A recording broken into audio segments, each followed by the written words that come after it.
Hello, everyone.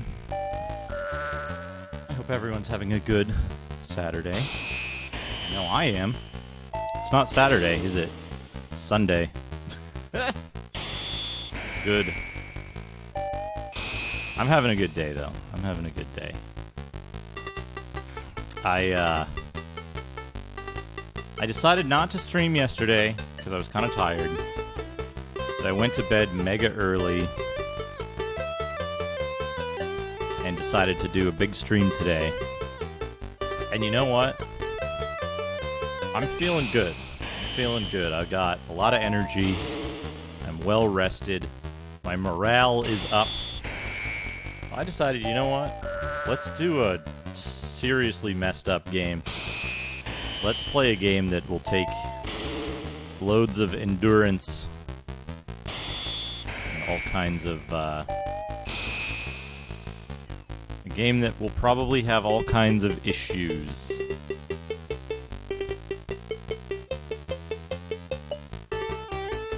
We're gonna go to Doodad time. Hey, everybody. Welcome, everyone. So we've got DOS up there. Let's put our music player up there. Where's the... pause it. There we go.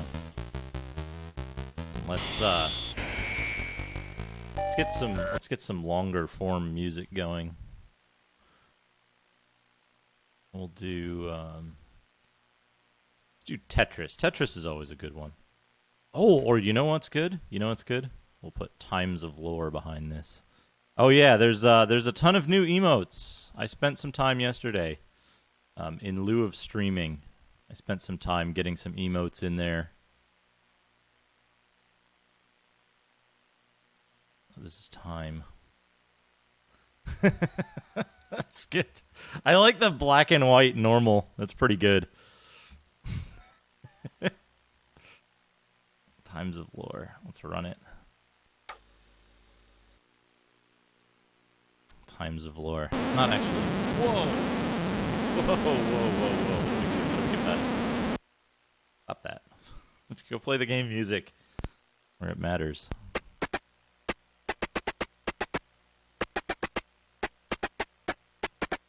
I just noticed something's a bit off. That's good. That's really good.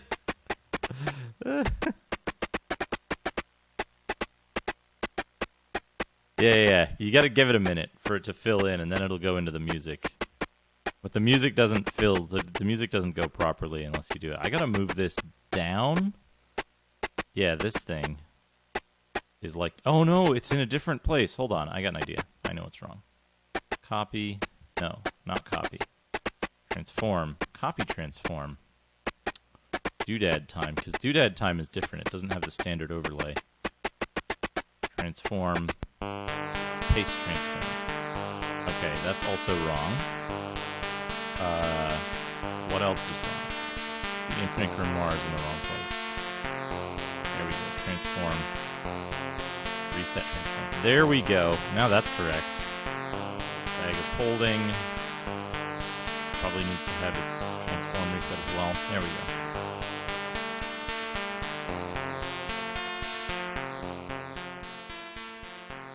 Here we go. Yeah, we got over 100. It was Wilting Death was going crazy.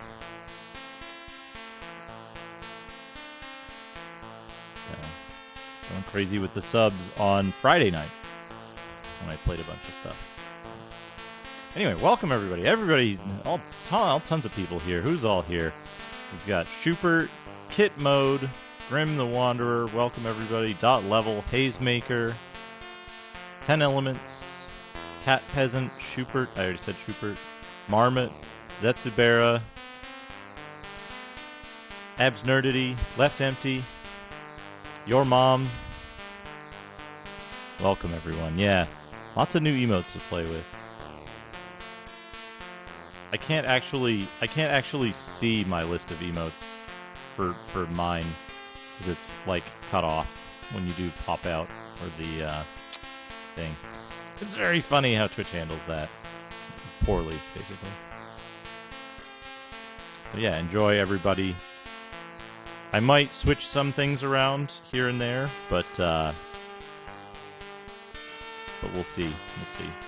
Now, let me see. I just started downloading this stuff right before the Franker Faces does that, right? If you do the colon,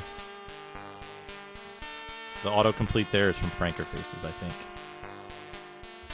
Which I recommend. I recommend using Franker Faces. Wonderful extension. Alright, I need to see. These things should have downloaded. I need to make a new folder for documents.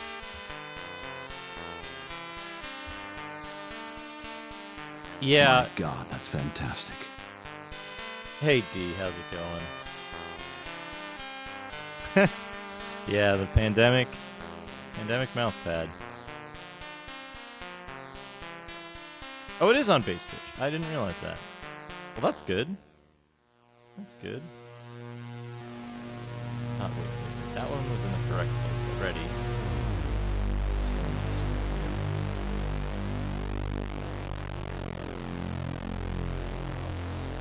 No, back. All the way to the top. These two. We got a manual and we got a, Hey, K Price, how's it going? Oh, it was just a regular mega stream, D. It's normal. Normal for mega streams. 7-8 hours. That's what I'm probably expecting today.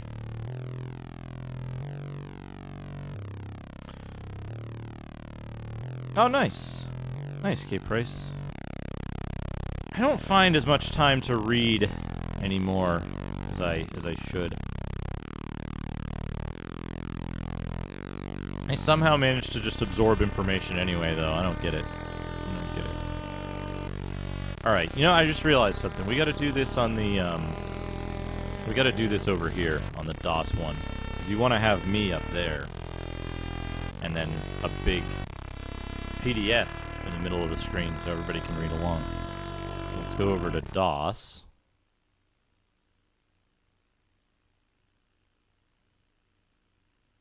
Come on. Get the music back. This is Times of Lore for Commodore 64. Times of Lore.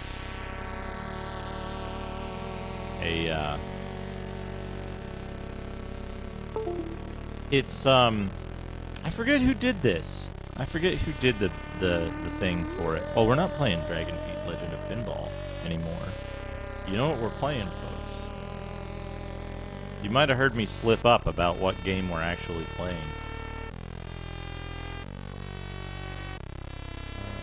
Here it is. I gotta read this.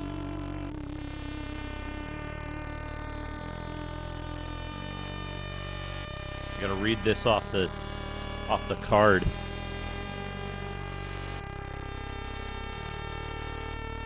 Oh man, what do we got? We got a redemption already. Look at a real software from D already. We're gonna go back to Doodad time.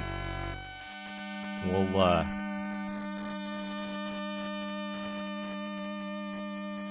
It's okay. It's okay. It's a perfect time to do it before we're knee deep in the lore.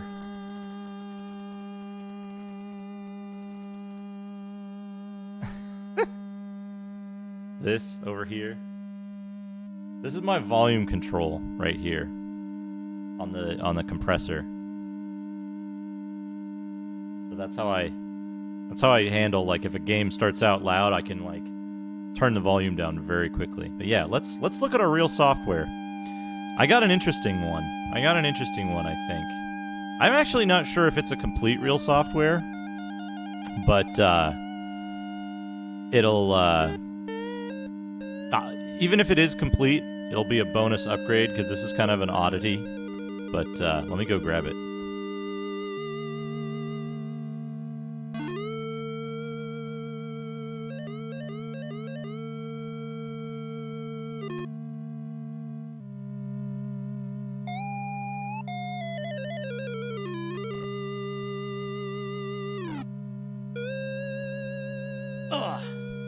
So this one, I used to hang out with a couple of friends of mine, and we would occasionally, at certain times, we would get excited about like an MMO or something that was coming out, and that was most of my like MMO experience, was playing with like a certain group of people. But because of the way MMOs work, we usually didn't get to play together until like 5 to 10 hours of playtime in, because like being in a group in early areas didn't make a whole lot of sense.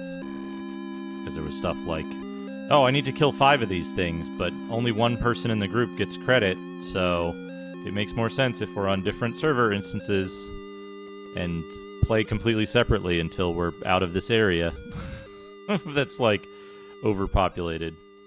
So there was one MMO that made a lot of promises that it absolutely didn't keep. Which way is my hair going today? I guess it's going this way. There was one MMO that made a lot of promises that it didn't keep.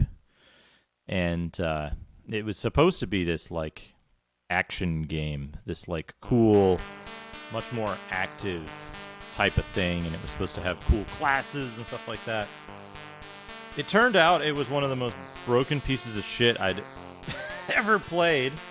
At that point, I've played far worse since. But what it did have, and we'll talk about that in a second. Let me show you what game it is. It is Age of Conan, Hyborian Adventures. 30 days free play included. Eidos. This would later get sold to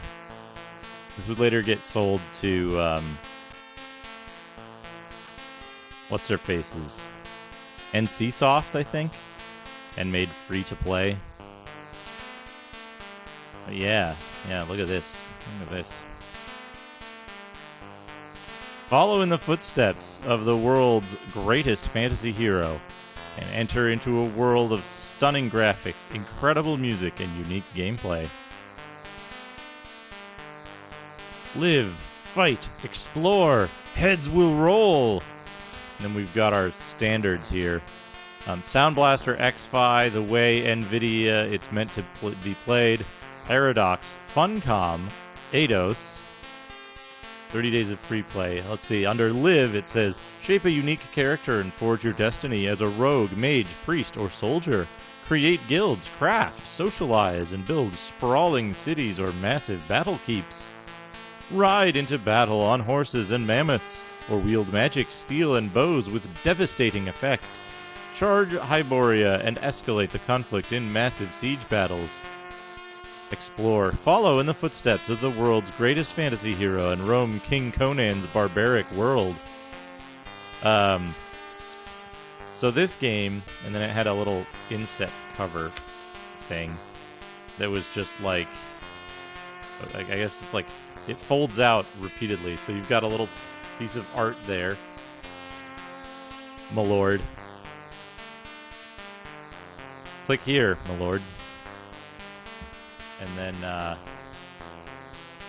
yeah, more lies about what you'll be doing in the game. They show large battles.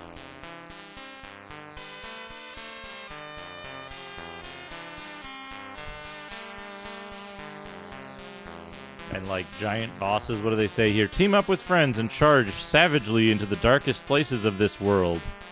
Journey to distant parts of Hyboria and explore a world both beautiful and dangerous. Build awe-inspiring battle keeps and defend it from enemy guilds. Whoa. That'll stay in there for now. And then we've got an in-game screenshot that tells you a little bit about what the stuff in the game does. Live, fight, explore again.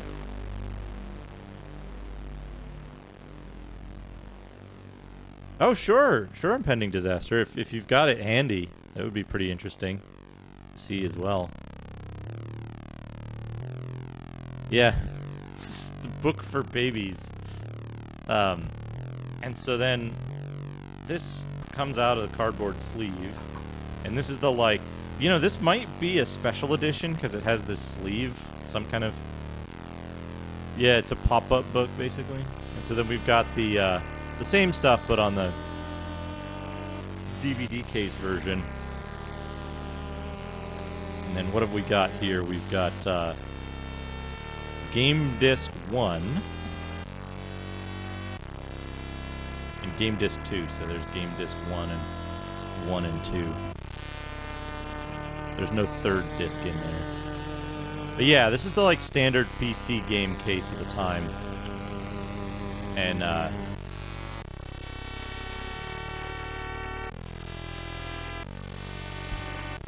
else have we got in here? We've got a free guest pass, a free 7-day guest pass for a friend of yours, if you'd like. Invite a friend into the world of Conan with this free 7-day guest pass. See back for details. Log in to create your account and get access to your guest pass key, and then write it here. It doesn't even have the key on it.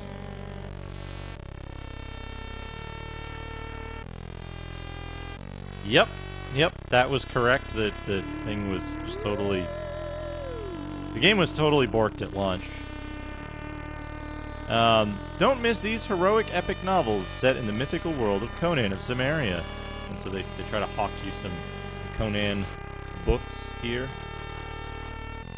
It won't focus, but that's okay. Avoid the sound of defeat. $10 instant rebate on Creative Fatal 1T gaming headset. This is back when Fatal 1T was a thing. I don't know what happened to Fatal 1T.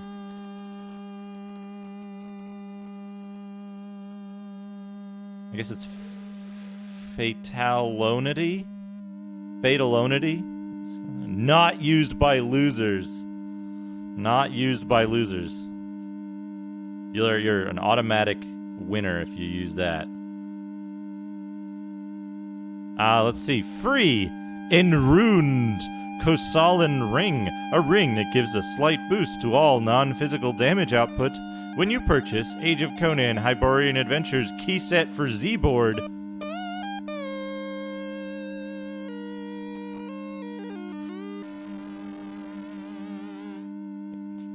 It doesn't want to focus on any of this shit. But yeah. They sell you a bunch of stuff. A Z-Board, yeah, I don't know what a Z-Board is, but the key set, you get a free in-game item.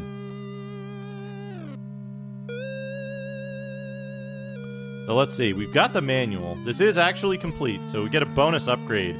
But we're gonna go over it just kind of a little more loosely than when we do a complete real software. But anyway, we got the introduction, which talks about, it doesn't really talk about the lore of the game. It says, over 70 years ago, author Robert E. Howard created Conan in the world of Hyboria, where he led a life of adventure. They're talking about the lore of, like, how they got the license, not the lore of the game world itself.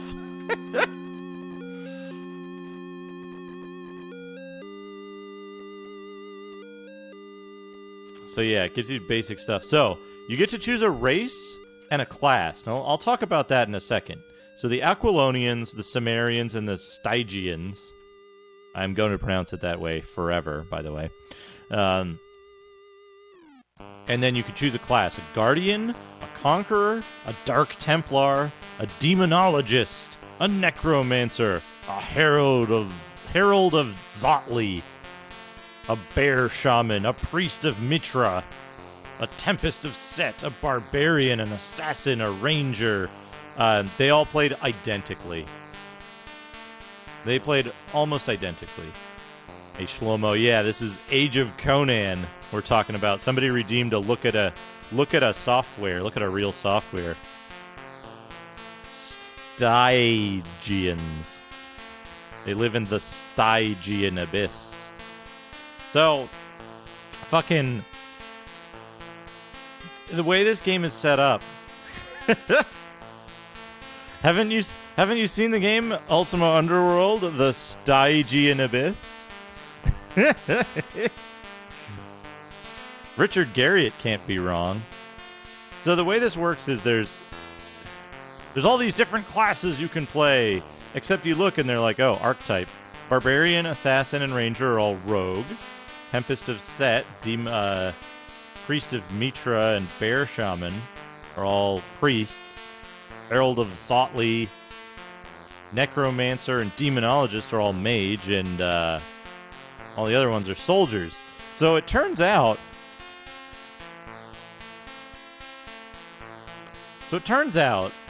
that they didn't really actually include a bunch of characters in this. They threw together the 4 archetypes, and then they just threw up their hands and threw a bunch of special abilities on top of that, and then just left and didn't even bother to see if it worked. They didn't even bother. I think at the start it was literally impossible to play Demonologist. You could not win combat against the first after the first initial tutorial, you couldn't win against anyone in combat. You had to group up because you were that weak. They also fucked up the way they described the characters in the manual. So I tried playing a Demonologist at first and it did not work. Let's see. It says Archetype Mage, weapons, daggers, crossbows, thrown weapons, armor, cloth armor, and silk armor. Yeah, it's Demonologist, right? Yeah. No, wait. I'm thinking of Herald of Zotli. Hybrids of mage and soldier archetypes. They wield alien spells and two-handed weapons, making them formidable enemies on the battlefield. This class is for players who want to master both brutal swordplay and spectacular sorcery. The result of demonology that went beyond the realms of hell and earth and out into the cold, empty wastes beyond the realm of existence, heralds now faithfully serve Zotli, a demon god of the Elder Night, and an entity even the Atlanteans learned to fear. Yeah, Demonologist got powerful late game, but you could not play the first areas unless you were in a group, which was forced grouping was a thing that EverQuest 1 did. So the Herald of Zotli, their main thing is they're supposed to change into this demon, and they get better protection and stuff.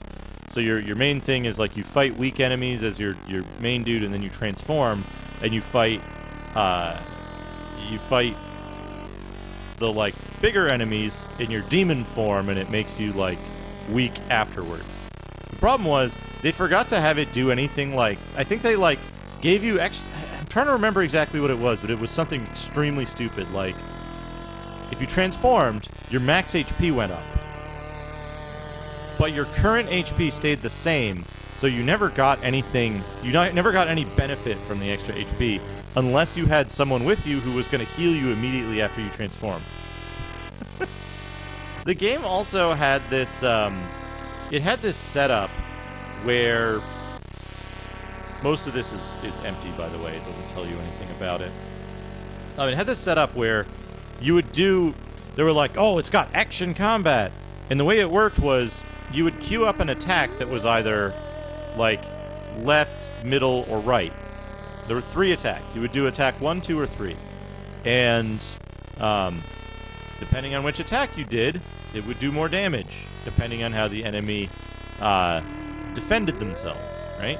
It was supposed to be this skill-based combat that was very action-driven. And it turns out it was just MMO combat, except you had 3 different attacks that did different types of damage. There's 5 different types of armor: cloth, silk, light, medium, and heavy, and shields. But yeah, a lot of this shit.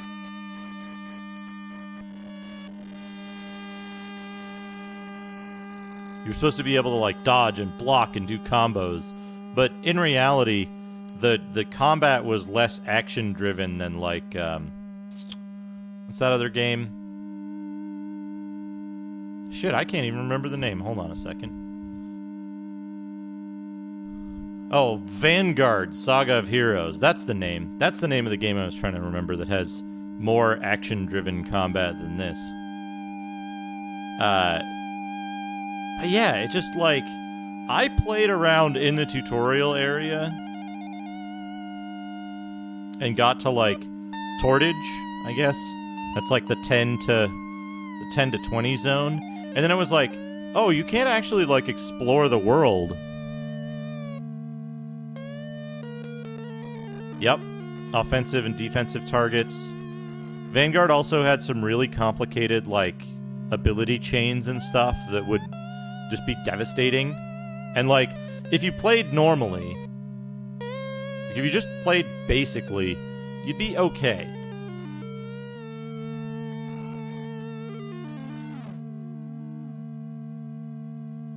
Yeah. So, there was a bunch of stuff in this that they, like, tried to do, but it ended up being, like, just extremely bog-standard MMO combat in the end. One of the things they did that was... Let me tell you a story. So there's not much more in this manual. There's, like... They talk about the different, like, people that you might encounter, the different gods and areas of the world. There's King Conan, Kiaira, Calanthes, Thothamon and his minions, Crom, Mitra, Set, and so on. Let me tell you about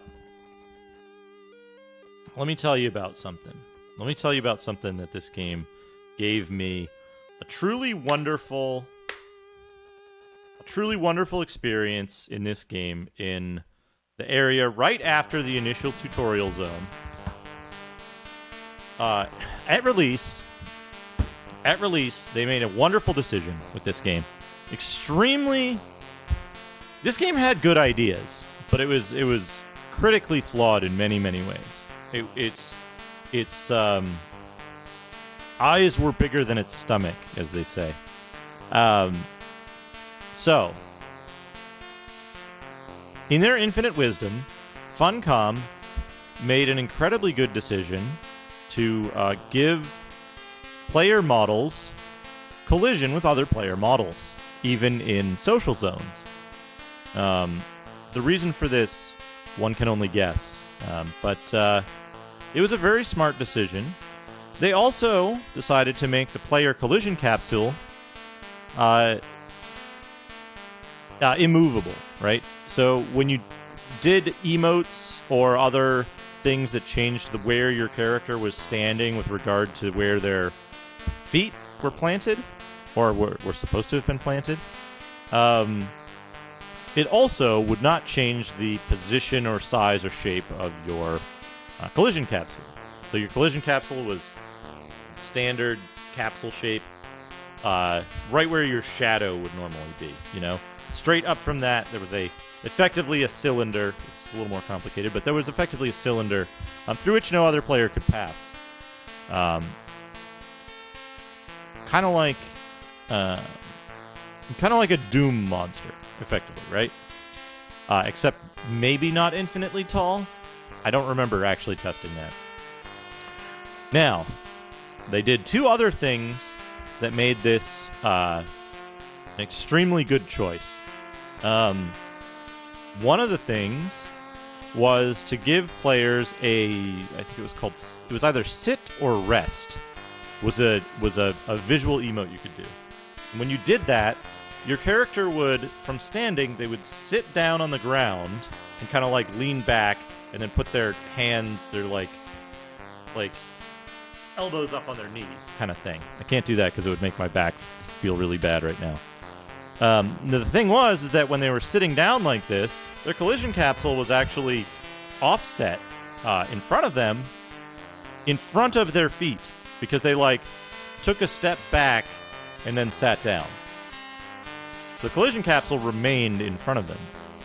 If you did this when your back was up against a wall, you'd go inside the wall, visually, but you'd leave your collision capsule outside, because that's how you do things. The third thing they did that was incredibly smart was they made the entrance from the tutorial area into the first social area, just slightly less than 3 player capsules wide. Just slightly less. So that if 2 players were standing in either side of this little archway, this little doorway arch, if you had a player standing here and a player standing here, well, a third player couldn't walk through the middle. So let me get another piece of paper. Hold on a second.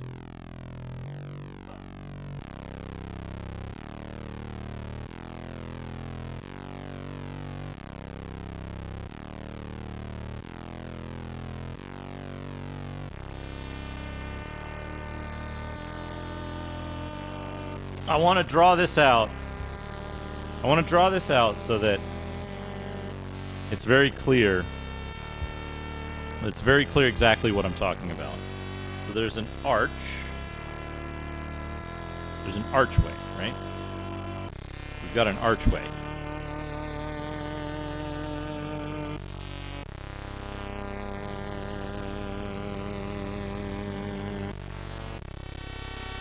If you had two players standing in that archway, there wasn't room for a third player to walk through the arch. Now, if you backed up, remember, if you backed up to a wall, almost your entire player model, if you backed up to a wall and you did the rest emote, almost your entire player model would be inside the wall, with just your little feet sticking out.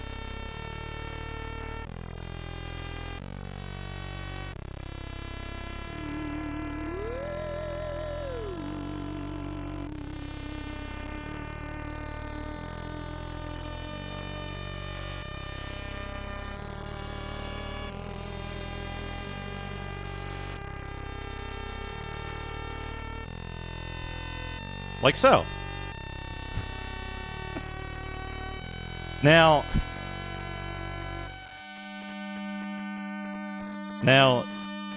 I want to reiterate where this particular archway appeared.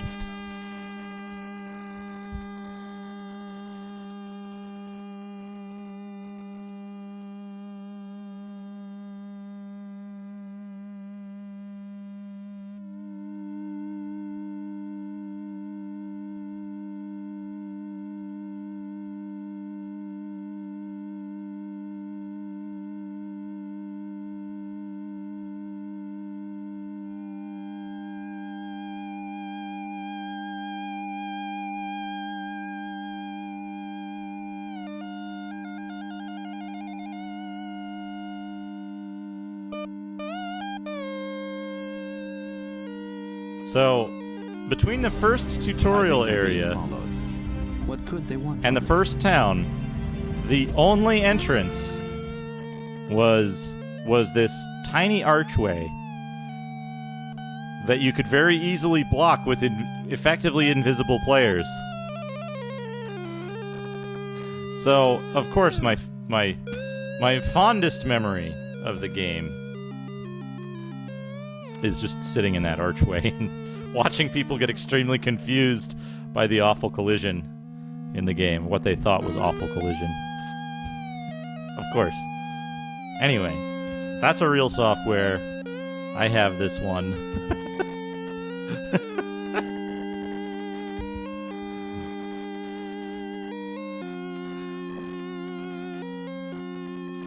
People like going to the entrance and like jumping and like jumping around and being like asking in general chat, I can't get in the town. This game's so broken. I mean, they weren't wrong. They were just the wrong reasons for saying that.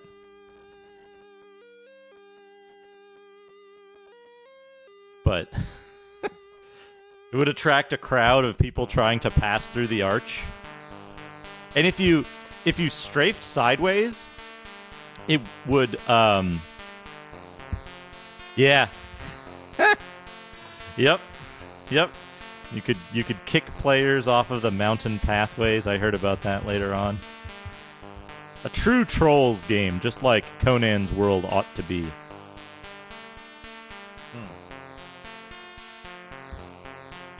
Forgot to post a thing somewhere.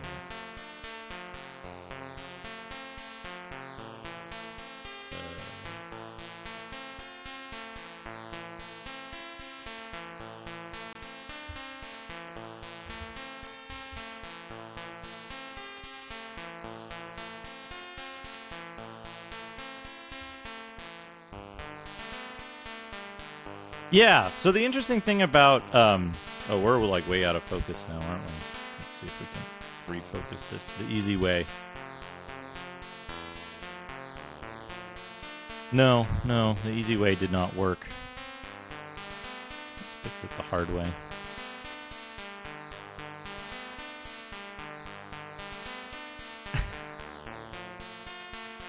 Right. There's, there we go.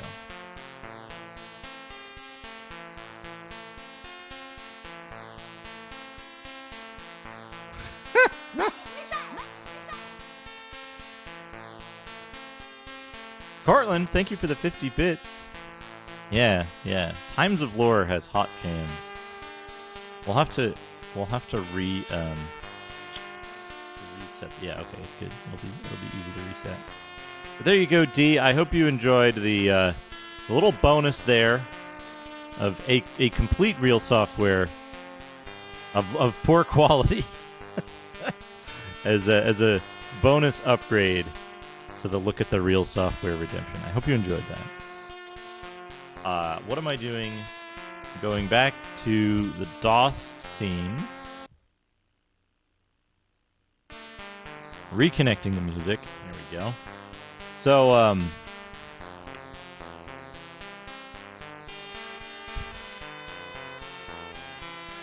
yeah, that was Age of Conan, Hyborian Adventures. So something I want to follow up on about that is that the same developer, Funcom, would later, after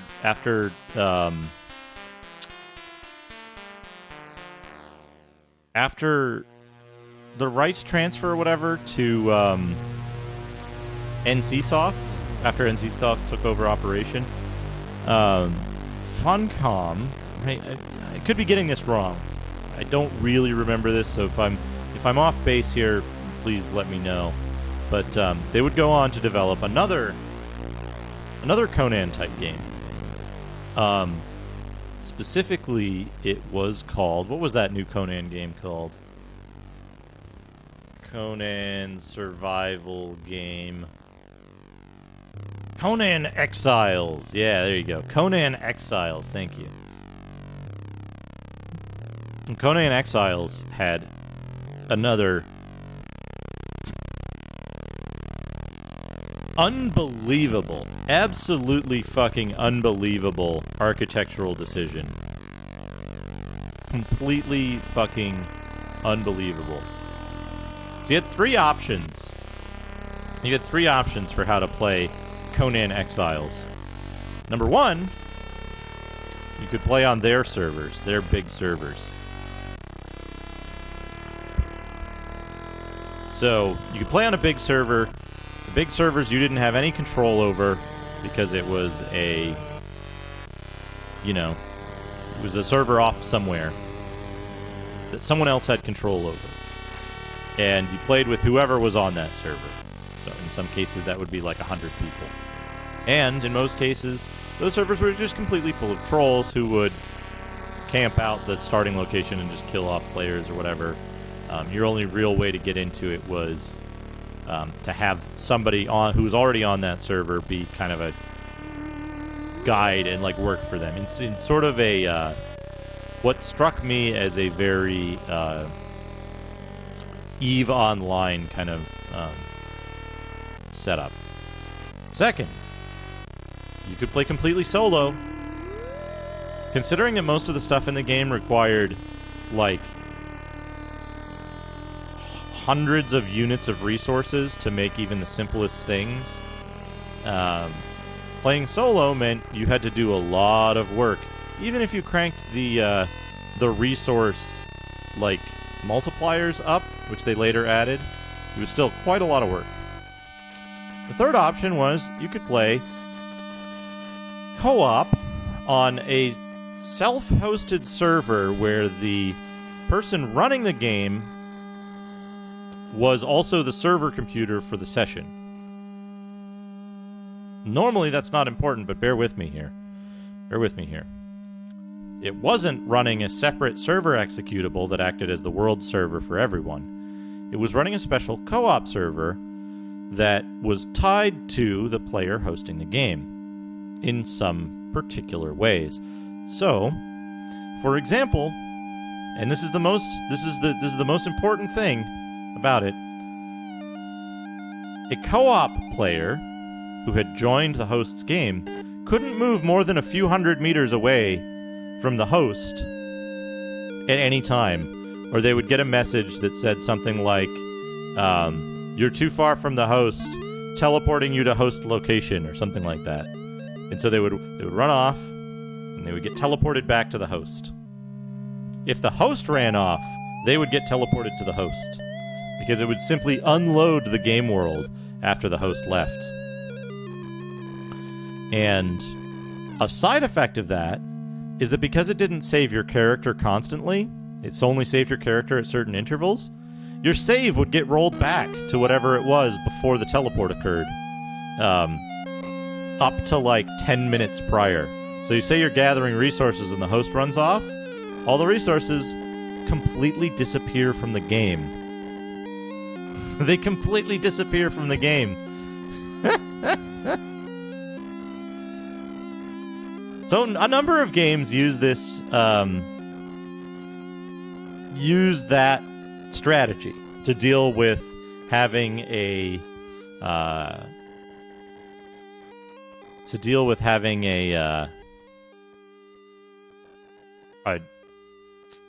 certain size of the world and streaming resources and stuff like that. But generally, those games are built around the single player first, and then what's the word I'm looking for? Adding a second player in, rather than a game that actually does have a completely separate server instance that you could run, that is run in large online games, and just simply denying you access to it. In order to run a dedicated server, you would need to buy a second copy of the game. Sorry, a third copy of the game if you were playing two-player. Yeah, we got a magazine redemption. We can do it. We can do it. Doodad time again. Let's get a magazine.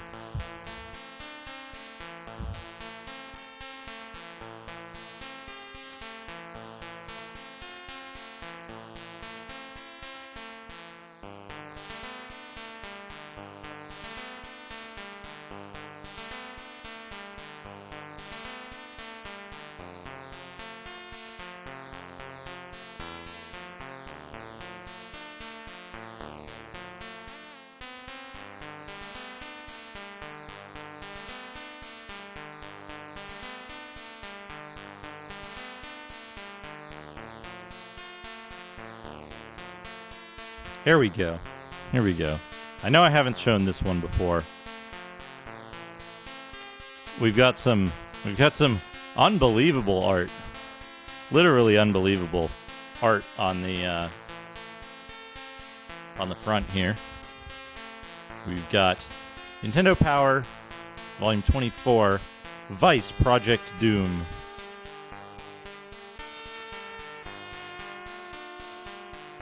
Also, Cosmic Plot.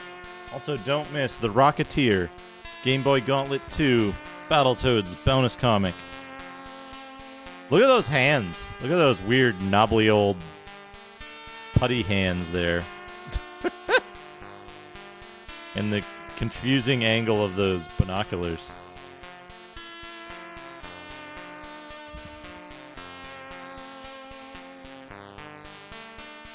Yeah. 3 fingers and a thumb, yeah.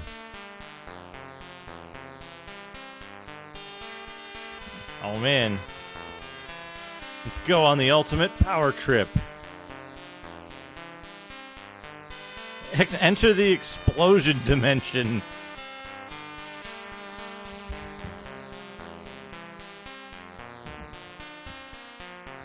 Oh man, the power line. We got the comic of the Rocketeer, Vice Project Doom, the Rocketeer, Lone Ranger, Adventures of Lolo 3, Howard and Nestor classified, now playing, Mysterium. Rich 3D graphics add to the depth and mystery of this new role-playing game from role-playing epic from Asmic.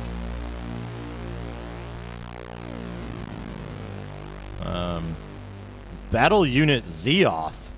Never heard of that game. Oh, yes! Yes! The best. It's the best part of any magazine. The art I beat. think I'm being followed. What could they want from me?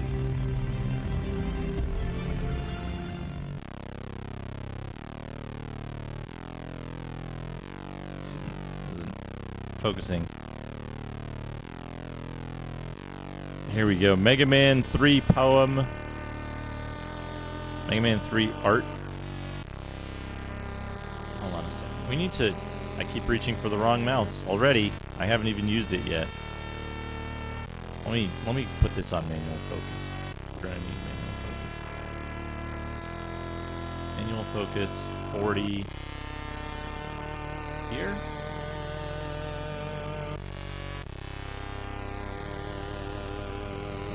.130 is too close. This is probably okay. Let's see here. Yeah, there we go. Mega Man 3 art.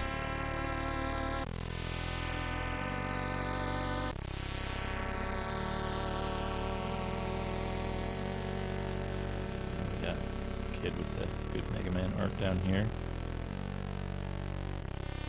Pretty awesome. My own Mega Man 3 poem.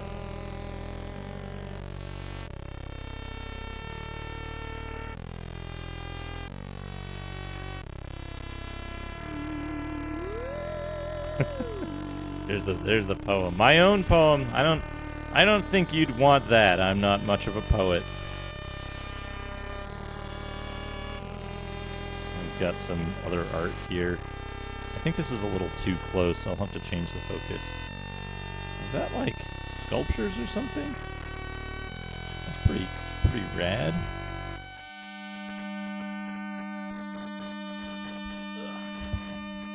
Let's adjust this a little closer.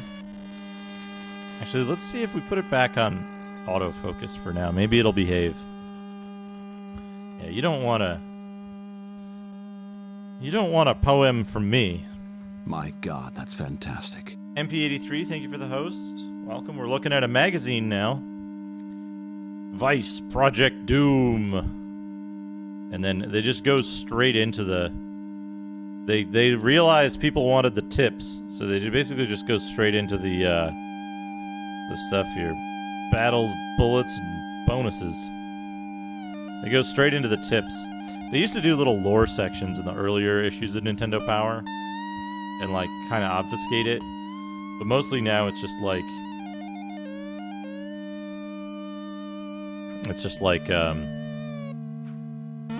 real straightforward, straight into the maps and everything. But they do still include a little bit of cool art, like Ratman here. Ratman, and then the maps of the stages, and then Stage 3 boss, Kim Ron. Yeah, his girder toss. Oh, we got like a weird little clown throwing a fireball here. There's a weird little clown throwing a fireball, and then a dog attacking the fireball up here.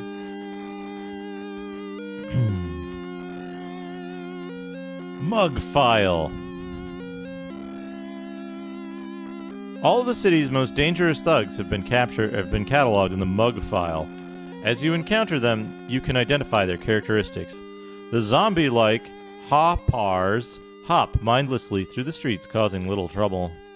Dragon wings infest areas of the city. If your footing is unstable, try to avoid them. Spikes crawl around while wearing sharp harnesses. Cut them short with a whiplash. Jacks hide their identity by wearing pumpkins and throwing boomerang-like sickles. The henchmen of Chinatown leader Kim Ron use magic to throw flames, duck, and attack.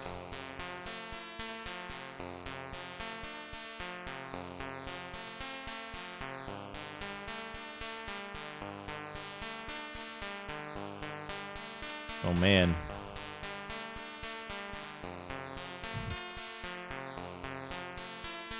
We've got a weird Juggernaut Legionnaire here.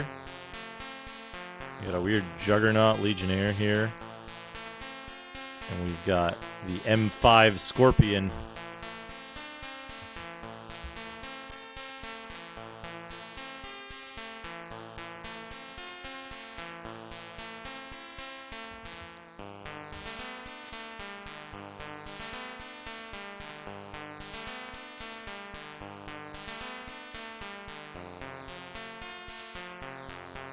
Strangely, they're now telling us about... I guess they mean, like, there's a boss on each stage here. The PCU 100 Vardkin and the PCU 110 Rogue. And we have a little Bazooka Man over here somewhere. Where is he? There's the Bazooka Man.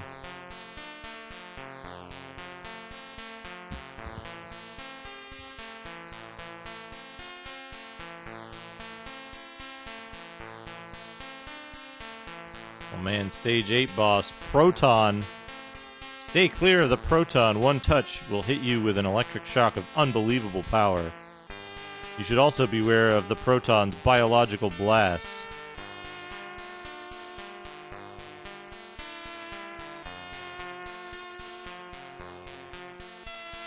The Proton in question.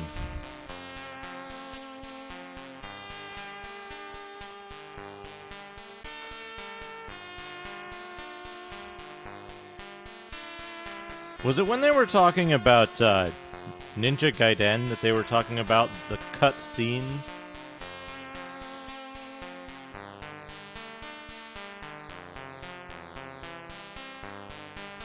Oh man. Gu-Matan combat suit.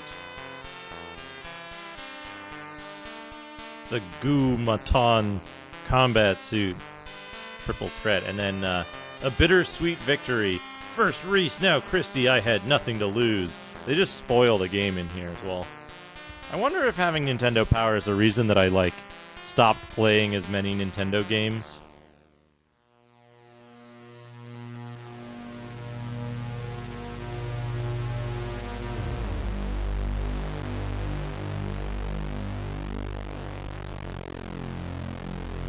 Oh no.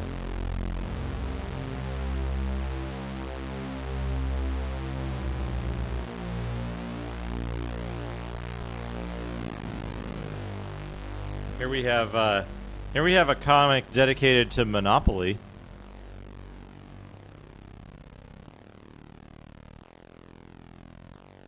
Where after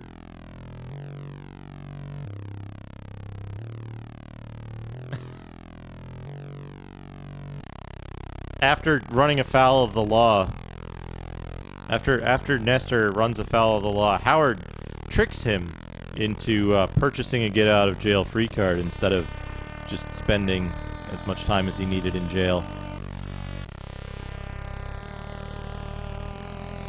So we can see here that Howard is still portrayed as the good guy, but in this case he's just being unscrupulous. Much like Nintendo would be around this time and a little bit later. Playing themselves as the good guy while being fairly unscrupulous.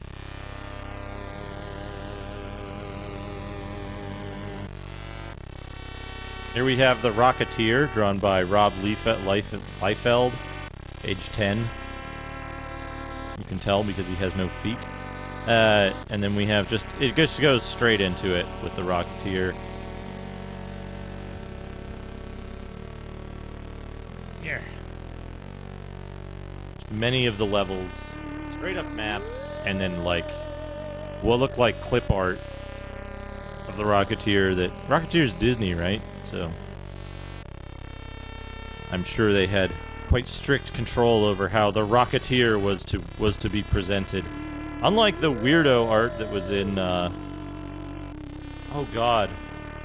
Here's the thing about the Rocketeer. The Rocketeer is the type of game that has maps like this. It has maps where they had to just draw a line over it to show you which way you were supposed to go because the levels were so confusing. They couldn't just make the map and be like, okay, you'll know where to go. No, they had to be like, this is a prototype Amiga game. I wonder what's the meatiest game on NES.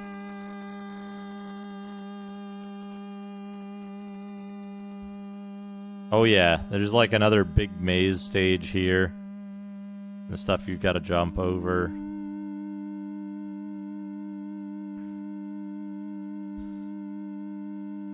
Like this. Like this fucking shit. And this. He's getting on board the Zeppelin.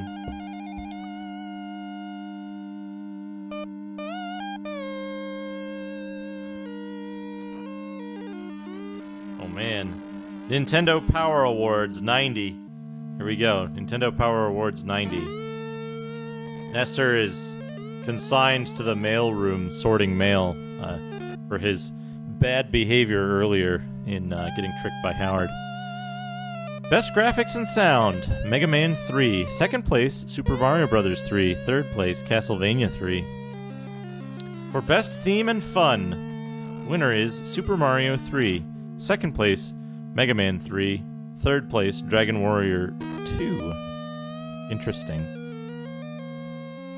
For best challenge, the winner is Castlevania 3. Second place, Crystalis. Third place, Battle of Olympus. Battle of Olympus got third best challenge. For best play control, the winner is Super Mario Bros. 3. Second place, Mega Man 3. And third place, Super C.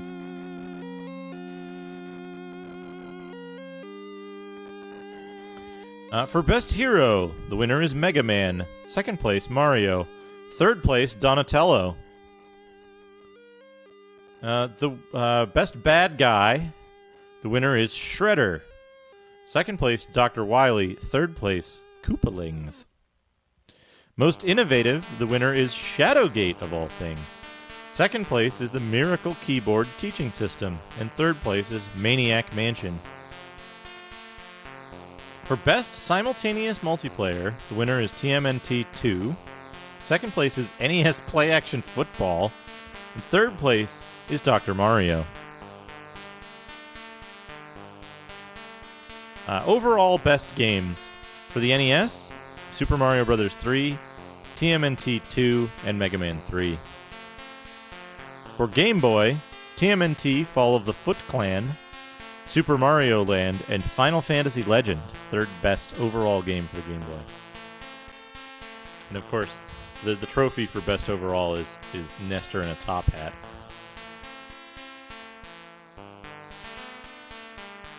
Oh man, Battletoads comic.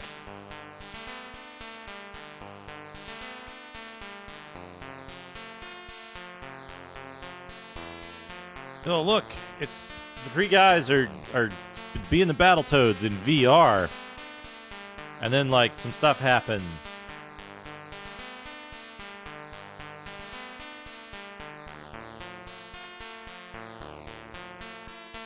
We'd like to tweak the difficulty level of the generator. The scientist would like to kill them. And maybe he can. Oh shit, look. The evil computer guy is working on his computer, and the Dark Queen shows up, and she's like, we need you to kill the Battletoads, but they sneak in for some reason.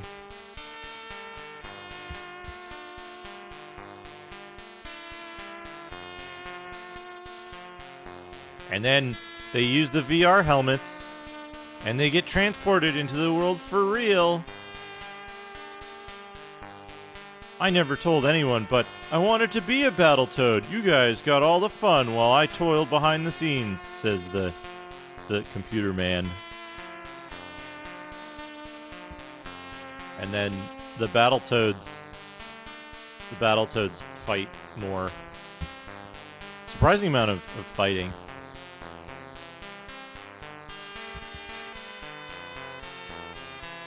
Toads, with my... we make an excellent team. With my brains and your brawn, we'll beat the Dark Queen in no time. What do you say, partners? Until we figure out what's happened to us, I guess we have no choice. Yup, I think we're a team, Professor.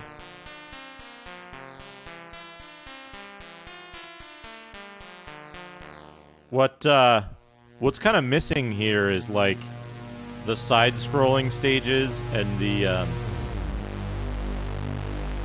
complete soft lock if you play cooperatively. Let's see, we've got classified information.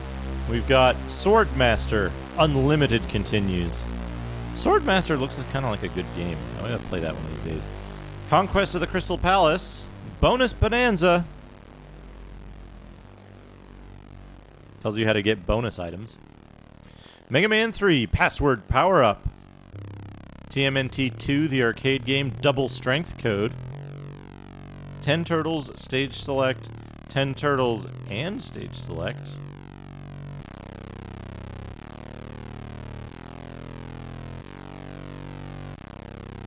Captain Skyhawk, Invincible. Silver Surfer, Invincible Plus. Maniac Mansion, Stunned Edna. And it gives you this, like, complicated series of things to do to stun one of the characters. Mega Man 3, Goofy Gadget. What?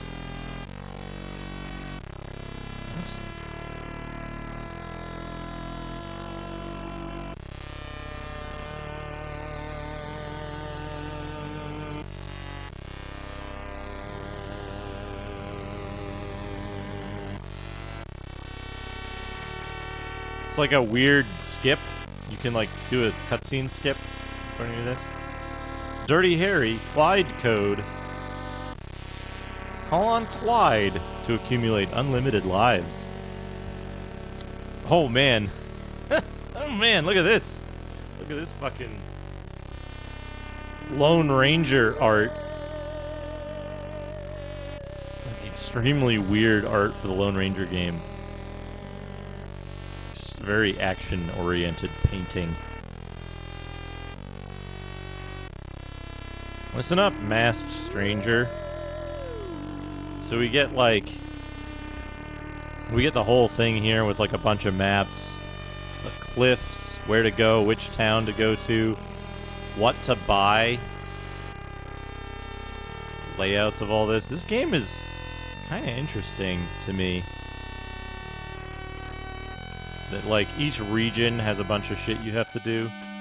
Very Zelda 2 type game. Oh! Oh, yes! Good! We got something good.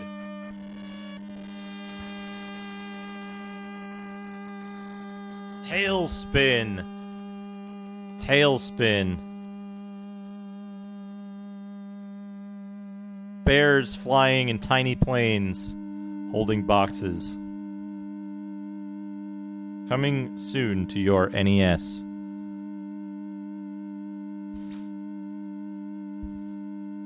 Oh, this is a cool map. This is a cool... I like this map layout for the Lone Ranger.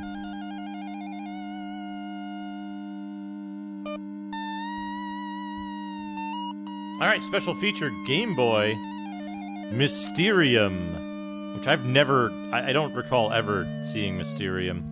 And Battle Unit Zeoth, which I also don't remember, despite having this magazine and having read it. I might have just skipped the Game Boy sections, because I was like, Game Boy kind of sucks by this point.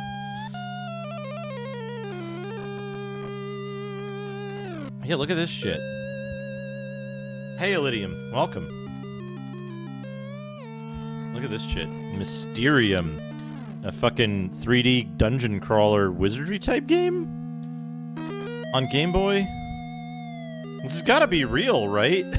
Like, there's no way they made a fake game this... Focus. There's no way they made this much of a fake game, did they? Right? Like... it's gotta be real. I just... for some reason I never remembered... I don't recall having seen it. Yeah, they've got, like, the whole thing. Weird. Weird. Take notes on your experiments. And it's like... there's like an alchemy system of some kind. Oh! Whoa! Holy shit! Holy shit!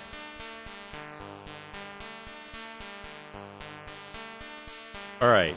Hey, Shektar. Welcome. I want everyone to prepare themselves for this extremely off-model gauntlet art. What on earth is that, Chubo?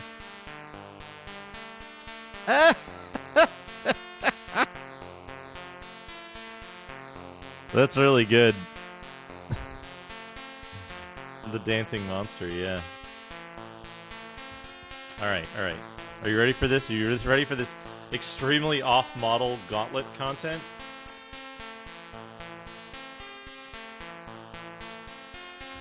Look at him! Look at the fucking warrior!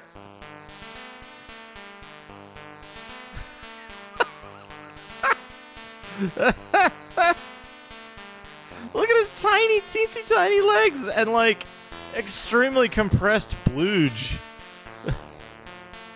Also, the Valkyries, like, pose there.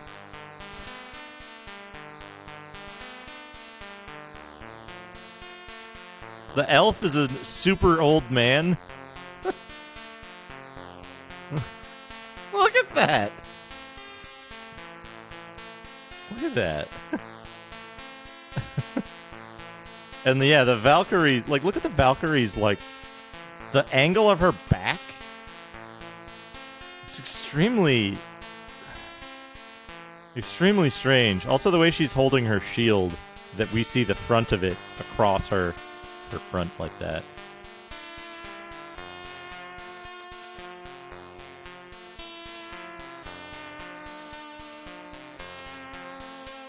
Yeah, look at the elf. The elf is like fucking 80. Anyway, there's also another image here, but it's less funny. And, like, harder to focus on. There they are. The elf looks like a miserable little goblin in that one. Oh. Buff Klaus Kinski!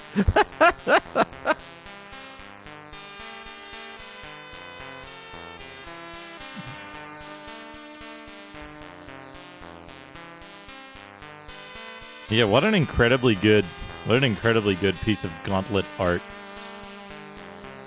Dungeon dangers. Acid puddle, dragon, ghost, grunt, lobber, sorcerer, add giggles. Don't forget when you're in the dungeon, add giggles.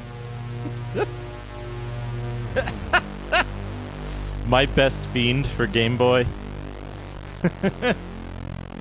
Oh, good. We've got more. We've got more over here.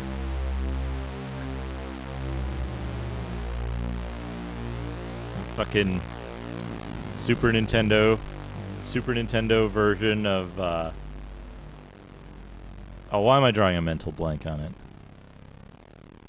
Hold on. I'll search. I'll search for what I mean.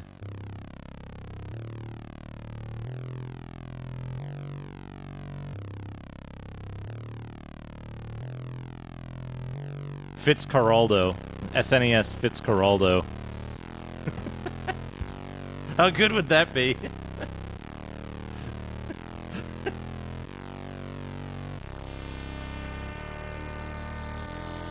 Check this out.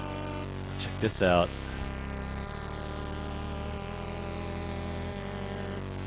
At least it's consistent, except for his eyes being completely dark now. The Valkyrie, like, falling over to the side, it seems. Wizard. Clearer look at the lore master here. It's not focusing, god damn it. Auto exposure, or auto focus off. There.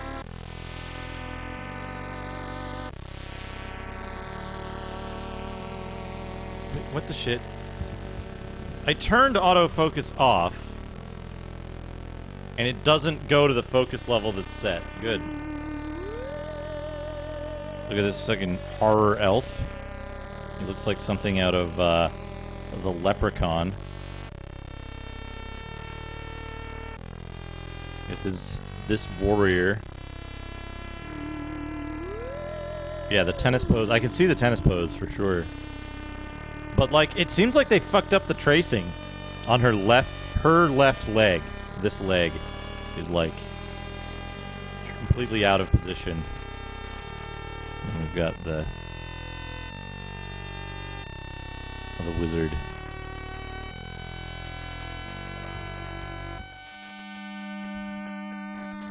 This is moon boots, yeah. Uggs before they were cool. Oh man.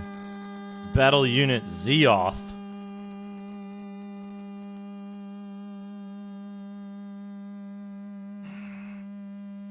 Battle Unit Zeoth. They actually show a color representation of it, but I don't think the color Game Boy was out yet, which is interesting. And then The Earth is Saved! Victory! It's a very short game. You can finish it in 2 pages.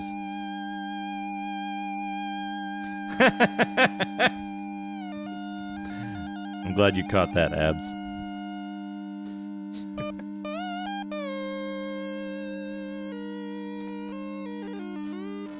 World Cup. Realistic soccer with an international flavor. It's cumin.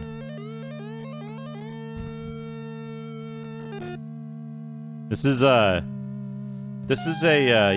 Kunio game. Game Boy Classified.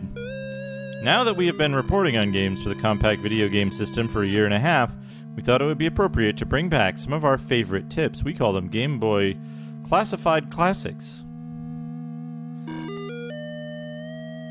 Earth Time, BU, before Uggs. TMNT, Fall of the Foot Clan, Power Up and Bonus Game Select. Dead Heat Scramble, Stage Select.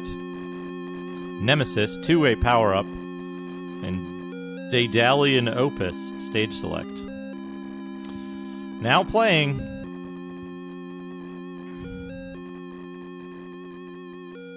Have an incredibly convoluted chart here. Upcoming games, here we go.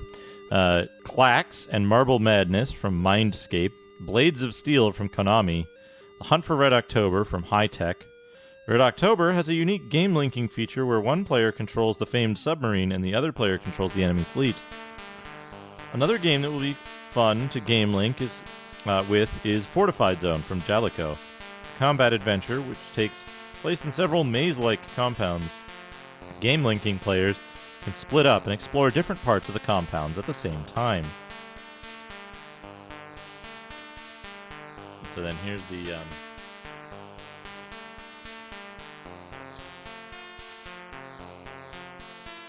here's the like incredibly complicated chart, the Game Boy chart. Also, Fish Dude. Fish Dude is on there. I don't know if that's real. Maru's Mission.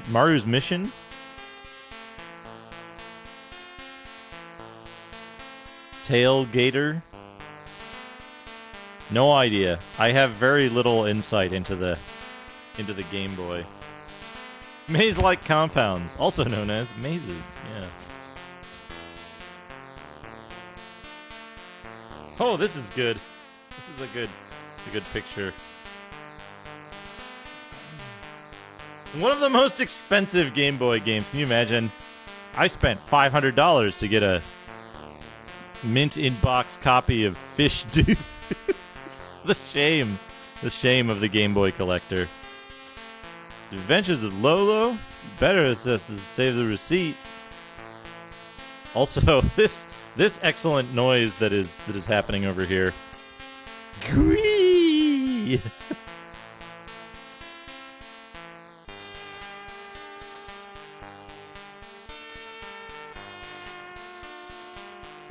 With Grandpa's help, anyone can play Lolo's latest adventure.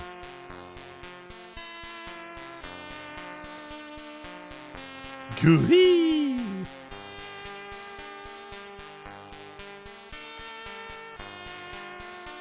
Winning strategies. Say bye-bye to the big bosses.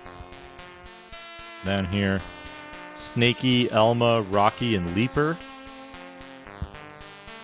Which presumably is the English way to refer to people whose body parts fall off. They're big, they're bad, but you can beat them. Skull, Giant Gaul, Mighty Medusa, and Dawn Medusa. I've got strategies for the bosses that show what their patterns are. Your final foe, the Evil King. And then they just show you the ending here. Rare GUI art. We got scores.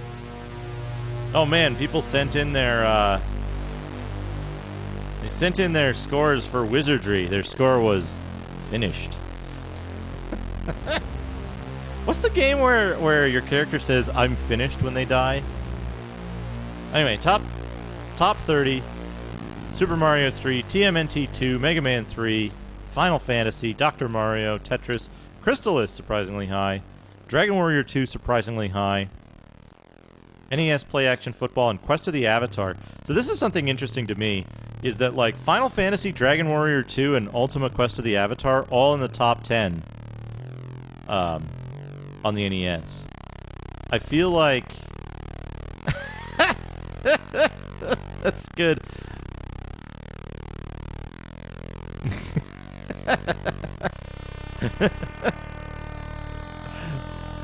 I bet I know what that is, Antoine. Thank you. So, it's interesting here. There's four RPGs, of which 3 of them are like classic RPGs, not action RPGs. I feel like early on, up until like at least the Super Nintendo era, and maybe after, the console that had the like most compelling RPGs tended to be the most successful one, regardless of like commercially successful. But it could be the other way around, you know, with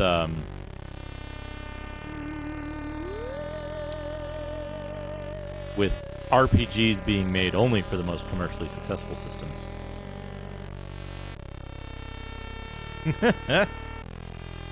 Yeah. Yeah, rare GUI artwork. Let's see, rounding out the top 30. Hey, Stuckthread, thank you. Thank you. Yeah. It's a huge relief for me. I can take it easy and relax. I don't have to stream anything good anymore. So yeah, rounding out the top 30. Star Tropics, Mega Man 2, Super Mario 2, Legend of Zelda, Castlevania 3, TMNT, Destiny of an Emperor, Mega Man, The Simpsons, Bart vs. the Space Mutants. Somehow got on there. The Immortal, Zelda 2, Maniac Mansion, Double Dragon 2, Super C, WrestleMania, DuckTales, Gremlins 2, Battle of Olympus, Batman, and Shadowgate. Holy shit!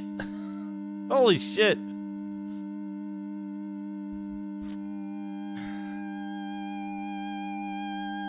Look at these guys. Who look like unbelievably young in this picture. But yeah, celebrity profile Alex Winter, of all people, who went on to make it really big. Once upon a time, a blue-eyed boy from the Old West learned one of life's cruelest lessons, that evil was bigger than his gun. So he followed the footsteps of a mysterious master to the Far East, where he learned the secrets of the sword and came back home with the heart of a gunman and the soul of a samurai. You only wanna play bad games on fake hardware. The rare alert. The rare alert. Oops. I did something that might make OBS crash. Okay, it's fine. If you leave the configure video window open after closing the properties for a video source, it might crash. Oh man, go on a Hudson Hawk scavenger hunt and win a Sony big screen TV. That's probably worth like fucking 10 times what it was back then.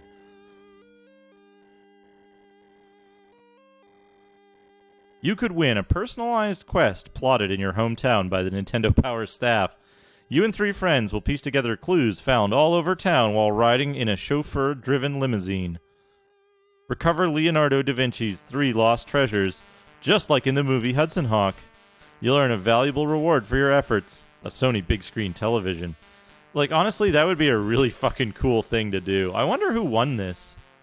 I wonder who won the Hudson Hawk scavenger hunt prize. I think Hudson Hawk is a pretty good movie. It has one really, really weird thing that happens in it that, like, makes it kind of a non sequitur, but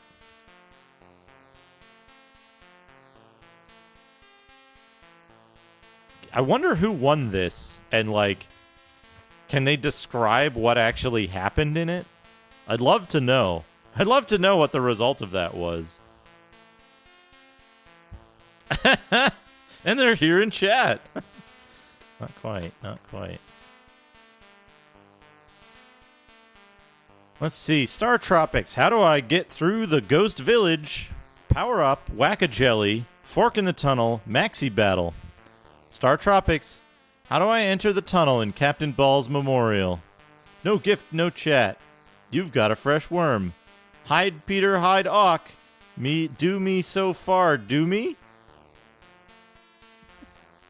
I'm not making this up. This is actual macaw dialogue here. Yeah.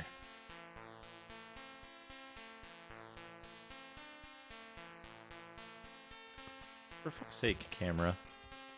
Camera.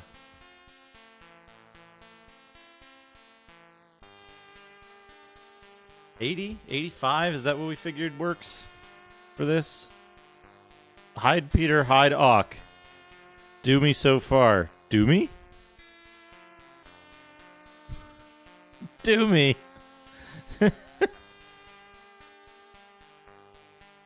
No gift, no chat. This is Macaw's policy. That's his chat rules on his stream. His stream chat rules. No gift, no chat.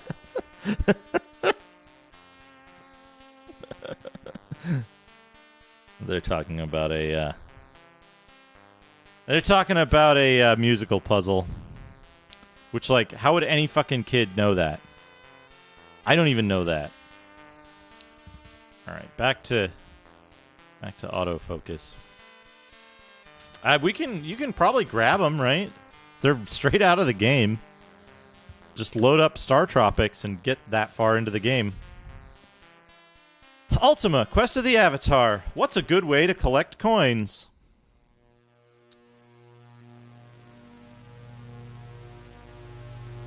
Level 6, the Dungeon of Shame, has 22 treasure chests. Find somebody who's currently playing through Star Tropics and have them save the game and send you the save. Quest of the Avatar. How can I quickly build attributes? Touch the magic ball in the Dungeon of Hithloth and you will add greatly to your attributes.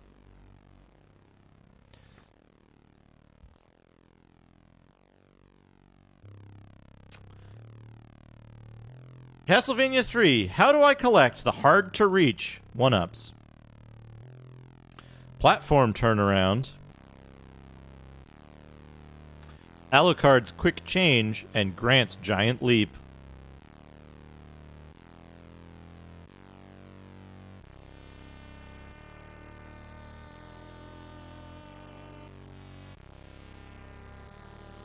Start Ropics. Magician. How can I restore to health? How can I restore to full health early in the game? Stand in the misty cloud of the sleeping magician, and your health will quickly improve, as long as you continue to eat and drink when you're hungry or thirsty. Gross.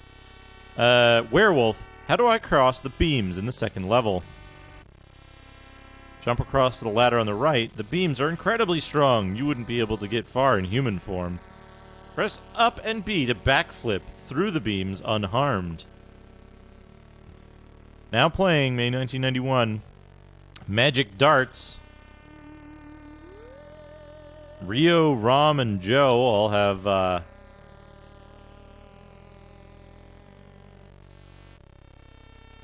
pretty good faces here. What?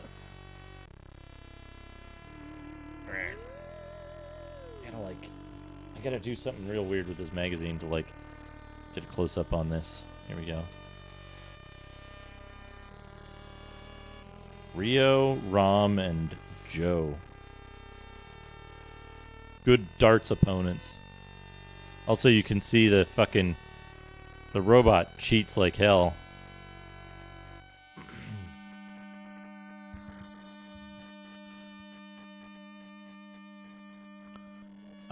Wampum,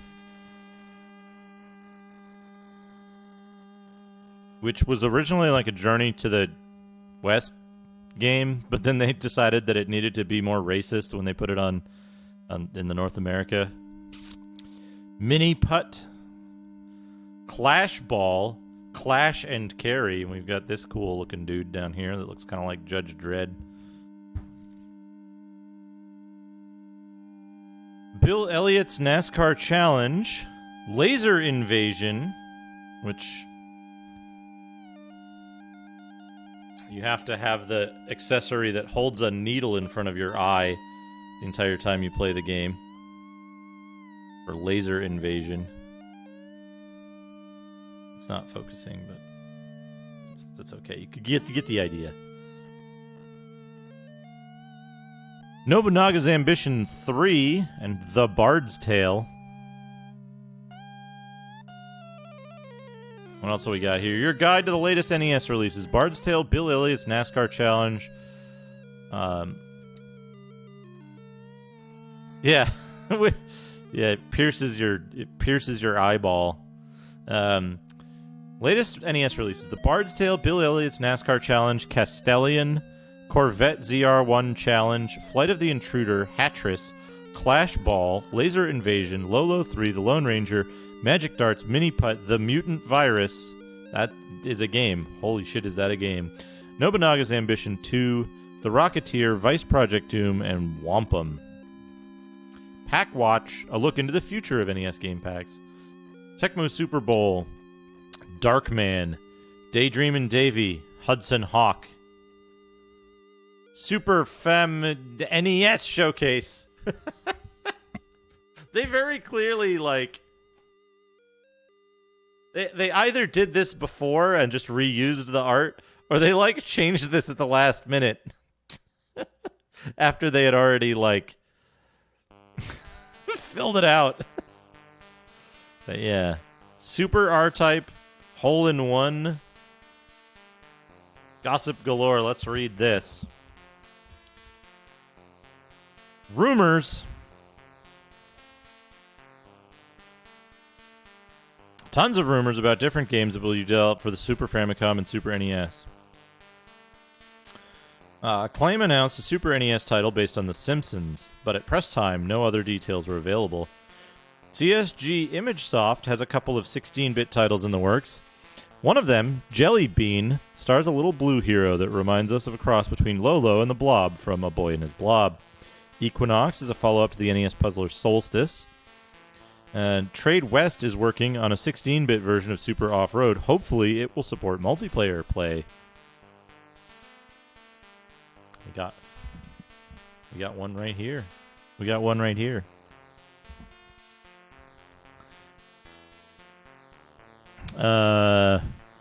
Gossip galore. American Gladiators, Bases Loaded 3, Might and Magic. With a great looking new sequel on its way in the PC world, Might and Magic 3, American Sammy is getting ready to introduce Might and Magic to the video game market. The classic adventure role-playing game features a first-person perspective window on the action and a subscreen, which allows you to interact with many beings and objects you encounter. Videomation allow you to draw anything with a program and add motion to your masterpieces with an animation feature. Wizardry 2. We'll be getting a second installment on the NES soon from Nexoft. Nexoft is also working on an NES version of the arcade game Gun Knack. I think these are for NES. I think they're talking about the NES version of Might and Magic 1. Work Boy. An accessory being developed by Leeds Technology turns your Game Boy into an organizer/travel helper complete with a weights, measure, and temperature converter, world time clock, telephone autodialer, calculator, language translator, diary, and personal banker. An optional keyboard has been designed to make it easy to enter data into Work Boy. World of Zine is fantastic. I think it gets a little rough towards the end of Dark Side, and the world content itself is like a bit lazy, but overall it's, I think, maybe my favorite RPG of all time. Let's see. Pack Watch, NES Planner, coming soon. Base Wars, Battletoads, Bill and Ted's Excellent Video Game Adventure, Bill Elliott's NASCAR Challenge, California Raisins, Chase HQ, Darkman, Daydream and Davy, Earthbound, Flight of the Intruder, Hatris, Kiwi Craze, Metal Mech, Mike Ditka's Big Play Football, Tailspin, Tecmo World Cup, Euphoria, Videomation, Worm, ZR1 Corvette Challenge. Coming later, Addams Family, American Gladiators, Attack of the Killer Tomatoes, Bard's Tale, Bases Loaded 3, Captain Planet, Die Hard, Dragon Warrior 3, F-15 Strike Eagle, Final Fantasy 2, Godzilla 2, War of the Monsters, Greg Norman's Power Golf, Home Alone, Hudson Hawk, Legends of the Diamond, Mega Man 4, Might and Magic, Mike Tyson's Power Punch, Wait. That's gotta be fake, right? This is long, long after Punch-Out. And I'm pretty sure they dropped Tyson by this point. Or, like, before another boxing game came out with Tyson's name on it. Ninja Gaiden 3, RoboCop 3, SimCity, Star Trek... Wait, SimCity, I think, is a famous fake game, right?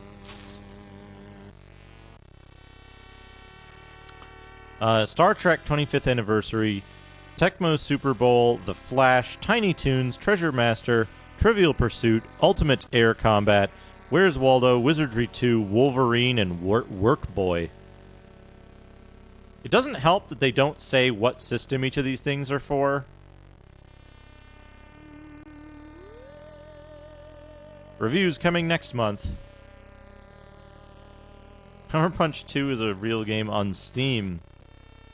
Yeah, they found like SimCity was on the Super Nintendo, right? SimCity was on the Super Nintendo, but not on the NES. And they don't say. They do say NES Planner, but there's stuff in here that's like Game Boy related. So they don't really mention whether it's supposed to be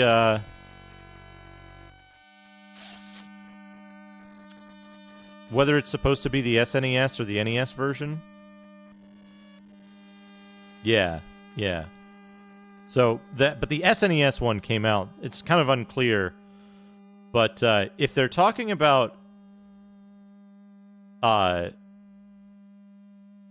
just NES, then there's a bunch of fake stuff on here. Because like Final Fantasy 2 is on here. As well. And like Wizardry 2, I'm pretty sure is Wizardry 2 US is fake. Mike Tyson Power Punch, probably fake. Anyway, reviews coming next month. Battletoads, The Hunt for Red October on Game Boy, Super RC Pro-Am Game Boy, and all this plus a Super NES preview. Next month, take a look at the amazing capabilities of the Super NES. You've heard about the Super Famicom available in Japan. Now see what innovations have been made in our US version. And then we've got this Hot Buttons ad for like merch and shit.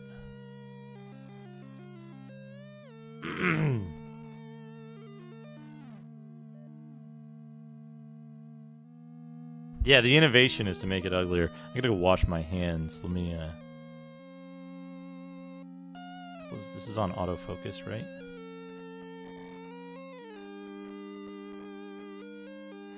There we go. I'll be right back. I will be right back.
Okay, there we go.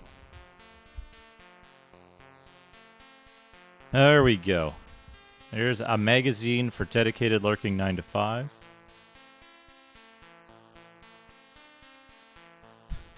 And now we can get to go to DOS. Change the sound back to the C64. But I'm gonna switch the music. Let's switch the music.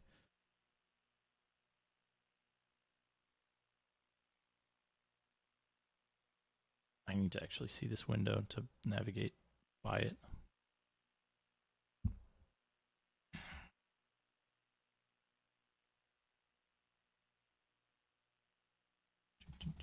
A classic. Is this one? No, that's not the right one. This one. No. Why did you do that? Run disk. Okay, there we go. There we go.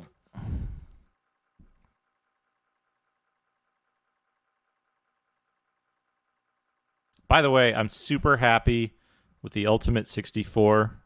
Gideon's Ultimate 64. Super, super good. Very convenient product. I don't worry about my NTSC Commodore 64 like imploding anymore. And it very much simplifies stuff like loading disks and that kind of stuff.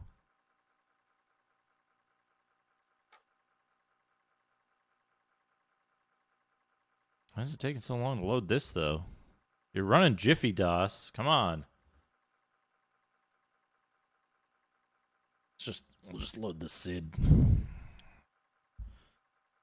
The one thing I wish you could do is I wish you could change the speed of the SID player based on NTSC or PAL.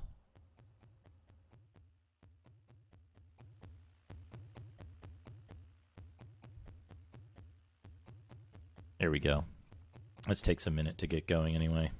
Yeah, Hazemaker was the one who pointed me to the Ultimate 64. Wonderful suggestion. Very happy with it. It takes a while to get one. You gotta like pre-order basically, and then when they get round to the next batch, they'll send you a message and be like, "Okay, you have to pay for it now." I've also got an order in for. I just got the email back last week, or this past week.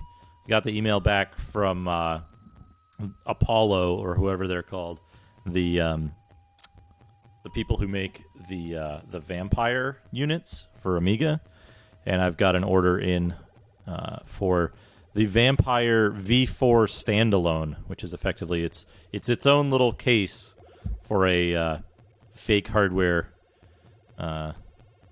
Amiga that'll allow me to do presumably much better RTG and AGA stuff as well. So I'm excited to see that.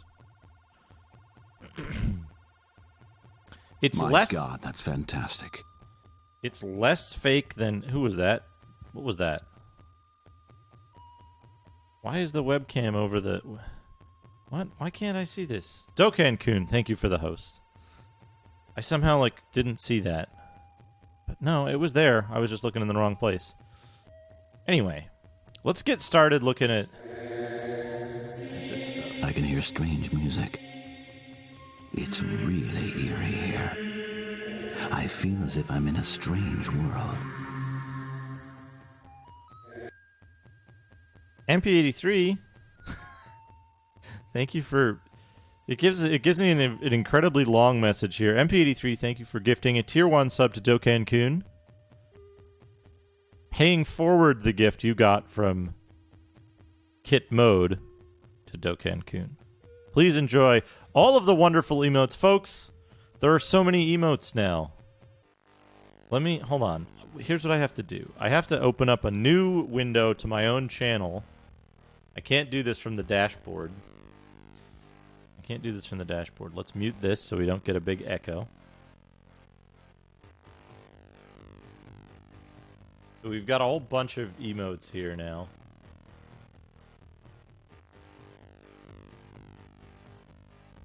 I think these are all the standard Tier 1 emotes. I haven't messed around with Tier 2 and 3 much. These are the things on Tier 2 and 3. And then there are bit emotes as well.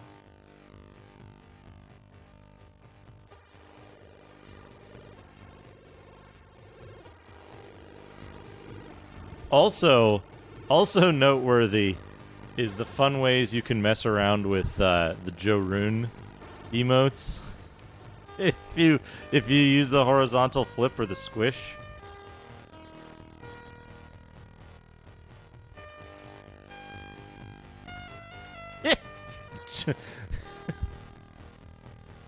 Judge. Yeah, Duke Dojo.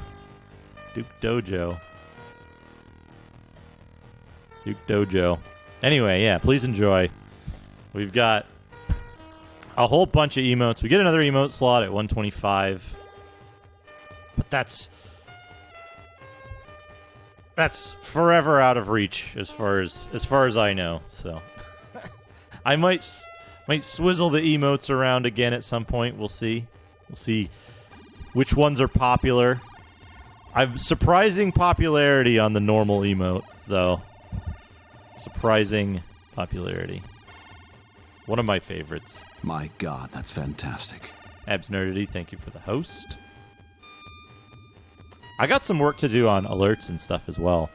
We'll get to that soon, I guess. Hey, Cuba. All right, we need the PDF viewer. Here we go. Yeah.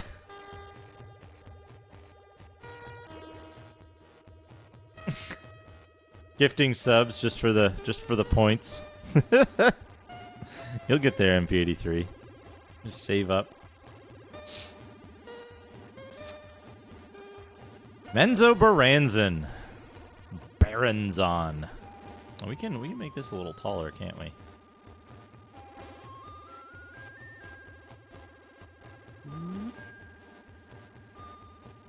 There we go. There we go. So yeah, this is a very special game. Yeah, Drizzt has like an 8 head, a 1d8 head.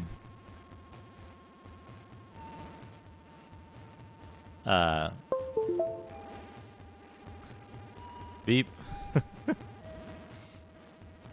I gotta reduce the cost of Beep Boop now that the sub point earn is lower. I'll do that someday. Drow Larry. Yeah, pretty much. Larry Fine in Official Advanced Dungeons & Dragons 2nd Edition computer game Forgotten Realms Menzoberranzan TM game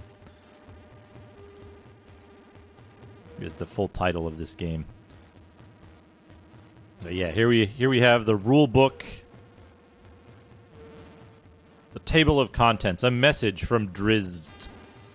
How to play, playing in depth, creating your party of characters, spells and powers, bestiary, tables, index of spells and powers.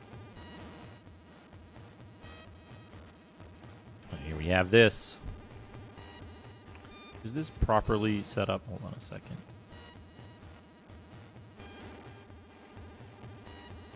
Area? Lanxos, there we go. Now it's not blurry as shit. Look at that. Look what happens when you turn off the blurry-ass garbage filter. I also want to... There's a little too much of this showing on the right-hand side. Be there. There we go.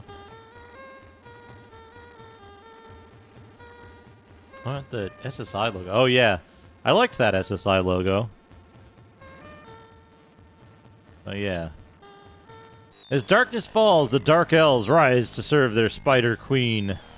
The world below is the Underdark, a blinding darkness to behold.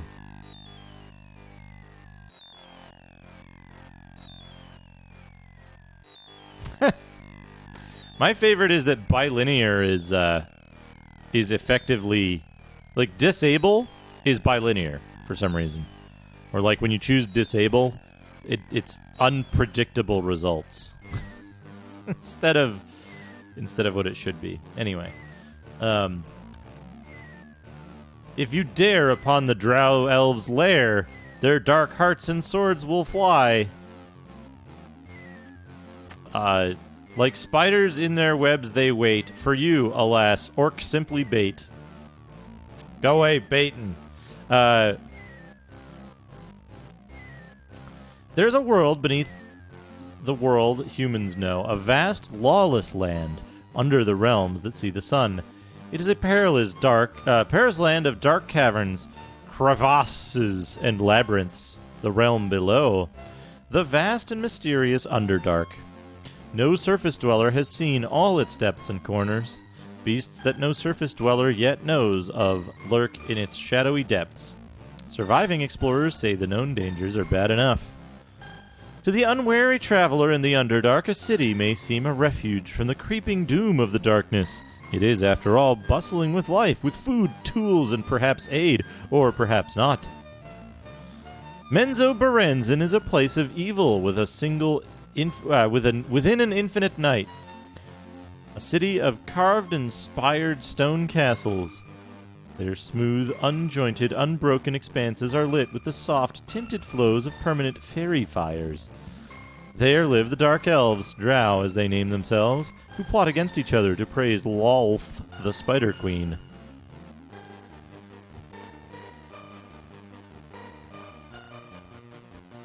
Garbage, transparent pixels when they're scaled up or down. Yes, you have to go into the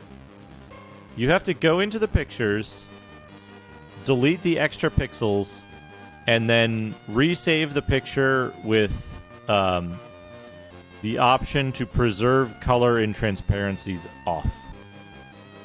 Or change the color of the pixels and not the opacity to be that of an adjacent pixel of the thing. Like if you have 3 pixels and one of them is 90% transparent, you gotta fill in that last pixel with a color that's close to the ones that are 100% opaque. Let's see here. Do you dare enter their realm? If so, danger and excitement. Keep note of this. Keep note of this. Excitement. Good morning, Selt Samuel. Welcome. Welcome.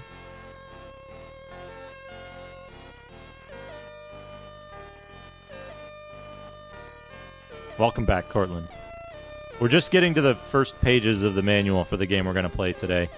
It's been very good day for redemptions. Let's see here. Do you dare enter their realm? If so, danger and excrement beyond your wildest nightmares are yours as your characters delve into the murky Underdark. Riches and glory await, as well as horrible creatures in danger. You know your party can face them and perhaps even beat them in the light of day. But how will they fare in the darkness?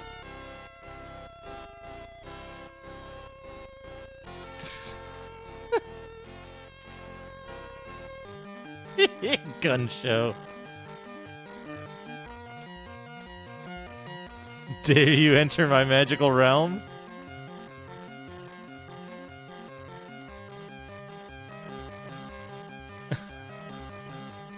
Unpissed. That's good.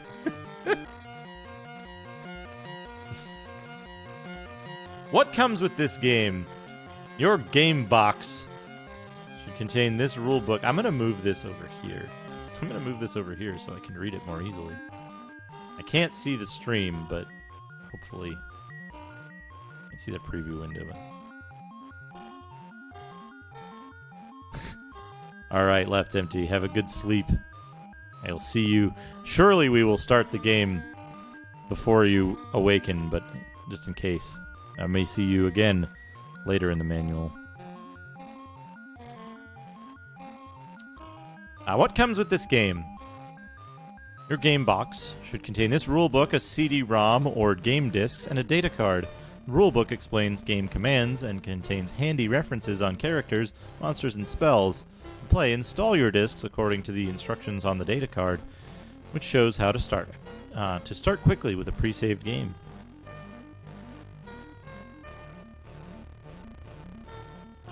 Using the mouse. In this book, the term click means move the cursor to the desired area of the screen and press either the left or right mouse buttons.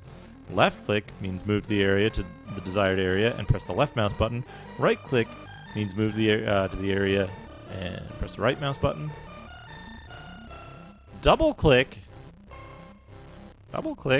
means move the cursor to the desired area and press the right mouse button 2 times in quick succession. Getting started quickly. Okay. Here we go. Let me reorganize my mass here. Yeah, Ed Greenwood was kind of a creeper. This game includes a character generator that allows you to individually design and name the characters for your adventure. However, to start right away, you may begin with a party of characters already included in a pre-saved game. Because your success depends on the skills and talents of these characters, you may wish to read on, even when starting with the party included in the game. The sections How to Play, starting on page 4, and creating your party and party of characters, starting on page 32, can be very helpful. A message from Shizd. Pizzed Puerden. On the recent danger from the Underdark. You will never believe these words, and indeed, I may never find the opportunity to deliver them. Nevertheless, I commit that. I gotta zoom in on this because it's fucking jizzed. I gotta zoom in on this. Hopefully this still looks okay on the stream. Let me double check. Yeah, here you go. It's just this font sucks. You will never believe these words, and indeed, I may never find the opportunity to deliver them. Nevertheless, I commit them to parchment in an effort to ease the troubled turnings of my own spirit. Oh wait, hold on. I forgot. This is a Drizzt game, so we have to read it in a really special way. You will never believe these words, and indeed, I may never find the opportunity to deliver them. Nevertheless, I commit them to parchment in an effort to ease the troubled turnings of my own spirit.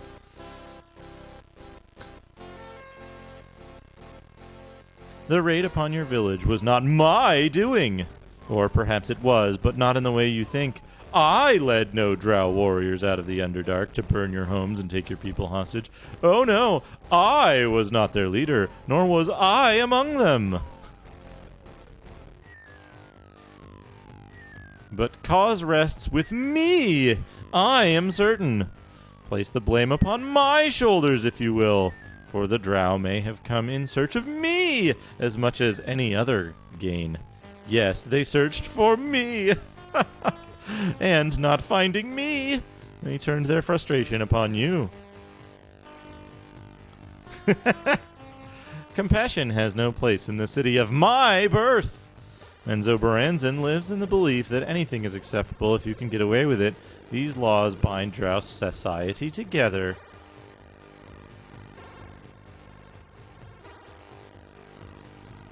Repeated so often and demonstrated so well that they ring true in the minds of all my kind. All, that is, except me. I do not know how I survived these falsehoods, nor how I overcame the rage and conceit of my family sought to plant within me. Yet survive I did, and in doing so I became a traitor to the Dark Elves, and a traitor to Lolth, their Spider Queen. Such treachery is unforgivable. I was lucky to have escaped the Underdark. I think I'm being followed. And What found could they want? my way to a new life in the world of light. Coconut Gun, thank you for the follow. Still, the memories of my evil homeland, located so far beneath the earth, haunt me even now. And other drow remember too. Thus they have come for vengeance, come to find Drizzt the merciful, Drizzt the weak, Drizzt the fool. Your village merely got in their way. Now I must descend once again into the world I thought to have left behind. Innocents shall not suffer because of me. Those who took your villagers prisoner will feel the sting of my scimitars. Finally, I tell you this.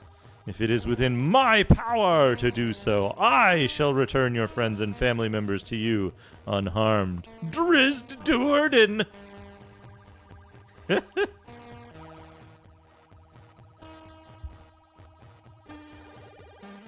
Anyway, yeah. Drizzt sucks because he's like the Wolverine of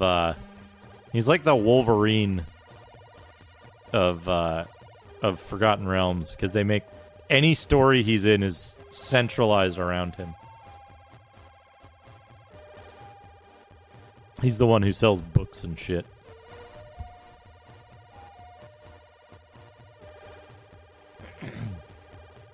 I mean, Wolverine, I think, is probably a more interesting character, but in the same way that Wolverine affects the plot of any work he's in to be central to it,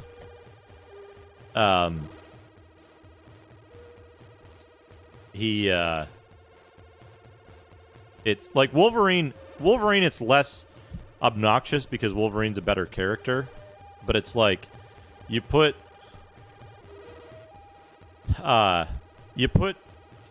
Wolverine in a story, and all of a sudden the story's about Wolverine. Because it sells stuff, right? Or at least it was that way for a while in, like, I don't know, the 90s. Last time I paid attention to the X-Mans. How to play. Basic training for combat. The village burns. Innocent men, women, and children have been taken hostage. And those responsible still lurk among the ruins of the village. Dark elves, someone shouts. And suddenly, the nature of the raid is all too clear. Rising up out of the Underdark, the drow have struck. Among the first creatures your party is likely to encounter are the drow, the merciless dark elves, wielding both swords and magic. They are formidable enemies.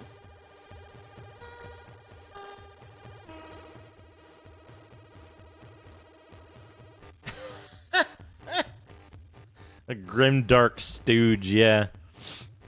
Even the serious stuff, like Curse of the Azure Bonds is great because, like, Elminster fucks off for 99% of it. And it's relatively serious, but it's like it's not a character story, as I would call it. The Kryn games kind of suffered from being character stories where fucking Tasselhoff would show up all the time. To attack, your characters must have their weapons in hand. You put the cursor, you put the thing, you put it in the thing. They had to work in the fucking,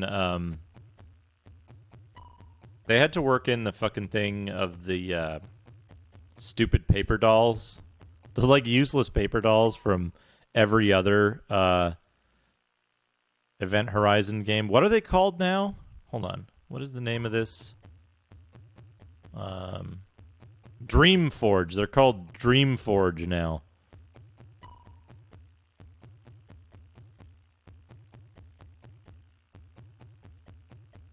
Anyway, they had to work in those paper dolls. Yeah.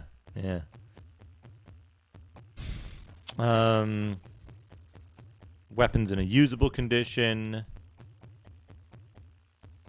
Clicking on an enemy attacks. Doesn't affect books or potions. Activates weapons only. I think I'm being followed. What could they want from me? Neckrite13, thank you for the follow. While it seems easy, keep some common sense rules in mind. Both ranged and thrown weapons have to be retrieved after a fight and made ready again.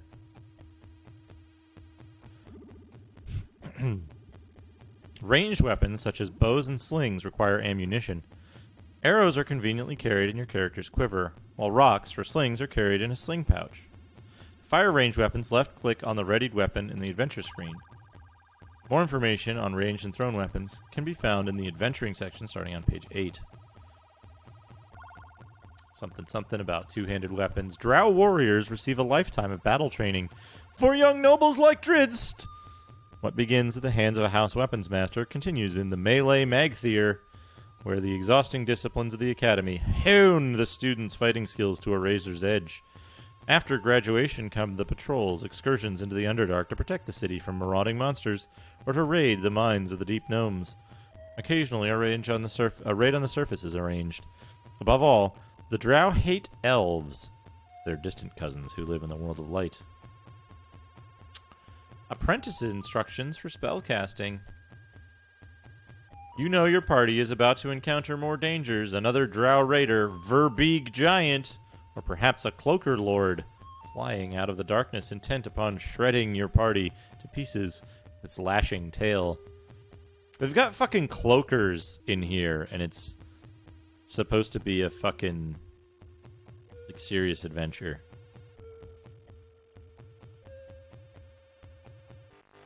What is the, Oh, no, wait.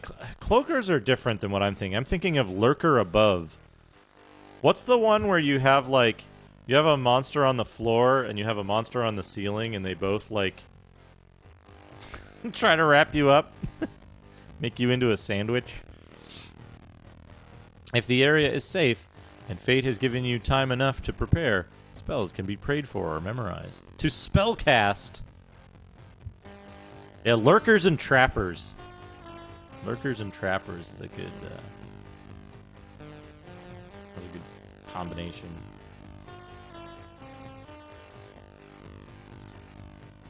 Blah, blah, blah. Holy symbol, rest, pray, memorize. Plus and minus. This is all stuff you know. Drow magic. Fairy fire and levitation are two inherent abilities of the Drow. More devious and deadly than its name implies. Fairy fire. Yes, cloakers. They're even stupider. Wait, lurker is different, right? A lurker is a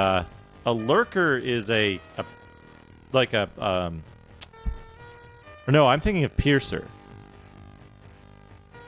What's a lurker? A lurker is something different, because a lurker in D&D, it's lurker above. Yeah, it's specifically lurker above, because lurker is something different, I think. Or maybe I'm thinking of lurkers in Ultima Underworld. I don't know.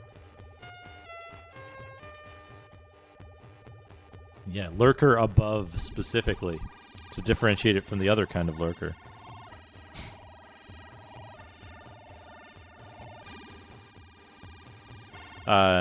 More devious than its name implies, fairy fire is often used to outline a target in magical light.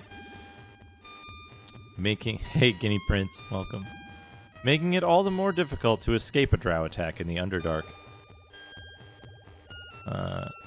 Levitation is common in everyday life for the drow. Their cities and great houses are built in a manner which practically requires levitation. Another common trick of drow warriors is to throw a globe of darkness which envelops their opponent in a black sphere, within which even the infrared vision of the drow cannot operate. Beyond these basic abilities, the priestesses and wizards of the drow train for long years to acquire more deadly and potent spells. They can be as formidable as the most dreaded practitioners of magic in the surface world.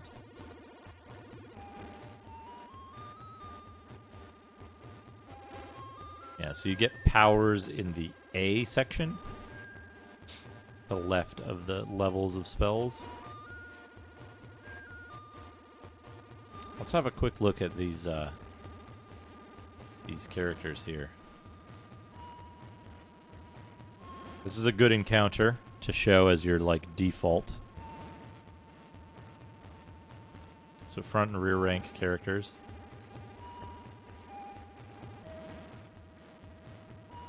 Good to have quick save and quick restore right on the interface here, but no keys for them, possibly. Here's how you can use the mouse to move.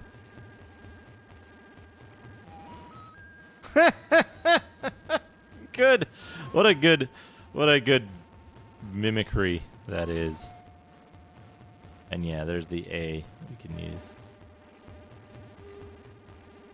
I think it uses 640 by 400 or 640 by 480. One of the normal ones. If by really weird you mean like the game itself looks super weird, then yeah. It does that too. It does that too. Arrow movement. On-screen movement. Free mouse.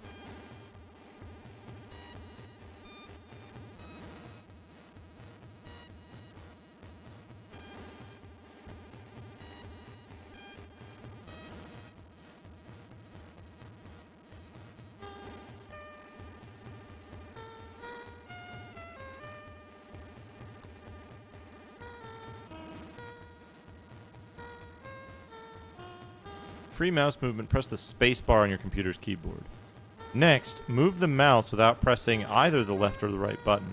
The party moves in the direction the mouse was moved. So it's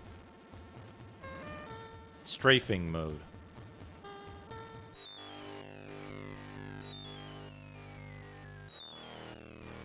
It's designed very strangely, yeah.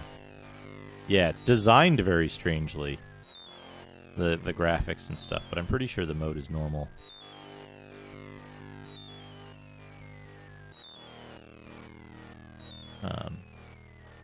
Step movement is possible for players who find the smooth scrolling interface difficult to control. It allows the party to move one square at a time. To activate this option, move the cursor over the compass located in the above the movement arrows and left click. Please note, however, that step movement is not available simultaneously with free mouse movement as described in the previous paragraphs.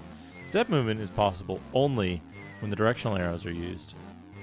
In addition, clicking on the adventure screen compass, step movement may be activated from the game options menu. Levitation and flying.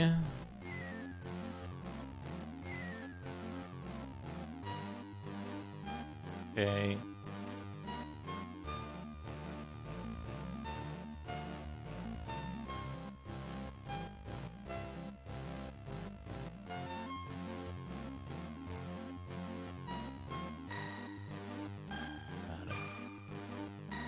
Yeah, step movement makes the game impossible to complete.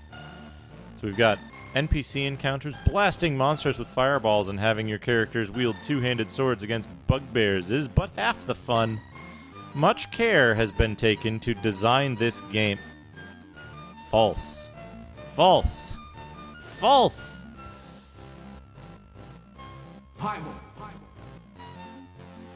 What are you getting us into today, crazy man? Wilting Death Thank you for the 100 bits. We're getting into we're getting. My God, that's fantastic. Thank you for the host. We're getting into Menzoberranzan, a return to core values for this stream.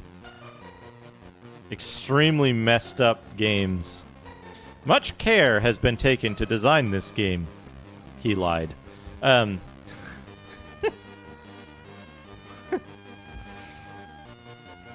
But yeah, please remember this. Please remember this. Much care has been taken to design this game. Please remember this for a long time.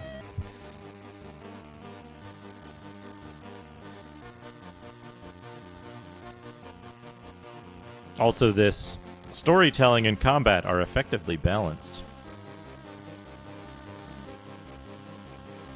Anyway, yeah, you can talk to characters. Talk or fight. This guy. I like that this guy, presumably when you enter into conversation with him, he picks up a gem and like holds it in your face. It's his thing.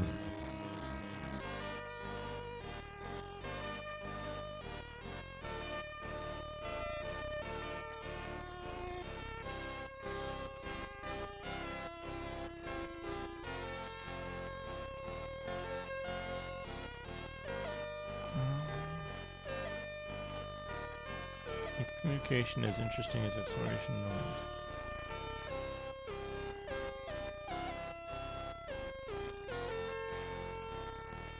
Mouse button. Eyes chosen.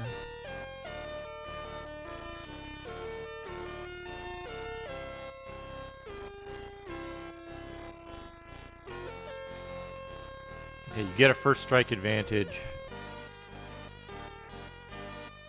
Who chooses to fight?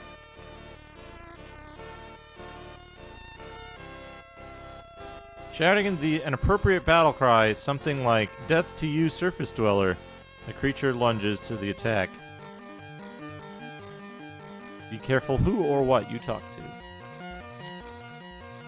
Adding an NPC, adding spells. Describe a scroll.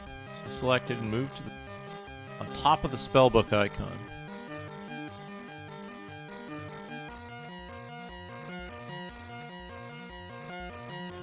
Okay, you drop spells into the spellbook.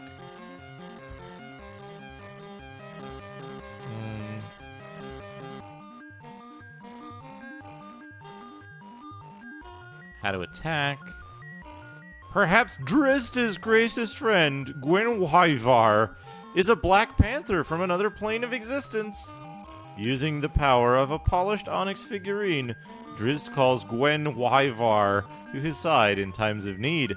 To use the power of Gwenhwyvar in combat, place the onyx figurine in Drizzt's hands.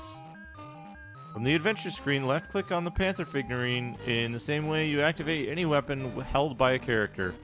Gwenhwyvar's paws lash out onto the adventure window, taking their toll on any opponent within range. When Drizzt is holding the image of Gwenhwyvar, he can only wield one of his scimitars, which, according to the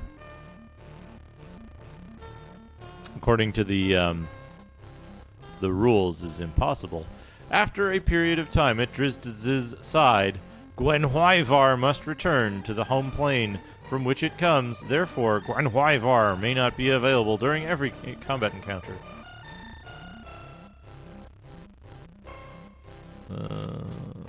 Check a status, check a thing. The golden bar is your HP. A left click on the white skull. Poison, paralysis, and rotting disease are but a few of the unwelcome examples. Drink a potion. Okay, move the potion over the head of the mannequin figure from the inventory screen. Fire a ranged weapon. Ammo is expended from the quiver or the pouch. Look at sign or writing. When the party is near a sign or other writing, such as on a tomb wall, writing can be displayed for easy reading by placing the mouse cursor over the sign or writing and left-clicking. How to memorize spells again.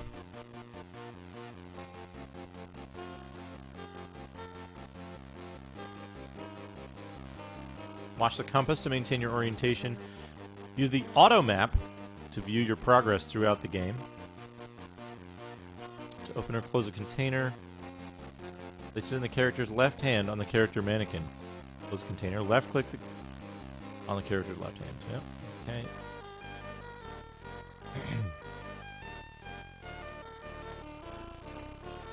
Unlock a door or gate.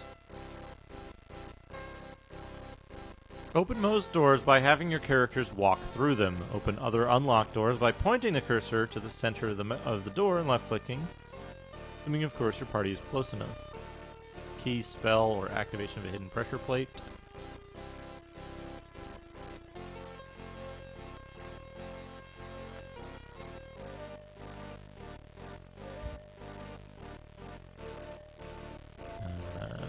To pick a lock, left click on the thief's lockpick, move it over the lock and click. Use automatically attempt to disarm traps. Pick up and drop objects, add items to inventory.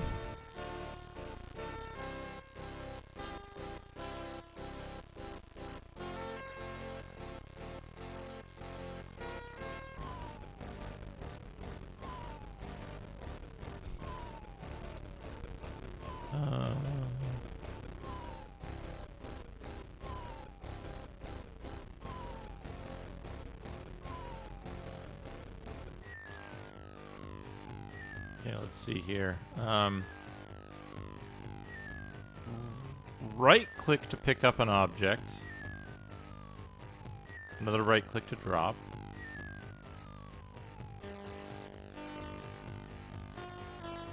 Left click to bring up the inventory screen. Click again over an inventory slot.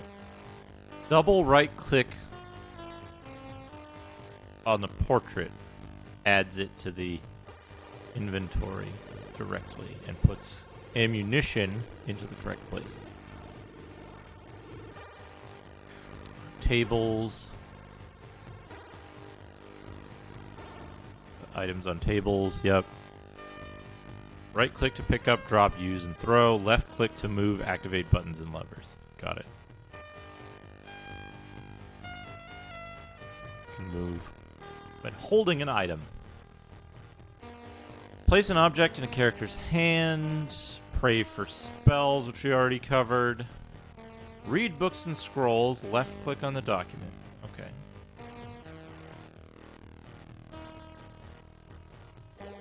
Comprehend languages ability or spell.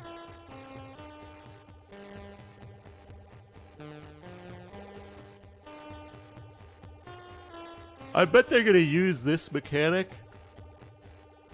like exactly twice in the entire game. Like, you'll need to have the spell. Absolutely necessary to have the spell to, like, read a book and get the information out of it so that it triggers a quest flag for an NPC. But it'll be used, like, exactly twice. Maybe once. Maybe even only once. How to rest. Even if there are no monsters in the vicinity, there is always a chance of a random encounter while the party sleeps. Make a note of that. How to resurrect dead characters. Unfortunately, unlike other races, elves cannot be resurrected. Dead characters can be replaced when new NPCs join the party. However, when a dead character is replaced with another character, the dead character is lost forever and cannot be returned to life with a raise dead spell. Also important in this game, there's your maximum party size is four characters. Maximum party size is 4 characters. You start with 2 characters and you gain 2 NPCs. Anyone familiar with Dungeons and Dragons, you'll know what What a strain that places on you during character creation.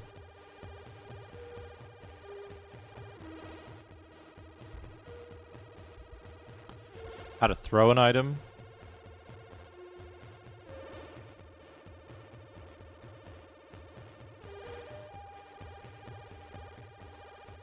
Above the center line. Okay, good. Not the same as throwing a dart or dagger, which is described next. Yeah, just all fighters. Oops, all fighters edition. We'll make just a bunch of halfling fighters. Throw a ranged weapon, dagger or throwing knife. Left click on any in-hand dagger or knife. Are automatically replenished with like items from the character's inventory. They're not available for quick replacement if they're in a chest or other container. Unlock a door or gate. Place the appropriate key over a keyhole and left click. Got it. Keys on a key ring need not be removed. Simply place the key ring over the keyhole. Use drow powers. We went over that. To use an object in hand, we went over that. Load, save, pause. Here's your little paper doll thing that Dreamforge likes so much.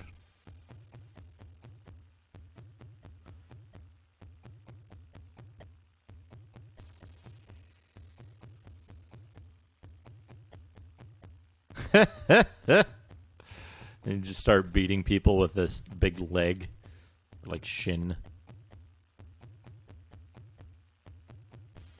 Yeah, so the skull doesn't show up unless you have it. Holy symbol and the thing. Another important thing here. Another important thing here.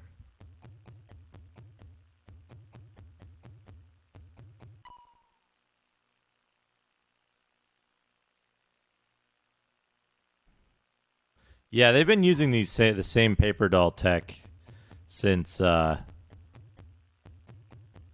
They've been using the same paper doll tech since Darkspire or whatever it's called. Darkspire was like years and years before, but they kept using it. It's the same one that's in it's the same one in Darkspire. It's the same thing in The Summoning. It's also in Veil of Darkness. It's in the other Dreamforge games here. It's in Anvil of Dawn. I assume they just like made this tech and they had a pipeline that they had one guy who just went ham on drawing little bits for people. It's the best part of Dreamforge games in my opinion.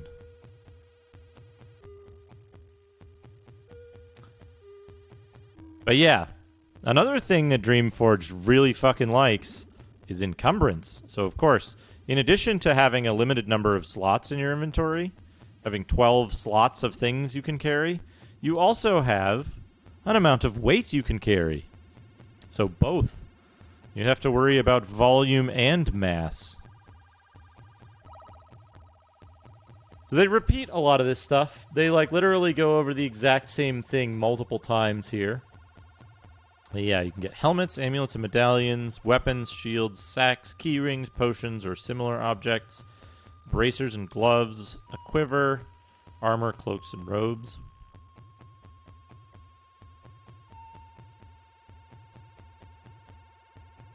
A centaur wears only centaur armor, and a kenku wears only kenku armor.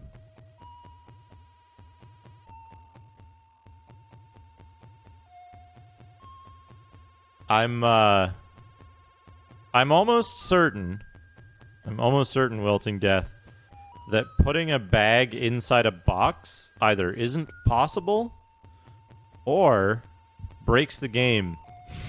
It causes it to become unwinnable eventually.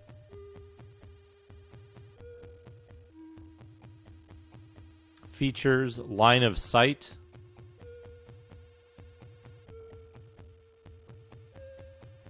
I assume that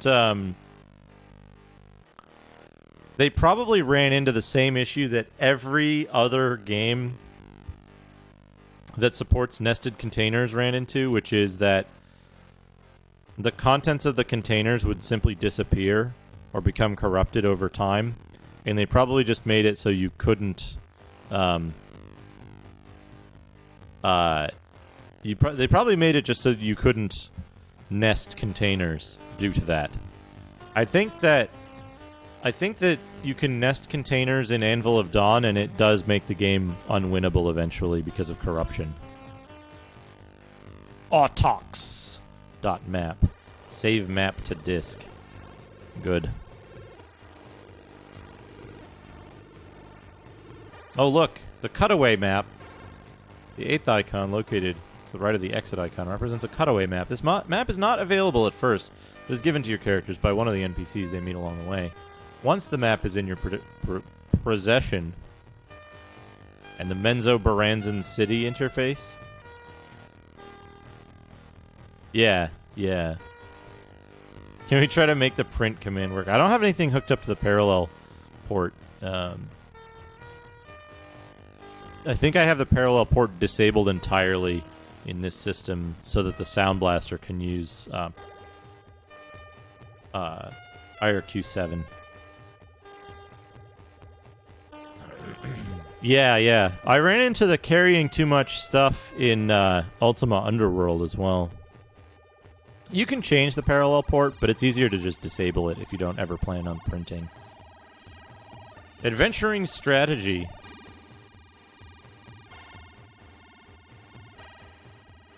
Thaco is your character's ability to hit enemies. Thaco stands for to hit armor class 0. A character must roll a number equal to or greater than this to damage a target with an armor class of 0. The lower the attacker's Thaco, the better its chance to hit the target. A character's Thaco is based on his class and level.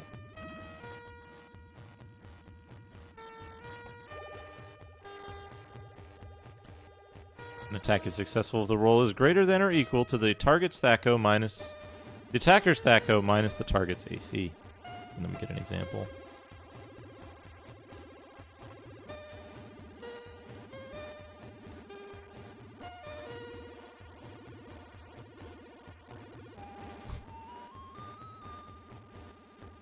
Damage, thrown weapons.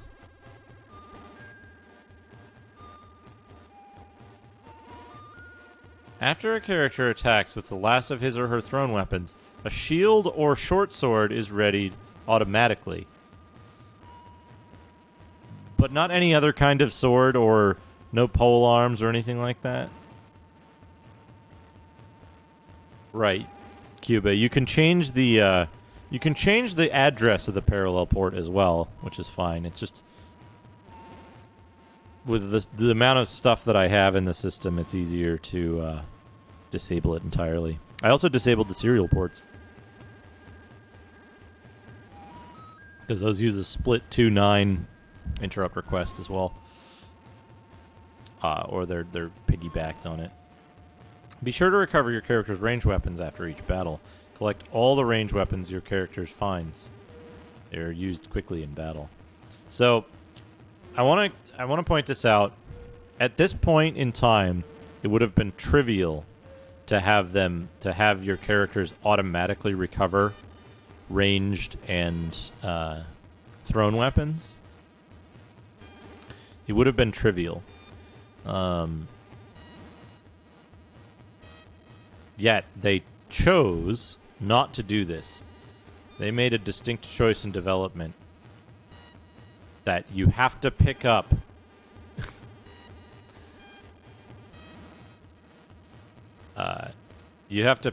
all of your weapons after battle and put them back into place every time. It's extremely onerous.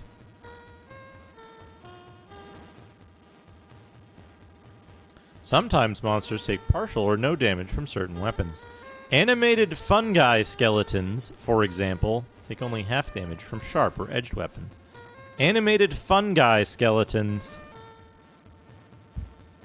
is the thing. Hints. Carry items with you. You never know when your characters might need something they've found.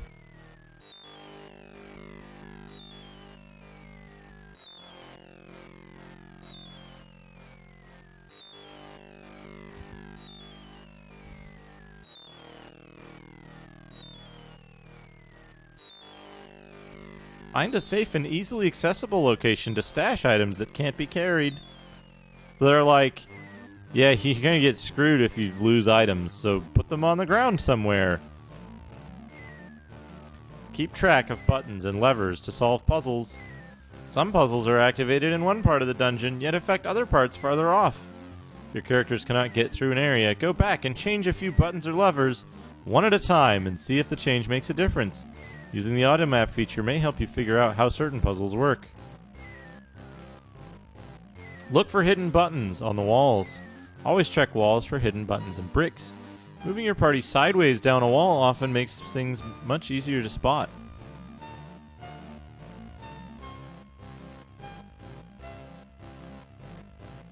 It has encumbrance, but it doesn't do anything. Good. Keep your eye on the compass. Watch the compass as your characters explore the realm of the Underdark. There are a number of traps that can change the party's facing. Magic portals and teleporters may reveal themselves this way.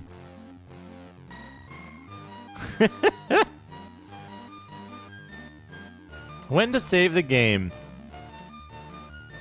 Save the game anytime you believe something might happen to hurt your character. Use the quick save option by pressing S on your keyboard. Save your game at the beginning of each level. If a puzzle is difficult to solve, save the game and try different solutions. If the monsters are attacking thick and fast, save the game and try new strategies. When things are really tough, save before opening doors. Go on. When all else fails, go on with the game. Your characters need not open every door, fight every monster, and obtain every item to win. Remember, any areas your party bypasses, if they are stumped by a later area or need an item to go on, go back and try the puzzle again.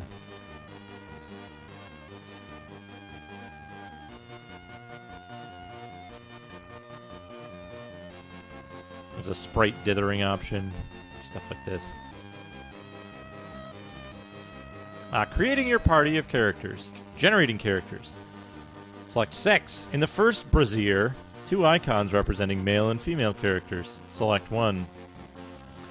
The 6 choices for the character's race are human, gnome, dwarf, elf, half-elf, and halfling. Select class. The available classes are fighter, paladin, ranger, cleric, mage, and thief. You pick any class legally available to the previously chosen race. You may make whatever multi-class characters are allowed. Hey, Zetsubera. Select alignment. Your choice may be limited by character or class restrictions. Select face. One thing I'll give the folks at Dreamforge and Event Horizon, as they were previously known, they draw really good faces. They draw good faces. Certainly, very good faces. Select attributes, age, and hit points.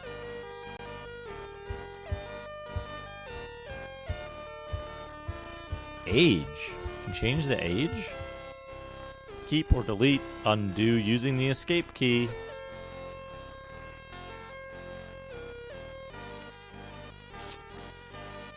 Character basics. Dwarves combine the qualities of ferociousness and the artistic. Dwarves are well known for their artistic talents. They are as at home crafting a circlet of jewels as they are wielding an axe in battle. Firm muscle accounts for much of the average 150-pound weight. Although at a mere 4 to 4.5 feet in height, dwarves appear stocky at best. They are tenacious and demonstrate a fanatical courage, though through most of their 4 centuries or more of life. Their weapons and other dwarven crafted wares demand high prices in the marketplace. Part of the dwarven mystique is their innate resistance to spells and many poisons.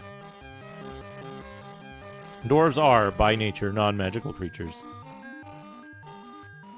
They get dexterity -1, constitution +1, charisma -2. They can be cleric, fighter, thief, fighter, cleric, or fighter, thief.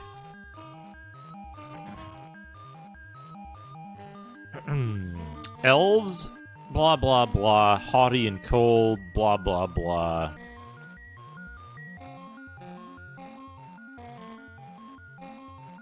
Taught archery from an early age, elves receive a +1 bonus with any type of bow and with both short and long swords. The key components of archery. Bows, short and long swords. Mages find elves resistant to any type of sleep or charm spells. Raise dead spells do not affect them either. Ability score modifiers, dexterity +1, constitution -1. Cleric, fighter, mage, ranger, thief, fighter, mage, fighter, thief, mage, thief, fighter, mage, thief. Gnomes. They get intelligence +1 and wisdom -1. They can be clerics, fighters, thieves, or some combination thereof. Which is great because clerics, fighters, and thieves benefit from having an intelligence bonus. So you will never ever play a gnome unless you're role-playing something. Half-elves. Half-elves are probably what our party is going to consist entirely of, because half-elves can be cleric, fighter, mage, ranger, thief, fighter cleric, fighter thief, fighter mage, cleric ranger, cleric mage, mage thief, fighter mage cleric, and fighter mage thief.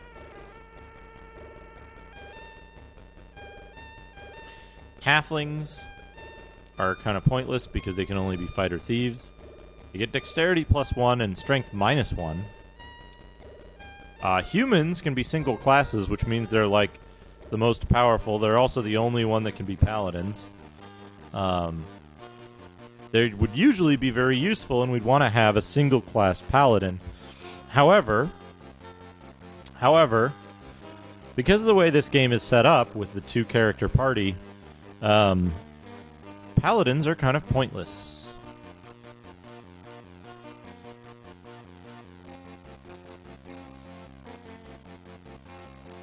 Yeah, single-class paladins are good if you have 4 to 6 people in the party, because they work like a fighter, but they also get certain specific benefits that make them ideal for front row stuff. Like, because they're immune to disease and poison and all this other shit, as long as the front row are the only people who get hit, it means that it reduces by 50% the chance that somebody will get, like, mummy rot or some weird shit. Rangers are, let's see.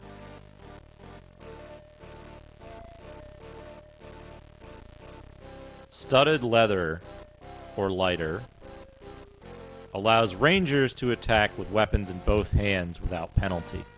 So that's important. I think paladins have the same advancement chart for attacks as fighters do. I think rangers are like 1 level behind.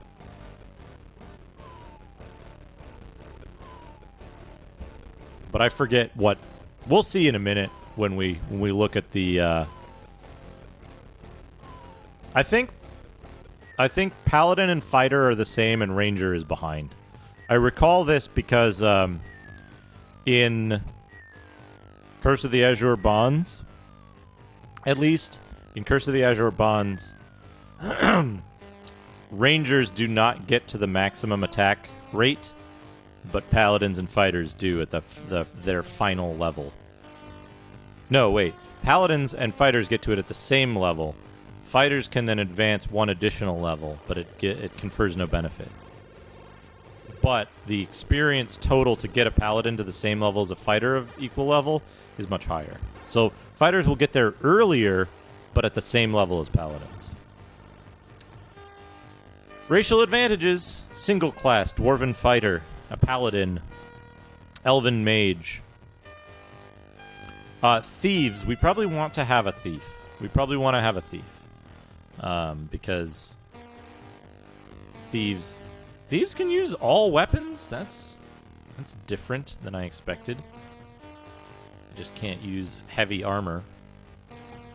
It's also impossible to combine a ranger with a thief, right? Yeah, you can't have a ranger thief.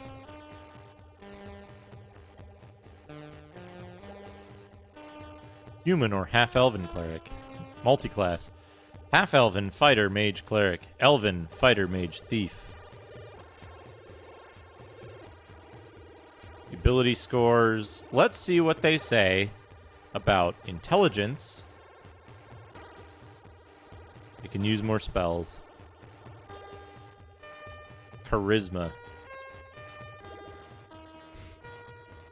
A human character with a high charisma may become a paladin.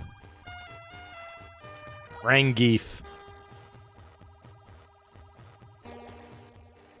Experience points, level.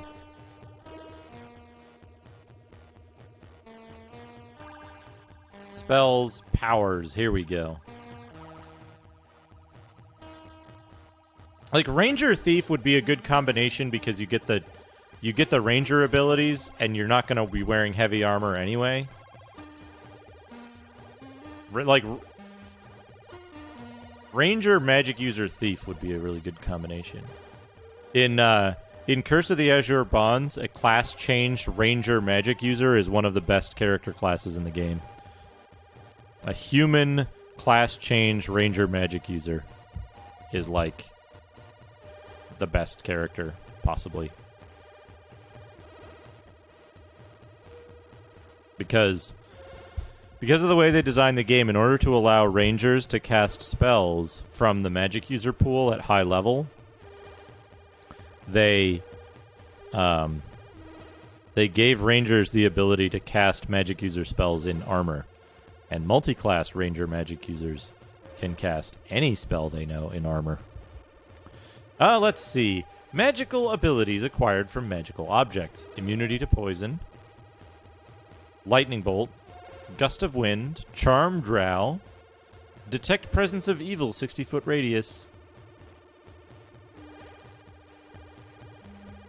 Particular distance or direction.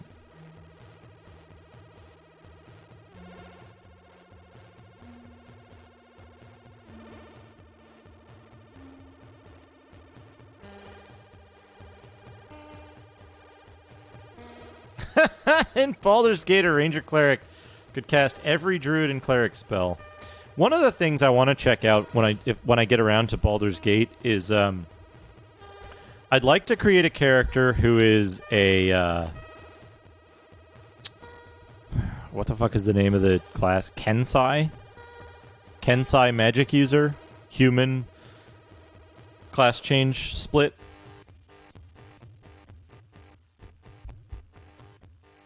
Because, yeah, Kensais get lower armor class, basic lower armor class as a class ability if they're not wearing armor. Other than bracers. They can wear bracers to improve their armor class. So, like, a class change Kensai mage would be, I think it would be, like, just from how I'm thinking about it, it's like,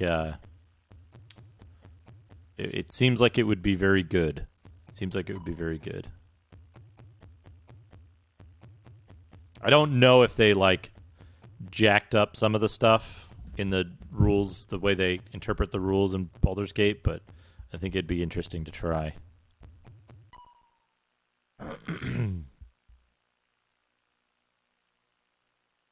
It is the power gaming setup. Okay, yeah. Yeah. I know if you choose if you do, what is it? If you do a half-orc fighter with, like, double specialization and two-handed sword, it does some really, really funny stuff in both Baldur's Gate and Neverwinter Nights. Because you can just jack the strength, like, way up, and then you can also... the double specialization ends up causing you to, like, always hit and deal, like, unbelievable damage. Just unbelievable amounts of damage.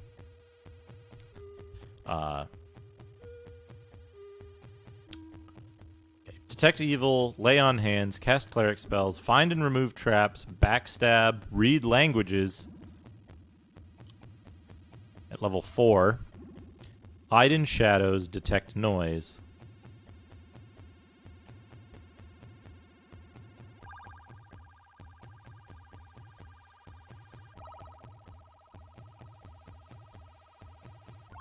So it's just cast invisibility on themselves.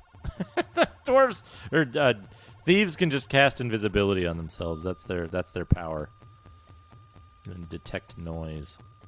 A Hookar or an Umber Hulk shuffling down a dark corridor may well reveal itself to an alert thief. Oh, they get the full strength bonus in Baldur's Gate. That's good. That's good. Isn't there... Can half-orcs be rangers? Can you do, like, a half-orc ranger with sling mastery?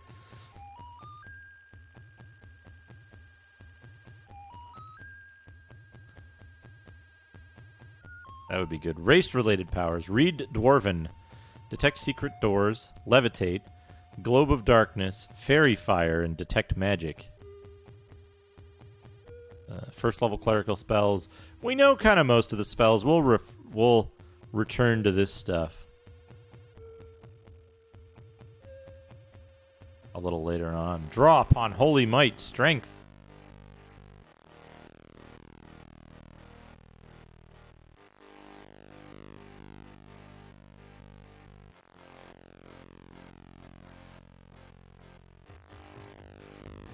Is there an archer? Is there an archer class package in Baldur's Gate? I wonder. Spiritual hammer. Flame strike. We only go up to level 6 spells, so we don't get resurrection. Elves are permanent death. Immunity to adherence. Roper strands. We might get to see a roper. Ranger has the archer kit. Gotcha. Bet you could still make a really nasty, like, ranger kit. Ice knife. Agonazer's scorcher. Milf's acid arrow. Fireball. Flame arrow. Many spells that mages don't use at 3rd level because Fireball, Haste, Lightning Bolt are the ones. I guess Fly in this game. The exact duration of the spell is always unknown to the spellcaster. I wonder if Haste actually works in this game. It doesn't do a whole lot in Eye of the Beholder. Acid Bolt, Backlash, Enchant Weapon, Spider Shape. Once they have taken arachnid form, they command all the normal abilities of spiders.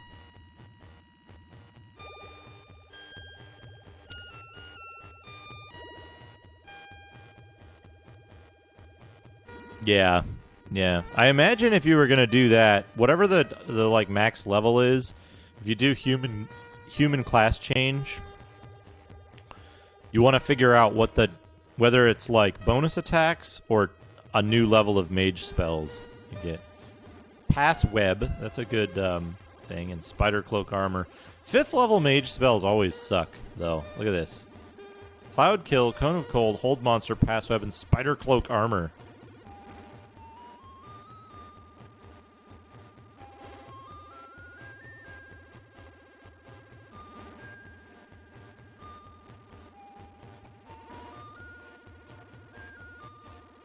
Hold Monster's okay. It's just like 5th level gets very few spells. 5th level gets very few spells, and then 6th level it's like twice as many spells again. Death Spell, which is pointless. Disintegrate, Dragon Scales.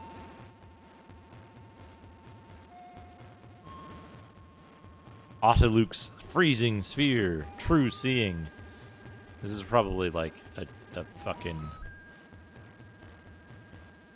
godsend. Strategies for using your spells. Oh man, we get to look at the bestiary. Aboleth, Bugbear, Carrion Crawler, Cloaker Lord. Look at these fucking stupid things. Darrow Dwarf Savant, Drider, Drow Fighter, Drow Priestess, Malice Doe Erden. Hey, Sakanakal. Risen Duerden, Vierna Dwarden, Fungi Skeleton, brought to life by the powers of the Myconid King. Gnolls, Hook Horrors, Lucratas, which are just space camels, basically. Murlochar, Soul Spiders, Night Hunters, Ogre Jelly, Osquip, Roper, look at that, Roper. Rust Monster, we got Rust Monsters.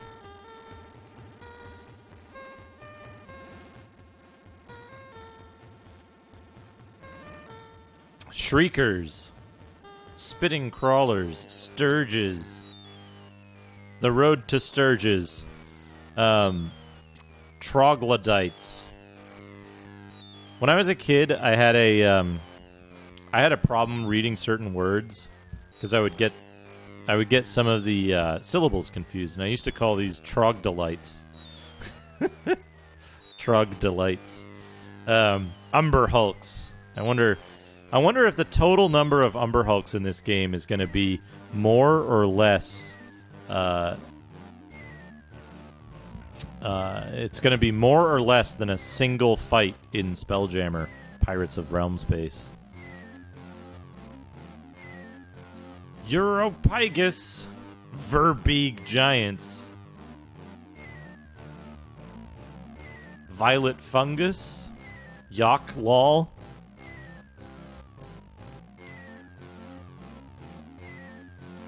Alright, let's see here. Clerics gain HP up to level 9. At level 14, they run out of thing. Paladins gain up to level 9. Paladins get spells at 9, and they get up to level 4 spells at level 15. Okay. Ow.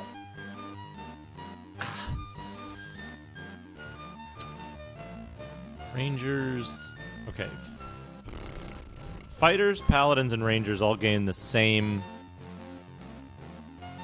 bonus stuff here. Mages gain additional hit points up to level 10.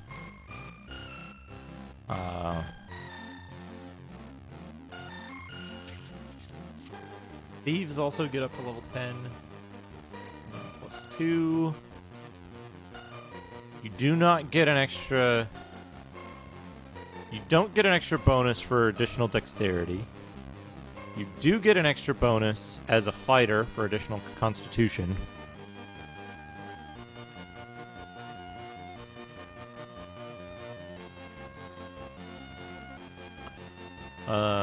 Ability scores. Strength.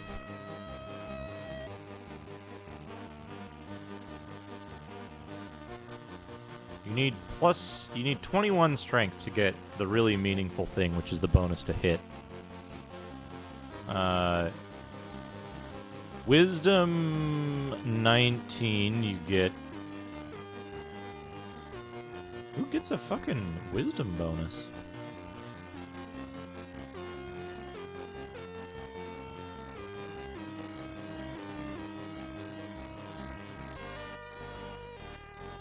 Elven Chainmail. For fuck's sake. For fuck's sake. They have the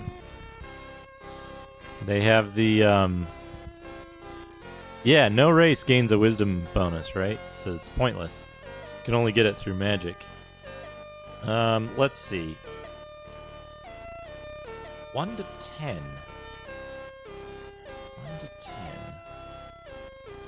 2 to 8, 1 to 8, 1 to 12, 2 to 7. Yeah, so the longsword is still the, like, weapon of choice. The longsword. And I guess you have to use a short sword in your offhand. Probably. Throwing weapons, except for the axe of hurling, suck. And missile weapons suck. They suck. Yeah, there's no reason to use a one-handed weapon other than a longsword unless it's magical. Because of the damage bonus against large creatures.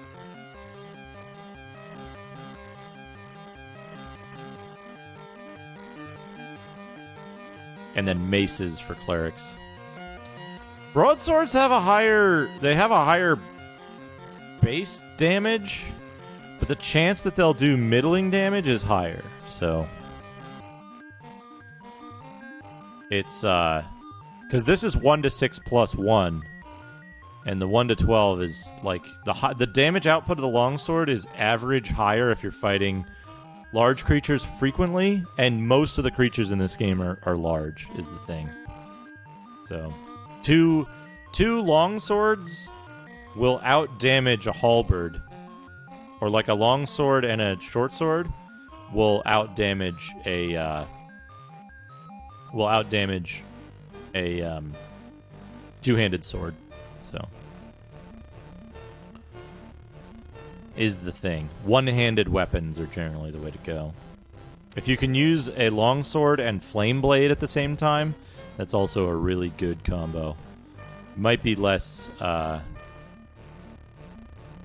It might be less though.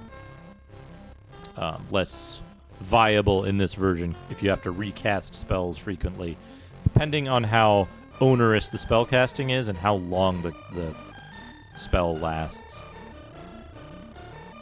Thaco. So this is the important part. Yeah, the Thaco charts for Paladin, Fighter, Paladin, and Ranger are all exactly the same. And I don't think they would have... I don't think they did any special stuff for this. Just what every game needs, an encumbrance table. Oh man, wish I had a taco right now. Good. Maybe I'll have a burrito for dinner. 2 burritos with ground beef, because I happen to have ground beef for them. Be pretty good. Nope, no weapon proficiency stuff. No. So you'll hear me often say there's a distinction between games that claim to be second edition and games that actually are second edition. And I think like Baldur's Gate 1 was the first second edition game or something that actually did all the second edition stuff. And a number of other games used modified first edition rules effectively with a lot of the optional stuff out.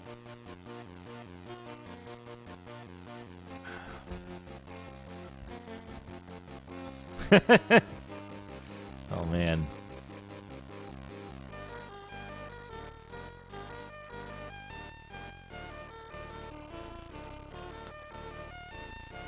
Yeah. Oh, yeah. Dark Sun. Dark Sun did use proper second edition stuff that was Dark Sun rules, which are a form of second edition rules. But anyway, John Fuzzy McGurk IV. Monks don't exist in second edition, which is weird. Barbarians and sorcerers, I'm not sure.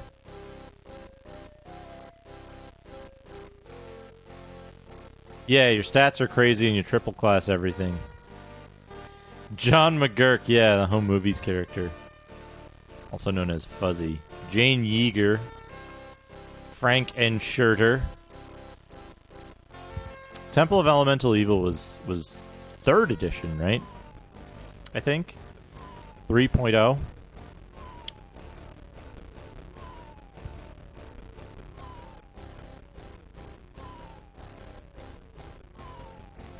I think it was 3.0, and then 3.5 was Neverwinter Nights.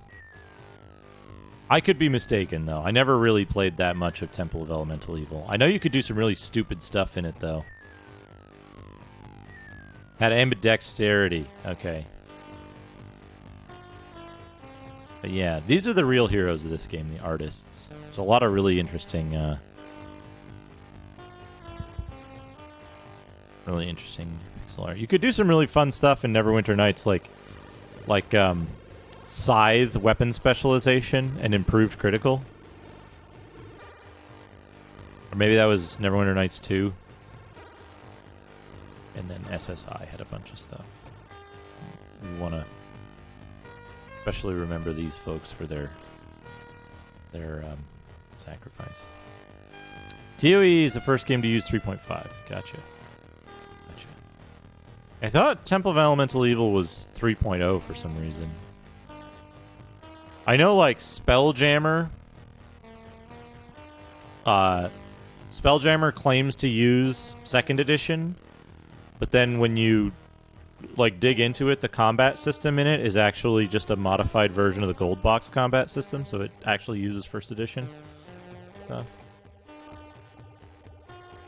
Anyway, and then the back cover is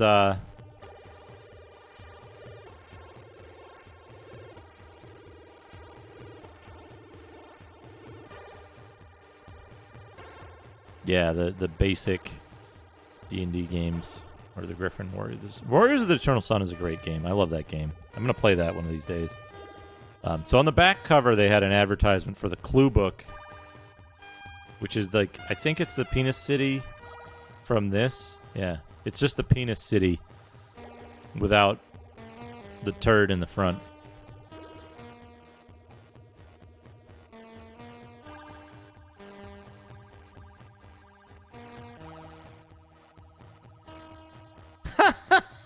You can re-roll.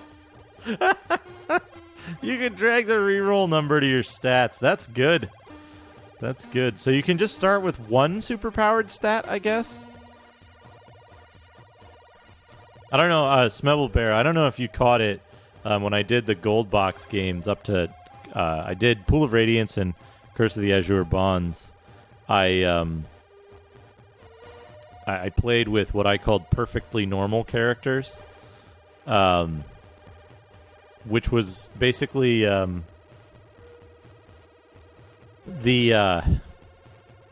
you run the game on certain combinations of chipsets and settings and stuff, it allows you to move beyond the extant menu selections. So you can just start selecting random chunks of memory after where the last race record ends.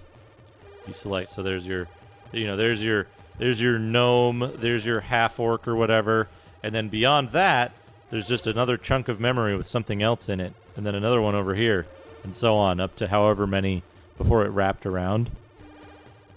And so you could select chunks of memory that allowed you to have up to 255 strength. And anything over 25 broke the game. But what you would do is you'd go up to 255 and then go down from there until you got to 25 strength or whatever. And so we started with a bunch of extremely messed up characters, extremely normal characters that had just like absurd statistics. By the end of the game, at the end of Curse of the Azure Bonds, I think the average armor class of the party was the average armor class was -7, and the damage of nearly every character was like 1d8 plus like 15 damage per attack. And the Thaco, I think we had one character with a Thaco of 2. Which was pretty good. I gotta do, Ver Electrum de Gold. Was the race of one of the characters. Or maybe the,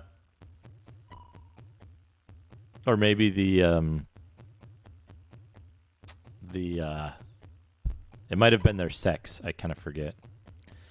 So there's that. The other thing I've got here is I do have the clue book. I do have the clue book here. Let's see if we can load that up. We've got the clue book. It's a little rougher of a scan here. A little rougher of a scan. It repeats a bunch of information from the it repeats a bunch of information from the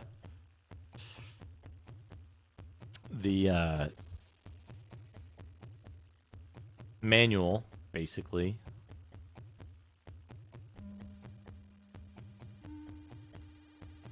There's a number of people here that will leave the party. Up to 8 fellow adventurers await the party along the trail to Menzoberranzan. Yeah, 1d3 plus 52 damage.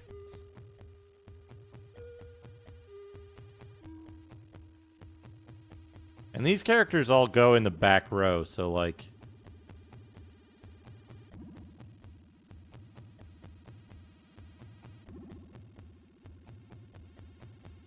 Drizzt is a level 15 Drow Ranger. Twinkle and Icing Death. His 2 scimitars. God, Drizzt is so fucking stupid.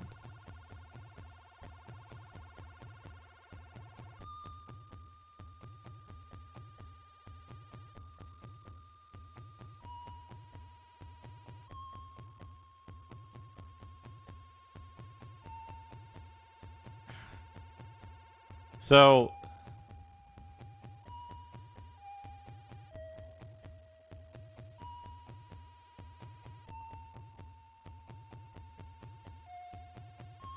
out of all the characters that we get fighter, fighter, cleric, ranger, fighter, ranger, thief, and fighter mage thief. So, Temple of Dumathoing, level 2, and Icewind Dale Plains Area 2.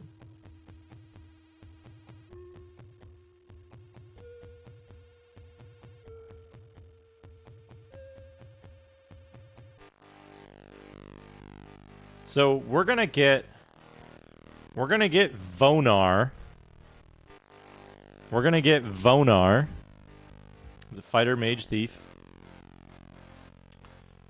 And we're gonna get Boranorak. Sent to the Underdark level 2. So we're gonna ignore the other NPCs and tell Dingus to fuck off. But like the other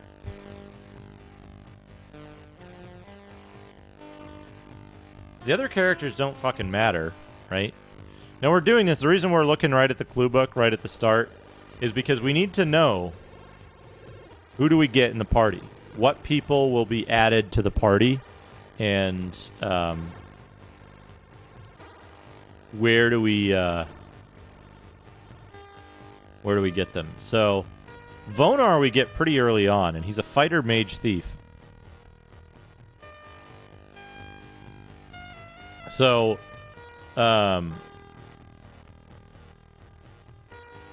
as a fighter mage thief, he's probably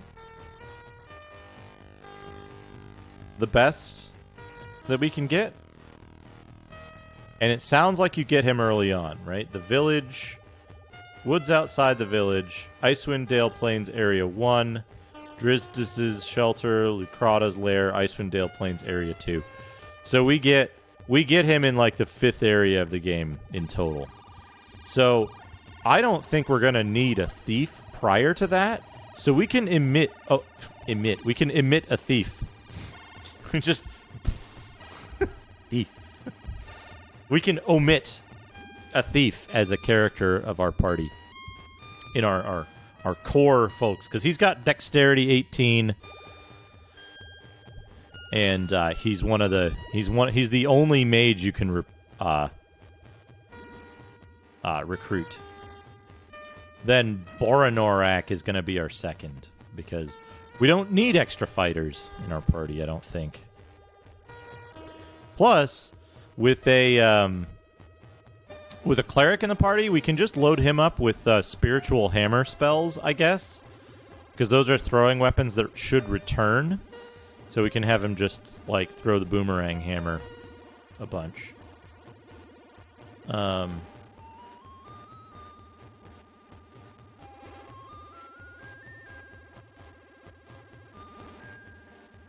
Hidden and deadly agenda of her own.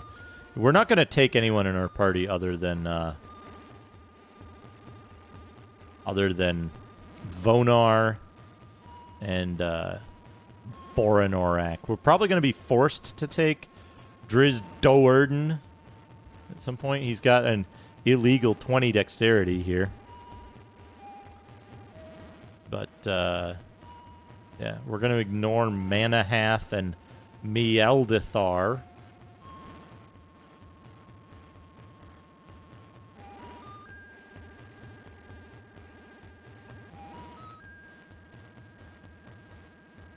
So yeah, we'll do that. And it tells you the stuff you can get in an area.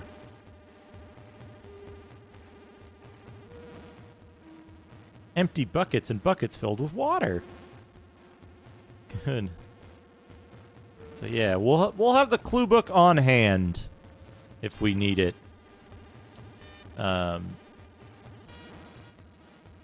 We'll have the clue book on hand should we need it. To check to make sure we're getting all the stuff out of each area as we move on.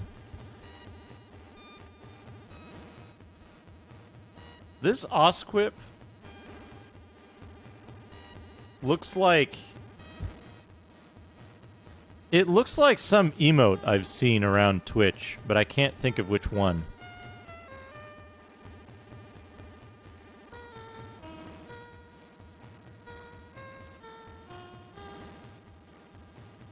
It is a good face.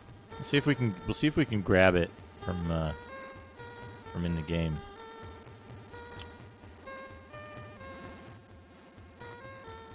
Anyway, what I'm gonna do right now is let's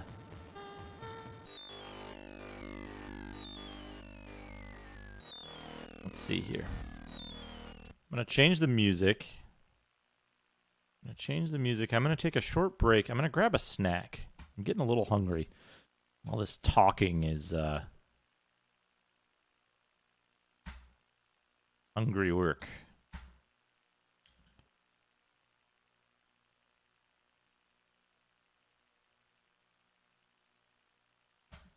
Play a tune. And I'll be right back. And then we'll start the game itself with character creation and all of this. It'll be fun times. I'll be right back.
All right.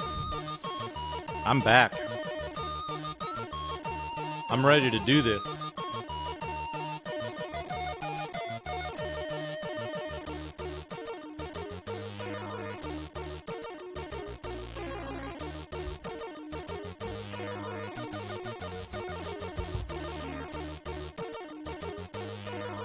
I'm ready to go. Is everybody else ready?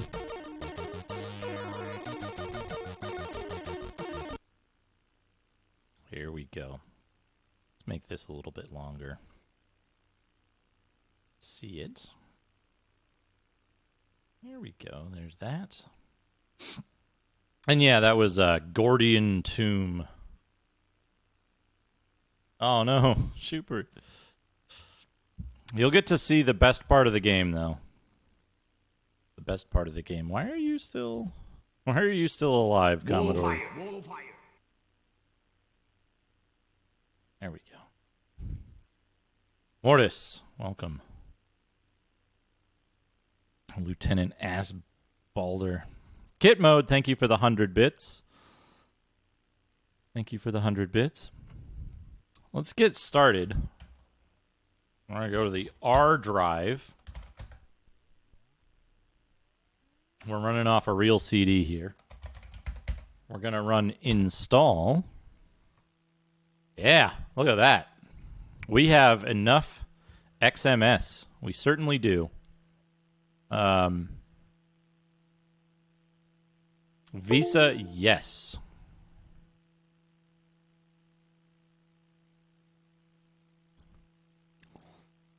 We have a mouse. We have a joystick. Imagine playing this with a joystick. Continue.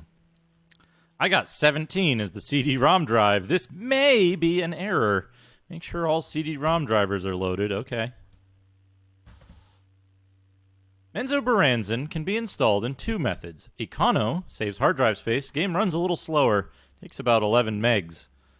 Deluxe, all files copied to the hard drive. Fastest game speed takes about 30 megs.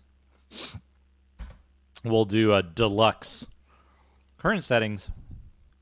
Hard drive C, directory Menzo. Here we go. Zoom. Copy all this stuff over.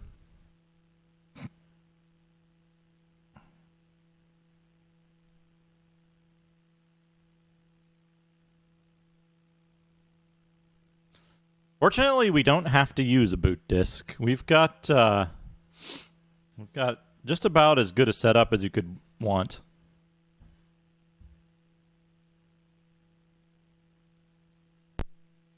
There we go. Program installed successfully. Let's read the README. Smart Drive. Smart Drive never works with anything.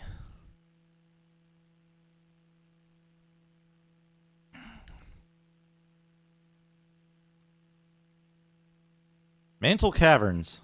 The two Mantle Caverns shown on the map on page 27 of the rulebook are in the wrong order. Mantle Cavern 1 should be in the northeast, while Mantle Cavern 2 should be in the northwest. Potions. Drink a potion. Yeah. It's cropped off on the left. There's a reason for that. We'll see in a moment.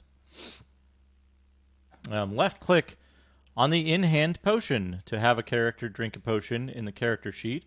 Move the potion over the head of the mannequin figure and left-click to have the character drink the potion. Potion of Jump. When a character drinks a potion of Jump, the ability Jump is added to the character's abilities.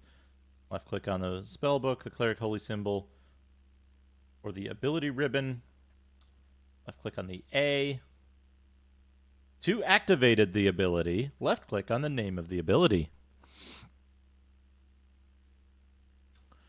Spells. If the party is halfway through a webbed door when the spell Pass Web wears off, the party can still step forward and out of the web in step movement.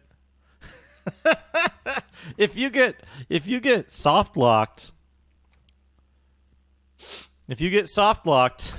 change to the other thing about character stuff.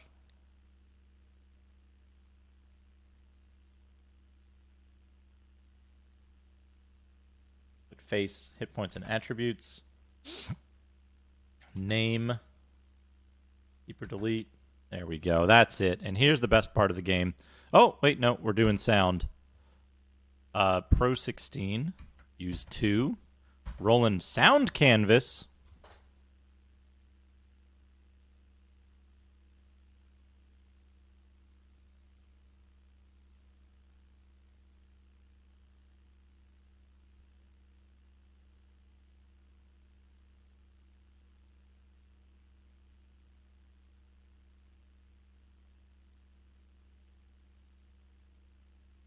Roland sound canvas.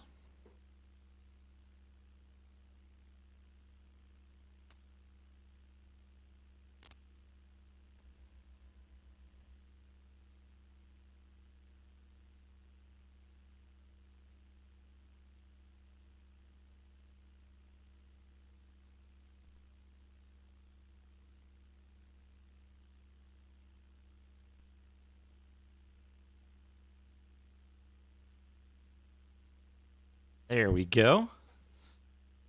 There we go. Yes. Sound Blaster 16 ASP? No. 220. 7. 1. Yes.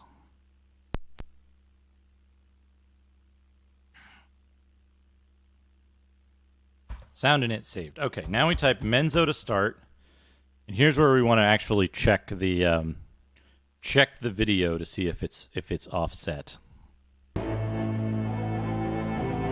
Looks like it's correct. Looks like it's correct.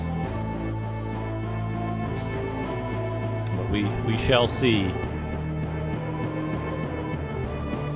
Menzoberranzan. This is the best part, folks.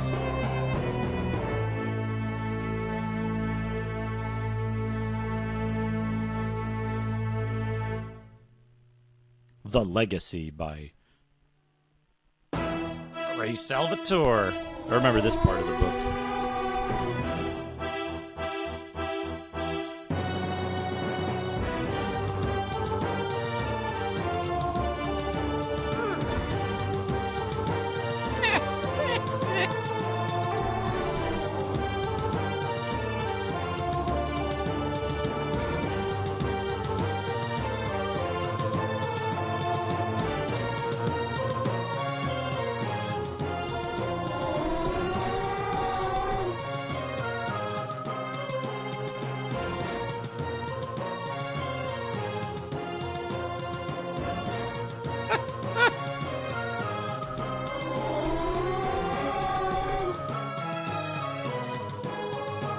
Here's how you cast spells, by the way.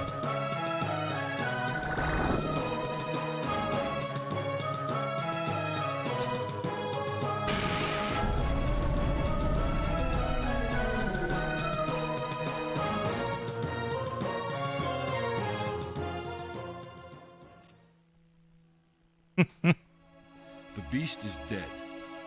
In the village, the grateful townsfolk gather. A celebration is planned.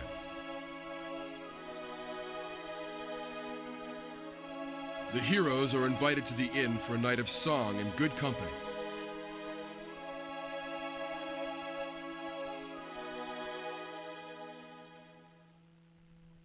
Later that evening, Except the one who got 8. Who threw a spear really slowly.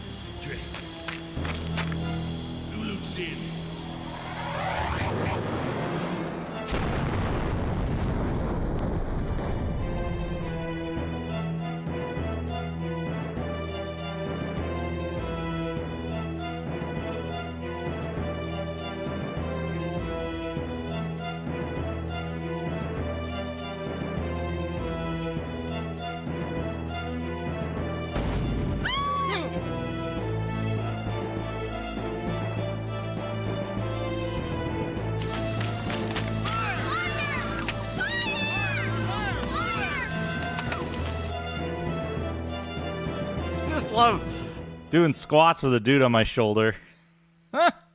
Good. Good. What a good game. What a wonderful game. There's a reason. This is the reason. Dreamforge Entertainment. John Fuzzy McGurk. To answer your earlier question, RyXNB, we're using the Roland Sound Canvas for music. We're using a Sound Blaster 16 for digital audio. They also chose a really good way to put this white text over a background. And it scrolls way too fast.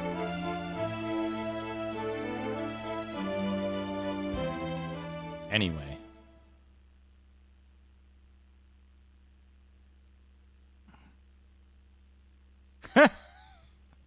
Oh, they mention it in the rule book, which we were reading a little earlier, that the Drow have come to this random village looking for this guy, the star of the story. This fella, Shizd Puerden.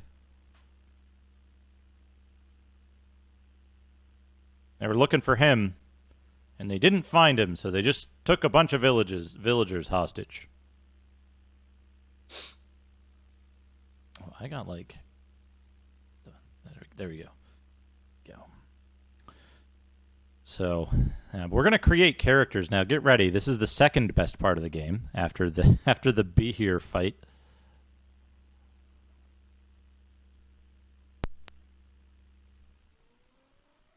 Lolth, hear me.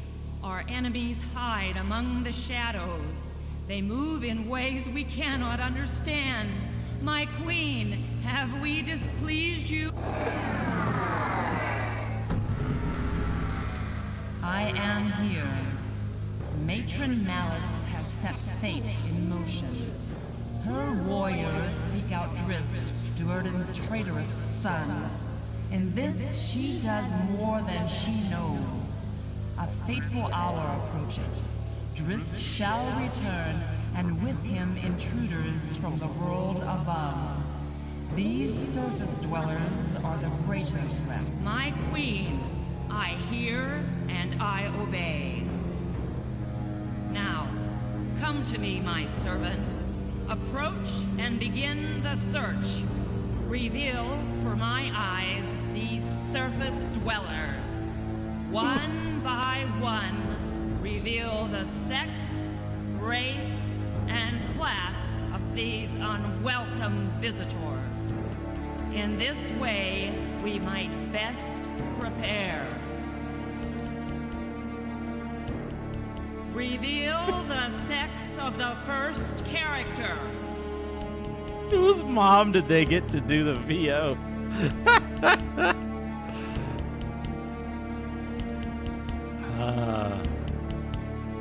Yeah. Oh, yeah. Oh, this is so good. This is so good. Yeah, male and female. Purple and green. I think we're going to go with 2 male characters. Actually, wait. I don't remember. Let's see if we can make Berserker properly.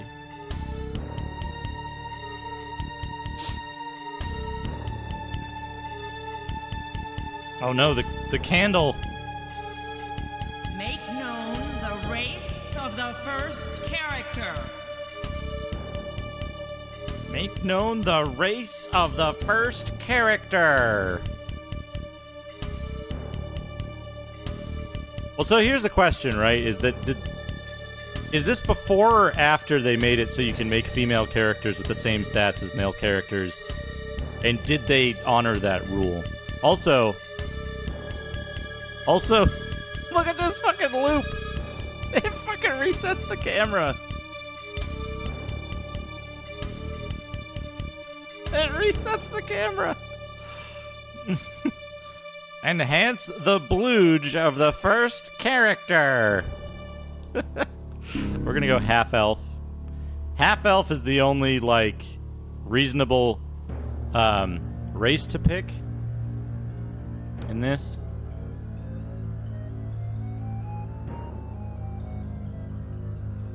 Show the class of the first character. Well, so we can't do nude dwarves because dwarves can't be, they can't be the right multi-class that we want. Now, here's what I'm thinking.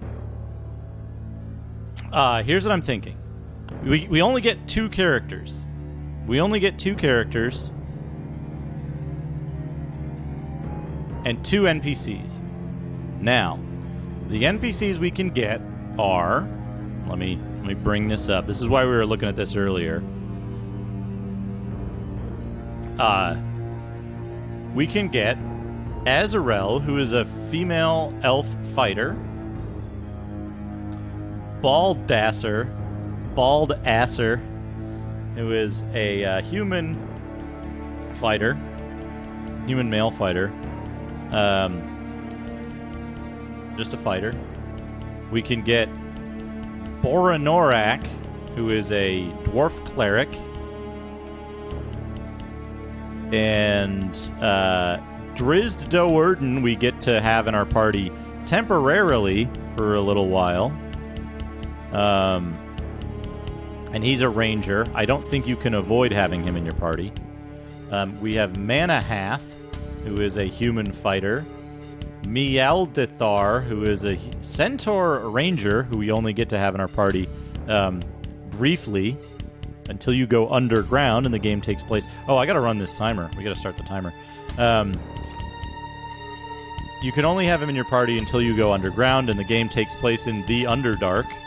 So there's that. There's Vlak Verdling, who is a deep gnome thief.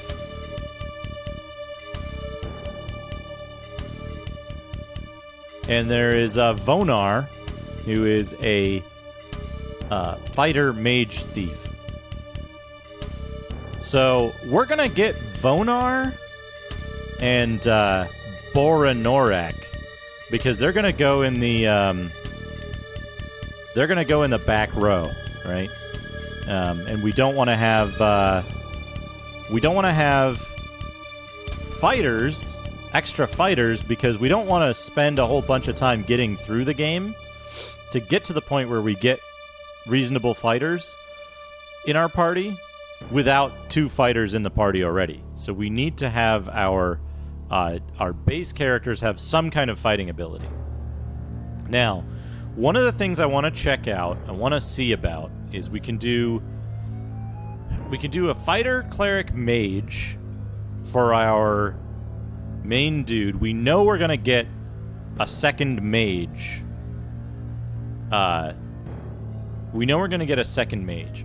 Rangers and fighters are the same, except Rangers have the ability to use 2 weapons at the same time without penalty, whatever that means. The crushing weight of making wise choices. Kit mode, thank you for the 100 bits. So I think what we're going to do is we're going to do a half-elf ranger cleric for our first character. And they're going to use... Reveal the alignment of the first character. They're going to use 2 weapons, 1 in each hand. Make known the face of the first character. Make known the face. This is the animation for choosing your face.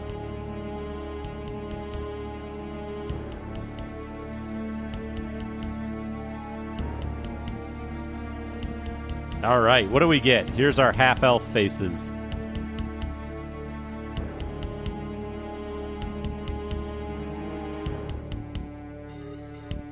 You have to play good if you're playing a ranger. Rangers must be some kind of... I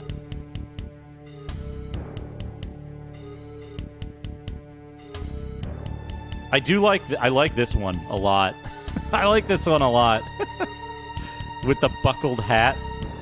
We're going to go with this.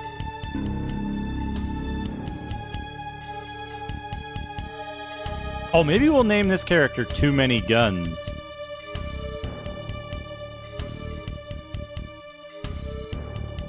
Yeah, here we go. You can't hold the button down.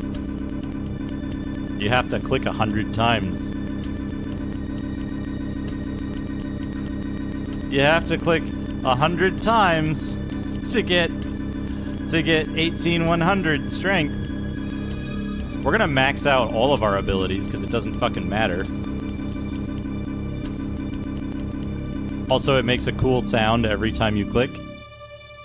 Oh, Septerra Core. Oof, that's a rough one. That's a rough game right there. Oh, hit points. In the manual, it said you could select your age at this point as well. 60 hit points. Nah, this is necessary. They let you modify your character here, but they've balanced the game around having maximum stats. So, we're playing as intended here. Reveal the name of the first character. There we go. It'll be Too Many Guns. Keep Because or delete the first character. to dual wielding, right? Dual wielding.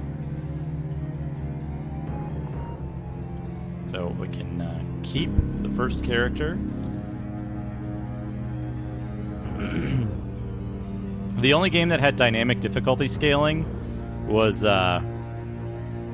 Reveal the sex of the second character. make the second character male. This will be Dad.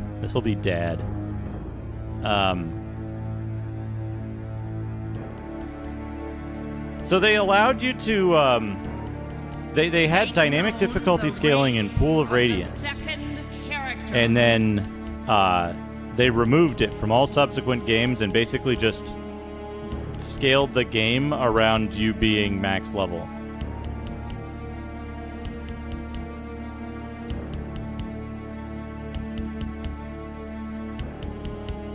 Well, that's the thing, right? Is that if they don't if they don't balance around max stats, they basically the game is on normal difficulty if you're you're on normal difficulty if you have max stats. And then anything below max stats, you're on a harder difficulty, basically. It's a challenge run, effectively. So we're gonna make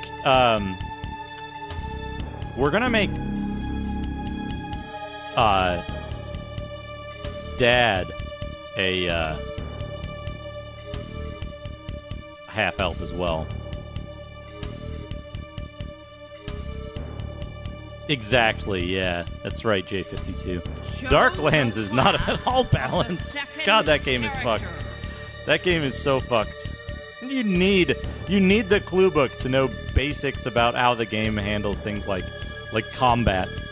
What the actual behind the scenes math is.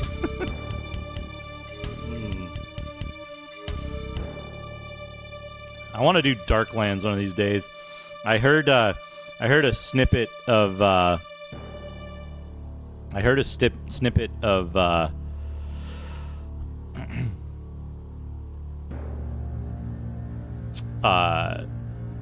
Homme Armée recently. And I was like, oh shit, Darklands.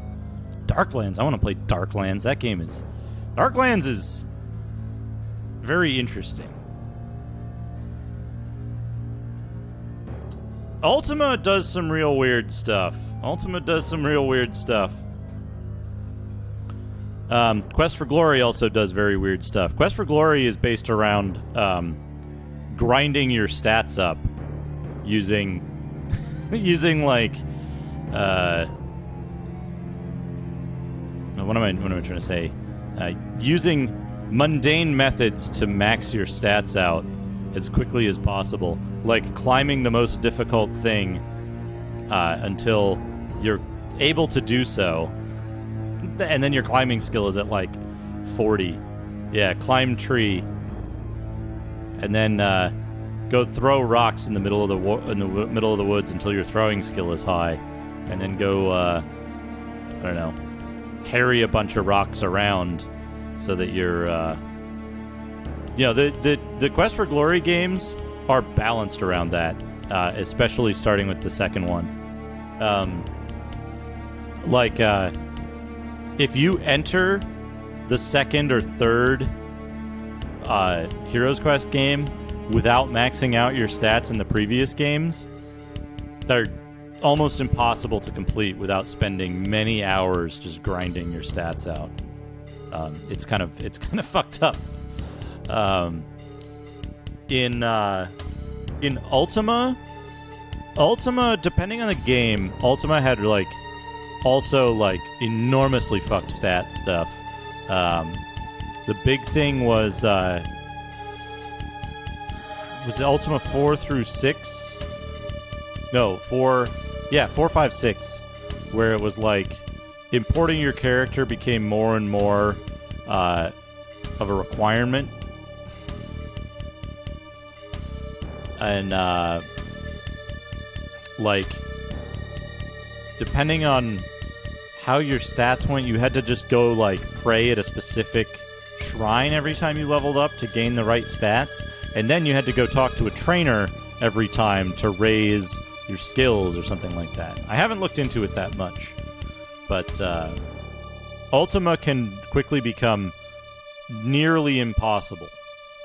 So I think what we want to do here's the thing I'm wondering about. Here's the thing I'm wondering about is, do I make a fighter cleric mage here, or do I make a fighter mage? I'll be limited to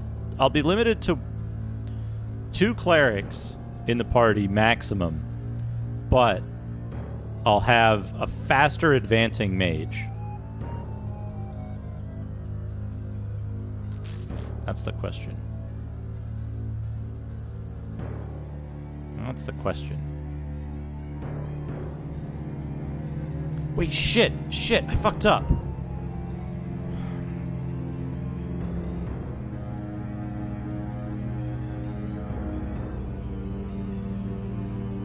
It's a little more complicated than that. Most AD&D computer games are based off of Pool of Radiance. Pool of Radiance is based off of relatively strict adaptation of the first edition Advanced Dungeons & Dragons rules, which made some concessions for it being a computer game, but for some reason up until basically Baldur's Gate, that was what most games were based off of, with the exception of Dark Sun. And then Ultima was kind of its own thing. Wizardry was kind of its own thing. Wizardry spawned a lot of competing stuff. Might and Magic kind of did its own unique path where increasing your attributes wasn't a big deal. But I gotta start this over.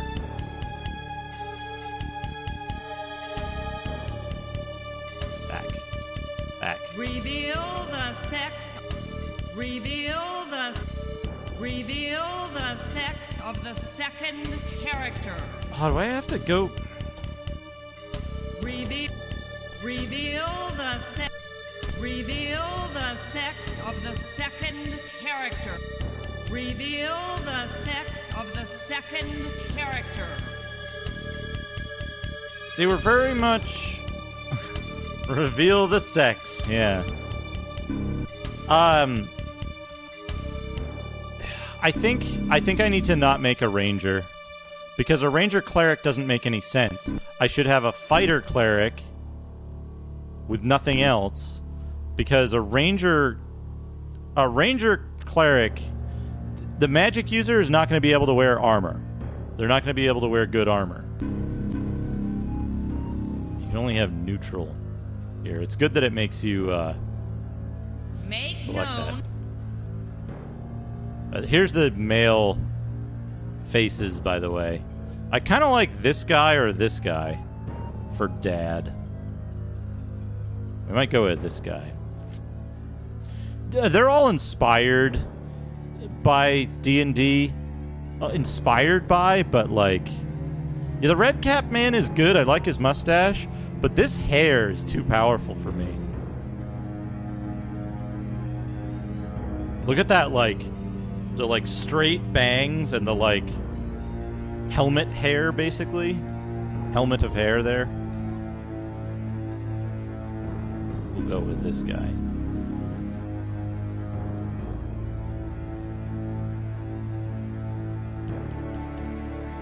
Boom! The rock explodes, leaving the toilet unharmed. I love that the spider flies by and shoots a bunch of dice down into the bowl.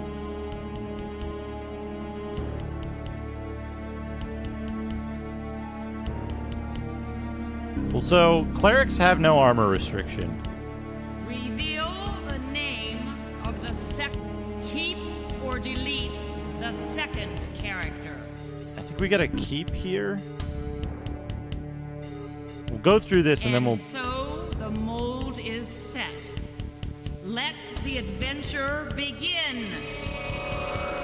We're gonna have to restart this entirely, which is fine. So clerics have no armor restrictions. They can use any armor. Okay.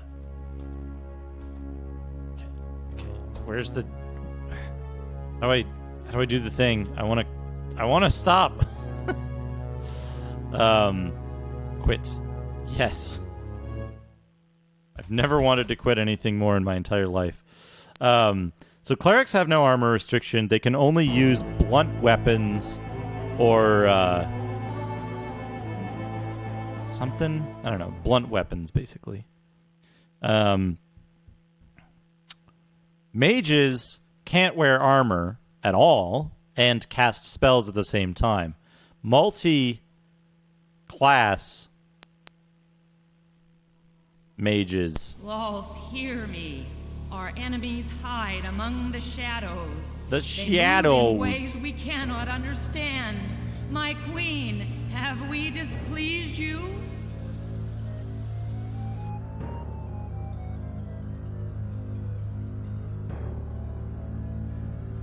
Reveal the sex of the first character.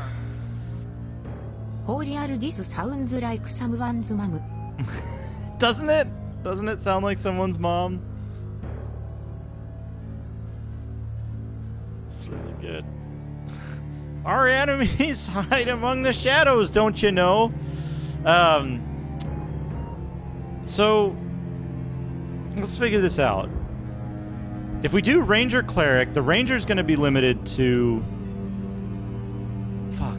If we do Ranger Cleric, the Ranger's going to be limited to only studded leather, which doesn't exist, and Elven Chain, which is there's probably going to be one instance of Elven Chain in the whole game. There's no character that can be a Ranger magic user. Humans can't change class.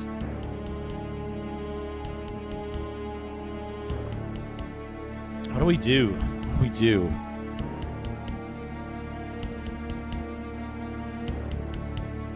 We'll get a pure cleric at some point.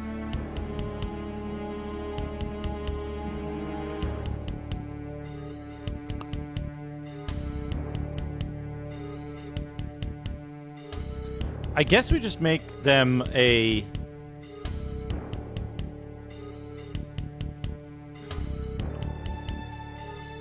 I guess we just do... We do what I was planning before.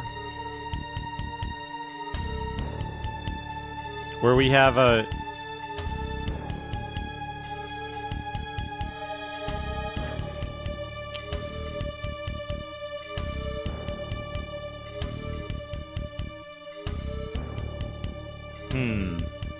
See, when it's two characters, it's too much. It's too...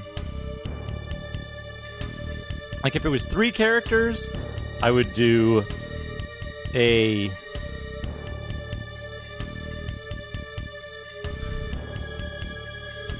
I would do probably a cleric magic user. Birdman is a fighter mage thief. he goes in the back row, so his armor doesn't matter. The other guy is a cleric. Pure dwarven cleric.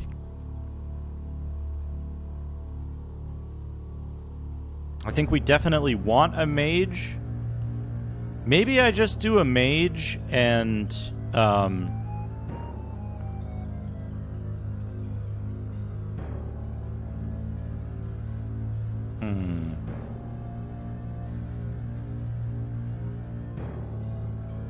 Like... I can do... I want to do Ranger Cleric and have that character use...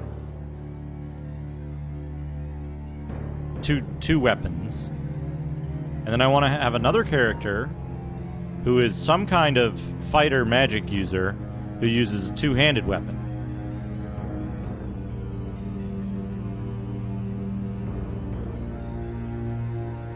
Yeah, we have a thief from the thing.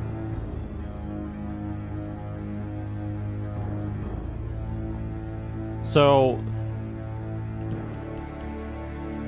then what do we do? Ranger Cleric and Fighter Magic User? Or Fighter Magic User Cleric? Having 3 clerics would be really good, but also having a dual class Fighter Magic User would be good because they would advance faster than the Birdman. I don't think the Birdman can wear armor anyway, so we don't have to worry about him getting armor. I wish he was just a Magic User Thief. That would be ideal. Let's do this. We'll make too many guns just like we did before. I didn't need to actually do this. I'm going to skip this. As awesome as it is. Ranger Cleric, right?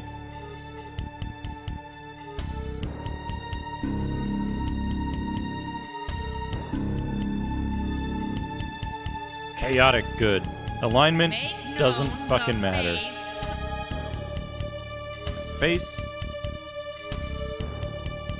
They're all very good faces, but I like this one.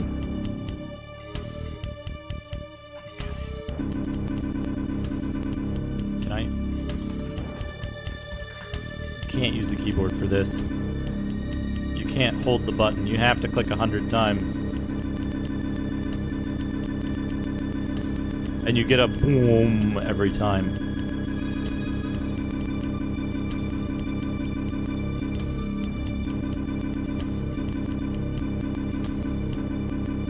There are infinite monsters in this, though, so, like...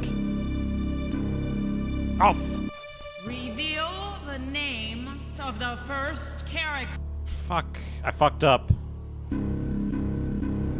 I forgot to adjust the hit points. Give me a higher percent number so I have to click less. It's a risky gambit.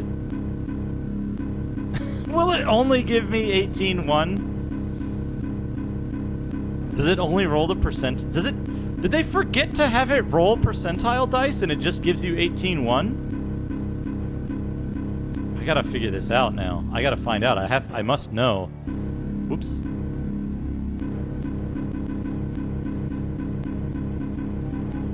Wait, hold on a second. I got an idea. 11. You... Ah! Fuck! Fuck this game!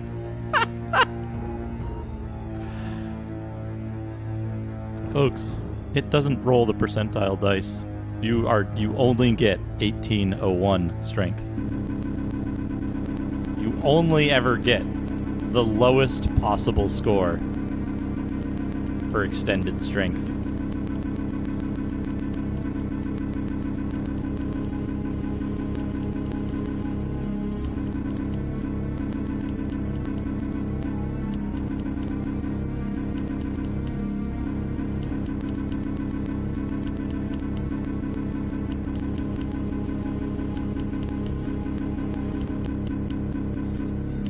So in case you were wondering, is this game balanced in such a way that you can play it using just the rolled attributes? No, absolutely not. Reveal the name of the first character. Too many guns. There we go. Keep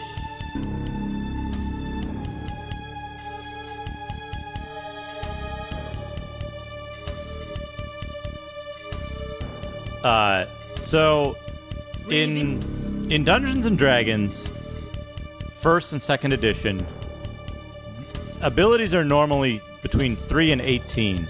When they get to 18, if you are a fighter class, you can have exceptional strength. Exceptional strength means you roll two 10-sided dice to determine a number between 1 and 100. And that's your, percentage of strength between 18 and 19.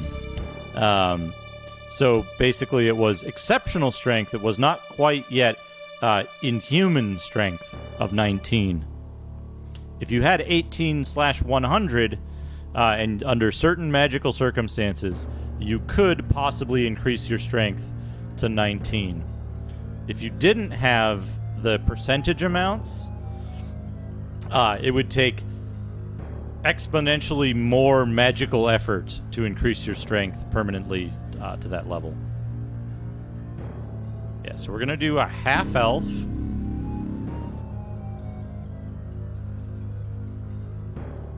I guess we're just going to do fighter mage, right? So, there's a... Hold on. I have this somewhere. Let me pull this up. show the class I can show of it the second quite character. easily here. Let me bring up the PDF viewer. That's the wrong one. That's the wrong PDF. We don't want that one right now. We want the other PDF, the rule book. So in the rule book, at the end, I think, there's a list for your strength. So between 1 and 50 is all the same. If you go between 51 and 75, you get an additional bonus to hit. For 76 to 90 and 91 to 99, you get 1 additional point of damage each. Gotta pass? Okay, go ahead. Retrograde Tom with the big ol' raid. Welcome everyone. We're looking at the rule book for Menzoberranzan, talking about what 18/100 strength means. We're about to make our next character. My You get- God, that's fantastic.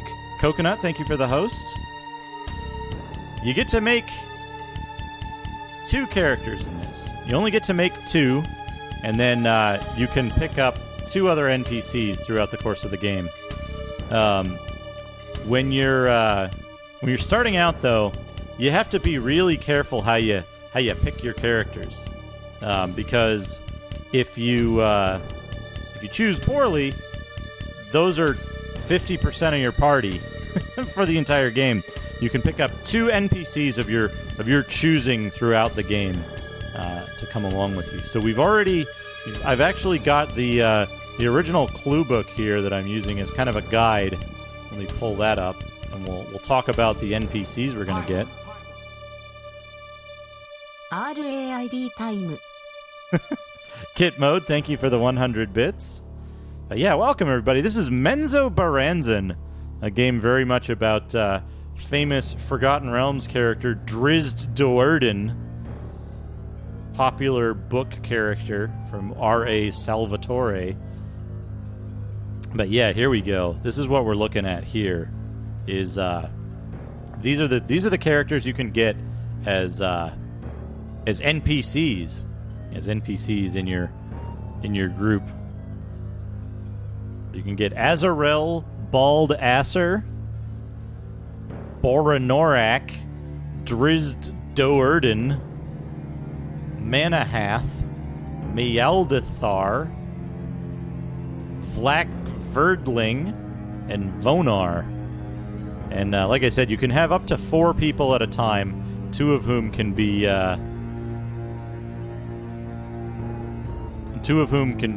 NPCs. You create 2, and then you can add 2 additional people. So what I've decided is we're going to we're gonna get Drizzt Do'Urden in our party. They force him into your party. Status saves the party from the attack of a Verbeeg giant. Drizzt is captured by the forces of House Do'Urden. Description: the only dark elf to have forsaken the evil ways of the Drow.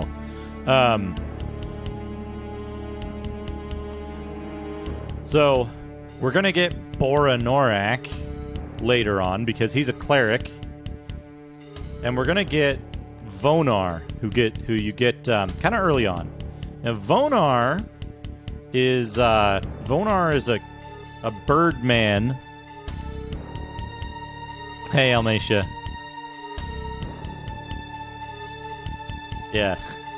So Vonar is a fighter mage thief, and he's the only mage you can pick up. And yeah, he's a good birdman. So those are the two NPCs we're going to be going for: is Bora Norak and Vonar. Every other NPC is either is a non-spellcaster. So just having a bunch of extra fighters where you can only have 2 people in the front row isn't that useful. Yeah, 13 intelligence for a spellcaster. But yeah, that's what we're going to go for. So we're building the rest of our party around that. And by the rest of our party, I mean 2 characters. It looks like we're going to have... our first character is Too Many Guns, who is a ranger cleric, a half-elf ranger cleric. I think I'm being followed. What could they want from me? Skeptical Reptile, thank you for the follow. Yeah, so the problem is, when you only have 2 characters to work with, and 4 in total, like in Eye of the Beholder, you get 4 characters plus 2 NPCs, so you have 6 total. And that way you can have, like, I want to have a single-class paladin, or I want to have a single-class mage. You can do that, and that's fine. But when you've got 4 people, and only 2 of them are front row, then having blue-eyed boy from the Old West learned one of life's cruelest lessons: that evil was bigger than his gun. So he followed the footsteps of a mysterious master to the Far East, where he learned the secrets of the sword, and came back home with the heart of a gunman and the soul of a samurai.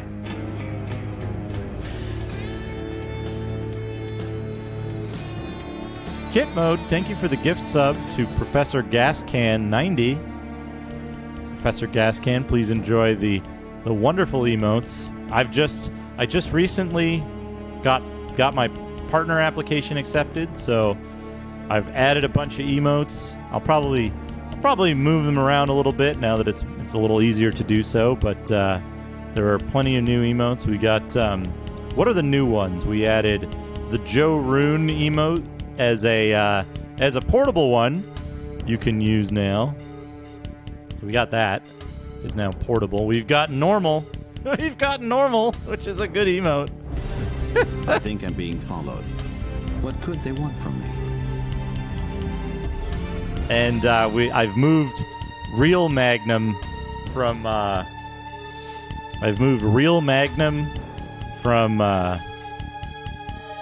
the bit emotes to the standard tier 1 to get that. And yeah, you can use the flip and stuff on Joe Rune now, which is really good. Use the horizontal flip or the squish. Also works really well with that. Thank you, Almacia. So normal is just a normal rabbit. So we have on the channel, we have the Franker Faces Joe Rune emote. But the one that comes from the channel emotes, the actual emote slots, you can use on any channel. So not just here. So, but yeah, quite a good selection. Fun stuff you can do with those. The normal rabbit is just a normal rabbit. Just a normal rabbit. Nothing weird going on there. It's a normal rabbit. There was previously a contest to see who could track down where the normal rabbit was from, and I believe Violet Silver won that, which means I still owe Violet Silver a stream of any game of their choice. For one stream, I'll play any game of their choice. The famously the only time I do explicit requests. Any game of their choice within Twitch terms of service, I should say. And that is still outstanding, and I do remember it. I remember all of my commitments. Okay, so we got a second character. We can choose. Here's my conundrum. We want fighter. We want mage.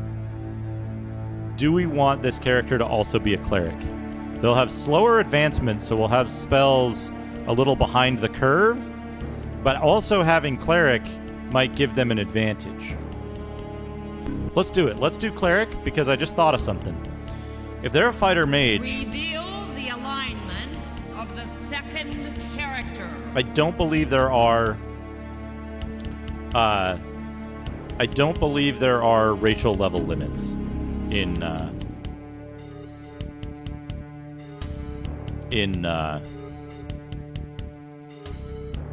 Menzoberranzan. So it's just down to whether you have enough experience, whether you can accumulate enough experience to level up.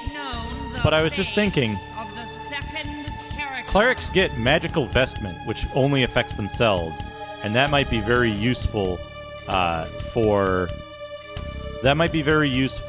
a magic user fighter, because they could cast magical vestments and not have to wear armor specifically. Now, I love all of these faces, but I think my choice has to be this guy with the, like, big poofy helmet hair. Although this is also a very strong face.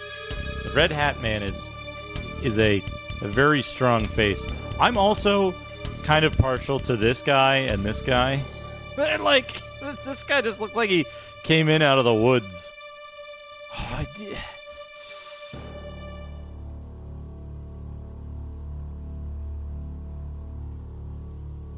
All right. What about this guy? I think we got to go with this guy. We're going to have to go with this guy. No, they're so... I can't decide.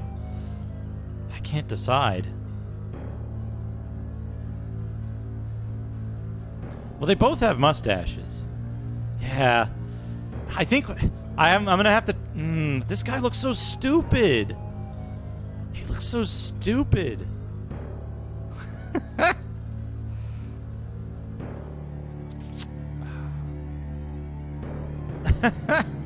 I've been cutting my own hair. I don't know. It's fine. It's not great, but it's fine. It's true.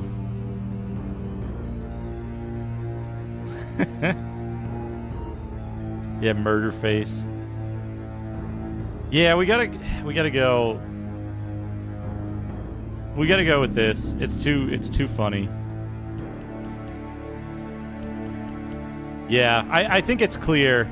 From comments, I think it's clear. We want the red hat. The red hat mustache man. Now, I want to check this out without touching anything here. We're just going to re-roll until we get exceptional strength, because I want to check something. Okay. Now, hold on. Okay, this one's not broken.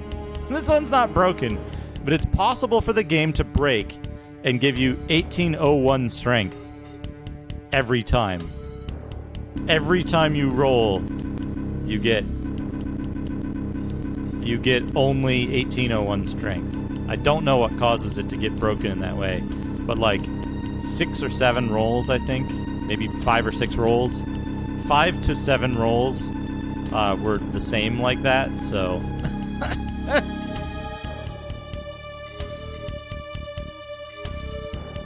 Here we go. Fighter Mage Cleric.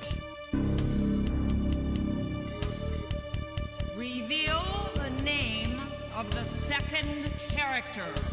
Yeah, classic half-elf here. Dad. Keep or delete the second character. Here we go.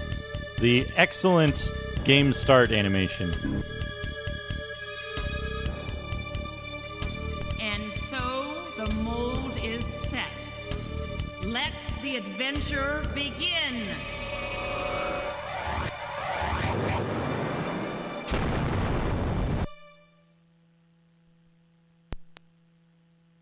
Just meteor the fucking thing. The joyous spell has faded and the celebration wanes to nothing. What town rewards its heroes with an empty tavern? Perhaps the innkeeper will know where the townsfolk have gone, says our oblivious idiot here. Half elf, full dad. Yeah, so we get this this wonderful paper doll system. What do we have here? Cleric's Scroll of Hold Person, a shield that they're not using for some reason, which is fine. Throwing knives. A broadsword. Can we do a broadsword and a mace?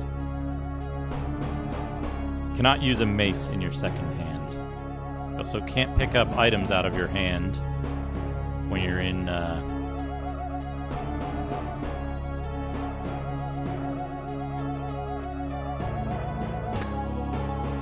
Alright, let's quick save the game. That's a good noise to quick save. 2. That's I guess that's the sound it makes when you save the game. No, just clicking on the save button doesn't work. Yeah, beep beep.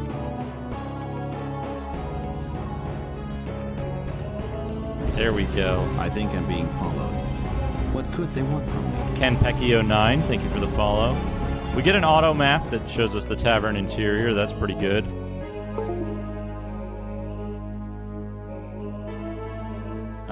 This is how we get our spells. Detect secret doors. You have to cast that repeatedly. We've got some spells memorized, but we might want to camp and memorize, pray for spells and memorize different spells, because for some reason it gives us extremely bad spells to start with.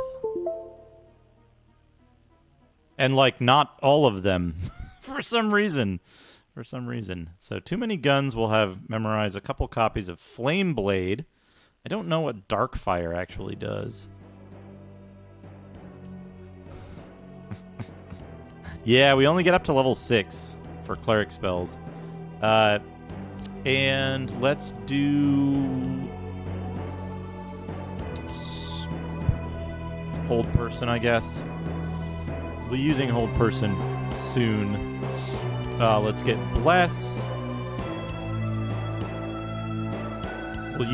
We are going to use Light. We'll use Protection from Evil and another. Okay, we're maxed out there. That's okay. Dad is going to pray for spells as well. You see, Dad starts even at a lower level.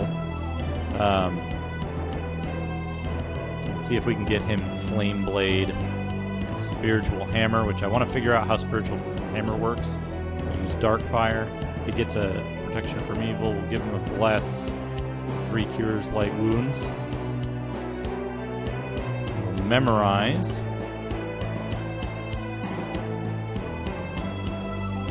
Yeah, they don't have you memorize the wisdom ones. Stinking Cloud and Agonazer's Scorcher. Light and armor. We don't need light. We do want another copy of Magic Missile. Rest. No, we shouldn't rest before the fire is put out. The village's winter stores are in danger. The building must be saved. Hold on, I gotta check something real quick here. Is this in...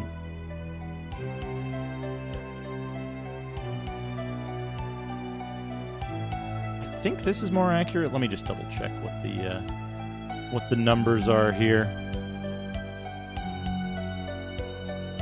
Agonazer. What size are you, anyway? What resolution is this in? 1920 by 400. Oh, well, I was on the right one before then. Never mind. Properties. Yeah, 1920 by 400. This is correct. Interesting. The building must be saved, so we can't rest to get our spells back. Unfortunately.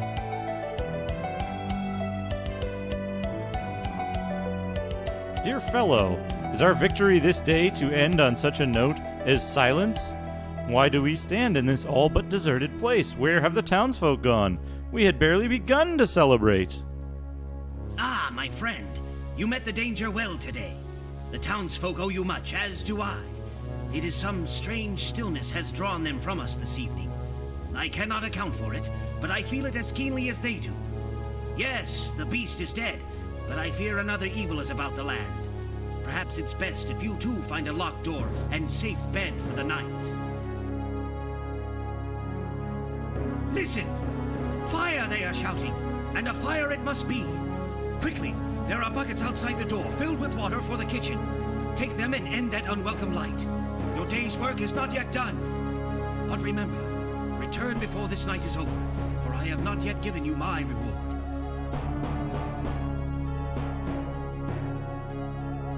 All right, buddy. I think I'm being followed. What could they want from me? Luna Reverie, thank you for the follow. Hey, I'm partner. I can play whatever I want.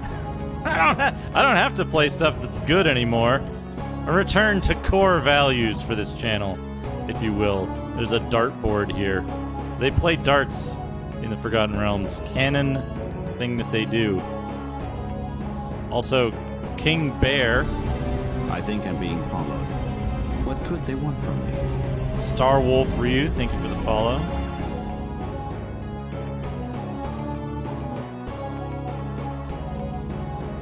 Can't take the logs. Anyway, so this is the game. We're gonna cast light.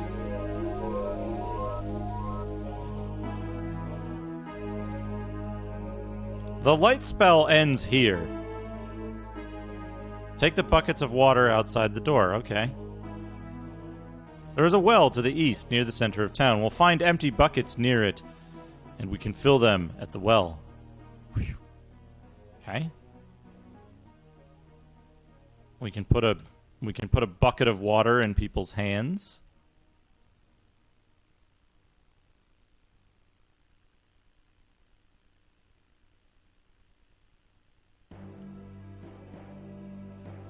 We've walked too far away from the tavern to, like, be able to see it anymore. Got a pass? Okay, go ahead. Chiswicked, thank you for the raid. Welcome, everyone, from the raid. Chiswicked, what were you streaming today? RAID Hype. Hype. So, yeah, they start you... The village is on fire. And you can't see anything because it's dark outside. A giant beard entity, welcome. Yeah, it's on fire, so we better go find the fire and put it out. Whoops.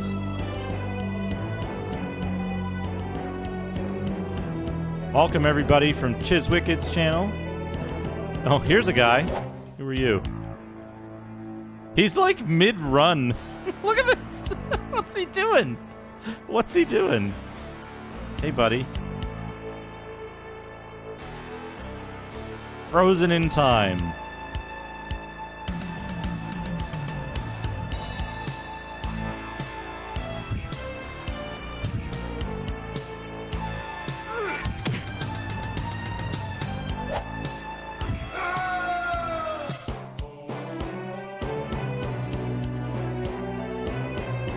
There he goes. There he goes. Off he goes to do his thing. Stick to the snakes. Get that fire. Kit mode. Thank you for the 200 bits. Coconut, thank you for the 100 bits. 101 bits before. Yeah, the drow As their kind is known to do, the drow explode into green sludge when killed.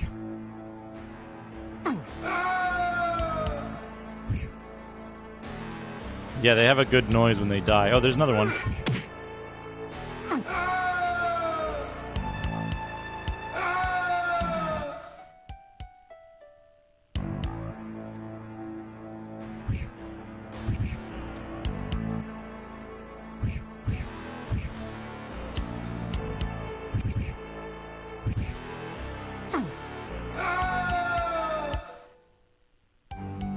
Ah, we have casted light.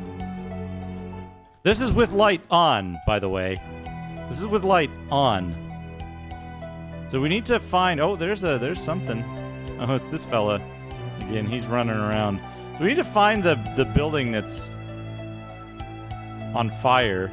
I never remember where it is. Ah, here we go. Here we go. Here's the building. We've put out the... Oh, wait.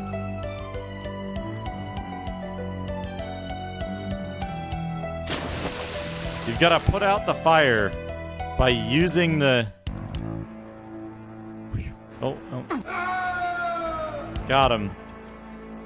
Got him. You got to put out the fire by using the bucket in hand at the location of the fire. Now, I forget where the... Hold on. No. Stepping mode on.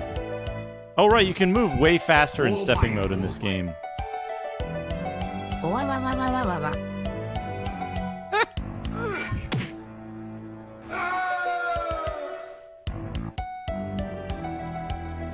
Kit mode, thank you for the 100 bits.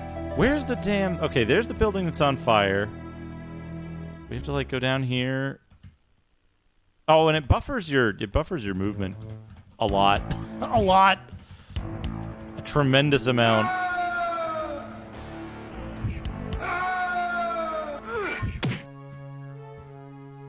Where's the...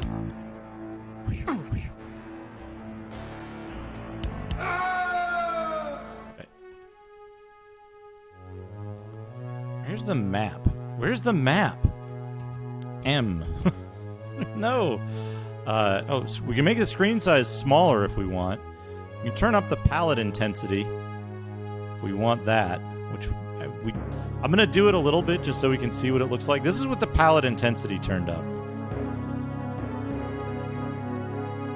We can almost see things in the distance now.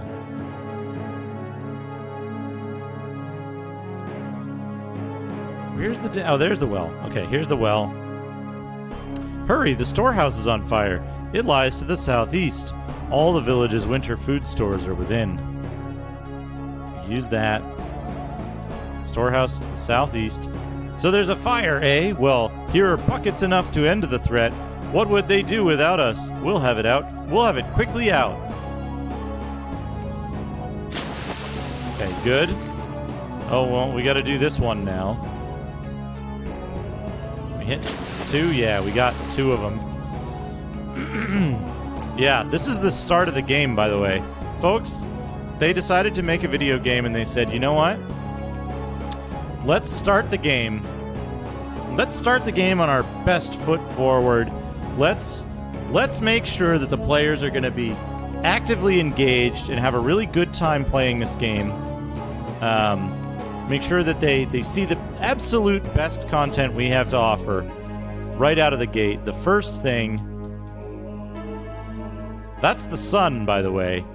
This is how dark... Hold on. Options. This is how dark it is in broad daylight with the sun out. So it puts out every fire within a certain distance in front of you based on your facing. So it didn't get that one over there. I think I'm being followed. What could they want from me? Alexander Kurtz, thank you for the follow. There we go. By the way, everybody, if you don't follow Retrograde Tom or Chizwicked already, Please check their channels out. They're excellent streamers. Retrograde Tom streams a variety of things that are all good. Chiz, I've seen stream mostly Commodore 64 stuff so far. And I think he just got an Amiga as well, an A600 like mine over here. So that'll be really fun to check out as well. So yeah, in this game, the designers of this game, John Fuzzy McGurk, decided, you know what? They're like, you know what the best thing to do is? Start players out where they have to go refill buckets multiple times from a well to put out a building that's supposed to be on fire. And yeah, we'll have it so that it takes multiple in-game hours in terms of game time passage for them to do this task. The first, most engaging thing they could think of was, let's have people do a bucket brigade thing to put out a fire with 2 characters in the party. We'll have it randomly spawn monsters so you can't just put 4 buckets in everybody's hands. Anyway, there, the fire is out. Now we must find the captain of the guard. Bald Asser will need our help. Know I anything of that loyal man? 'Tis this, alive or dead, he'll be at his post. To the guardhouse. Remember when they told us where the guardhouse is? Remember the part where they told us where the guardhouse is? Holy shit, look at that fucking... Look at the distance on that bucket. Look at the distance on that bucket, like 400 meters. Also, can we pick up this stone? No.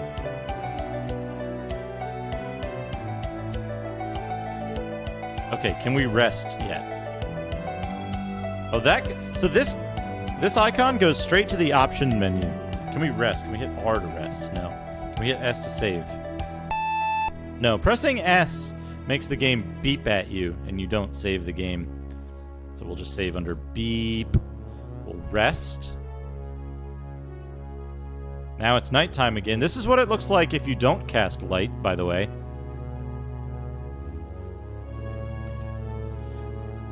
This is what it looks like if you don't cast the light spell.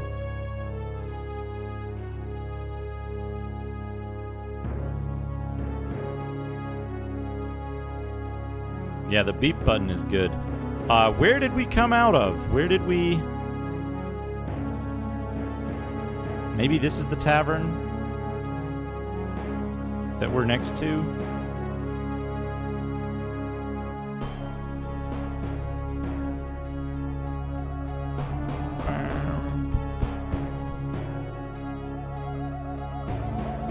Oh, so the map only shows... The map only shows you, like, what you've actually seen of the game. Not... Oh, it's over there. It's to the west. It's to the west. We need to go straight west. West.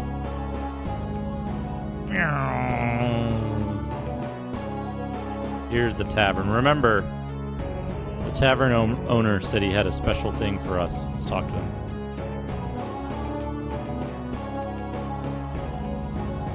Ah, as Bald Asser said, a terrible, horrible night. We haven't talked to Bald Asser yet. We've only returned to see what gift you wish to bestow. After all, a friend's gift can have a magic all its own. There, upon the table, I've secured for you a helmet, one endowed with a magic which may aid in your protection. When I saw it on my travels earlier this year, I thought to buy it at a great price and sell it for one greater still. But after all you have done for us, I hope only that it keeps you safe. Thank you, innkeeper. We'll not forget this act of generosity when next we return. The celebration must take a different course. Then you must watch as we buy food and drink enough for 100 revelers and 2 nights of unending song. Goodbye, old friend, until we meet again.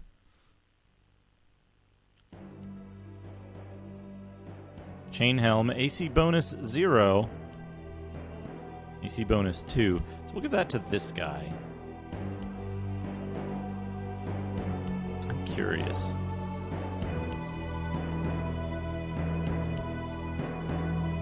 Guess he just can't. We take off the leather armor. And he's just using a helmet and wearing a shield.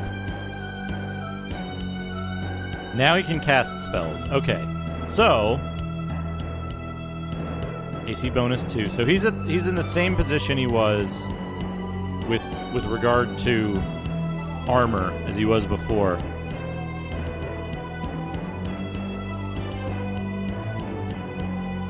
Yeah, this game has good faces. Very good faces. Yeah, it's nude half-elf time with this guy. Since he can now cast spells and he's got a magic helmet.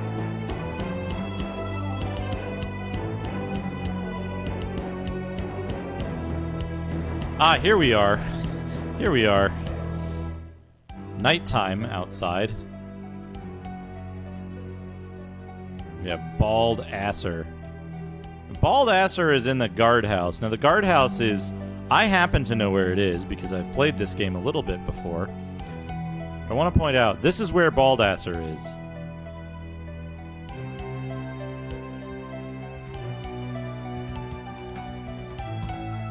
Right? That's where Bald Asser is. And, Oops, no, escape. Oops, not right clicking. Auto map? Oh, you gotta click on the arrows, right.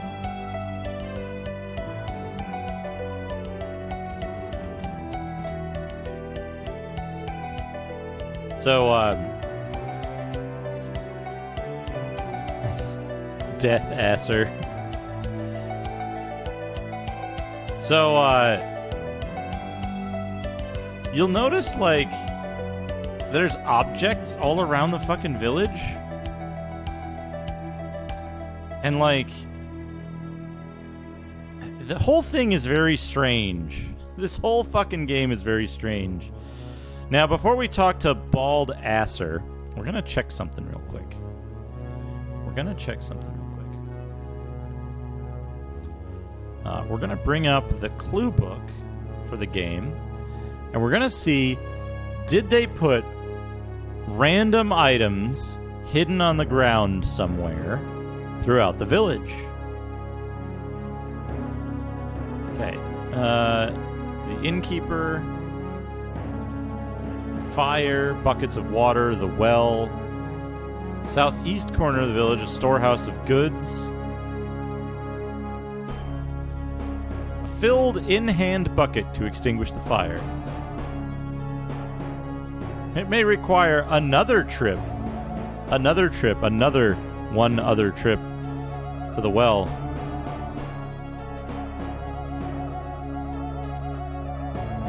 Bald Asser. Yeah, there's Bald Asser, and then 9, 10, 11, 12, 13, 14, 15, 16, and 17 are all Menzoberranzan. Yeah. So all around the village, in the dark, are... this does kind of have a Kingsfield. Like, if Kingsfield was bad, kind of feel to the music. So all around the village at random are items. Are items that you can pick up. So let's go find all of the items around the village.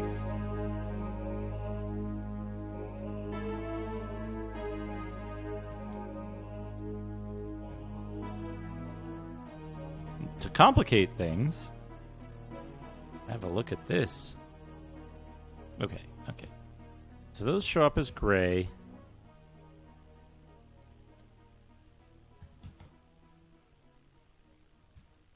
A bucket of water.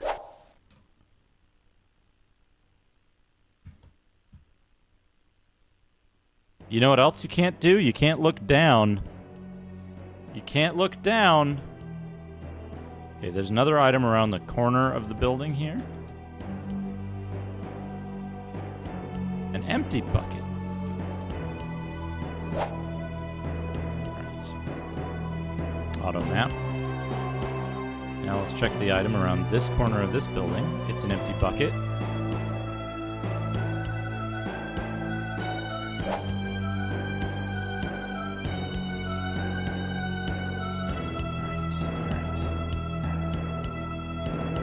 Yeah, our characters are in the original bat suit from the 1980 whatever Batman movie. Okay, so we're going to go north and we're going to check these two items at the top.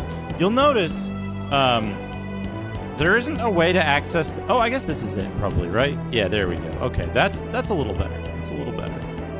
What do we have here? A spear. For some reason, just random spear sitting around there.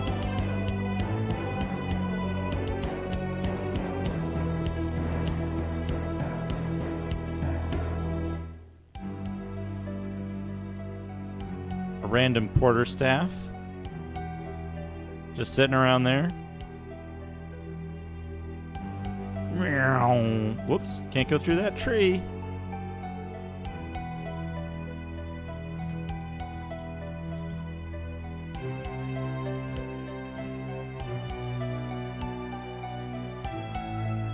Another spear. Just randomly.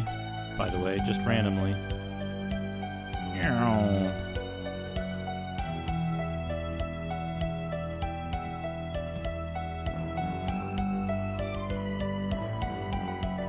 Padded armor. Happens to be around there. Pretty sure you can't wear padded armor and cast mage spells, right? Yeah.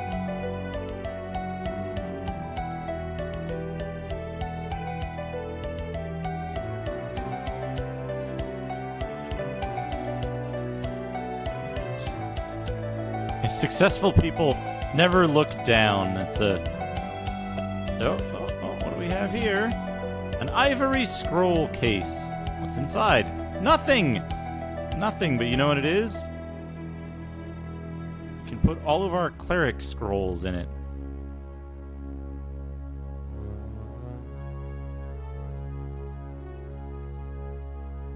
There we go. What else?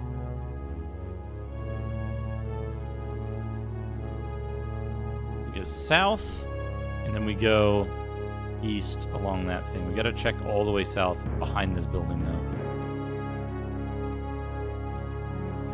As far as I know, the only RNG is whether you miss attacks and for damage. A dagger. We want that.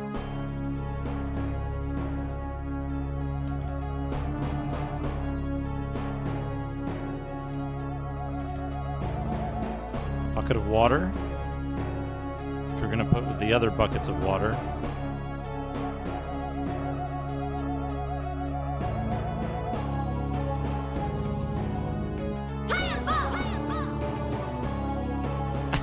Almost got that did.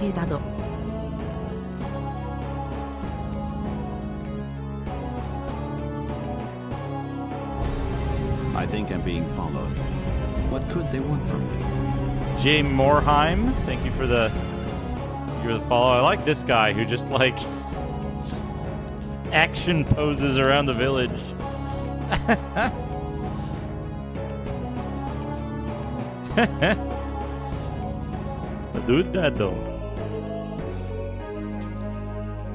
Alright, we're gonna go down to here next. There's a big pile of items that are just... Oh, another thing... I don't know if it's clear, but like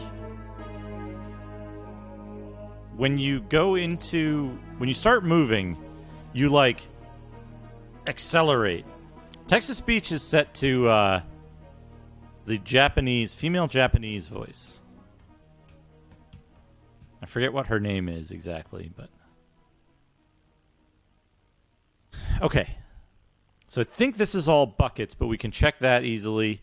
We know this is all buckets piled up there. We've got one more bucket probably there, but we got to go check that. We'll check that first. Mizuki. Yeah, there you go. That's what I was thinking, but I wasn't confident. I didn't want to say the wrong thing. Hey Duke Gratz, on making partner. Astra Dark, thank you for the 300 bits. Thank you so much. Everybody's been so generous and supportive, and I'm just super happy to have such a wonderful community. So many lovely people. I appreciate it all. Thank you so much, everyone. Yeah, it's just another bucket. Oops, all buckets edition. Yeah, pretty much.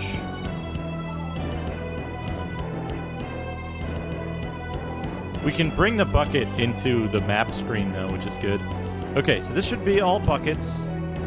That's all buckets. And then along this wall is all buckets. Like, look how many fucking buckets they threw out here.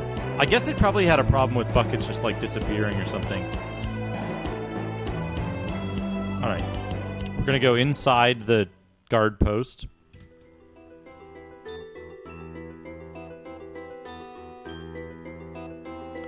A mace. A battle axe, which is better than a mace.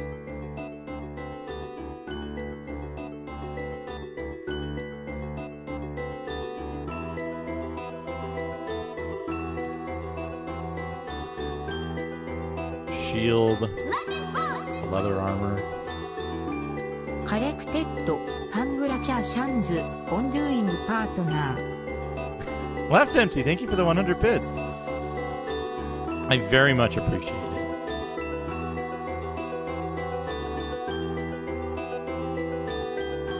Blankets to buckets. Throwing knife. I don't even know what that thing on the floor is. Oh, here we go. A composite bow. Not enough space in inventory. A quiver.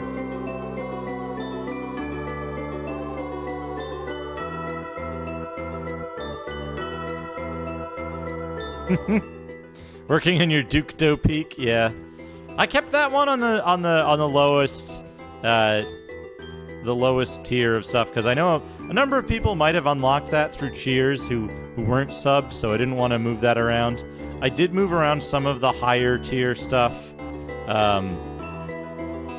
just to make more stuff available and open up slots for folks who had the higher stuff.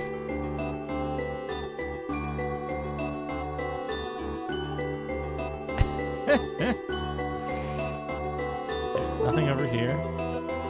Beep boop. Beep boop. Okay, here we go.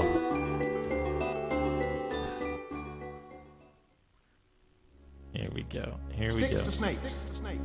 Oh no, is it Hype Train? Hype train, hype train. The impossible Hype Train, because it's set to max difficulty still. I love that. If you click on the save icon on the fucking interface, it just beeps at you and does not save the game. What a wonderful thing. Unless, like... No, it just beeps. There's a beep icon. Good. Alright, let's talk to Bald Asser. Oh, that's attacking him. Whoops. The fire, is it under control?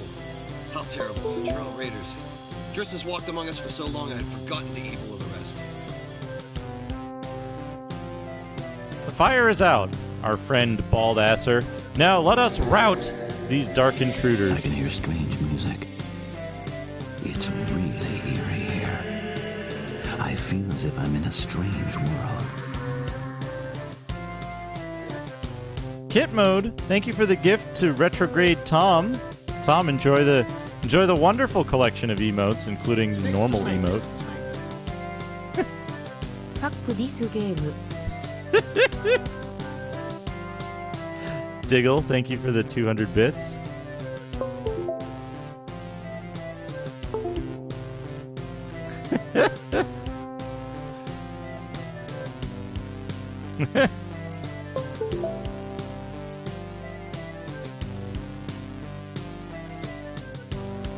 Yeah, more beeps. More beeps. But yeah, please enjoy, Tom. The fire is out, our friend Bald Asser. Now let us rout these dark intruders, and if Drizzt has arranged this evil night, let us end his days about Icewind Dale forever.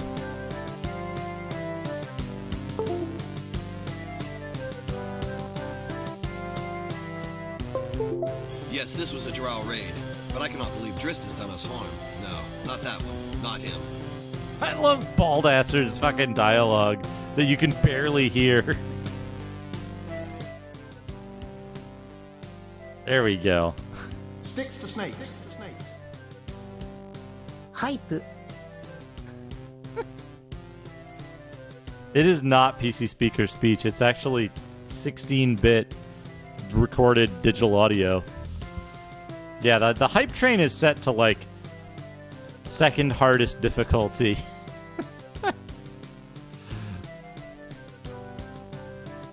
Baldasser, our friend, where are your men? Where are the villagers? The sounds of this struggle are fading quickly. Many of our friends have been taken away to be hostages or slaves. The drow moved quickly. My men are scattered, confused. Terrible. Terrible.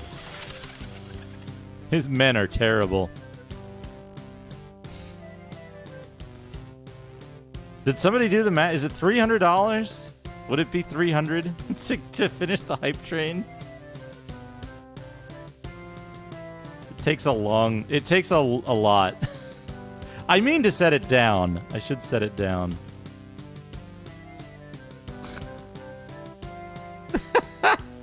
Hazemaker humming the Airwolf theme for 10 hours. Oh, that's good. Yeah, I love that they just put a bunch of noise behind the voice actor so it sounds even worse. I had to turn the music way down on the MIDI thing to be able to hear it too. We missed the train. Better luck next time. Yeah. I always say don't shoot for the hype train and until I make it work properly. It's not worth it. Don't spend all your money on it. Okay, let's see. Our town has little wealth. Why would the drow make such an assault? Who is to say why the drow have come? The council? They've been taken, along with many of the women and children. Perhaps Vermilion can help us. Yeah, that keen old man may know. His home lies far enough from town. Drow may have left him safe. Your talents are best used here. Will you stay and organize the protection of the town while we pursue the raiders? I will remain behind, and gladly.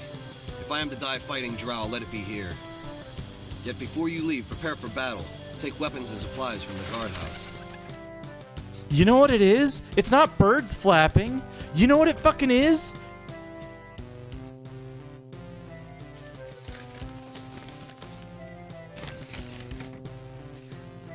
He's turning the fucking pages on his script. He's turning the fucking pages on his script.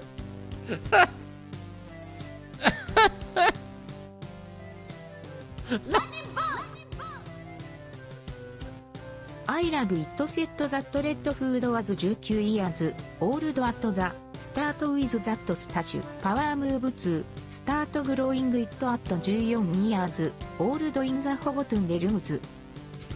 Kit mode, thank you for the 100 bits. Okay. How do I stop talking to Baldasser? Okay, there we go. Yeah. I'm just expecting the fucking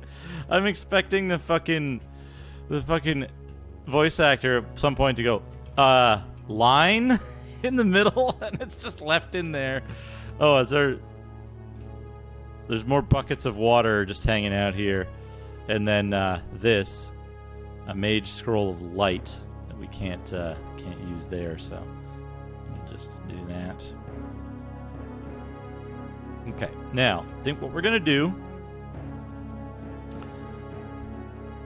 Oh, no. Oh, no.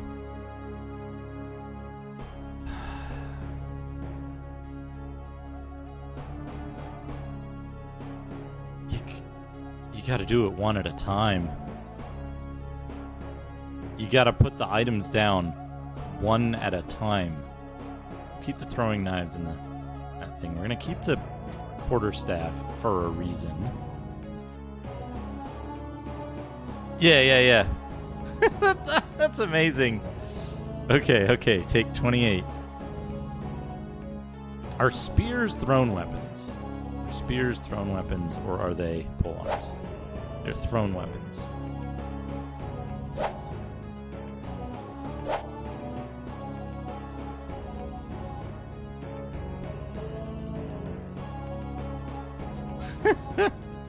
You gotta go into the inventory every time. But yeah, we'll keep these around because they're thrown weapons. You one at a time. Let's save the game. Good. I bet it's saved. Alright, now we can go outside.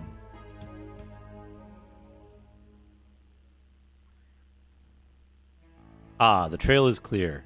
And the news good. Not all the raiders left at a swift stride. One was wounded. He moves by heavy steps to the south. We can be upon him in no time. He may tell us much.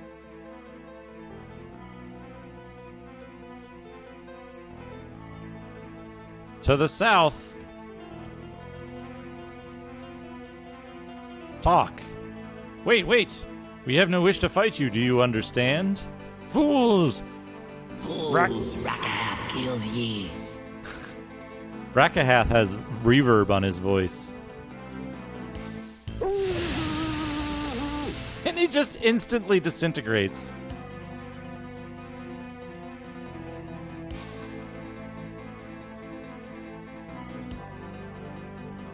Ah, good, a hand crossbow.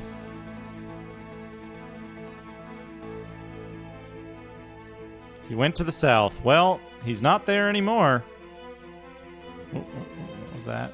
Was that an item? No. It's just kernel content. Alright, what's up here?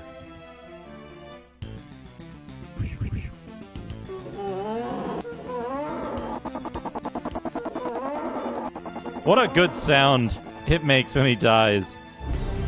I think I'm being followed. What could they want from me? Bright Shadow, thank you for the follow.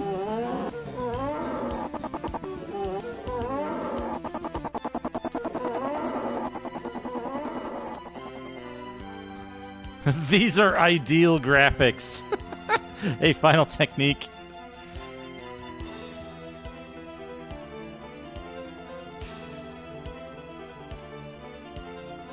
Yeah, peak graphics.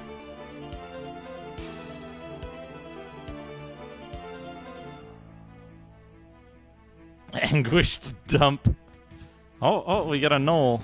Once upon a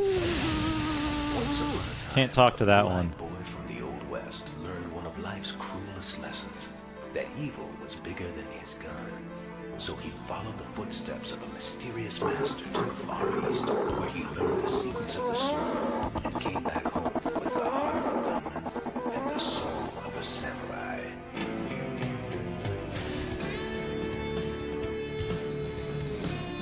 Hit Mode, thank you again for another gift sub, this time to Targor NL. Targor, please enjoy the wonderful emotes we have here. Enjoy your donut.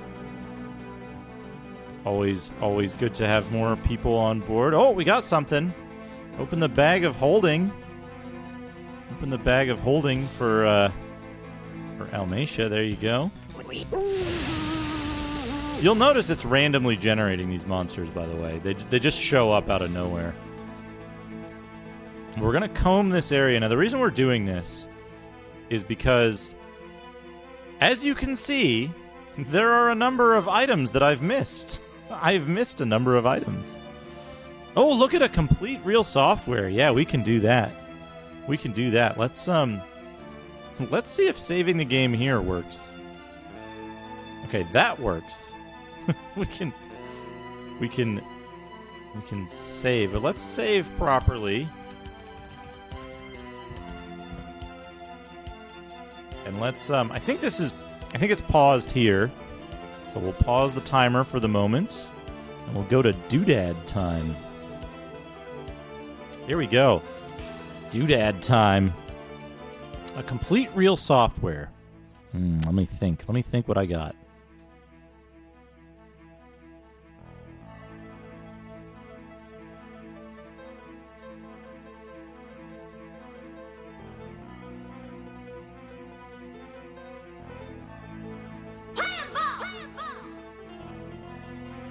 Dudado, dudado, doo-wop, plat, dudado.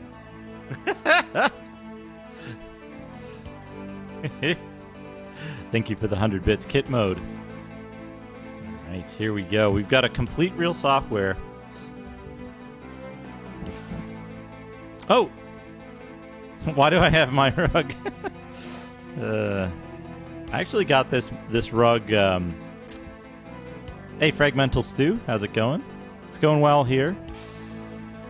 Just got a complete real software redeem from Astrid Dark, so we're gonna have a look at this.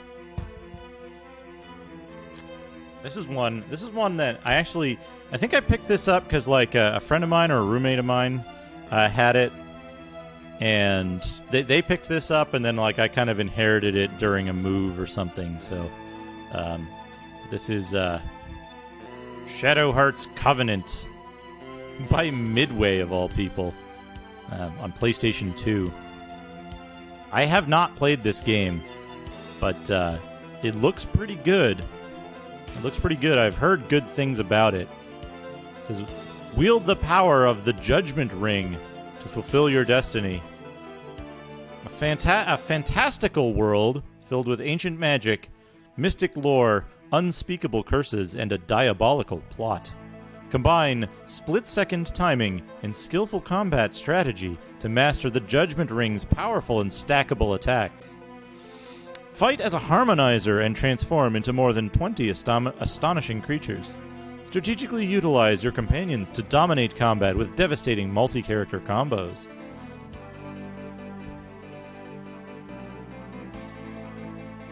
But yeah, we got this. There's a cool guy doing a hand thing. He's doing the, like, anime hand thing.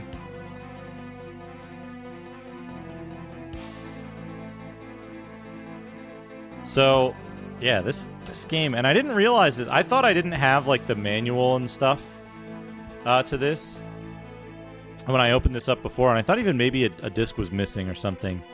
But here it is, disc 1 and disc 2, both the discs in there.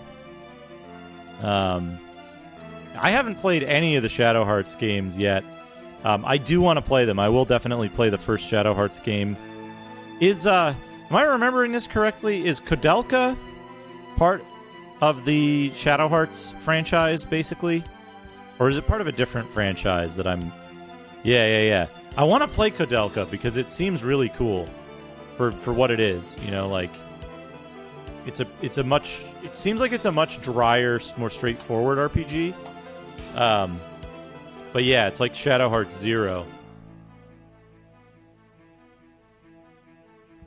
And here we have the manual, the instruction booklet, as they call it. And we've got these folks on the back. Smug anime poses. And he's holding some kind of weird device here. I can't quite figure out, but yeah, good JRPG characters here. Let's take my disc out, yeah. We've got the usual warning and the table of contents here. We've got some characters in the back doing the same kind of poses. This character looks kind of like a Bratz to me. She looks kind of like a Bratz. It's really hard to see it because she's quite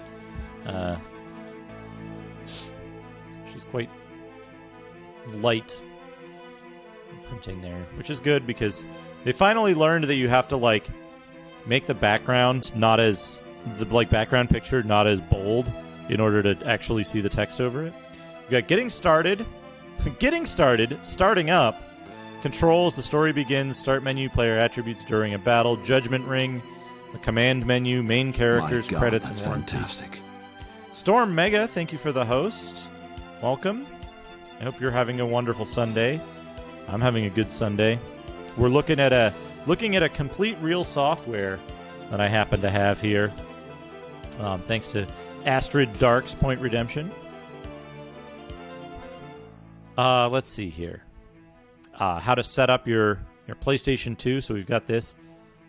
We've got this getting started. And there's an interesting little chart down here. Shadow Hearts Covenant includes multiple game discs. For anti-piracy purposes, the disc detection process of discs not supported by PlayStation 2 has been changed. As a result, the CD-DVD drive may become unresponsive when an unsupported disc is inserted. When exchanging discs, do not insert a disc that is not supported by PlayStation 2. We've got...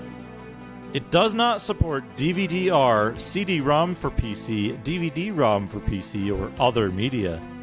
Only CDR, CDDA, CDDA, DVD video, PlayStation DVD-ROM, and PlayStation PlayStation/PlayStation format CD-ROM.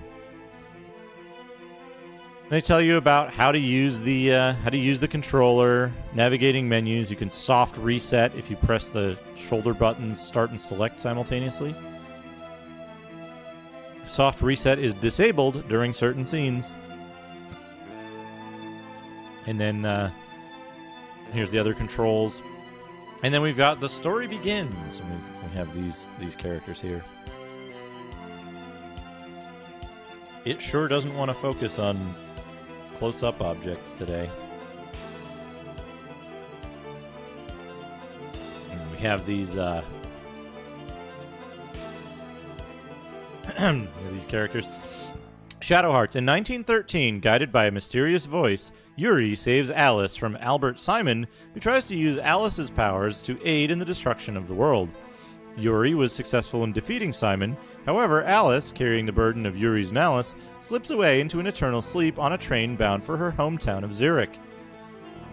Shadow Hearts Covenant. In 1915, from a single shot fired, a war erupted that encompassed the entire world. This was the beginning of World War I. 1/2 year after the start of World War I, the advancing Imperial German army is determined to take the small village of Domremy in northern France. A patrol, led by the Imperial German Army officer Karen Koenig, is sent to Domremy, where a monster of terrible power is rumored to live.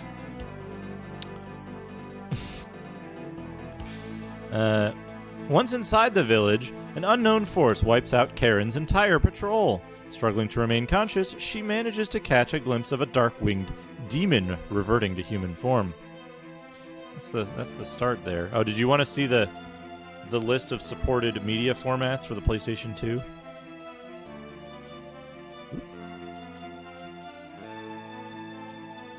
It's really hard to get this thing to focus properly.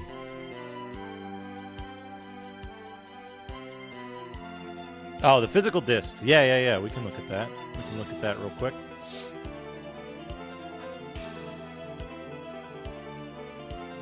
And we've got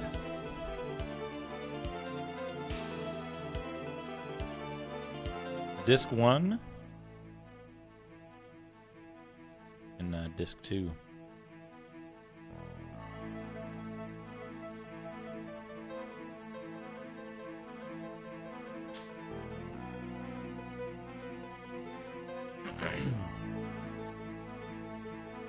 Let's see what else is in the manual here. Oh, it is, isn't it? Shadow Hearts from the New World. You are absolutely right. I knew there was something weird about this. I guess Disc 1 is in some other case.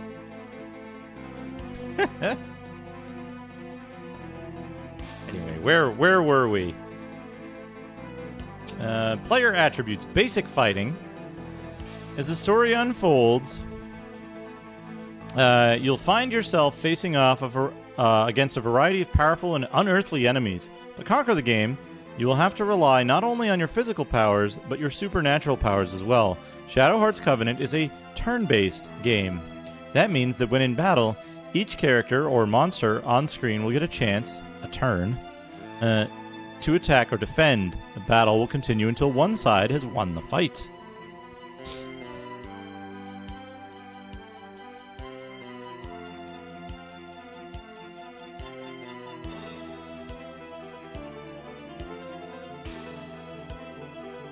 Interesting rhythm song. Hit points.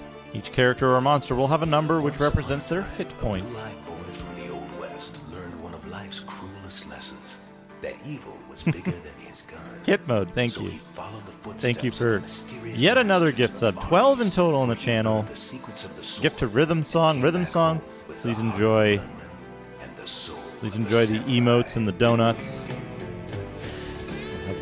I hope you like them. You even get a chocolate sprinkle donut. You've had donuts before. Hit points, magic points, sanity points. Long battles affect the mind as well as the body. The longer the battle, the more evil energy you receive from the monsters. Sanity points show the mental strength of a character and are displayed at the far right adjacent to HP and MP. When this number reaches 0, the character loses his or her sanity and goes berserk. It's an interesting mechanic there. During a battle, you can use the action menu, attack, special abilities, crest magic, and items. You can defend. There is a combo system. The combo system allows you to connect attacks between multiple characters, causing more damage. To begin a combo sequence, you must use the combo command to move one of your characters next to another. Enemy attacks may occasionally knock you into combat mode position as well. Hey Raccoon, we're playing Menzoberranzan today. We've got going on in the back. But we're looking at a complete real software of Shadow Heart's Covenant today. Although the first disc is in a mysterious location and has been replaced with From the New World. Let's see. The combo system, enemy attacks may occasionally knock you into combo mode position as well. Select an attack command to open a judgment ring. See Judgment Ring, page 10. If you succeed, a combo ring will appear that tests your button-pushing reflexes. Succeed again, and the next character in the combo string will get a chance to attack. Lastly, if you perform a 4-player combo string and the first 3 characters successfully attack the enemy, the 4th character can perform a combo magic. These spells can only be accessed by performing 4-player combos. Fusion. Yuri has the ability to morph into powerful fusion monsters. My God, that's fantastic. DSF, thank you for the host. Welcome. Welcome. We're playing Menzoberranzan, which is in the back, but right now we're redeeming a look at a real software, complete real software for Shadow Heart's Covenant. Fusion. Press the X button to initiate the transformation. While in fusion monster form, you'll be able to use special abilities that are specific to each monster. Note, as a fusion monster, a larger amount of SP will be taken away each time it's Yuri's turn to attack. The amount of SP taken depends on the specific fusion monster you selected. You can upgrade and or create new types of fusion monsters when you soul charge the altar stones within the graveyard. See Graveyard.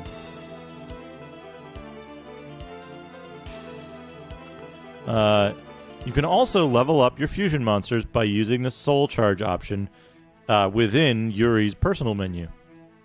The Judgment Ring. Yeah, so this is an interesting thing. The Judgment Ring... Focus! There we go. There we go. The Judgment Ring is like the cool action combat thing. Hit areas, strike areas. Let me get the Graveyard. It's all text, really, but... Let's see. And the action of each character that you control are determined by the Judgment Ring. This powerful symbol reflects one's chances of performing a task, whether it be performing an attack or using an ability. Either way, when it comes to using the Judgment Ring, timing is everything. You'll only be successfully executed if you press the X button the moment the ring cursor appears over a colored area. There are various kinds of colored areas that affect the outcome of your attack. Hit areas are yellow or red colored zones within the Judgment Ring that appear when an attack command is chosen. A strike area is a narrow red zone at the end of a yellow attack area. Pressing X as the cursor passes a strike area will increase the amount of damage an attack inflicts. A step area is a green zone in the Judgment Ring that appears when you use a special ability. If you don't hit the step area, your special command will not be executed. Modulate areas. A modulate area is a blue zone in the Judgment Ring that appears when you use a special ability. It affects the power of the special ability. The farther into the blue zone, the more powerful the special ability. What were you streaming today, DSF? I think you started after I had started, possibly, or while I was setting up. The command menu, the Graveyard. Graveyard is a resting place of souls and plays a crucial role in Yuri's special ability Fusion. In the Graveyard, Yuri has the ability to unlock new fusion monsters or increase the levels and abilities of existing ones. You can access the Graveyard from the command menu whenever Yuri is at a save point or on the world map. And then we have a list of characters here.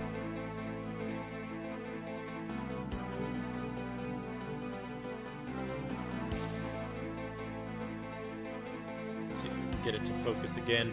Let's see if we can get it to focus again. There we go. Look at that. Look at that. We've got Yuri Hyuga, a Godslayer. Karen Koenig, a lieutenant in the German Imperial Army. Blanca, the White Wolf, protects the village of Dom Remy. We've got Geppetto and Cornelia, a retired puppeteer in his beloved puppet. And we've got Joaquim Valentine, a professional wrestler. A vampire professional wrestler. Mortis. That's good. Lucia, a dancer and fortune teller. She entices men with her beautiful figure and unique style of speech. Princess Anastasia, fourth princess of the Romanov dynasty. Cute appearance and devilish personality. She's determined to save her motherland, Russia. And Nikolai Conrad.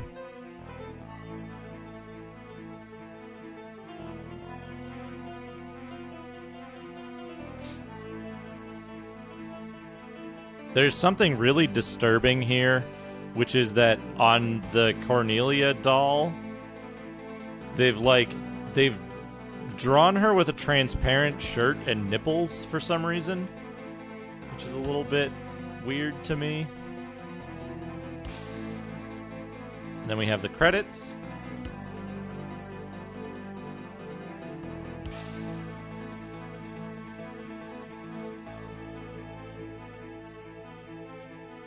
Which, I gotta check something real quick. Actually, let me take a quick look here. Midway, huh?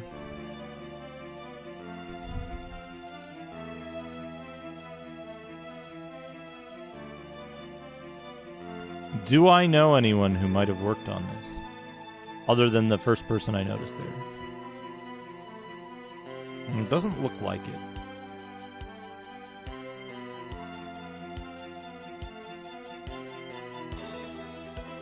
Doesn't look like it, but I gotta look something up real quick. So the last part is notes, warranty, and the registration card. Now, hold on a second.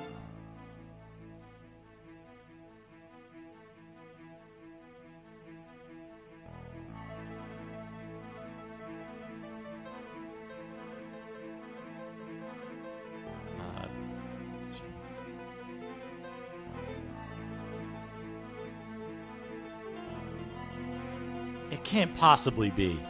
It can't fucking possibly be. No. No way. Alright. Alright. This. The, what is this? Executive producer? Yeah, executive producer for Midway. This isn't focusing. Here we go. No. Wait, what if I make this not...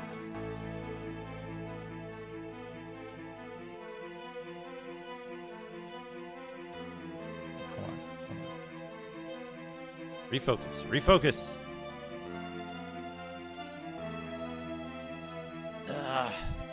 Let me manually focus this because I don't fucking believe this. I don't believe it. There's a webcam. Webcam. Properties. Configure video. Camera control. Turn off autofocus. Put it to about 85. That should be close enough. Executive producer, Michael Gottlieb.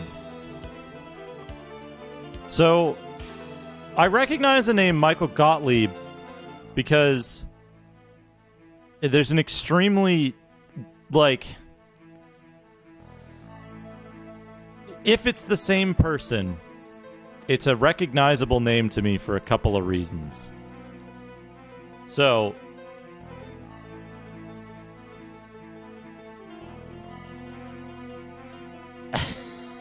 it's the fucking guy. It's the guy. So this is for the US version, right? Yeah, it is. It's the same fucking guy. I didn't know he worked at Midway. It's the guy who made Mannequin. It's the same fucking dude who made Mannequin. And the Shrimp on the Barbie, Mannequin 2 on the Move, Mr. Nanny, and A Kid in King Arthur's Court 1995.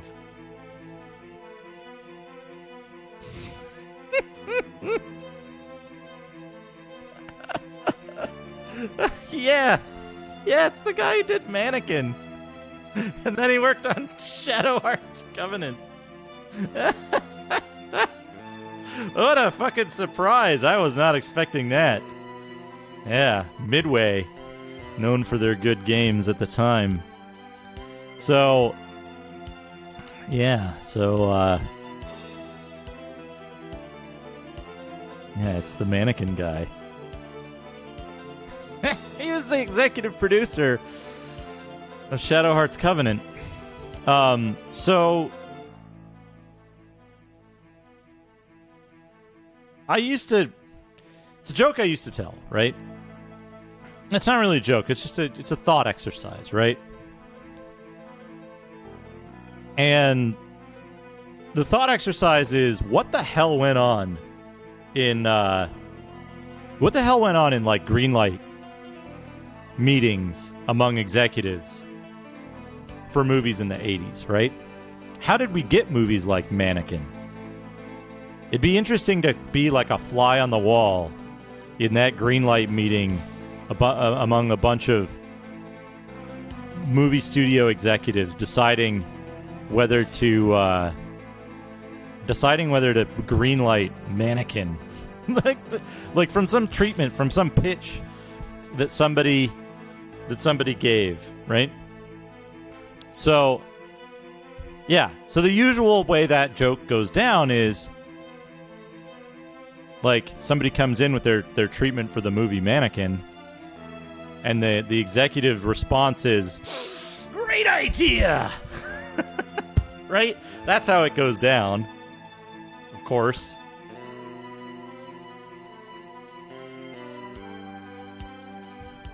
Except one time, I was telling this story to a friend of mine. I forget where we were. This was I think we were in a bar in Rhode Island or something, or New York City. I forget why, and it was a really weird scenario, right? I was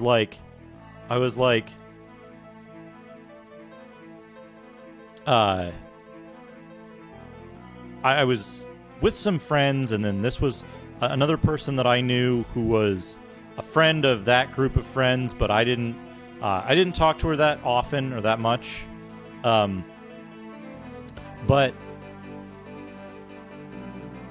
I started telling the story, and as soon as I said something about Mannequin, she perked up, and she's like, oh, really? Yeah, okay. Now I'm immediately paying close attention to the story. And I was like, I'm like, yeah, blah, blah, blah. I think so I was being like, followed. What could they want from me? wet casements, thank you for the follow. So I'm like, there's got to be something going on here. I should probably not tell the joke in the normal manner. So I made an on-the-fly change to the joke, and I was like, it'd be interesting to see how those pitch meetings go down, right? It's probably some guy comes in with his, super deep psychological thriller that's like Jacob's Ladder. Is the mannequin real? Is the guy going crazy? It's this descent into madness. And then the executives are like, put Kim Cattrall in a bathing suit and we'll make it a kids movie. Romantic adventure. Dumb it down. And she's like, it's kind of funny you say that. Because that's exactly what happened with Mannequin. It was supposed to be this dark psychological thriller.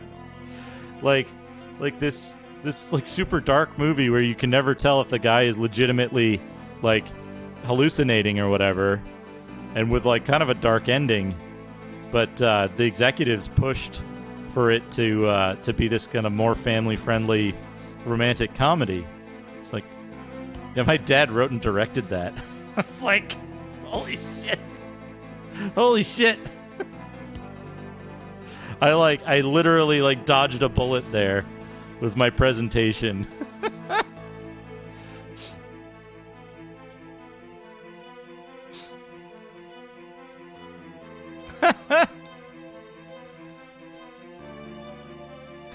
Go-to boredom watch. Not my dad. It was my a friend of mine. I would later become friends with her after this story. I kind of knew her as an acquaintance within the same kind of circle of friends and stuff. But I told the joke of man, I wonder what it was like for the creation. How did Mannequin get greenlit? And I made the on the fly modification to not shit on it really, and present it in a more positive light, because she as soon as I said Mannequin, she leaned forward and was immediately paying laser attention. But it was her dad that wrote and directed it, and it was originally going to be a dark psychological type of movie, and then they're like we got to make it a romantic comedy, and put some model in it, and make it sexy but kid friendly, basically. Was what they wanted to do. So it changed a bit from being a almost like Jacob's Ladder to being a very family friendly movie. And I ended up actually becoming friends with her, and then literally when I was working in the movie special effects business, I randomly ran into her. We're both from the same hometown. She obviously had more ties to Los Angeles than I had at the time. I didn't realize she was back in Los Angeles, and I randomly saw her on the street out here, and was like, "Whoa, hey, what a small world to run into people from my tiny hometown in Los Angeles." And that's happened, I think, 3 times now that I've just randomly crossed paths with people that I know from my hometown in all of Los Angeles. Anyway, the guy who directed Mannequin also was the executive producer for Shadow Hearts Covenant, of all things. Oddly similar to Mannequin, doesn't have living. It's like a stalker movie. Oh, interesting. I have not seen that. I have not seen Lady Beware. I have seen Lady Hawk, which has a similar title. Similar title starting with Lady. All right, let's get the timer restarted. Let's get back to killing some bugbears and gnolls. Yeah, Mortal Kombat 3 and 4 of all things. All right, there should be an item in the corner here. Oh, what's this? A sack. Oh, we need sacks. I think I'm being followed. What could they want from me? Deciduous Zeus, thank you for the follow. Oh, he got Keotome's ointment and crossbow bolts. No, we can throw crossbow bolts. Deciduous Zeus, thank you for the follow, if I didn't say that already. I guess crossbow bolts cannot go in a quiver? Oh, it's already full of arrows, I see.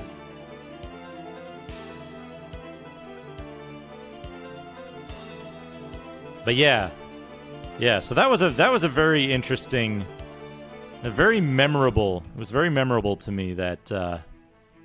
Oh, there's an item. There's an item. What is it? It's a rock.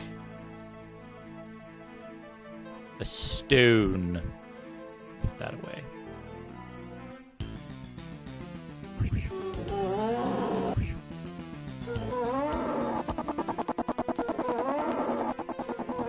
What a death noise those bugbears make. Helicopter death.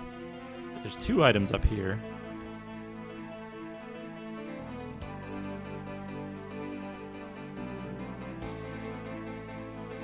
Another stone.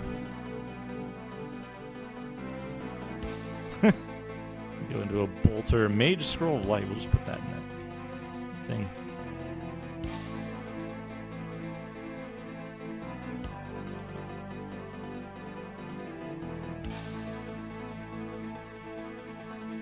Yeah, let me see here.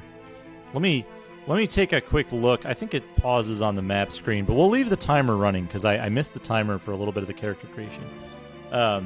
We'll find out how big my hometown actually is.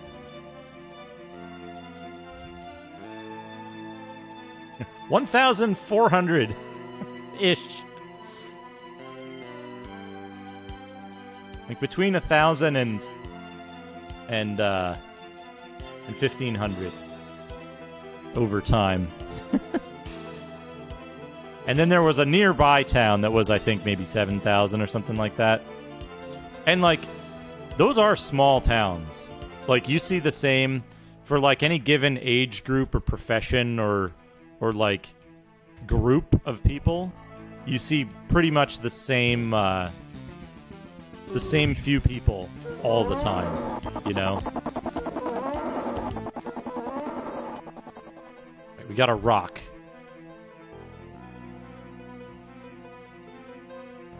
$7,000 people is pretty small. It's like a town, right? Below like 3,000 or so, like below like 3,000, you wouldn't even, I don't know, you'd consider it a town necessarily, so much as like a village or something.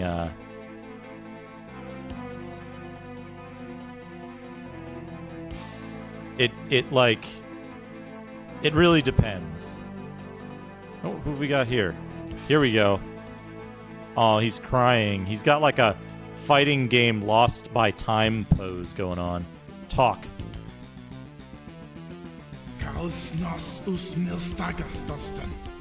Trust no one more than yourself. They left me behind to die. Quickly then, finish me. Trust my words, Drow. Never shall you cower in the shadows of your homeland again unless you answer us now. Why have the Dark Elves come to the surface? Where have you taken our townsfolk? The blood, the outcast dress. Here's why we come. That freak-among Drow must be returned to us. Hear me. His death will appease the Spider Queen. Yes, all towns burn if he is not found. We shall make all surface dwellers slaves.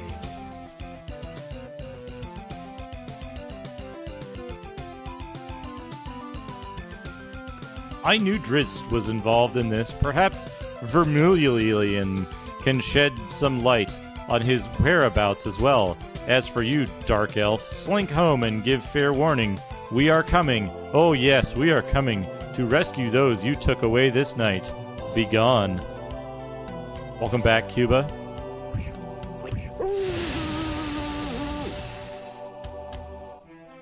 I like that you can keep clicking on the gnolls after they disintegrate.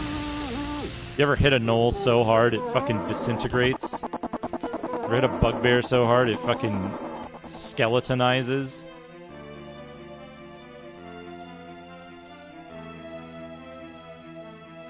Northeast.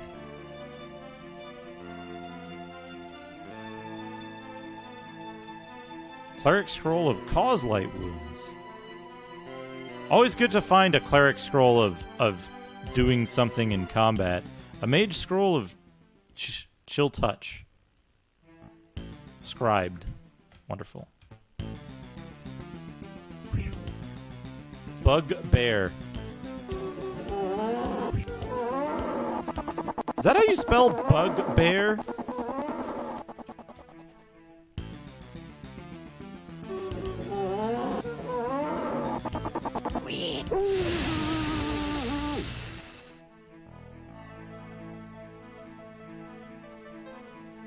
A Mage Scroll of Shield.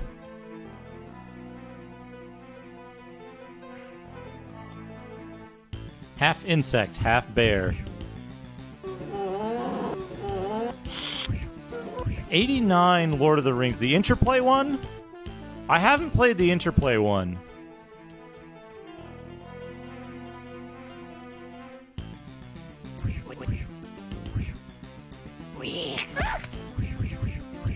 What a good sound they make.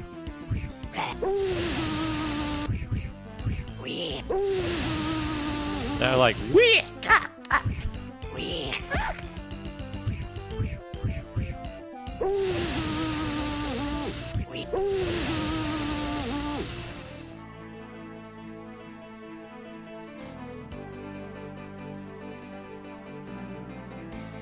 A halberd.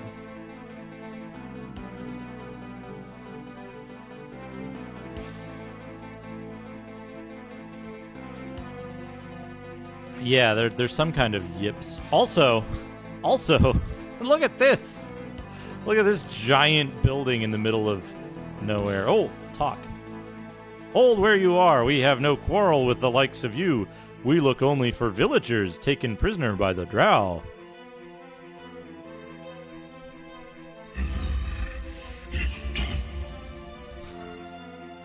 I like the bugbear voice. That's a good voice. And we one-shotted him.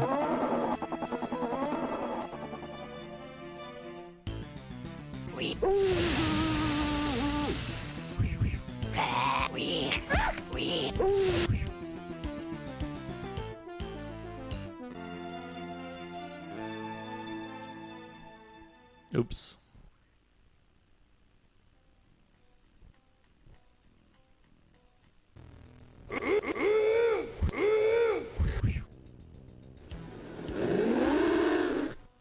By the way, this is what happens with Verbig giants. Cyber Verbig giants. They explode into green flame.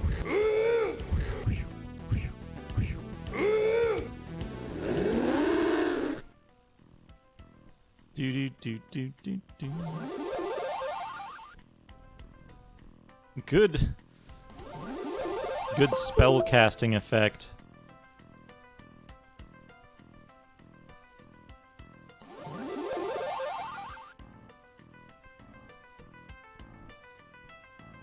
Right. I forgot about this. So this is an area exit here. I think level ups do just happen.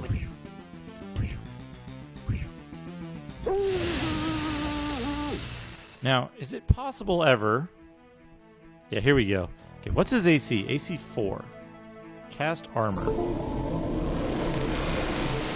Boop. AC 4. So armor doesn't do shit for him. We'll see if maybe shield will do something. But it might not. It might not. Logs. Look at the size of this house. Look at the size of this fucking house that this... I think that's the hermit's house. But we'll figure that out. Alright, south.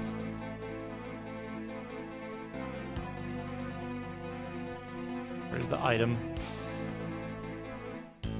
Just practically standing on top of it. Mage Scroll of Magic Missile. already in his spellbook.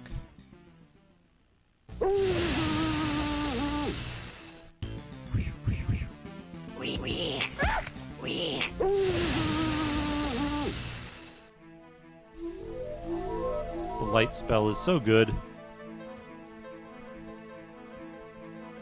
We're gonna go southeast, east, southeast, south, southeast. Here's an item. Mage Scroll of Comprehend Languages. That scroll cannot be scribed.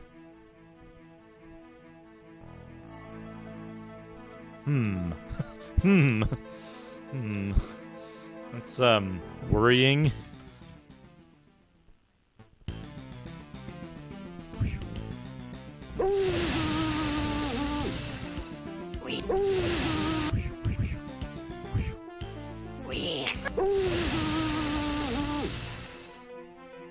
Yeah, the purple interface.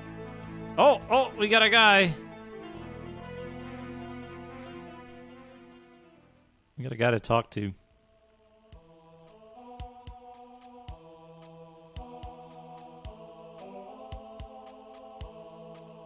You walk a dangerous path. Have you not seen the Raiders Trail? My nose brings me out. It smells a mixture of fools and evil. The evil is the evil of the Dark Elves, and the fools, well... Are you aware that you stand where the Dark Elves stood but a short time ago? My bow has sent more than a single shaft into the heart of evil this day. One of the drow sought to capture me, daring to think he might ride me into battle. Ha! Let anyone dare put a hand upon my back, and he will lose more than the offending fingers. Do you know of Drizzt, the Dark Elf who haunts these lands? Few have not heard the name. Drizzt. It sounds almost of fire or of some eruption from the earth. I know him. As you say, he haunts these parts.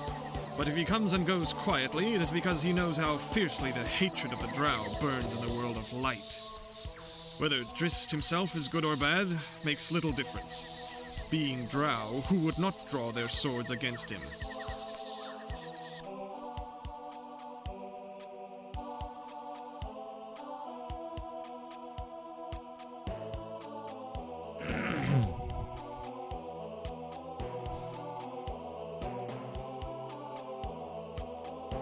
Your heart seems true, but we must be on our way. Will you be about should we need your help? I do not recall offering my help, however much you appear to need it. Yet I will remain in this area for a while. Should you need a good archer to watch your backs, I might consent to walk the trail with you, at least until I am certain you can defend yourself. But know this, more than a single caravan has fallen prey to mysterious forces in the east. If your search for the drow leads you that way, beware the danger.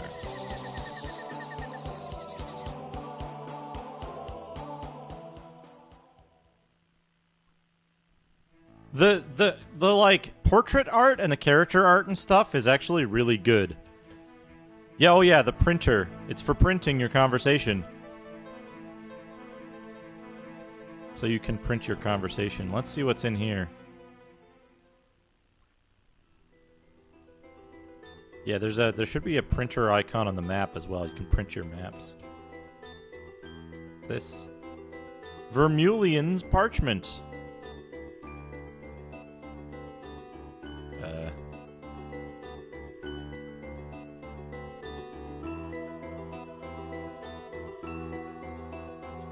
We do this with it.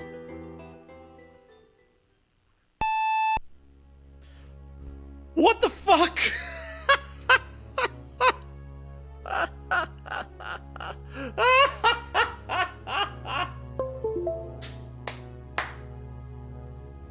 Good.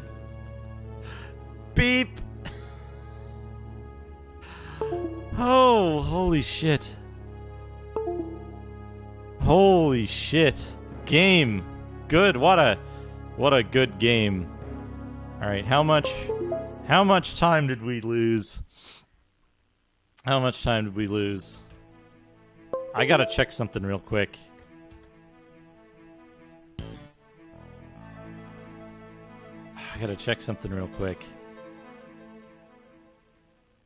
It's probably like 25 minutes. Where's Vermulion's parchment? There we go.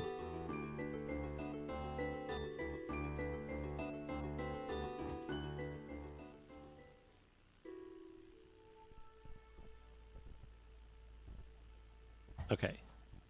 So it doesn't always do it. How did it do it, though? How did that happen? All right, we gotta load, boop. We gotta check this now. L? R? Okay. The beep is the thing doing its thing. There's a quick save button. So we can quick save. And you can quick load from the icon, which you can like accidentally click on when you click on other stuff.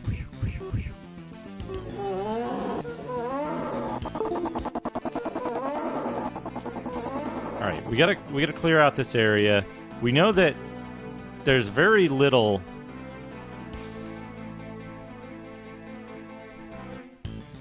to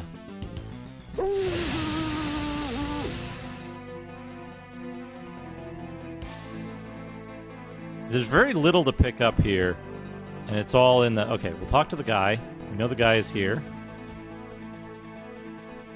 Talk.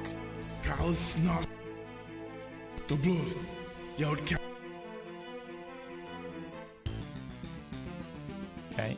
Knowles.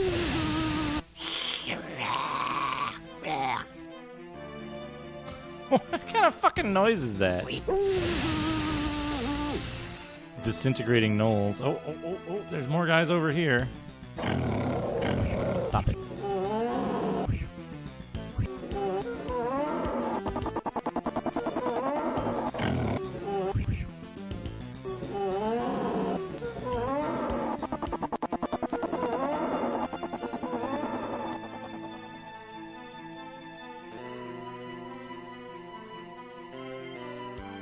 And there's like the helicopter bugbears.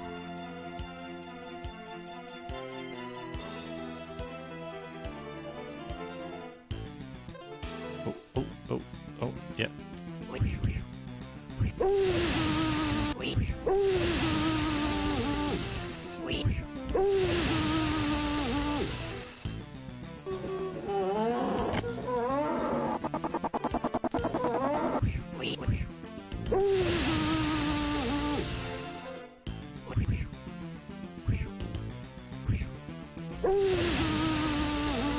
I just realized something. 2 daggers is going to be way better than a longsword and a dagger. Because look how...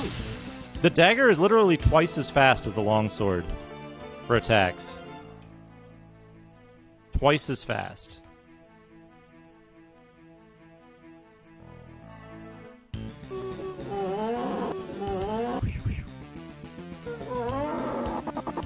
Maybe 3 times as fast?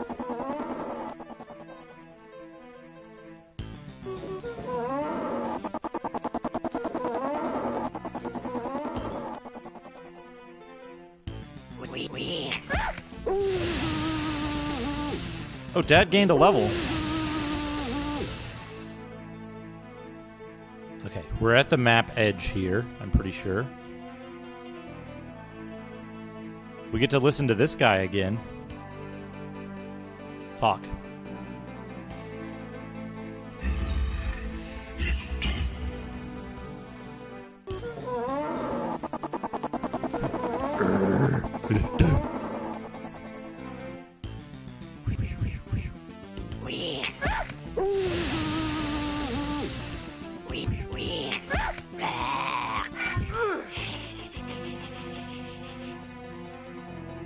So I missed that a level up had just happened with somebody. We'll go talk to this guy.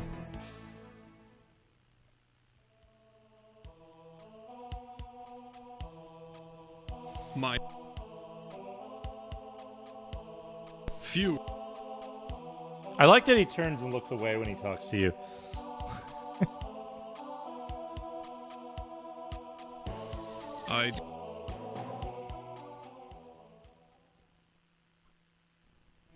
Why is Dad almost naked? Because Dad is a magic user.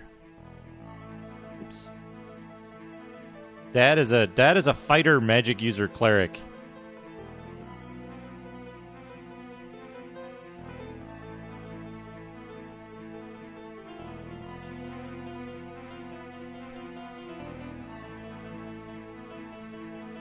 Okay, where are all the items?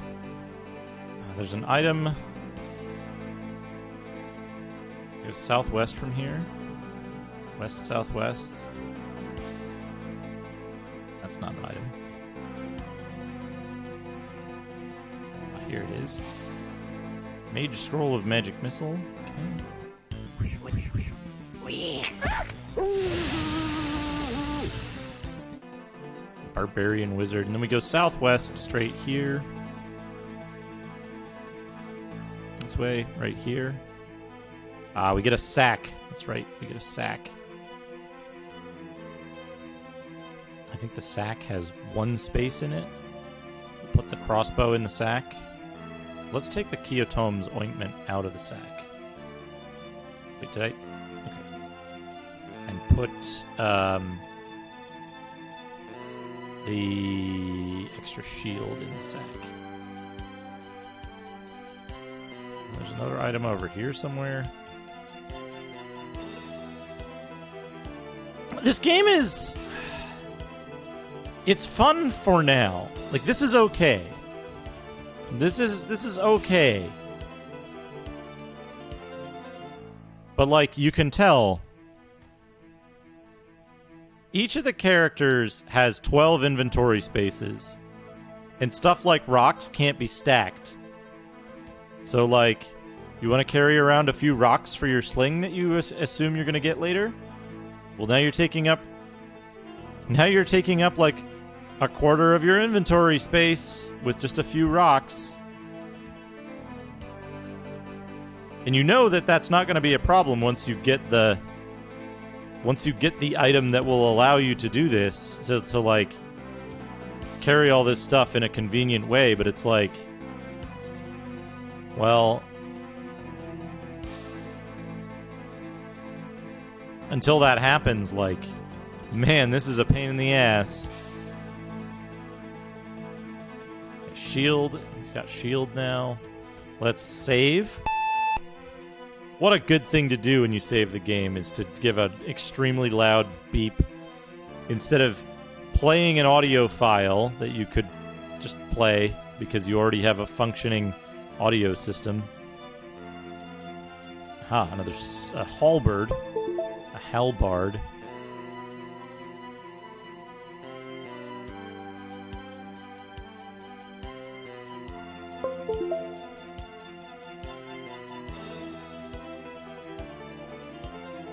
What can I drop? What?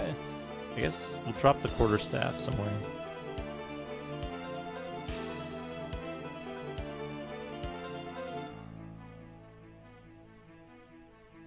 If you have a high enough geology skill, you can differentiate the different types of rocks, so you know why you're carrying them in different slots. Right, save, quick save, full save. Hey, Glavius, how are you? Yeah, why did people get so, like, obsessed? Look at the tiny little alembic. Look at this teensy alembic. Why did people get so obsessed with first-person 3D?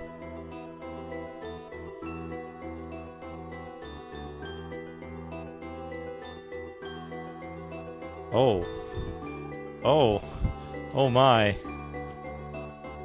Okay. I thought I had like destroyed the scroll by picking it up.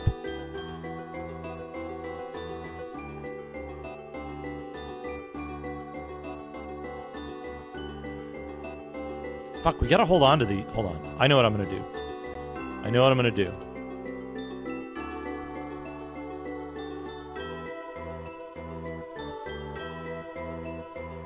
I'm quite certain there's gonna be a one-way passage at some point, and we're gonna want to deal with that. Hey, Omega Number, how are you?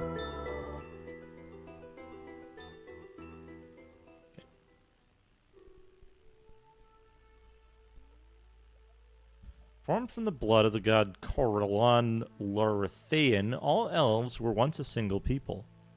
As in every society, some worked for good and others for evil.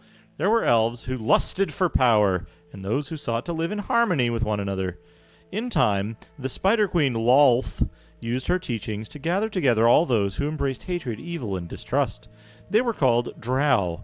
Lolth led them against their innocent brothers in a war which raged for decades and tore the old cities apart. In the end, the god Corellon Latharian did not allow the evil ones to win.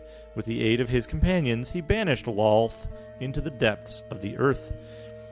Of their own free wills, the Drow followed and forever took upon themselves the dark dankness of the shadows.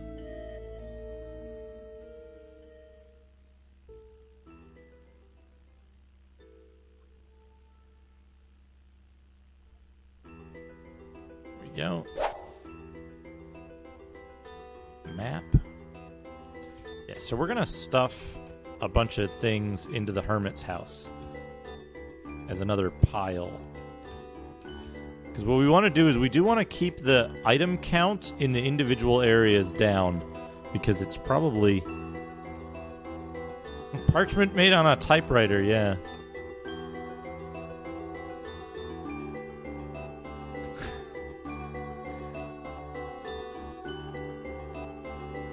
Are there any? You know, I bet this is supposed to be like a bedroll or a rolled up blanket or a rug or something. But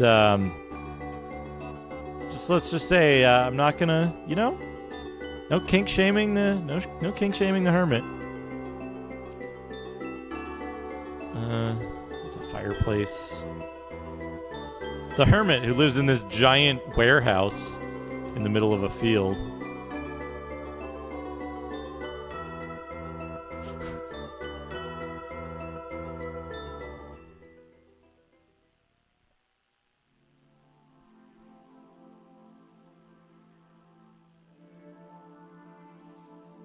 By the favor of what god have the Drow left you safe this day? Drow? Drow? Oh, the Dark Elves. I have one around here somewhere, I think. Or did I send that fellow on his way? They're such a bother, he and his friends. All of them casting globes of darkness and shouting in the rudest fashion. I had no time to join in their games. If you're looking for them, I'm afraid I made them go away. Quite far away, actually. No, I don't think you shall be seeing those few again. Are there more of them about? What are you, Elminster? We've got fucking budget Elminster here. Hey, Chad's Perch, welcome. Yeah, this game is okay. It's not the worst. But there are some things about it we'll find later on. What do you know about the Dark Elves? Dark Elves? It's most unusual for any of the Dark Elves to be about. Of course, it is true that Driss roams these parts.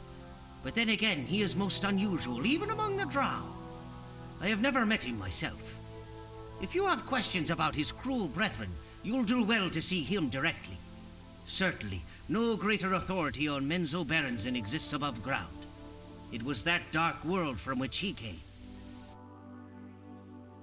The town council has been taken hostage by the Drow, along with many others. Can you help us? Help you? What could you want from such a weak old man as myself? If it's advice you seek, rise early, work hard, expect little in return, and always, never volunteer for anything. Take up the study of gemstones. It's a relaxing pursuit, and it has served me well over the years. Now, go away. I have no more time to see you than I had for the Drow, and they were better conversationalists. Please, if we pursue the raiders blindly, we will only endanger those they have taken. Can you answer us with more than just an old man's jest? And blindly you shall pursue them, for their home is in the Underdark. Even creatures endowed with natural infravision may have some difficulty in that infinite labyrinth, and others stand no chance at all. You may prove as effective as a blind mole charting its course by the stars. Then there are the radiations to contend with. And you expect an old man whose hobby is the study of precious stones to help you. Ah, well, there may be a way. I do know an enchantment or two. An enchantment for gems? How could this aid us in our quest? So few appreciate the proper uses of gems. The radiations. Ah, but I am not insensitive to your quest. If you were to bring me 4 gems, any type will do, I shall enchant them. First, so he who keeps any such gem may see in the Underdark as well as any drow. Second, to protect you against the radiations known to emanate from deep in the earth. I sell a few, now and again, but currently have no supply. In this case, you need only bring me the stones. I shall provide the enchantments without charge. You need 4 gems.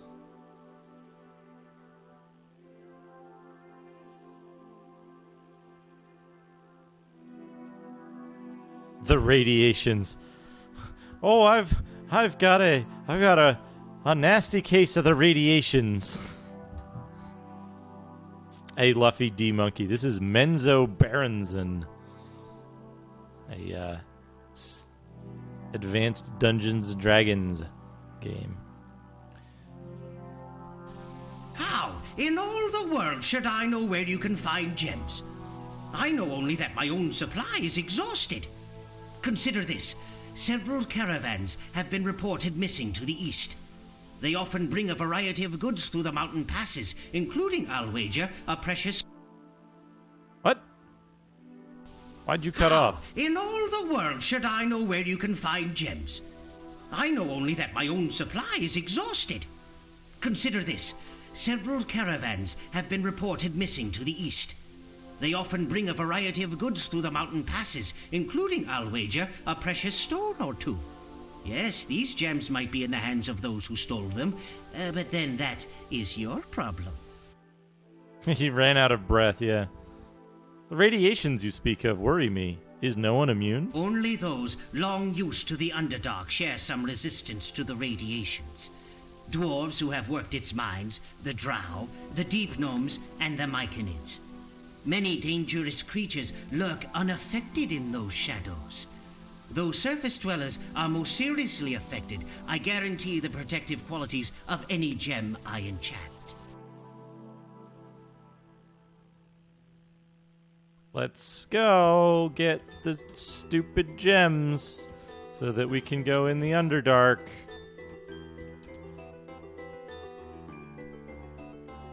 So we're going to have to come back here. We must come back here at some point.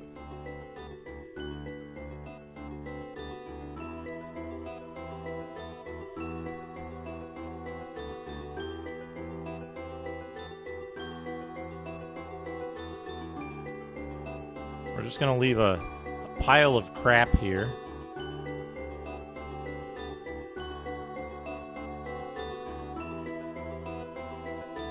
Actually, wait a second. I want that halberd. Alright, we're going to save it. Beep. Boop. Alright, now we go to the second... We go to the second thing. Oh, it's nighttime outside. That was when they ran out of budget, yeah. Map. So this is the edge of the map. Oh, there's something to the southwest. To the east.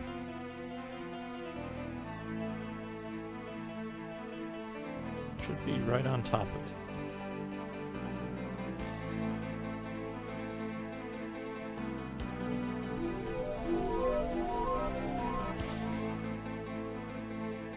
Lockpicks. So close to do up Dario. Kit Mode, thank you for the 100 bits. You'll get your doodad. You'll get your doodad points fast enough. No need to spend your money on it. Okay, quarterstaff.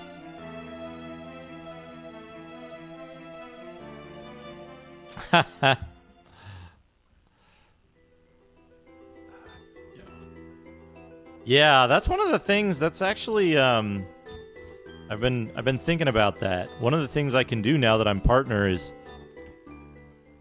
grind arcade challenge runs.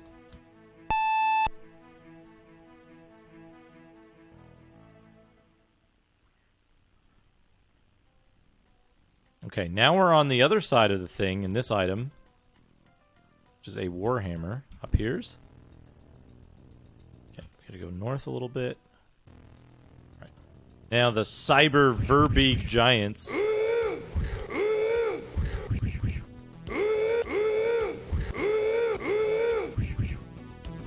Daggers are 2.5 times faster than the longsword.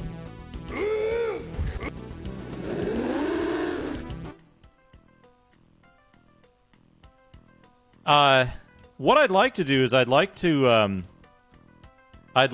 beat Shadow over Mystara with the Thief on a single credit.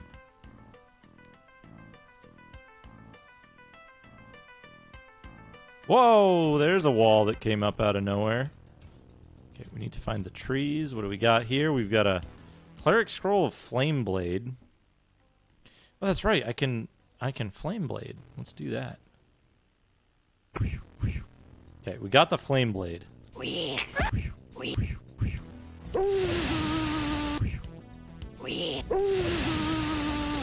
Flame Blades are two-handed, by the way.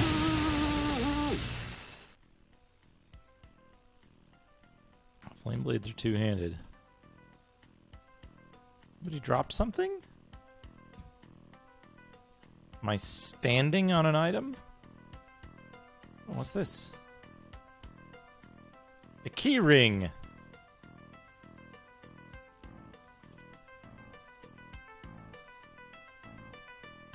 I appreciate it. I appreciate it, Kit Mode.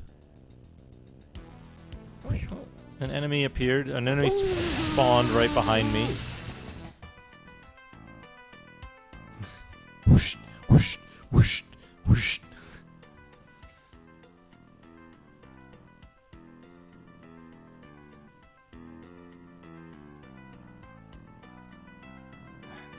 Isn't there... Yeah, okay, it's over here.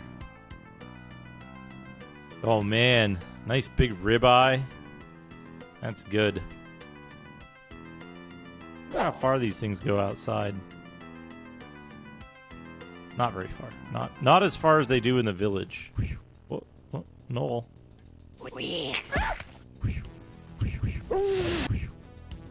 Okay, Flame Blade sucks in this. I know I don't need to use it anymore.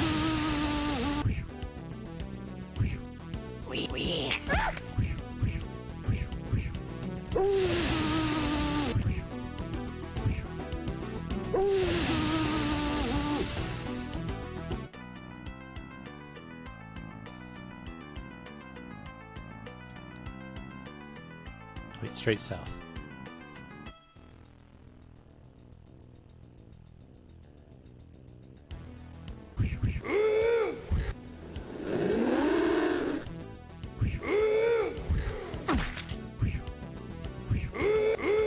I can't get the, My God, that's fantastic. Hey, Dino, thank you for the host. I don't have the timing on that down with the Thief.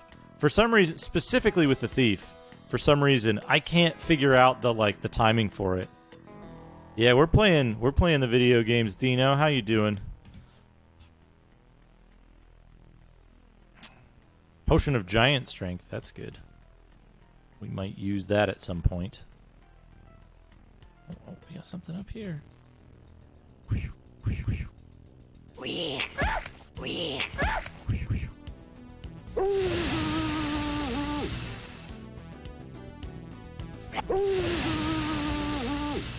So ideally, I want to equip my characters with daggers. We just haven't gotten enough Oh. Items. Items. South. We have seen through the... Oh, that's very good. Very good here. What do we have? A broadsword. The broadsword is probably better than the battle axe, I think. All in all. And some bones. Someone brought their...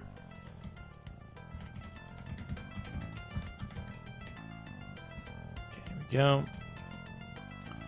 Yeah, apparently it's impossible to win the game on stepping mode. It's hilarious to me.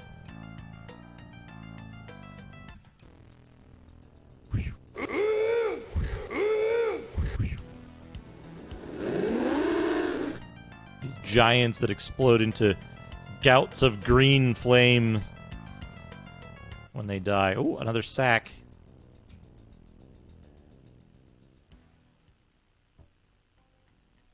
What's in the sack? Coins. Individual coins. I still want to know why you went off to Septerra Core. Oh. Septerra Core. I saw Sinitar play a bunch of Septerra Core a while back. And it's got some rough bits, you know.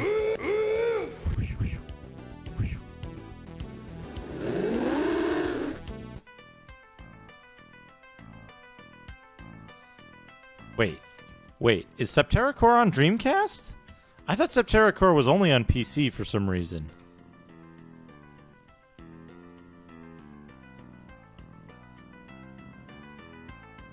We got items. PC only. Okay. Just coincidental in time. Immunity to adherence.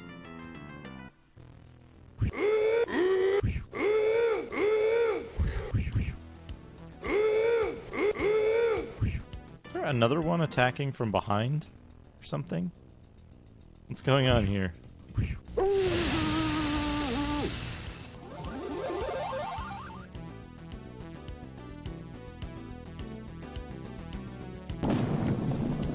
Good magic missile. Good magic missile graphics. Oh, there we go. It actually has graphics. Ooh.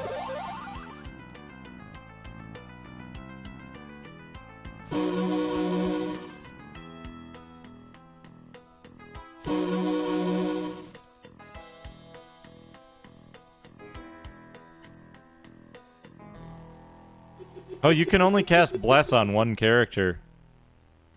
That's good.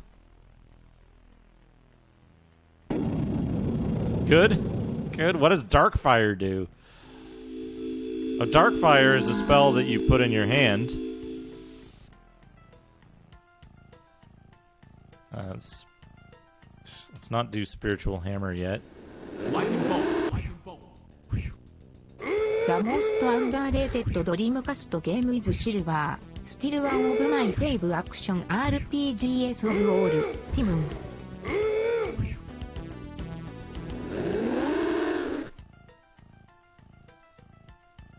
Spiritual ham. Yeah, spiritual ham. Sounds delicious.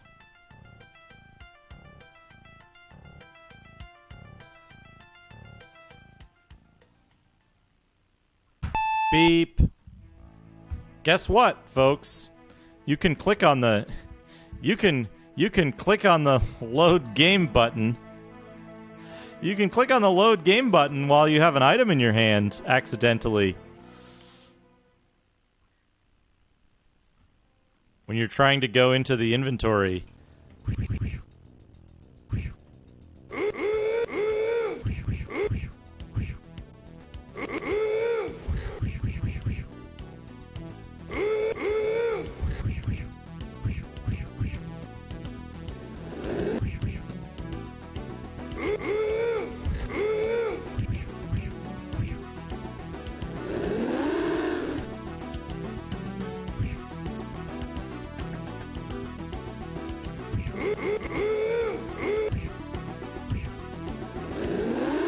Having an open hand is way better than having a weapon.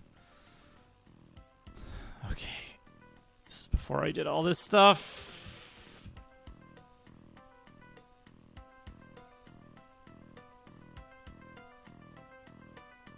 Why did they put quick load on the UI right there? Where is it?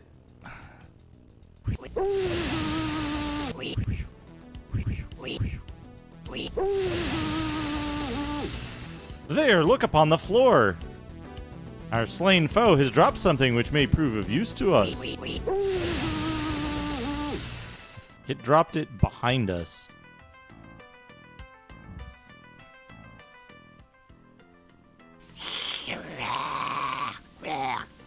You know what that sound reminds me of? It reminds me of one of the fucking sounds in Nuclear Throne. Which I think it plays when you go to character selection each time.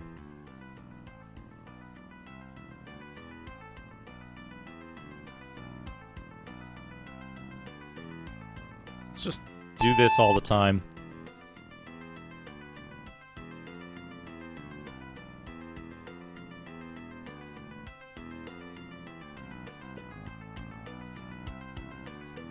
Flameblade sucks.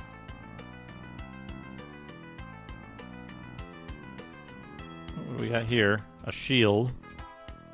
This shield sucks.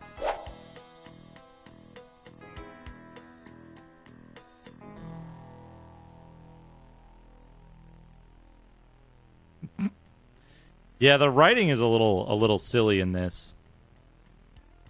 And by a little silly, I mean it's incredibly silly. Who's this? Oh, great one! Our trouble is not with you. We seek a path beneath the earth to follow the drow who raided our village. Ah, drow raid. Drow bad little boys. Go south. Caves go down to drow. Catch them asleep, little boys.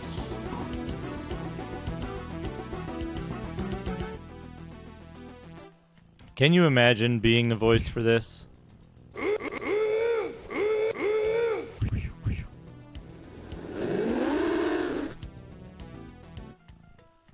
You know what? I feel like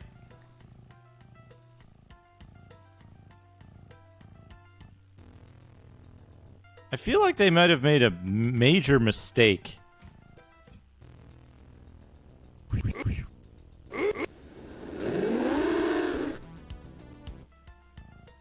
In how they did the fucking Ring of Featherfall. That's good. Put on a ring. Ring of Featherfall. We can put that. Okay. Ring mail. The other problem is that transitioning between the inventory and the main screen, there's a giant pause.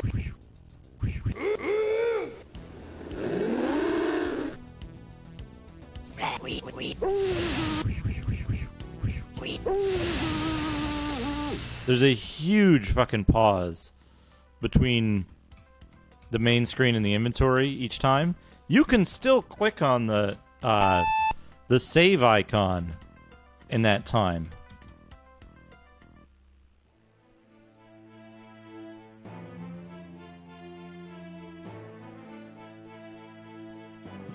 What the fuck is this?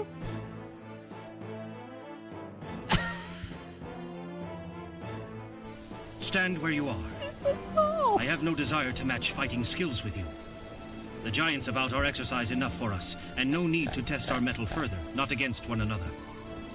The raid on your village is known to me.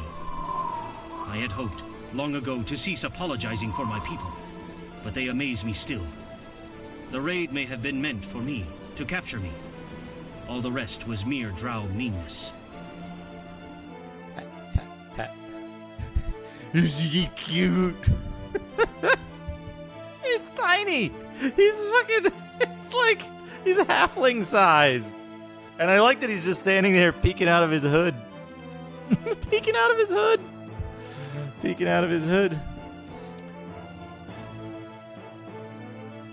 Hold your own distance. Are you a raider or Drizzt? Are you Drizzt? The name is mine. As a young warrior in training, I came to the surface with a raiding party, but not tonight. Then we sought elves to kill, and we found them. Perhaps I saw my soul reflected in the eyes of a young elven girl. Perhaps. I know only that neither my hand nor my blade could strike at her. While her family died about her, I feigned the death of that innocent child. My blades flashed in a masterful illusion, and though the child lived, I gained the credit for her death.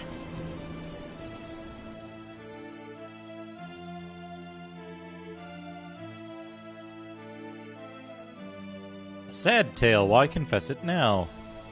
It is no confession. I knew then that sparing the girl's life was the right thing to do. After that, the years of drow training and discipline meant nothing. They could not hold me to their evil ways. Soon after, I escaped the place of my birth. I tell you this so that you might understand. I wish to join you. We must free the captured villagers. Otherwise, their fate will haunt me as surely as the memory of that elven child.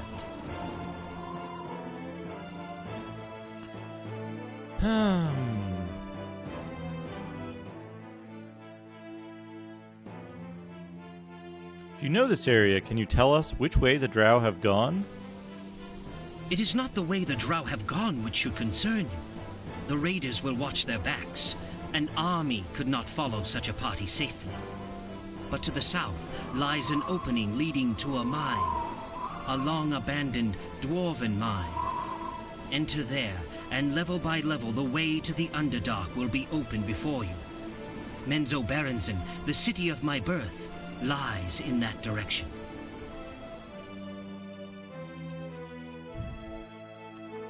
Help of so fine a warrior would be appreciated. Will you come with us? Your trust in me speaks well of you. I shall take care not to break it.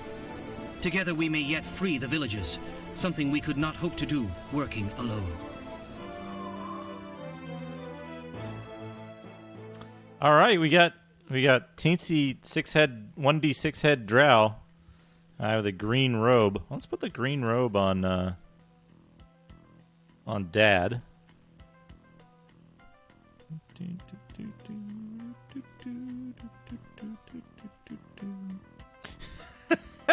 Steal his weapons. Except our ranger can't use the weapons two-handed like that.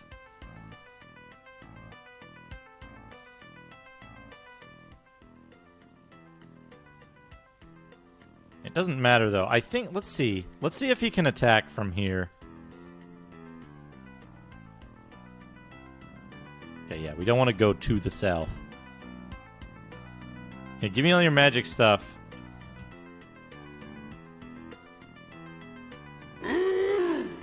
Where?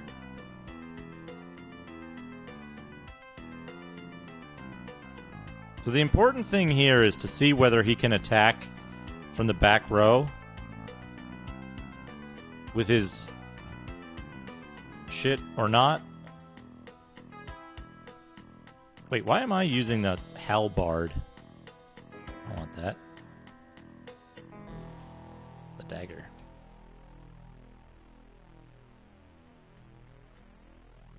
He looks like he's got his head stuffed into some cotton candy. Okay, he can. So all four characters can attack. That makes this better. It also means we don't have to lug stupid fucking pole arms around anywhere.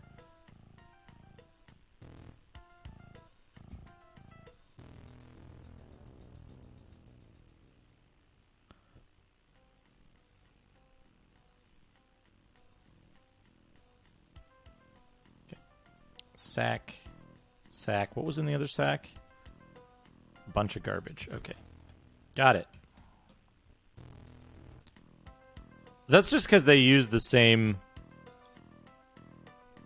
Can I put his chainmail on? Good. Good.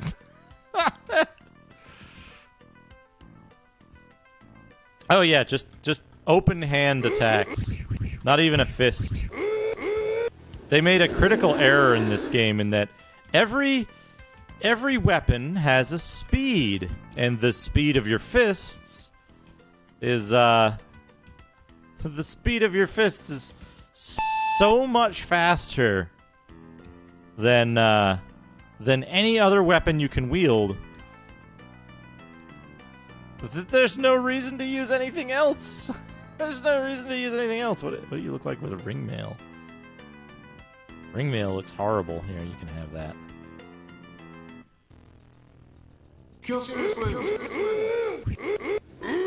If I didn't open the tomb last week, we would be in the up, Daddy Orlando.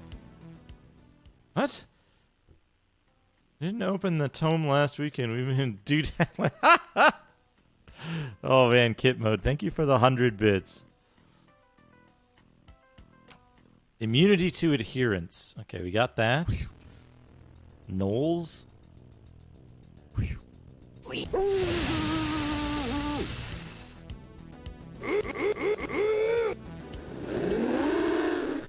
Here's the problem with games that give you a faster weapon speed when you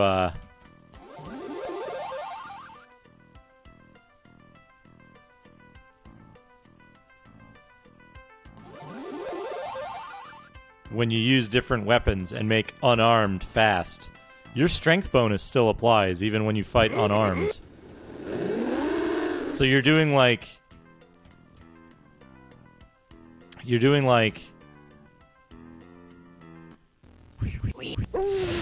let's see. What's the strength bonus on immunity to it? It'd probably do really bad stuff to you. So he's got 18,100 strength, which means something like a +4 bonus to damage or something.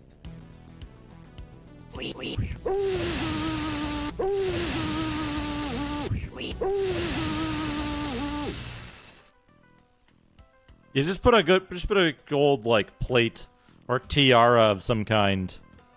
Just cover it up with that if you start getting a receding hairline. That's the thing to do.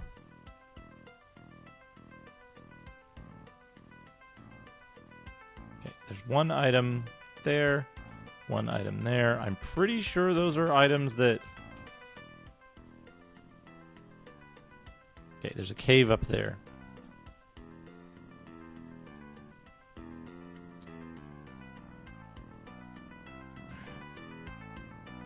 This is a shield. Let's put the shield. We've still got this in our inventory. Straight south. What's that? Warhammer. Okay, yeah. So let's start piling up the stuff we don't need here.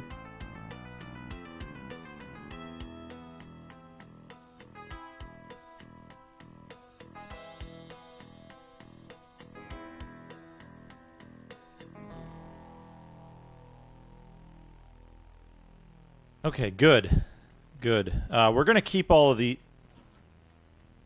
Maybe we don't need to. Maybe we don't need to. Let's save the game. That's a good save game noise. You can tell anytime I've saved the game, you can really tell. We need to go find that damn Kenku.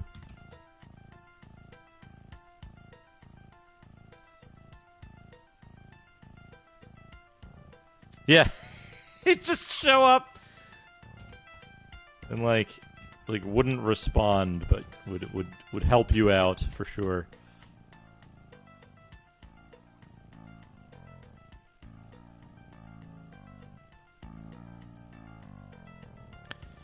Why is Driz so fucking tiny? Why is he a halfling drow? Half halfling, half drow. You know, so we'll be seeing more of this coming up as I make progress towards putting it on stream. But I have a game that I am developing as a... as a hobby, which I will be showing more of over time. Now, one of the things that I've thought about for my game is I think that half elf is a very stupid half elf is a very stupid very stupid race to have in a video game, or to have in a tabletop game as well, because it's like, that's it, only like half elf, half orc. What's the other half? Presumably human, right? So my two thoughts were to have an extremely detailed hybridization like hybridization system that you could like pick any two halves. You could pick any two halves and it would give you like extremely weird and possibly broken characters. That's my thought. Right? So why are there not half halflings or half dwarves? I mean, there are in Oh, what are these? Troglodytes. Oh yeah, two-handed sword. We'll use that.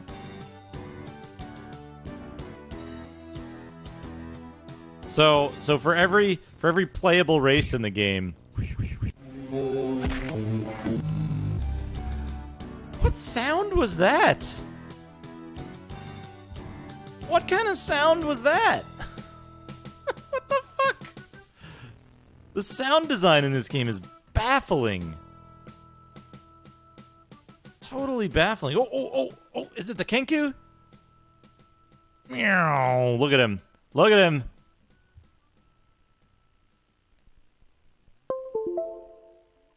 Drist, my friend Drist. Look what your evil brothers from the Underdark have done to me.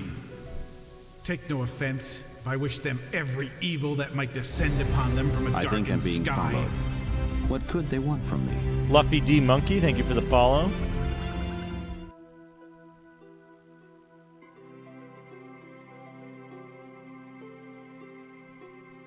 Oh, Drizzt. Did you follow a trail that turned bad at its end? You appear injured. Can we help? Says yes, Drizzt. My wing pains me. But for the moment honor demands I should endure this pain. It is a lesson and one not soon to be forgotten. Like a fool I dropped from the clouded heights to better see an unusual party making its way below. As I passed overhead, recognizing on the instant that these were drow, they launched a spell attack. My only good fortune is that they appeared under orders to move quickly and spared no time to finish me. I like that when he talks is like his head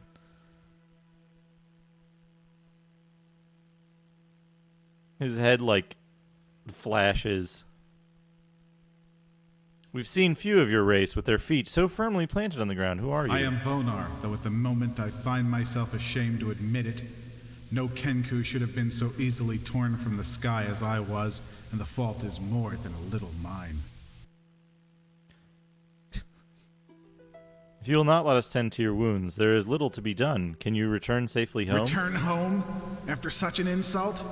I am no starling to be knocked from the air by boys throwing stones, if you take my meaning. No, my wing will heal all the better with vengeance to soothe its aching bones. I am after the drow who did this. This fucking voice acting.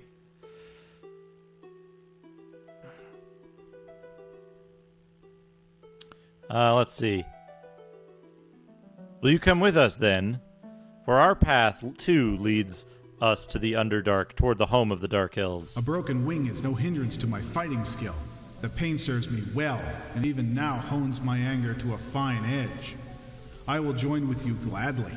Having already fallen to the ground, making my way beneath it should prove no greater risk. Oh, good lord. Good lord. All right, we got him. We got this fucking bozo. All right. look at his fucking... Look at his fucking paper doll. Look at his fucking paper doll. Oh, what's he wearing for armor? Kenku armor, which is... Oh.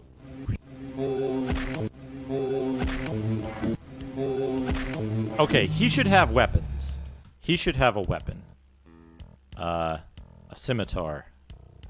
And a dagger.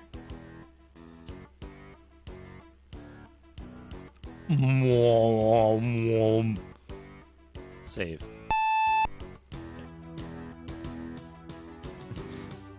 The fucking voice acting in this. My vengeance will be...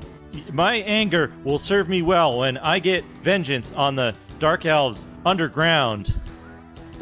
Fuck off! Like, come on. Oh, and these, like... What do we got here? A composite bow. Already got one of those. We'll give it to Drizzt. Drist, as they call him. I wish there was an auto map key. I couldn't find the reference card for this, so I have to do dangerous clicking every time. Can we talk to it?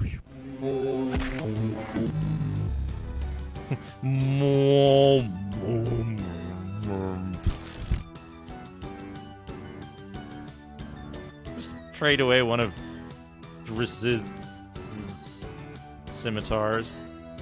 Good. Enemy? Enemy?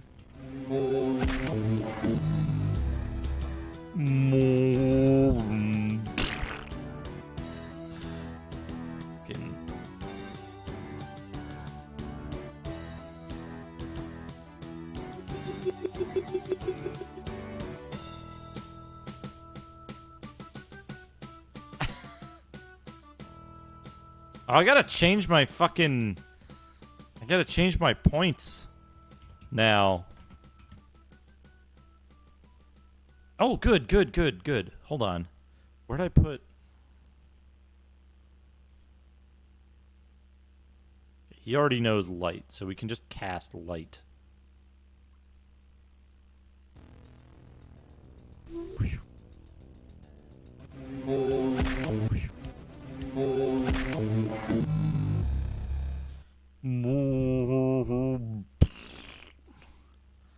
Wait, did they... They coded it specifically, check this out. They coded it specifically so that no one else can use Drizzt's weapons, and they made it so that Drizzt can't use other people's weapons, other scimitars two-handed, or dual wielding.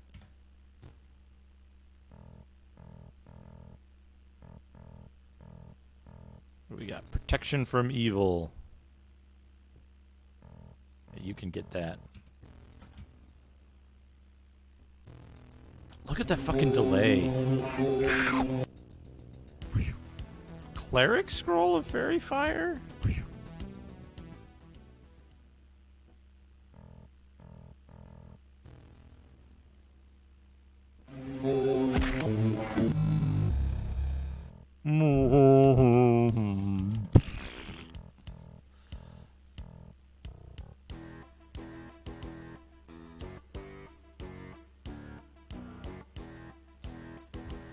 What am I missing? 2 items in the southwest. 2 items in the far west. Rest of this... Okay, there's someone in the southeast. We'll hold off on doing that after we get all the items.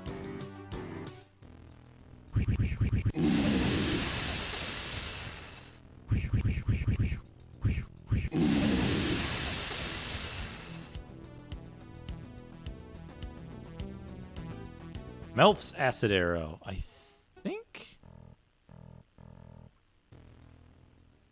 think it's fucking me over.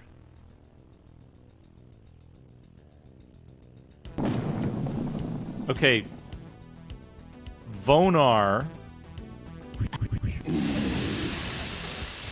Vonar can cast spells in armor.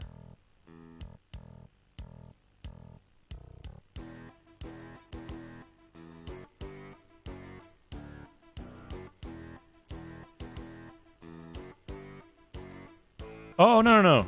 He was... No, that was... Yeah, he can cast spells in armor. One of the NPCs you get is a fucking Birdman who can cast spells in armor. How about that? You'd be a moron not to take him in your party. Literally, like, the only character worth having in your party. Till you get the dwarf, I guess. Dwarf cleric. Look, there upon the floor! Our slain foe has dropped something which may prove of use to us. I want Dad to have improved Identify, because Vonar will be using spells far more often than Dad. Because we'll probably put Dad in armor eventually. Armored Dad. Alright, here we go. What do we got here? A longsword. Better than a scimitar.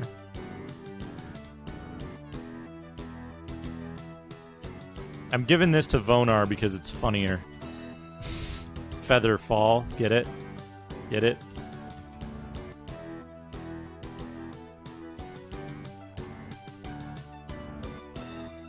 Okay. Up here. Let's do this. This is probably the easier way to get through these areas.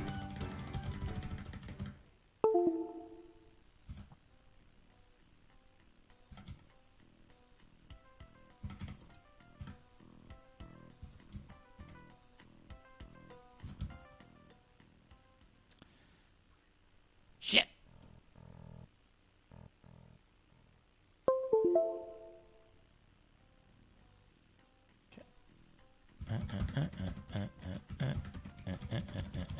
Okay, here we go.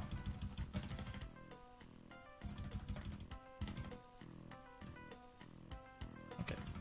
Here's where we left a bunch of stuff. You can't see the items in a square. Worst map ever. Oh, it's not the worst map. It's not the worst. You know what's worse? The map in, what's it called? Fucking Thunderscape. And the map in Daggerfall. Both worse maps. Thank you for the 100 bits. Put that there. Here we go. You can scribe armor. Comprehend languages cannot be scribed.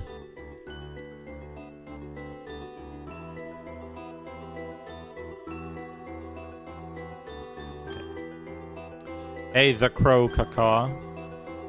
On the left-hand side, I always try to put my my game name, but I know that gets cut off sometimes. We're playing Menzoberranzan.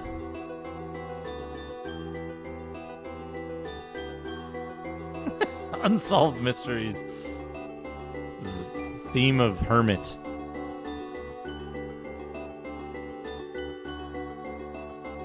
Yes, heal the party. There we go. Alright, pray for spells. Too many guns. Venom immunity. Cure disease. Dispel magic. Magical vestment we want. Prayer we want. And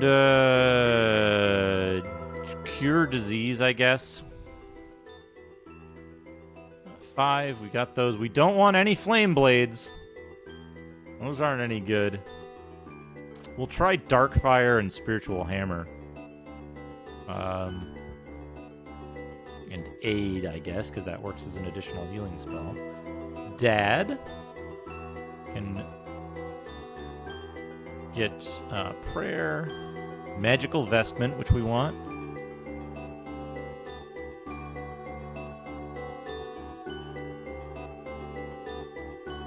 Same button on the left side.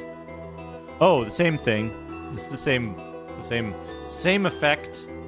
We don't need any one person. We can just do more aid, I think is good. Fairy fire we can do. Interesting. We don't want to do that though.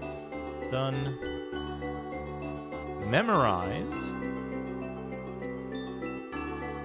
We're going to use these less and less, so we're going to do improved identify. Can't do level 3 spells yet. Armor isn't useful to us. We'll do shield and see how that works out. Vonar. Vonar can get 2 levitates. And let's get him a feather fall.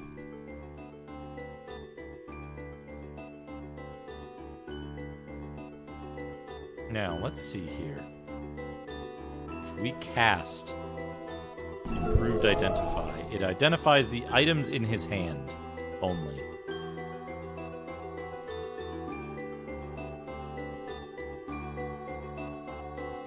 That sucks.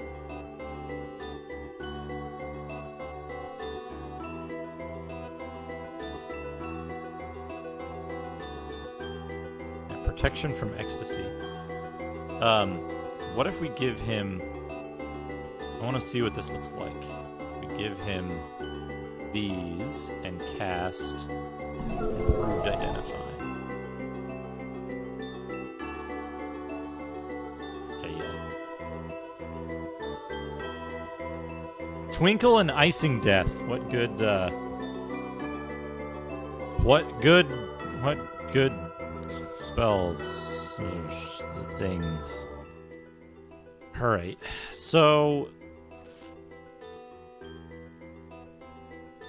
he can identify stuff, but now I want to see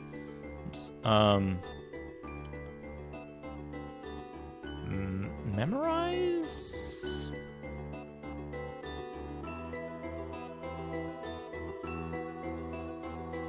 Pray. I think I want too many guns to have detect magics.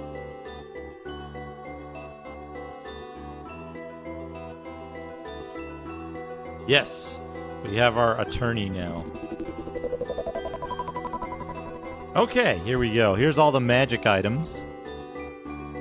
Magic chainmail. Sticks to snakes. Ribeye time. Oh, nice. Kit mode, thank you for the 200 more bits. Ribeye sounds fantastic. Wish I had ribeye for dinner. Okay, those are all magical scrolls. I don't know shit about that. We can take this out. Fill up his inventory with shit. Magical potions. Alright. Not magic. Not magic. Not magic. Alright.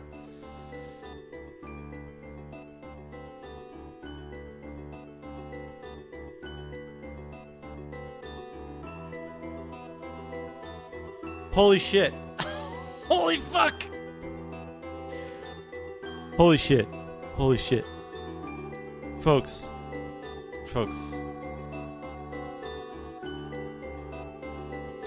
There's a bug in the game. There's an amazing bug. Fuck.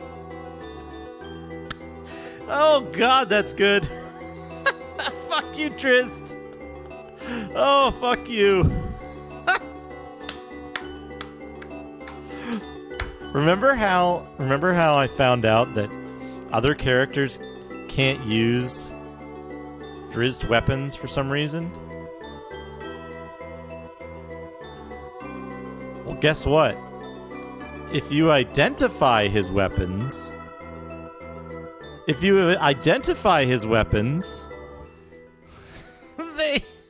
they become fucking...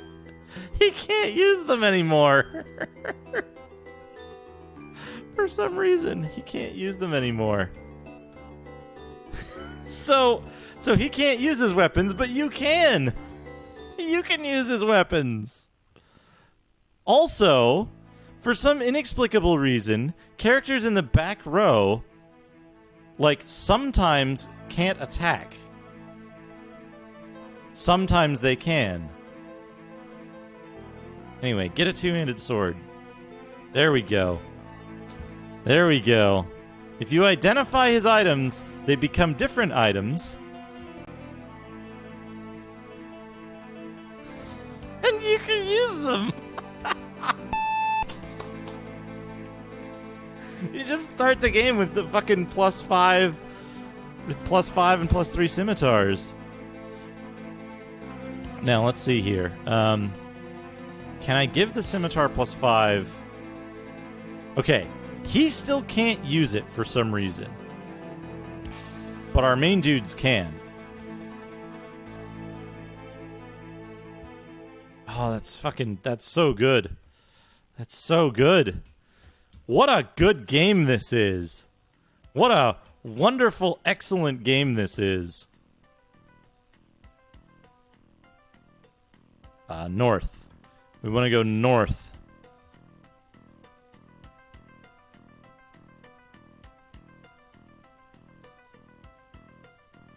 What an incredible game. What an incredible game. Identifying the overpowered story NPCs items makes them... Hold on. How do you identify...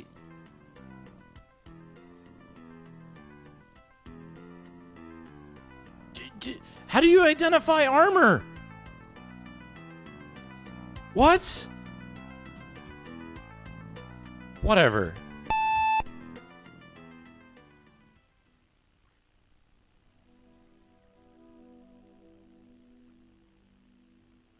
Drizzt's shelter. Okay. I'm going to go west. By the way, my compass is magical.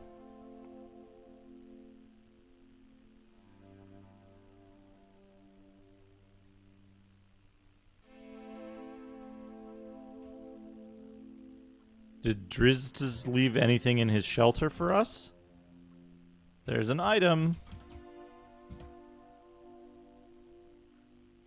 Pewafwi cloak. Pewafwi cloak. I can't even say it right.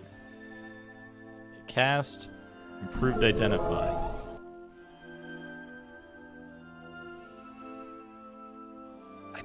What? Can you never identify armor in this game? Is it literally impossible to identify armor?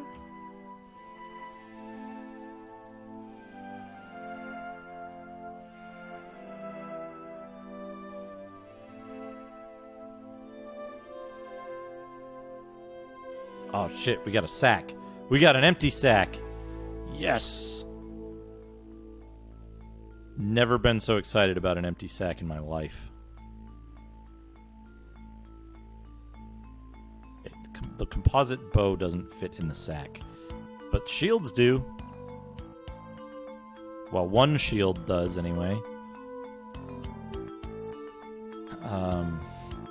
Robe? Look at that. So much space. I don't think you can put items in your hand, right? Like, you can't put an armor in your hand.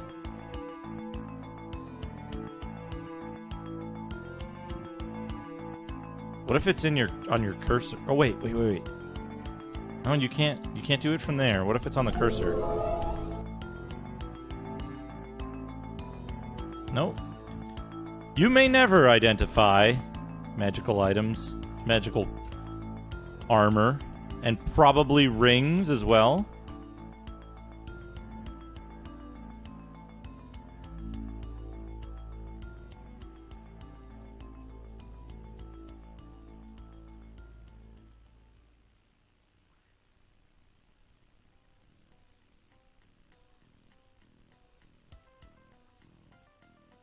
There was another cave to the east.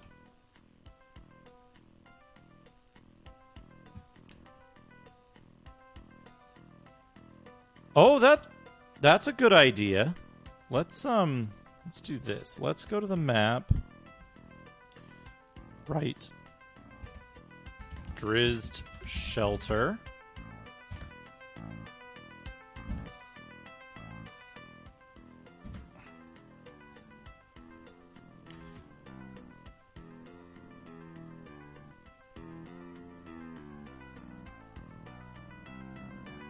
There's the Earth in the sky. That's normal.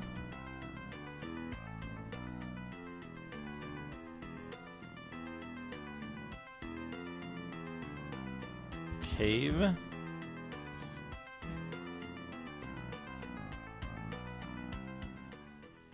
Yeah, we can try it with the sack.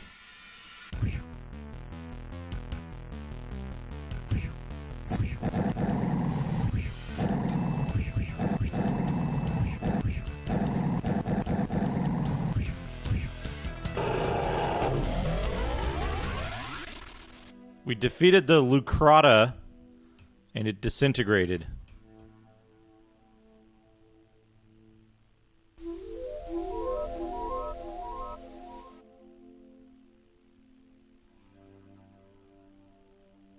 This cave looks really good. Hey, Vieno. This is Menzoberranzan.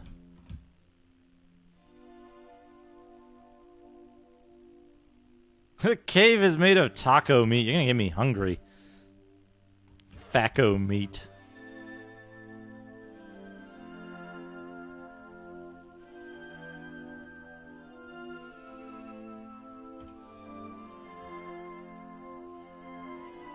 Hey, Mr. Woozy.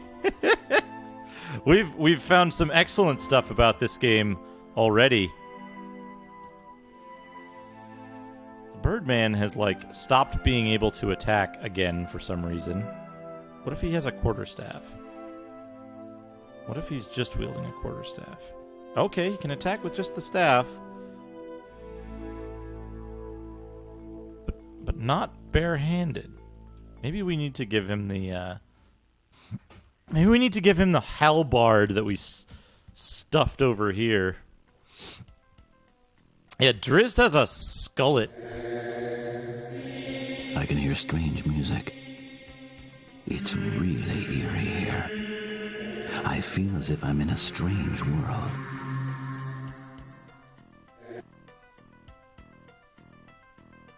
Mr. Woozy, thank you for the 2 months of Twitch Prime.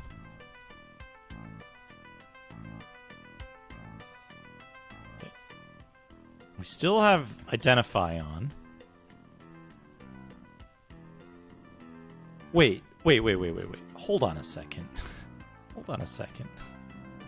He can attack! He can attack because he's outdoors? What? What? Can he not attack? What?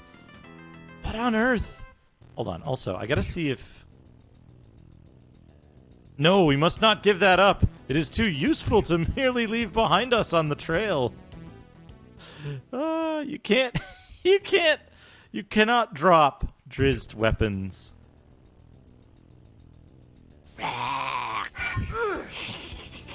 Oops.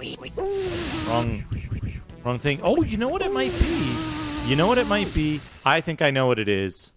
I know what it is. Yeah, we want him to have a halberd. Give the dagger to the ranger, which disables their primary hand. And we'll give just a quarterstaff, because that's dumb. Do I have... I guess the scroll? Okay. Detect magic doesn't function on items in the cursor. It doesn't function on items on the cursor or on the ground. So in order to see if an item is magical, to detect its magic, you have to pick it up and put it in your inventory. And then you find out that you've got a magical broadsword and a magical mace that are unidentified. And then you have to drop the items one at a time.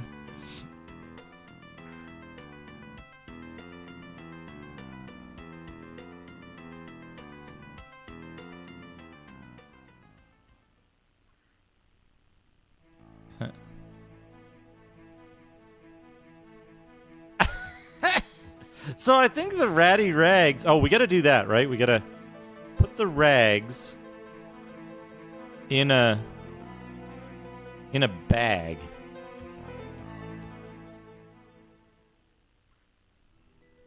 while we're at it, identify this mace. And put the sword in the bag. Okay, now... get a rest. Have him cast Improved Identify. We're gonna check. Sword did not get identified. There's no way to identify armor items. Mace +1. Okay. Good. Broadsword. Presumably this is a broadsword +1. Actually, if anybody's looking for something to do, it would be valuable to know how the hell you identify armor in this game. Because in order to identify an item, you have to put it in your hands.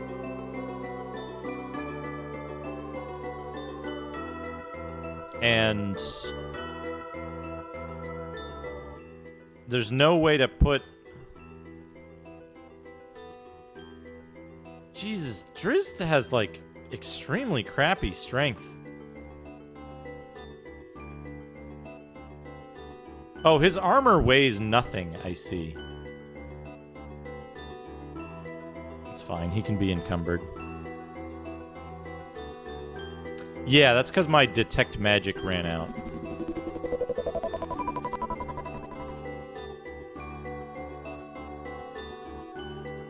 Yeah, like, if anybody can think of how you do this...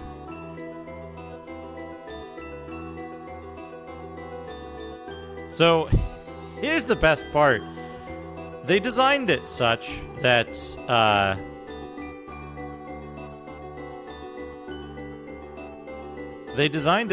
if you, okay, none of this stuff. If you try to use Drizzt's items out of the box, you're unable to. You're not allowed to use his items. Drizzt,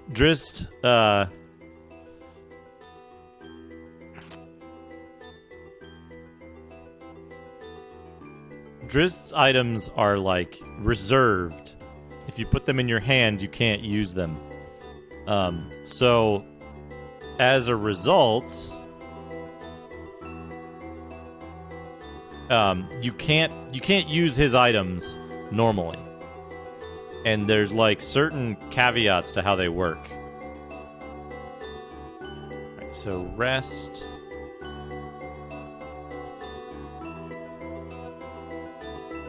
Can we do this? No. Okay. So normal characters can't dual wield his weapons. But you can single wield them. You cannot dual wield a second weapon in the other slot if you have either of his weapons equipped. Normally you can't even use them at all. But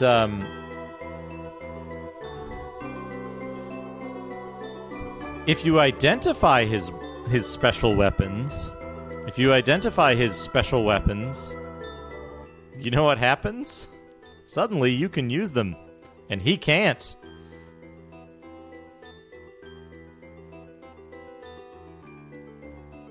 So he can't use his weapons anymore because we identified them. He can't use them, but we can now. We can use his weapons. We can use his weapons just fine. All right.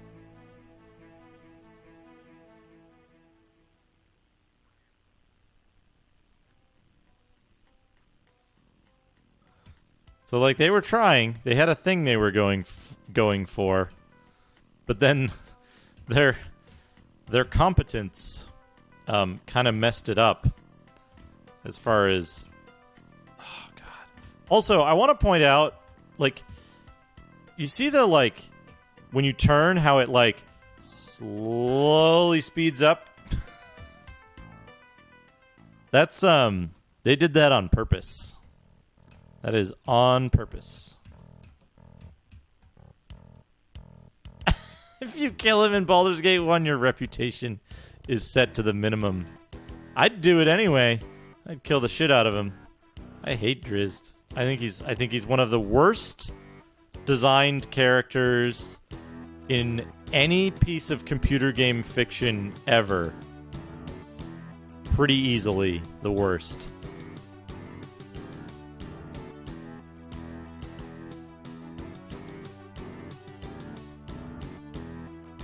So, here's the thing.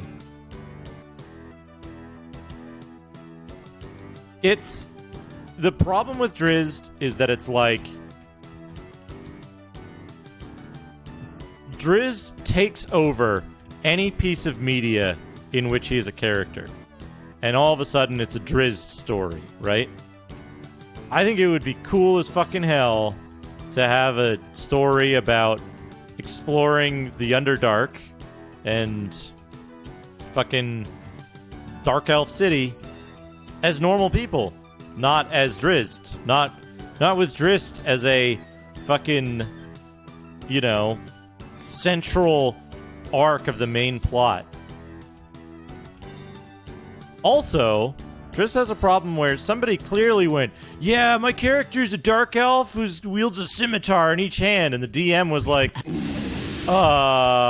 can't do that. That's not allowed.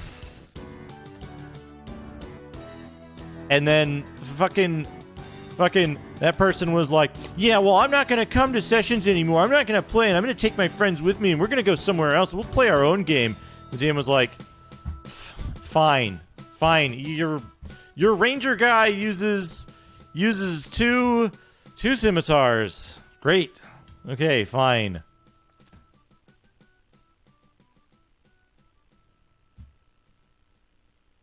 And, it's very clear that some DM got bullied into allowing Drizzt to be what it was. Or somebody was writing a book, and they're like, it's going to be a D&D book. And they're like, I don't give a shit what the rules are. I don't give a shit.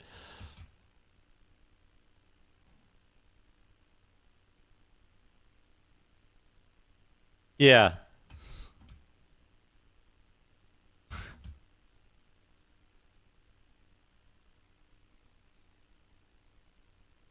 Yeah, there's two ways Drizzt appears. One is that 4th edition adventure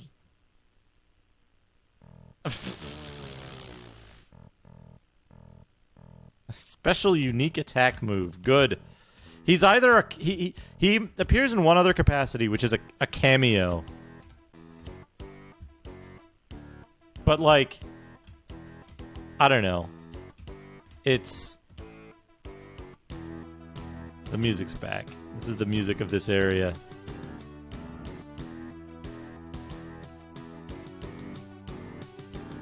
Okay, here is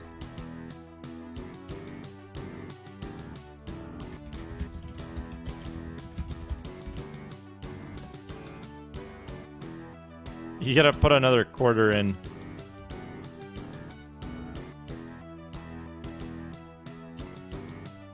But, yeah. Oh, here's a guy we can talk to. Talk. Can you speak common? Do you understand me? We only seek a way through this area.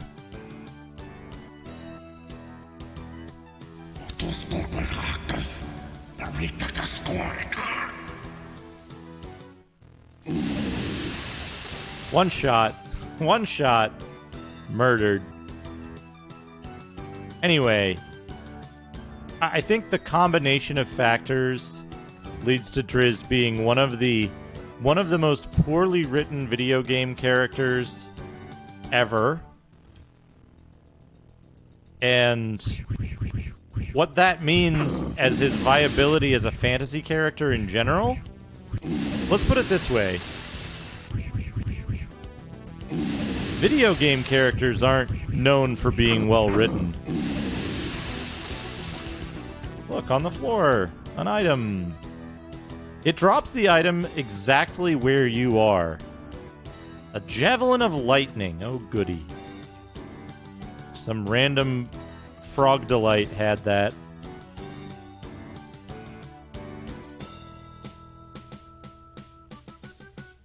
I think comprehend languages only works on not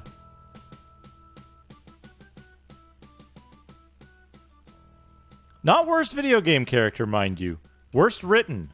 Worst written.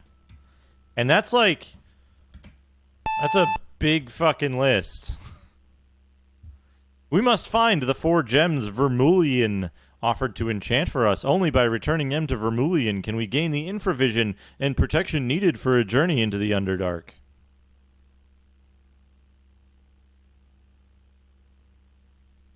Where the fuck do you want me to go? Where the fuck do you want me to go, game? What the shit? There's no other place to go. Maybe the far northeast corner? We can go around this, right?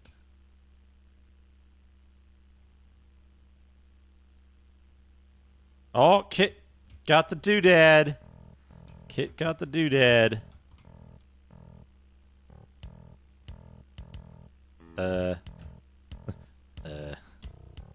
What? Go get these gems. Was there a cave in the other area that I missed? Wall of fire! Wall of fire!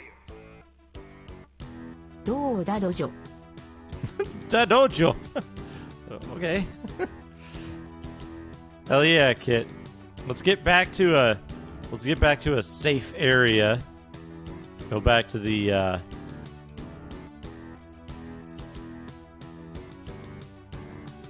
go back to the man's house. We can figure out where we gotta go. We're just gonna look at the clue book rather than wander around.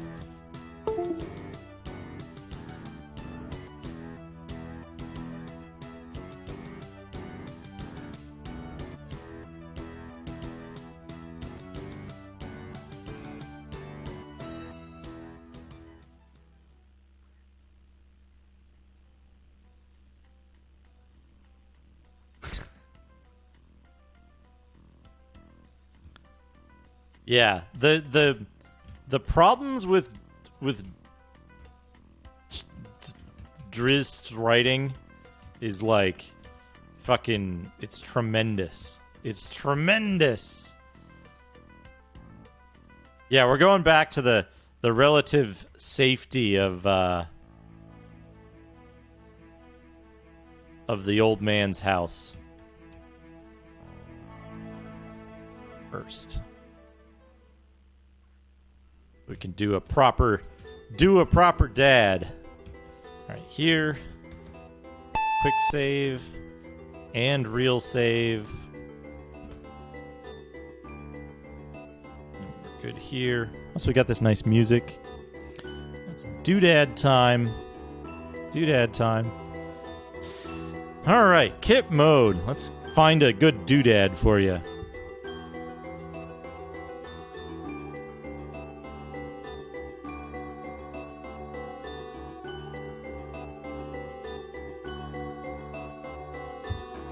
I actually don't know if I've I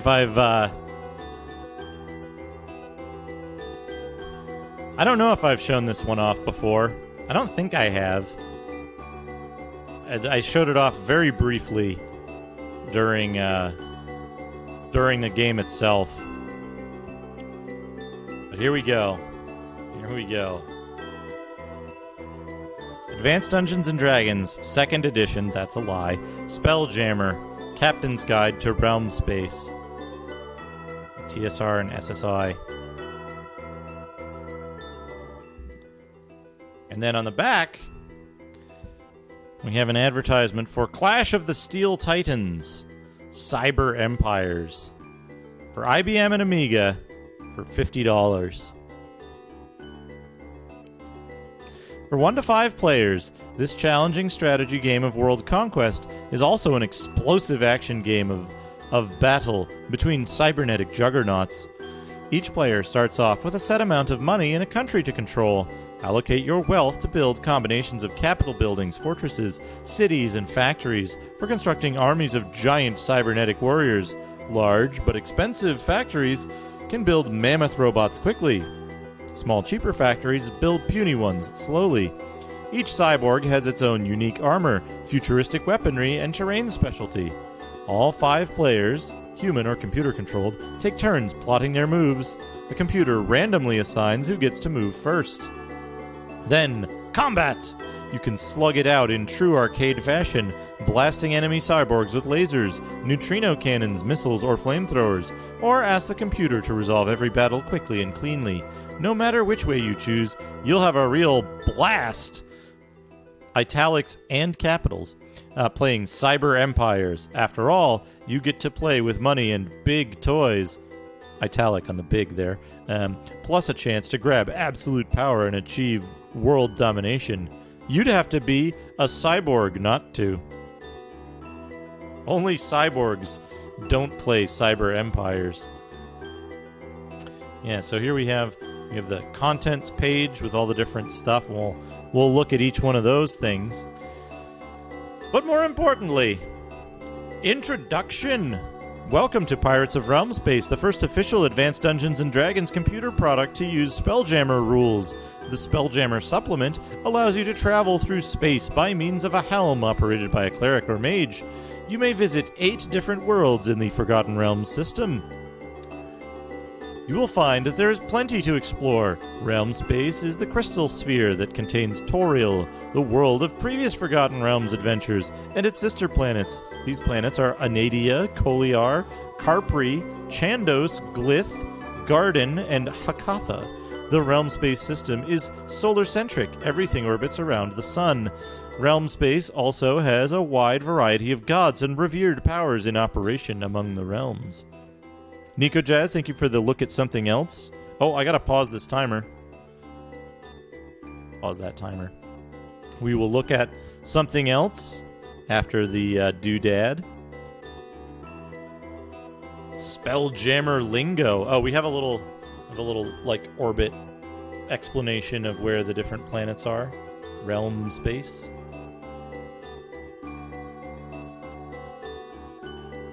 Let's see.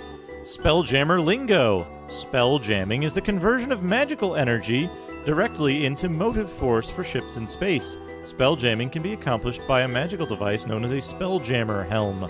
Both clerics and mages can spelljam. Jam. Space is divided into 2 types, wild space and the phlogiston, explained below.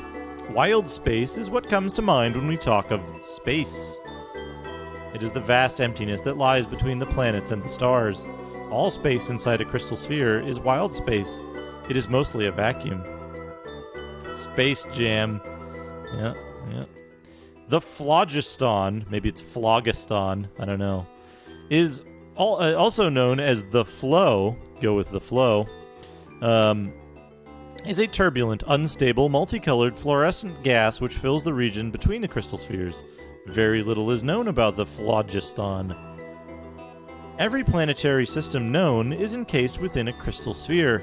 Essentially, the crystal sphere keeps the wild space in and the phlogiston out. Like the phlogiston, crystal spheres are a great mystery. Their origin and substance are unknown. Within wild space are the celestial bodies, planets, moons, suns, asteroids, and a host of other items collectively lumped together under the heading planetoids. Most celestial bodies have an atmosphere of some sort, although it is dangerous to assume that this is an inviolable rule. Asteroids. Background. Pirates of Realm Space begins in the city of Waterdeep on the planet Toril. Your character has just sold everything to invest in a spelljamming vessel and a minor helm to operate it. I think I'm being followed.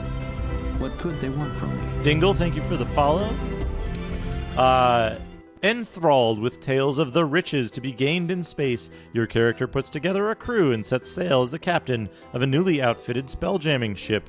As the game progresses, you may find your character offered missions throughout Realm Space. As your character's reputation and skills grow, increasingly dangerous missions become available. The rewards that these later missions provide are significantly greater than those of earlier, easier missions. In Pirates of Realm Space, references are made to both Wild Space and Realm Space. Realm Space is specifically the name of the crystal sphere containing Toril and its sister planets. Wild Space is a generic term used to refer to the void that exists between worlds. I want to point out, that's the introduction they give you to the game. This is the first product. Here's all the terms that we use. Here's 3 short paragraphs on the lore of the game, taking missions, and further clarification of the terms that are used. That's what's going on in this game, story-wise. Your box should contain the Captain's Guide. This Captain's Guide. The discs and a data card.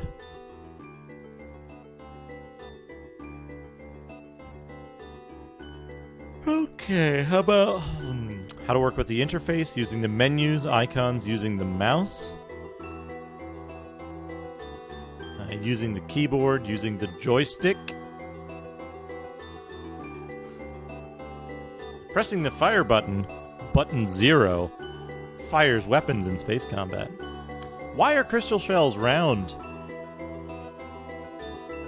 Why? No one knows, but there are several theories by way of explanation. The sphere is the most natural shape for such things, much like the bubbles in amber or champagne. The sphere is the easiest shape for the gods or whomever built these things to construct.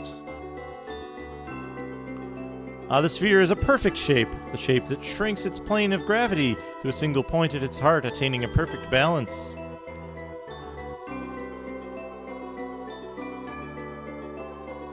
There may be system shells out there that are cubical or irregularly or torus-shaped. We just haven't reached them yet, and when we do, we'll probably start the sages arguing all over again. This is important. Creating a spell-jamming captain.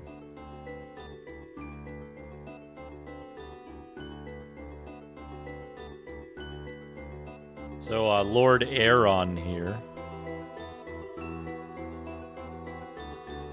Let's try this. Again, focus. There we go. So, Lord Aeron here. They've created a male human level 5 paladin. So you choose what you would like. You can choose to create a character who is a dwarf, elf, half-elf, gnome, halfling, or human.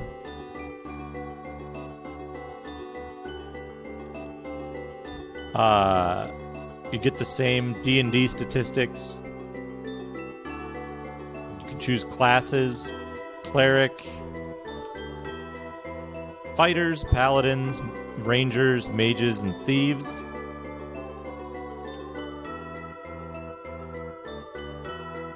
And then, let's see. Alignment, worldview and ethics, other attributes. I'm going to go forward a little bit. We'll come back to this little lore note here. Thaco. Spell jamming. So it goes on to talk about this. Now, what they don't mention here is, class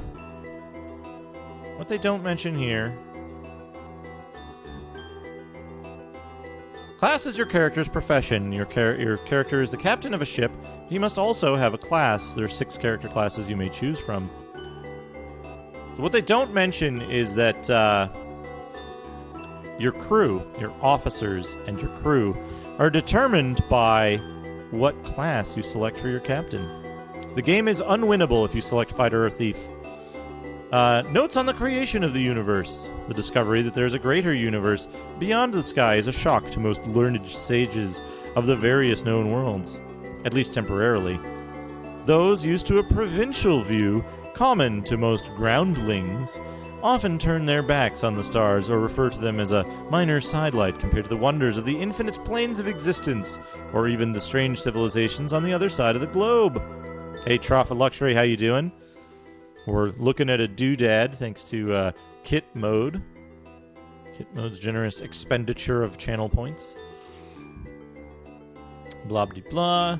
Main theories in regards to the shells, the flow, and the gods are as follows. Number 1, the gods created the shells and the flow to divide up their territories. Theologians love to advance this argument, though it places some limits on the powers they worship. Space is infinite, even for an omniscient deity, so they broke it up into chaos, the flow, and order, the shells. The shells are easier to handle and more orderly than the swirling chaos outside. The gods then divided the spheres up among themselves to test good versus evil and law versus chaos.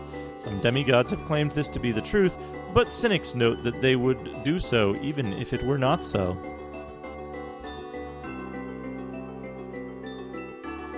The gods have gods themselves, which created the universe and cut them loose in it. A troubling thought. 3. The phlogiston is a naturally occurring object. The gods created the various shells in order to settle and domesticate it.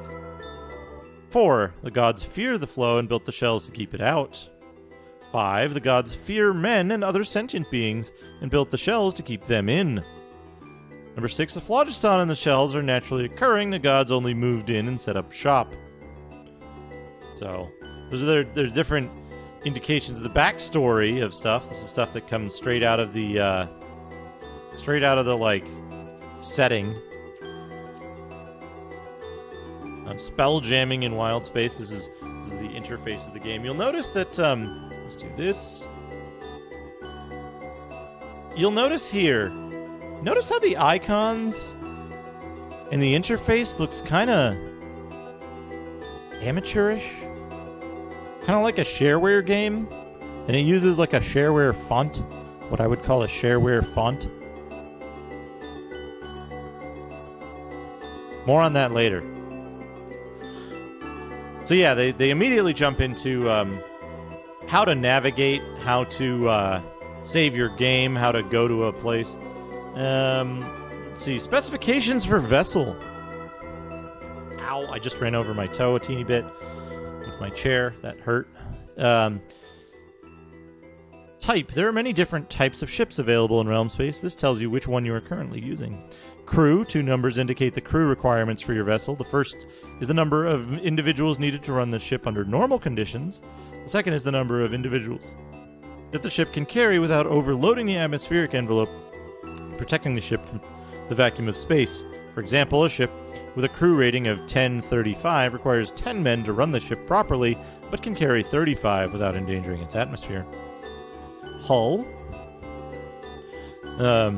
Hull points assess damage to a ship, as well as damage inflicted by individuals in space combat. Air. In Wild Space, air is represented by an atmospheric envelope around the vessel. Fortunately, all bodies take an envelope of air with them, and this provides some breathable atmosphere. However, this envelope is rarely large enough to support life for a very long time. Each ton brings along 100 cubic yards of air, enough to support one human-sized crew member for 4 to 8 months.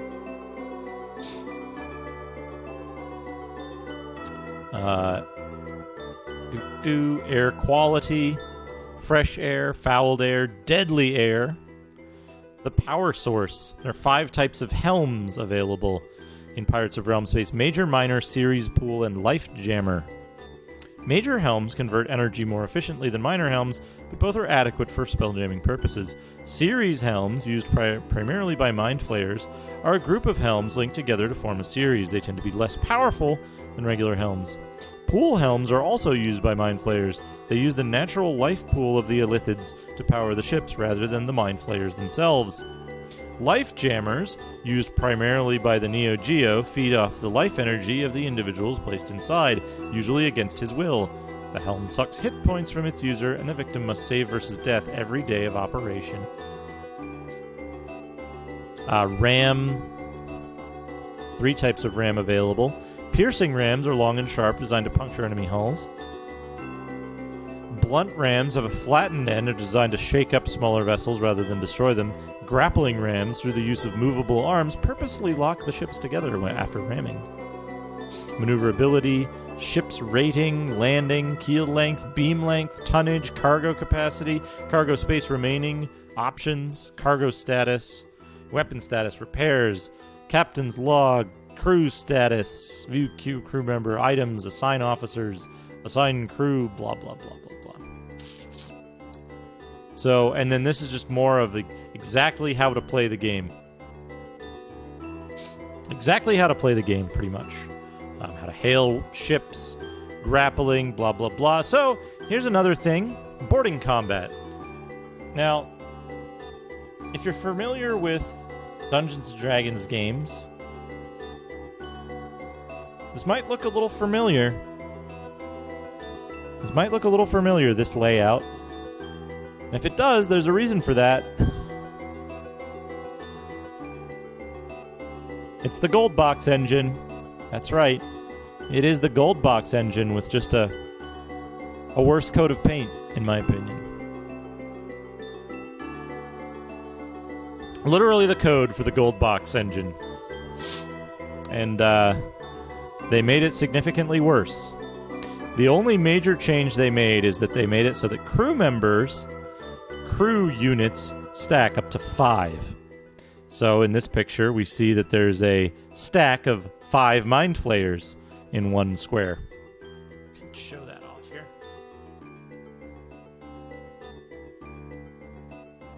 Here. This guy. 5 Mind Flayers in a single square.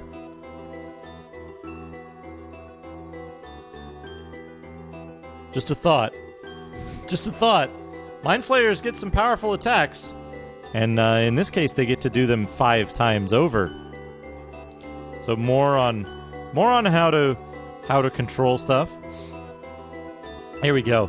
Now, the officers of your ship are represented by single icons that you can control. The officers represent the high-level characters you assign to navigate your vessel. Something they don't mention here is officers never gain levels. They gain experience, but they never, ever gain levels.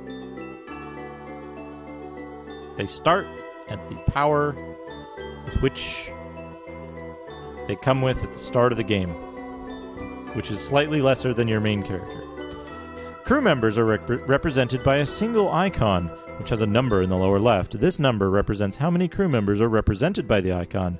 You will be losing and gaining crew often. They'll all need to be paid for their services whenever you leave a port. Status box, movement, casting spells. Planets. You can visit a number of planets or other points of interest in your travels in realm space. Each planet has its own character, and each offers something different to the captain and crew. Planets of realm space orbit their sun and are arranged here in order of decreasing distance from it.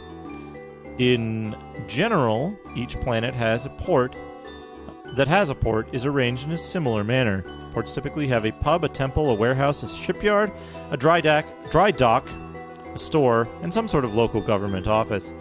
Every store does not sell the same items, nor for the same price, and that is where trade comes into play. So, in Spelljammer, Pirates of Realm Space, anytime you sell an item to a warehouse, you incur a 50% penalty to the cost of the item. Even if you have 18 charisma, you get a 50% penalty to the cost of the item. The best possible price difference between two different ports in the game is a 100% increase in price. Every time you land at a planet, you have to pay taxes on the values of the items in your hold. You have to pay your crew, and you have to pay tax, like a landing port tax, basically. So, the very best you can do if you trade between planets is worse than break even, because you lose the taxes and the crew pay. So, at the very best with trade, you can lose money. That's where trade comes into play. Anadia is the closest planet to the sun, and its surface features reflect this proximity. The majority of the planet is dry, sun-scorched wasteland with little in the way of moisture or protection from the sun. What shade there is exists in the deep canyons that have opened up on the surface. The polar regions, however, are a different story. On both poles, the temperature remains low enough to allow a habitable, though metal-poor, area that can support most forms of life. Here, an indigenous species of halflings are the dominant race. Halflings of the north allow trade with spelljamming vessels, but those of the south will shoot at them on sight. Anadia's primary exports are powder puff and crispy leaf, plants used respectively to smoke and eat. The main port on Anadia is Umbergard. Why ships in space? The nature of the helm does not limit sailing ships as the only types of ships to be found in space, as the dwarven flying mountain citadels and elven butterflies clearly show. Why then do men take ships into space? They talk about how ships are good in space because they're easy to make into spaceships, and they are easy to build. Koliar is the second planet in the Realm Space System. Although the planet is a gas giant, hundreds of islands, both Earth and water, swirl through its atmosphere in their own smaller orbits around the planet's axis. The islands are home to races of lizard men, Aarakocra, and dragons. The dragons tend to stay aloof from dealings with spelljamming vessels, but the lizard men and Aarakocra each have ports set up for trade. They have been at war with each other for a long time. The main ports on Koliar are Hista and Athanar. Toril, the third planet of the system, is the most diverse. A wide range of climates and habitats support an incredible diversity of life. The planet is the best known and most powerful in realm space that will trade with most visitors.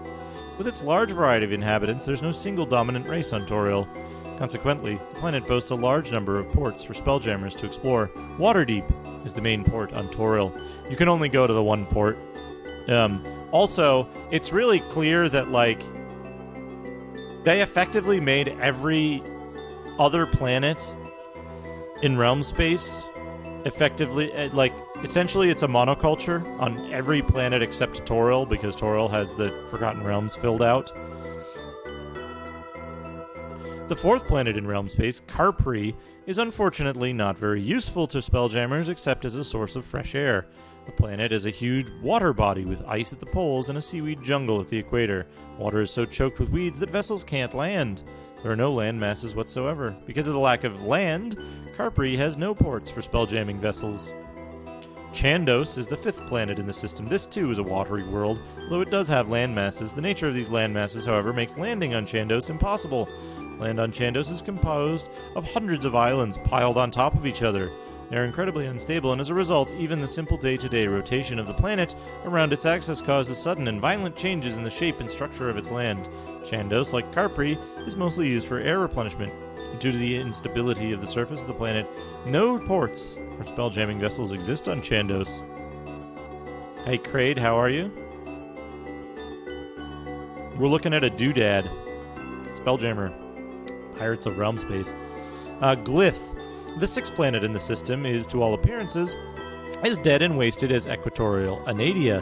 The surface suffers periodic forest fires, which destroy whatever life had managed to gain a foothold on the charred land since the previous conflagration.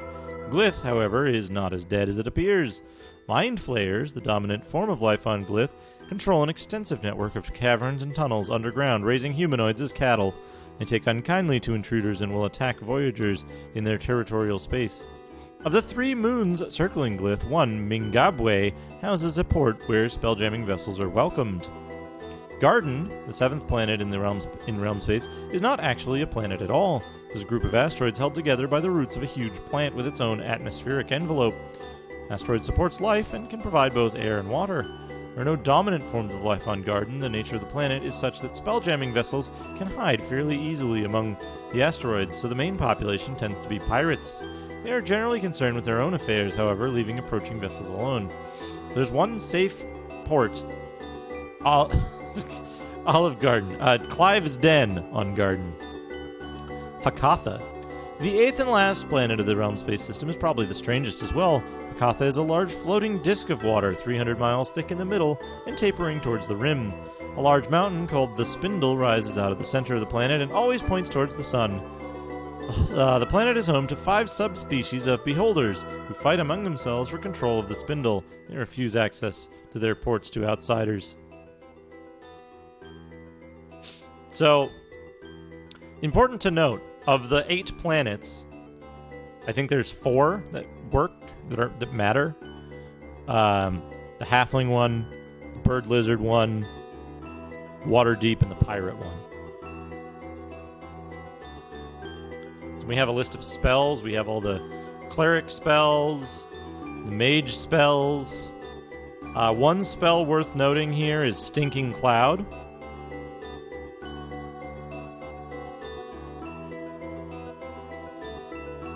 Yeah, the Beholder Battle Royale planet. So there's... Once upon a time, a blue-eyed boy from the Old West learned one of life's cruelest lessons, that evil was bigger than his gun. So he followed the footsteps of a mysterious master to the Far East, where he learned the secrets of the sword and came back home with the heart of a gunman and the soul of a samurai.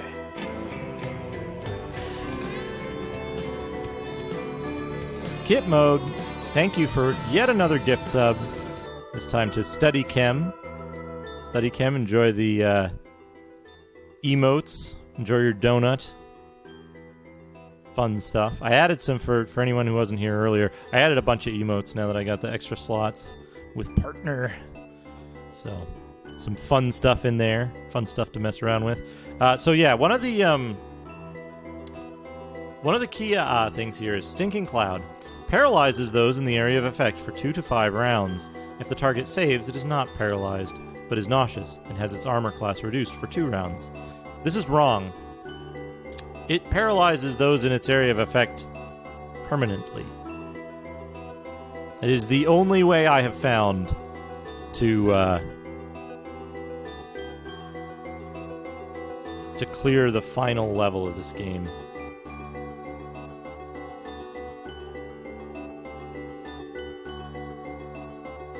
Let's see here. At the helm, what spelljamming feels like. The wizard or priest who uses a spelljamming helm deals with 2 levels of reality. In the first, they are in their own body and aware of the actions around them. They may talk and converse with others normally, but they may not move or cast spells while at the helm without breaking contact with the spelljamming device. No, permanently for the rest of the combat. The second level of reality is a larger, expanded consciousness in which the spellcaster feels the ship he is in as an extension of his own body. The ship feels to the limits of its gravity plane and the air envelope. The ship itself, to the limits of the gravity plane and the air envelope, feel like a bubble under the control of the spelljamming major priest. This concept of linking is important for spelljamming helm to function.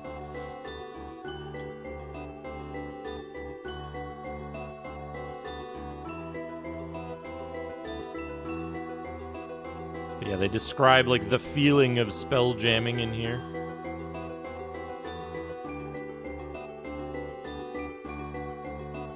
They have 5th level spells listed here, but they might be impossible to get. Like, I don't think you can actually learn these spells. I think you get, like, Ice Storm... and maybe Fear for level 4? Yeah, it sounds kind of like that. Spelljamming speed. Since small objects don't make ships drop into tactical speed, what happens when a ship collides with such an object at spelljamming speeds? By the way, some of this stuff is taken directly from, like, reader questions in Dragon Magazine, I'm quite certain. In fact, no contact occurs at all.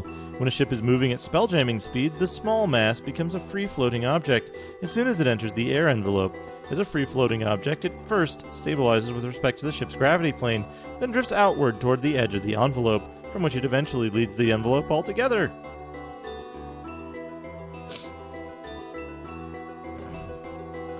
Here we go. Here we go. The bestiary. Best part. The Aarakocra, tall bipedal humanoid birds, dwarves, elves, ghasts. These monsters are virtually identical in appearance to ghouls, but they're more powerful. They exude a foul carrion stench that can weaken their opponents. Ghouls, gnomes, goblins, great old masters, Rumor has it that great old masters are aged Neo Geo monsters that have swollen to a 20-foot height. Their limbs are useless, their intelligence is gone, and they live only to satisfy their ravenous appetites. Halflings, hobgoblins, illithids, or mind flayers stand about 6 feet tall, with a hideous mauve skin that glistens with slime. Liches, lizard men, Neo Geo. The Neo Geo appear as a cross between a wolf spider and a moray eel. They are hated throughout the known spheres, and their ships are attacked on sight. Beware the Neo Geo's slowing poison attack. If the poison takes effect, the character will be affected as per a slow spell. Ogres, orcs, skeletons, umber hulks. These are powerful subterranean predators that are bred as slaves to the Neo Geo. In combat, looking into their eyes causes confusion. Beware their strong claw attacks and vicious bites. Hey, Felly, how are you? Vampires, one of the most powerful of the living dead. Wights, wraiths, and zombies. So, little secret here. In this game, in combat, the following races do not appear. The Aarakocra, gnomes, goblins, great old masters, halflings, hobgoblins, lizard men, ogres, orcs. I'm not sure about vampires. They might. But basically, it's basically all the undead, a few normal human races, illithids, and umber hulks. 50 umber hulks, yeah. And then we have the ship statistics. Now this part is pretty cool because we get pretty good art of the ships. We've got the galleon. Do some pretty good gaming on that galleon. We've got the what is this? What is this? The Nautiloid. The Man o' War, the like weird elven butterfly ship. We got the Mind Spider, the Tradesman. Yeah. We got the Hammer Ship, the Death Spider.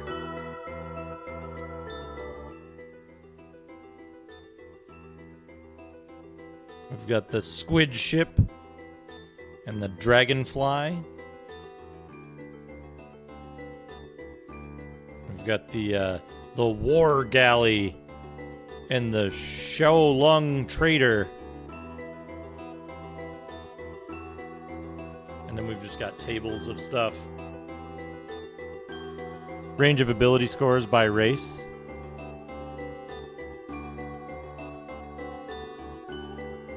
Which, like, I don't recall halflings having a wisdom penalty. Dwarves do not get their constitution bonus.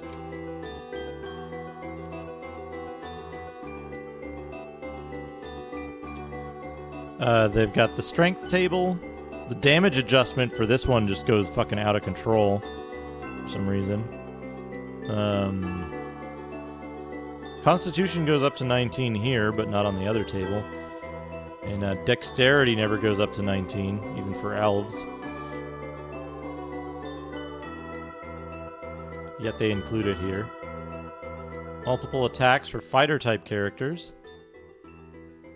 And they list fighter and paladin and ranger level 13 plus, 15 plus, but you can't get a level that high, I'm pretty sure.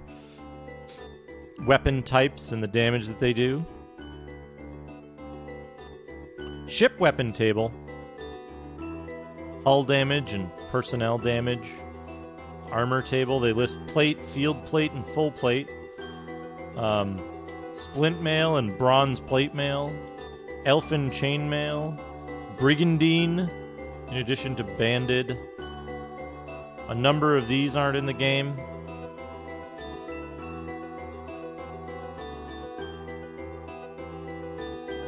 Level advancement tables, you can see here the levels only advance up to 11 for most classes. Clerics only to level 10. It may be impossible to get a character to that level.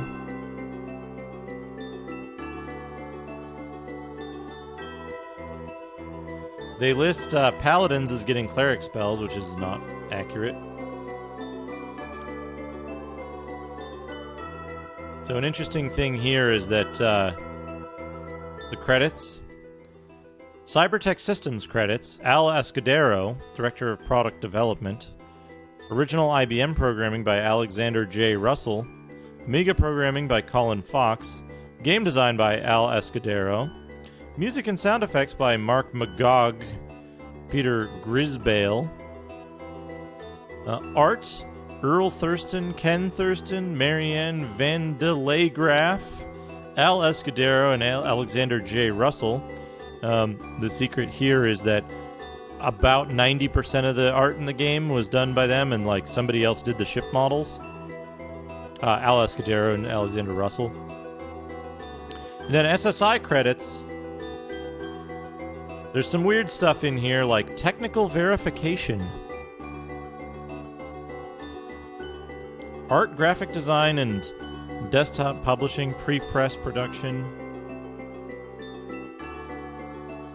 So there's a secret about this game, about Spelljammer, Pirates of Realm Space. The guy, I think it's Al Escudero, right? Let's look. Al Escudero.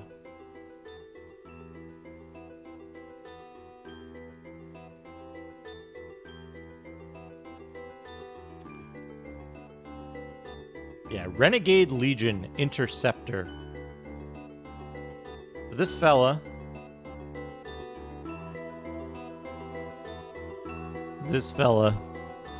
Al Escudero. He did Renegade Legion Interceptor. I'm pretty sure that's the game, right? Let's search. Yeah, Renegade Legion Interceptor, which is like a space combat game. I think I'm being followed. What could they want from me?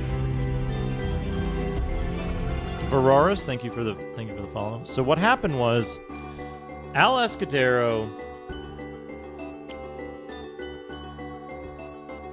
somehow convinced SSI that he had a team of people, artists, sound designers, musicians, programmers, a number of people, designers. He had a whole team ready to take on the very valuable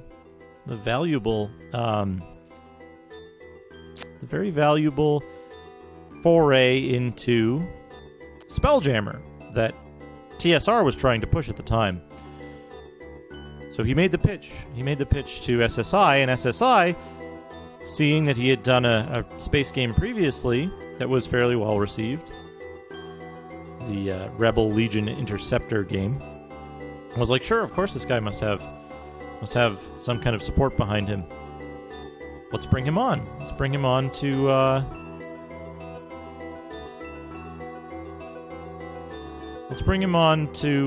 to do this valuable project. He says he's ready for it. He's got all these resources. He must be ready.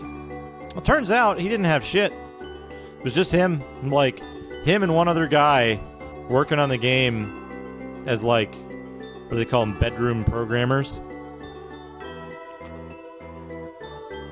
And there was a problem that came up.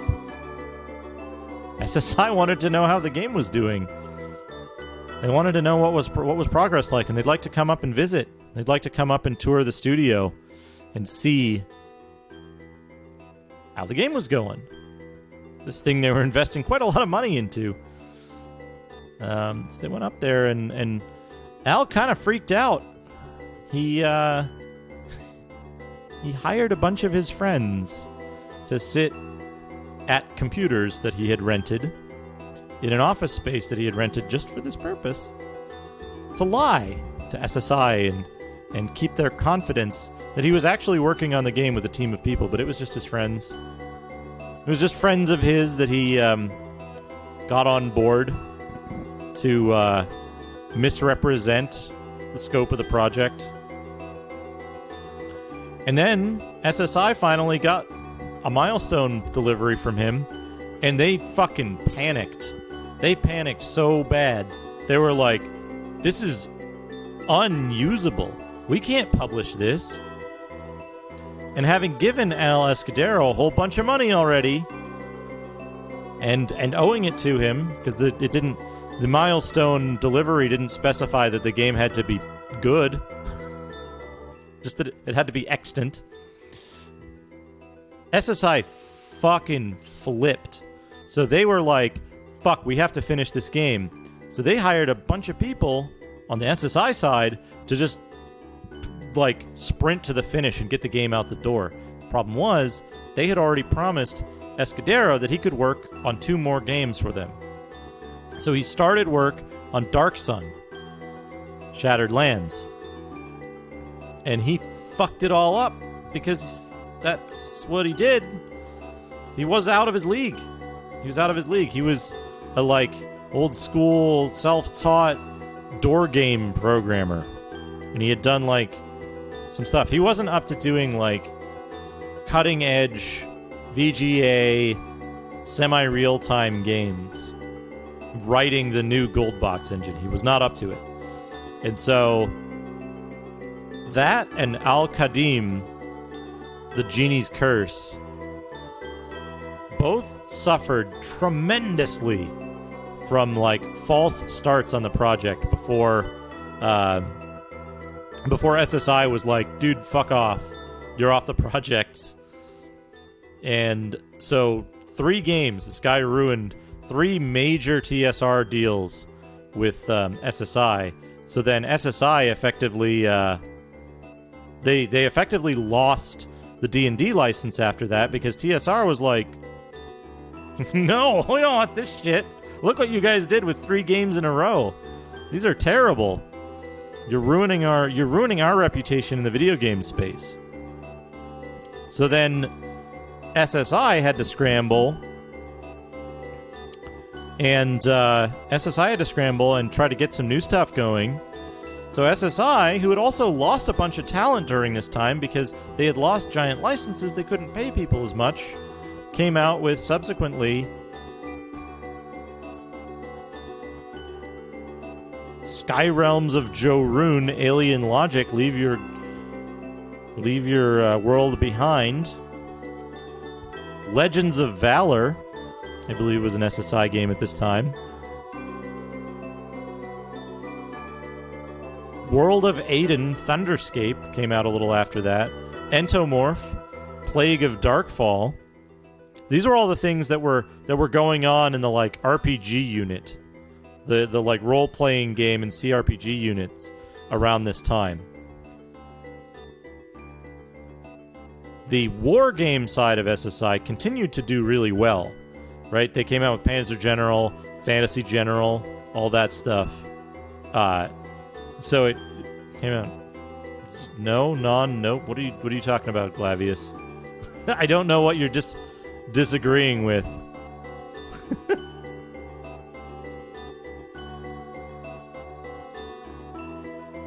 So I think Thunderscape was a little bit later, but I think part of it was that, like, Thunderscape was like, it was kind of okay, but it was like really ambitious. Oh, you just don't like those games. I gotcha. So yeah, but that's what they were coming out with around that time because they had hemorrhaged a bunch of talent to other studios because they couldn't pay as well. Their reputation was falling. So, like, I kind of view it as, like, Spelljammer, Pirates of Realm Space, and a bunch of really bad business decisions on SSI's part just tanked SSI as a company. Yeah, Stronghold. They eventually made...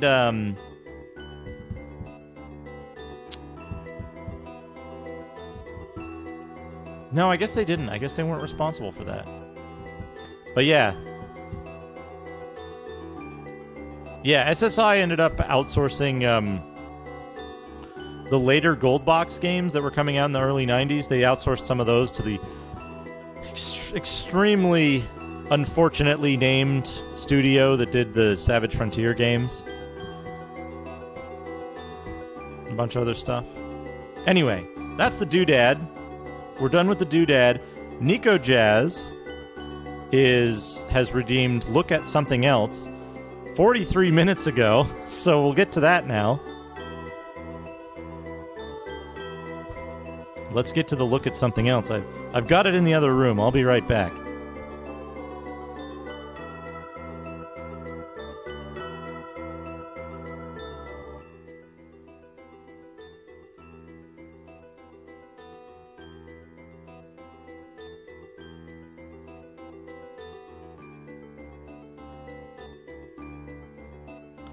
Yeah, the Spelljammer thing takes a little time, but we've got something else here. We've got something else. I hope Nico Jazz is still here to see this. But if not, it'll be in the VOD. It'll be in the VOD. But check this. Check this out. We've got this. We've got this to look at.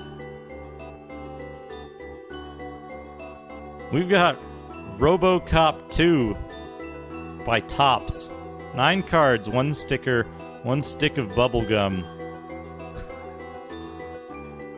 These things. Let me see if I can find a year on this. Deluxe RoboCop 2 set in collector's box. This deluxe card gives you the entire series, 88 RoboCop 2 movie cards, 11 stickers.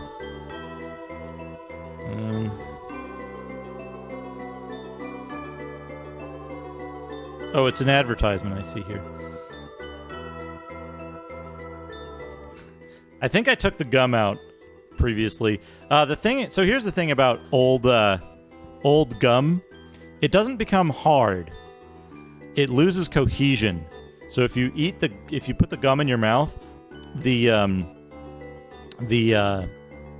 saliva, the moisture, will cause it to immediately turn into an extremely foul tasting, like, liquid-ish thing.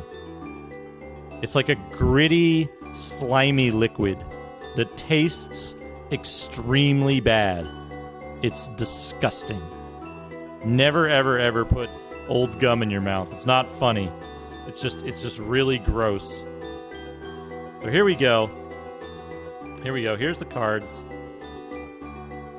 There is no gum in here, by the way. There's a reason I know what the old gum tastes like, though, is all I'm gonna say. So here we have the sticker. Here's a good sticker. Here's a good RoboCop sticker. It's well, there we go. RoboCop's armpit.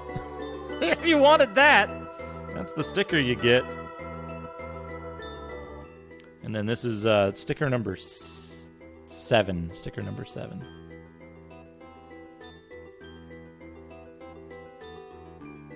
Focus? No focus. Okay, so that's the sticker. Let's open up the webcam settings here and we'll set the focus. I'll be out of focus for the whole thing, so I apologize for that. But here we go. Yeah, Exodia Cop. Let me arrange these so that they're easier to see. There we go. Good. Okay. Here we go. So, here's what we get. The price of progress.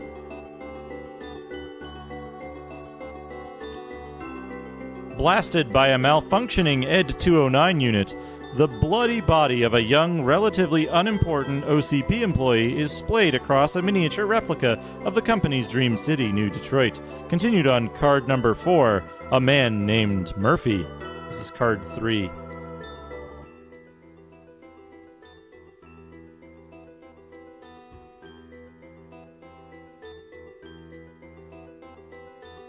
A madman named Kane.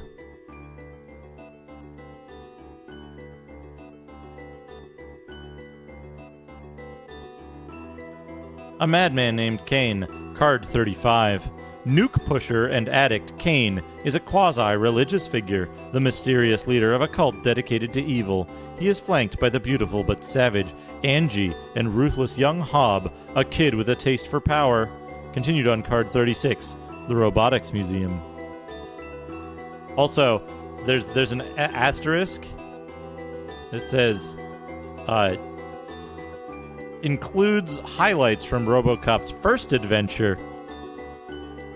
RoboCop's first adventure. Here we have Officer Ann Lewis. Officer Ann Lewis. Card 61, Officer Ann Lewis. A reliable and more than efficient law officer, Ann Lewis feels a special responsibility toward RoboCop. Perhaps, unconsciously, she feels guilty about Murphy's fate, since she was out of action when Boddicker's men blasted him to death. Continued on card 62, no escape from RoboCop.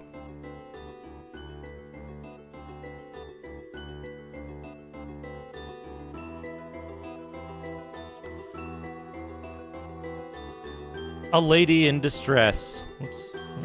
This way. A lady in distress.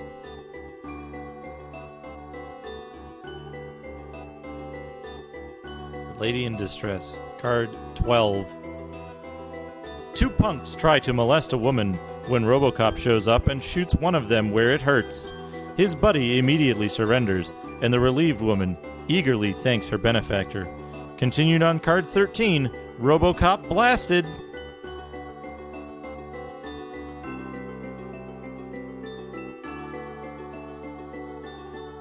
Murphy's comeback.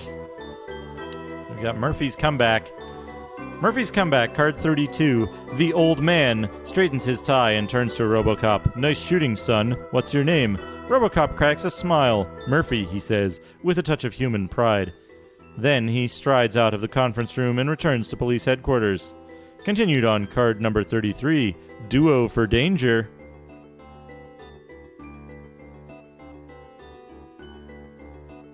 Living Death. Living Death.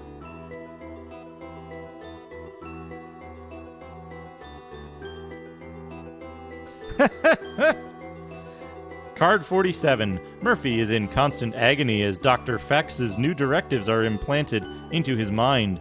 RoboCop's technicians try to stop the torturous procedure, but are ignored by OCP execs.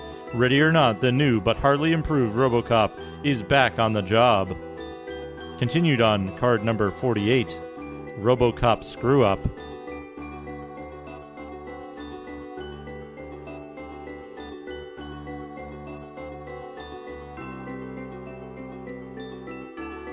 Fatal Malfunction. Card number 2. Fatal Malfunction. In old Detroit, the crime problem has become so unmanageable that a private corporation, OCP, has assumed control of the police force. The executives at the company think they have the answer until the enforcement droid they create kills one of their own. Continued on card 3, The Price of Progress, which I have here, actually.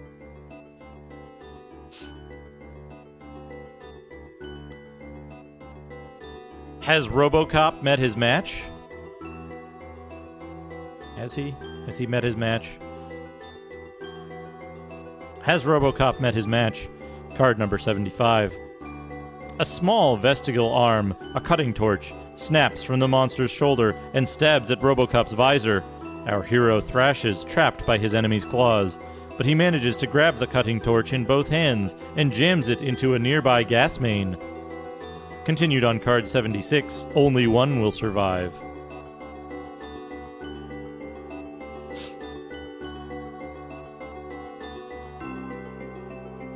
RoboCop's Revenge. Something a little odd about this picture. Something a little strange going on here.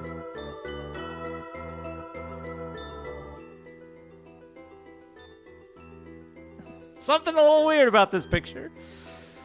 RoboCop's Revenge. Number 29. Pinned down by the scrap metal, RoboCop is speared by a crazed Clarence Boddicker. Sayonara, RoboCop, Boddicker sneers, but his victory is a brief one. RoboCop impales the master criminal with a built-in weapon, ending the life of Murphy's murderer in a splash of blood.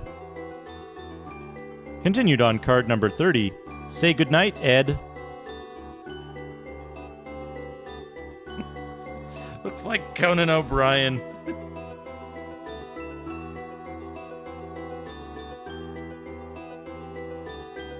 But yeah, this. The hands. The extra hands. In Murphy's Murderer is a monster you can grind in wizardry. But yeah, this is a good sticker. RoboCop's armpit. RoboCop's armpit is a sticker you can get. Anyway, that's the RoboCop cards. A pack of RoboCop cards.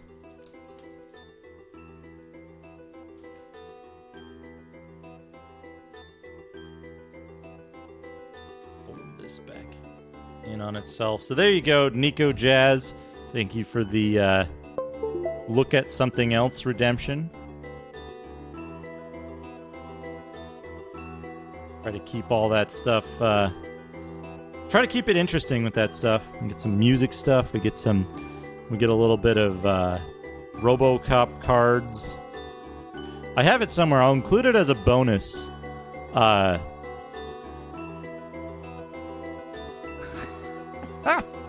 include it as a bonus because I don't have the cards themselves. I only have the wrapper for some reason, the wax paper wrapper of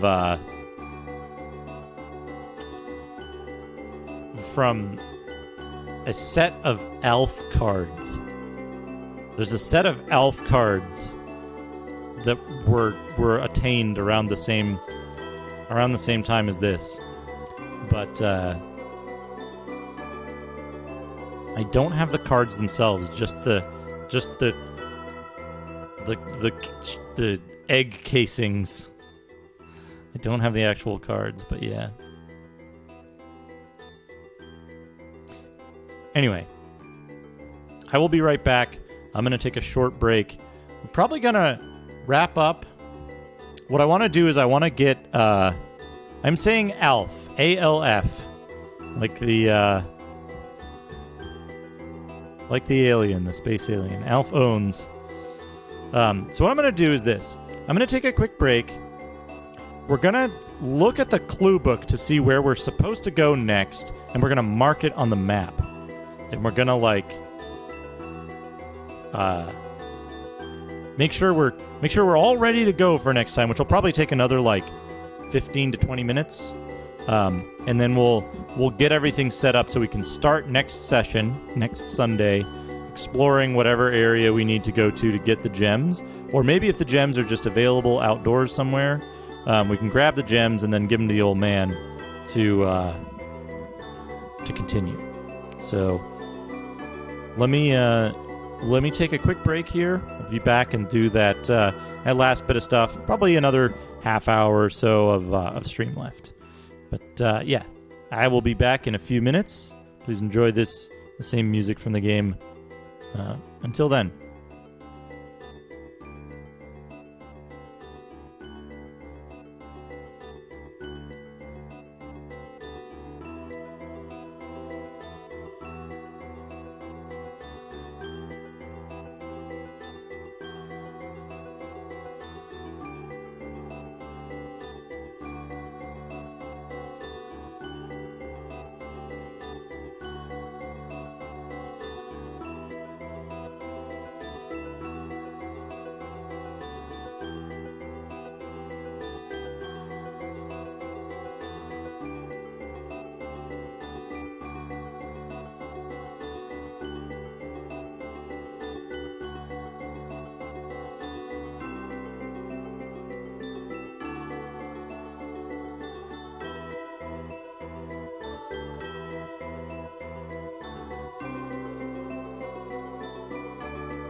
I am back and ready to game. Here we go.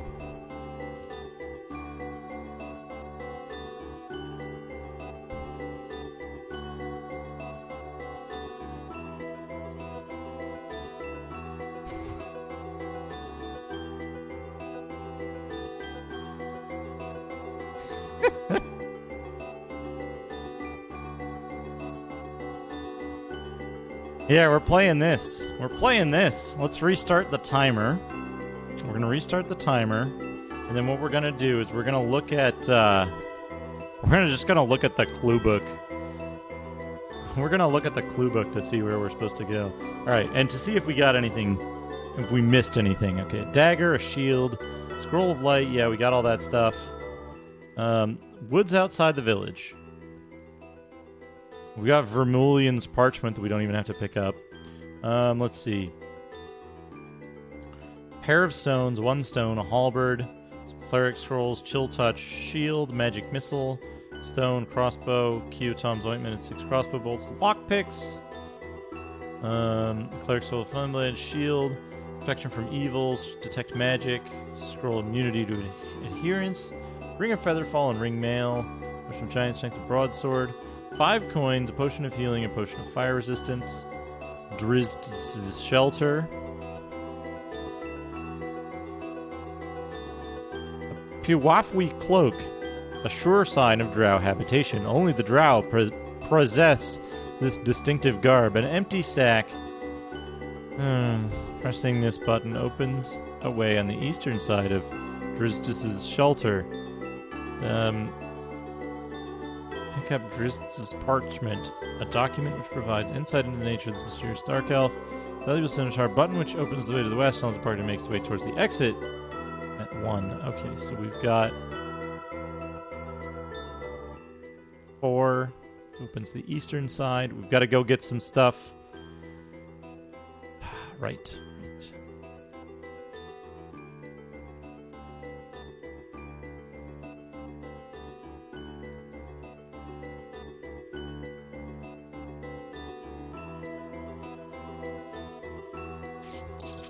All right, we know what we need to do. Let's have a go at it, shall we? Oops. Sticks to snakes. I wasted my doodaddy. You wasted your doodad. What do you mean, kit mode? Were you not happy with the hour of Spelljammer? The hour of Spelljammer manual?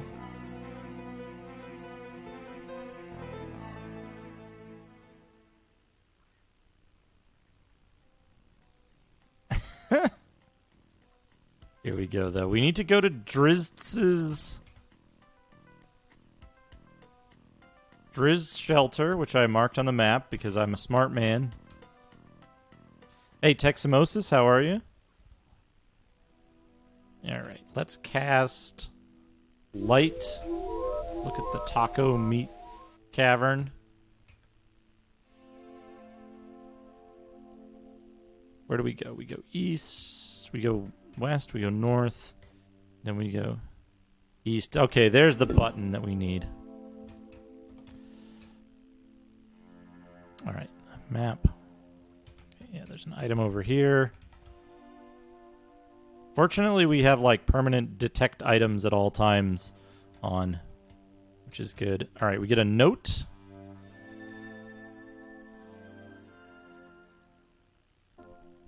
Drizd's parchment. No drow word for love. How can the idea survive when the language holds it silent? Goodness, too, is not something for a drow to ponder. Am I weak for thinking of goodness and love? Or is that my strength? A strength which separates me from all other drow. Station and power are everything to my people. Gained through acts of treachery and deceit. There is no rank a drow might achieve, but that he must always watch his back. Compassion has no place in Menzoberranzan, the city of my birth. Honor and the harmony of working together are unknown there. A chaotic waste. I vow to raise my scimitars only in defense of my life, or of the lives of others who cannot defend themselves. He just leaves this note. Forgot I ran into you on Sharp. S streams are the night. Kit mode, thank you for the 100 bits. Yeah, Sharpie's a good streamer. He's getting real close to finishing up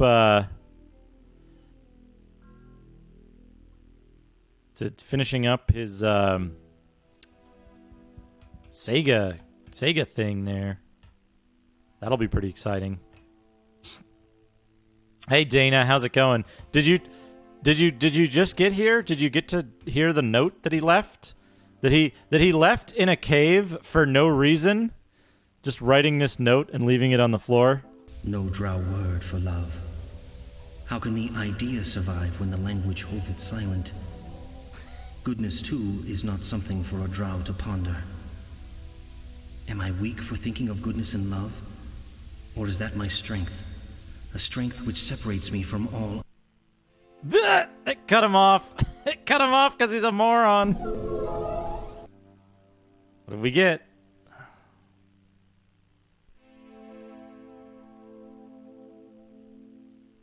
A valuable scimitar, it says in the fucking thing. A valuable scimitar is here.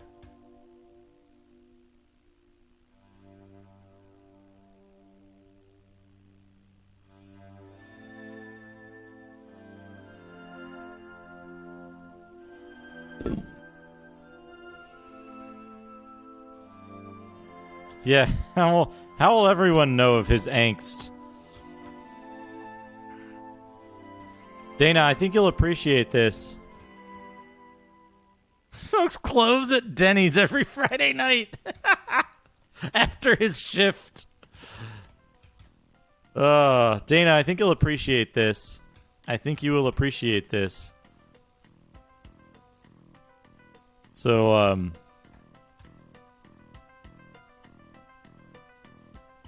normally, Drizzt's weapons can't be used by other people. But if you identify them, they can no longer be used by him and can only be used by other people, despite being kind of fucked up. Like, beep. Despite being kind of fucked up, like, mechanically. Okay, so down here, this is an area that I missed. Here it is. Potion of jump. Right, you gotta double right click. Here we go. Got it. Got it.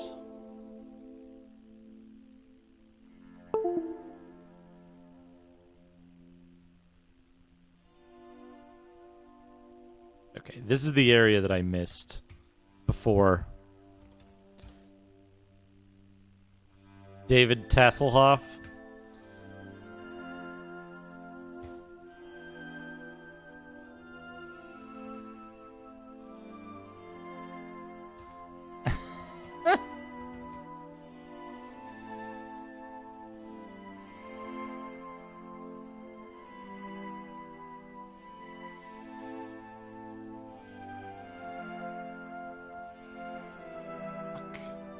So I need to cast Detect Magic, so I can know, like, if this shield is magical or if the scimitar is magical, which it isn't.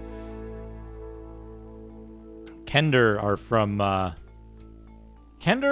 the Dragonlance campaign setting. They're their equivalent of halflings, except they're, like, more annoying. Here we go. What's this? A potion of jump. Yep, we've got a bird. We got a bird. What a good paper doll the bird has. That bird's gonna stick with us for the rest of the game.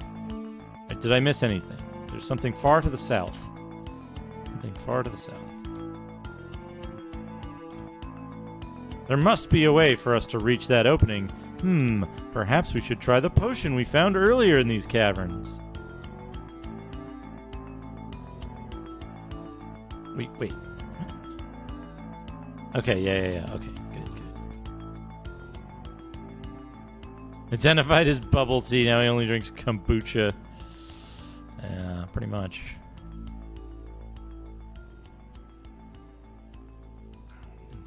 I'm gonna demonstrate something real quick with this. with this cavern.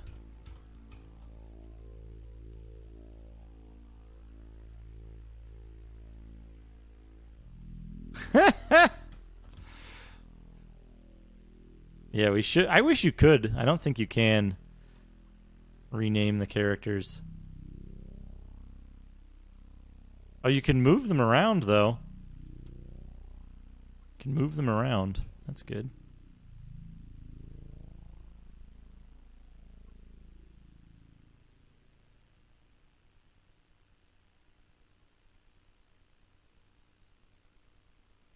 I also want to point out that earlier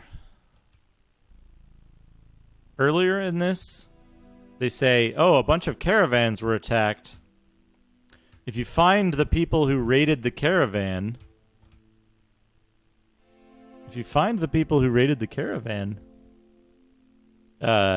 you'll find the gems you need. Talk. We seek no trouble. If this is your lair, we shall soon leave. Okay. Seek you the caravans I have destroyed? Gems and treasures, these are mine. Touch them not. You shall soon leave, yes, but not alive. The Lucrata's lair. Just a talking fucking llama here. Alright, we killed the talking llama.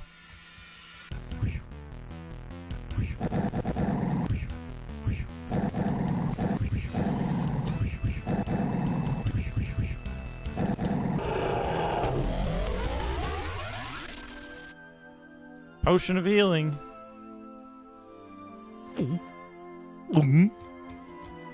Good drinking noise.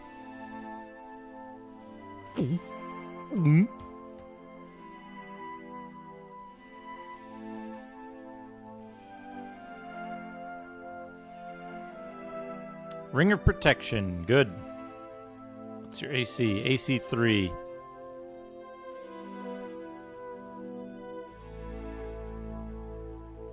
Yep. Good.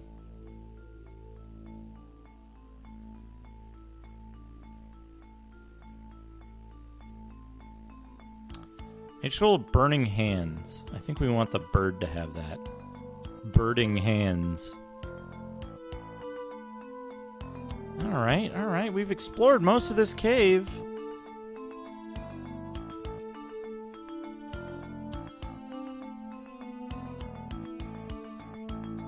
Well, this is weird. We explored the cave. They talked about gems. They mentioned the caravans. Well, we gotta get the items. We gotta somehow get the items. Somehow get the items that we need.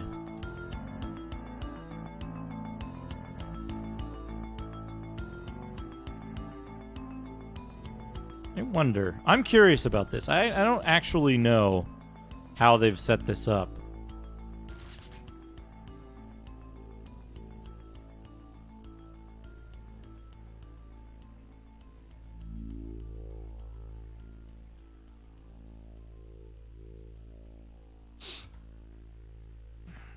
But we might be in the first situation that belies the true nature of this game. We'll see. Okay, 1 gem.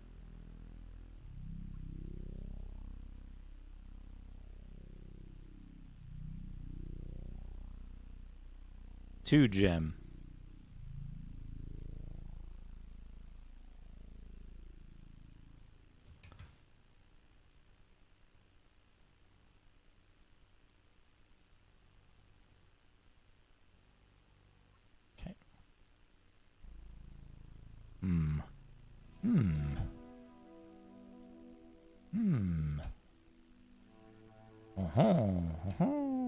Wee. Up here. Oh, what was that? What was that? We couldn't get up there, but we could see that there was an item up there. 3 gem. Well, here's a problem. Here's a problem, huh? There's an item up here.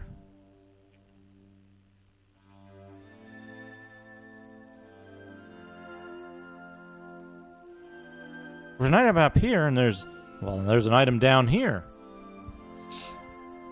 Let me put down a proper save real quick.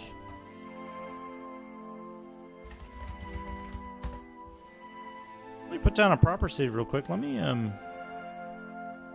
oh, what do we have here? We have a potion of jump and a potion of jump.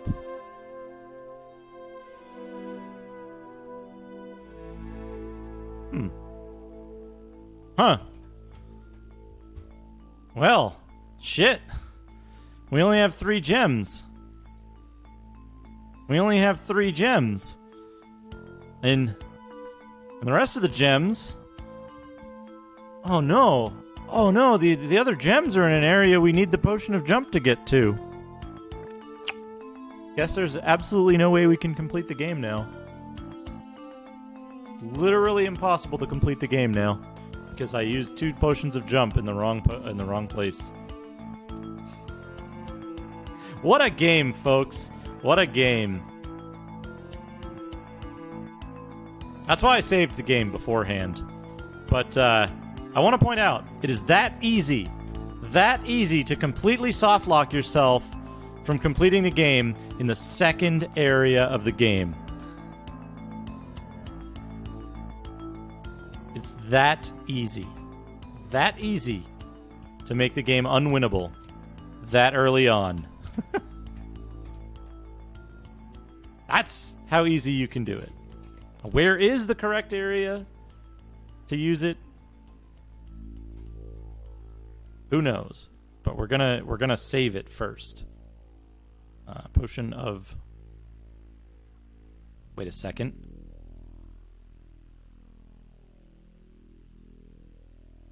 Potion... Load.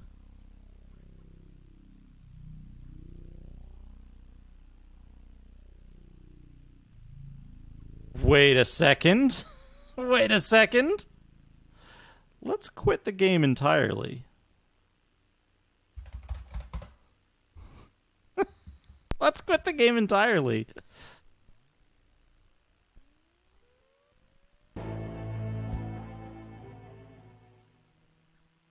Let's quit the game entirely and then continue game from this save that I made.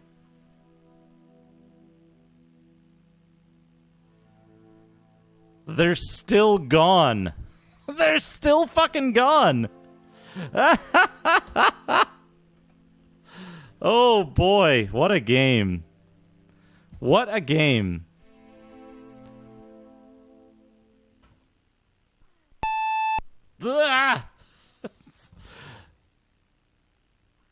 What a game. What a game. Good thing I keep multiple saves. Okay, save over that. Look at this. So now we know that critical quest items can be deleted over the course of over the course of a save, right? The deletion persists. Yeah, it just looked like mincemeat.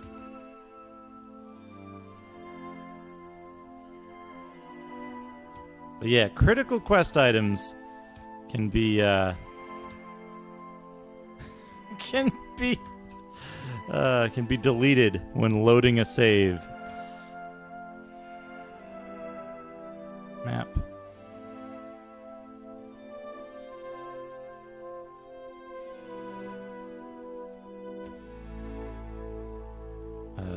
Okay, here. There must be a way for us to reach that opening above. Perhaps we should try the potion we found earlier in these caverns.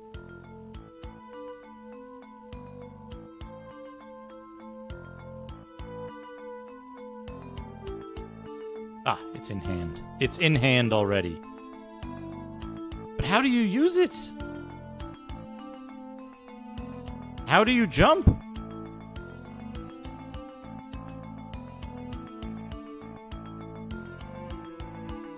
I don't understand. I don't understand how you're supposed to jump.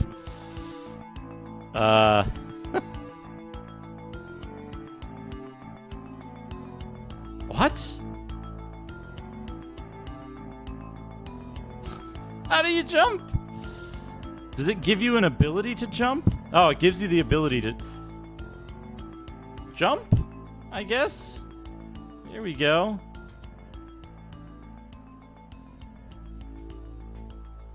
So you're not, like, immediately locked out of it.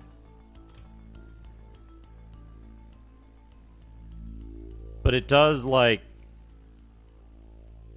Okay, it just jumps you over a thing. North. East. We gotta go south. You jump over a thing into the south. Also, I like how it jumps the entire party when one person does it. Yeah, down here. Now we can jump again. Too many guns casts jump. A helm of disguise. Can't wear helmets. Oh, good. Oh, good. What does that do? What does the helm of disguise do?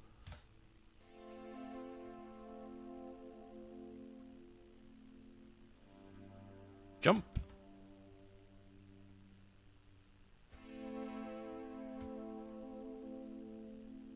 And then, yeah, somewhere up here. So they give you a second one as, like, a failsafe, but it's extremely easy to, like... Oh, yeah, does it... Doesn't do anything there. It's extremely easy to lock yourself out of completing this section, which is necessary. Complete the game.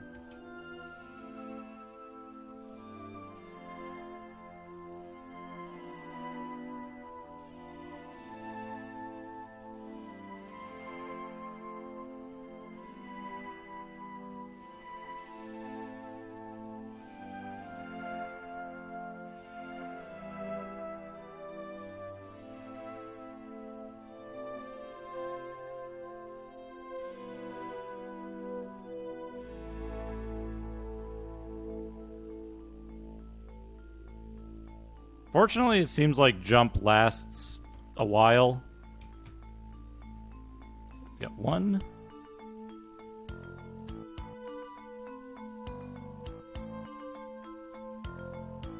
God, the game has been drinking regardless of if you have or not.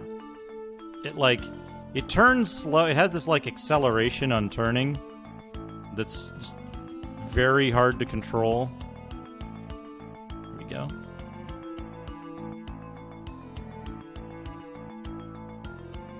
And yeah, they hit a gem behind a jumping zone. So you can very easily lock yourself out of progress in the game. In fact, you could rest in here after having used the jump potion, and you could be completely stuck. Announce that the game is drunk would be a good thing for Macaw to have on his rewards. Whoops.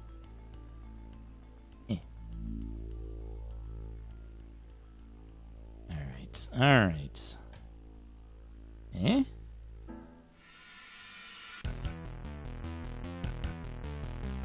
got the good combat music for a second.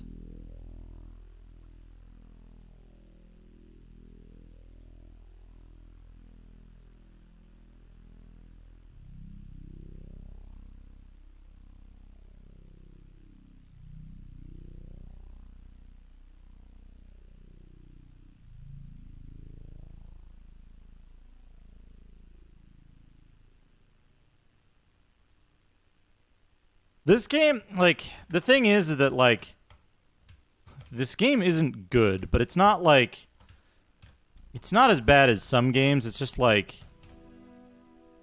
for goodness sakes, like,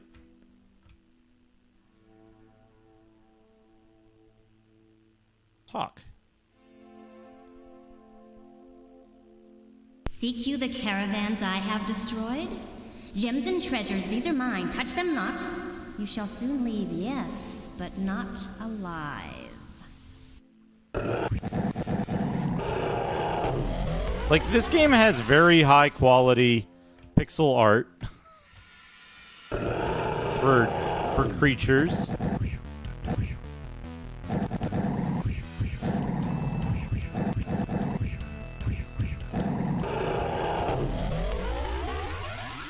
There's very, very high quality pixel art for the creatures.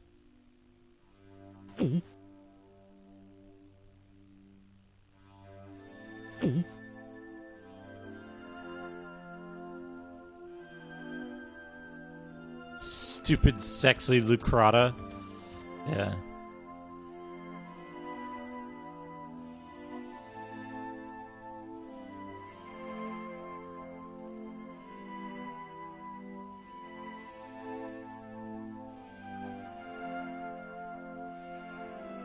Did I get... There's one more area to check. Okay, I got all 4 gems, though, so even if the jump potions run out, I'll still be okay.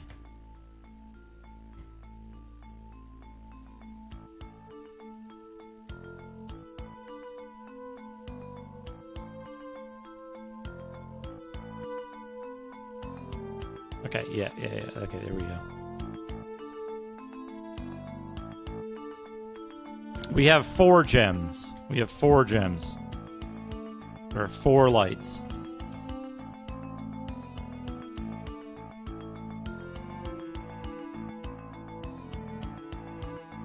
Lucrata must be magical to be able to construct a lair out of taco meat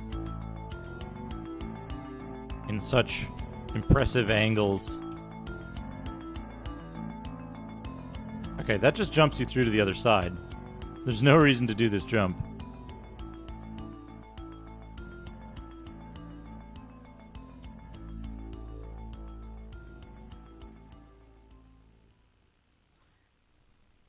All right, we're outside, and we lose the ability to jump once we get outside, which is good because leaving the player with that would be a disaster.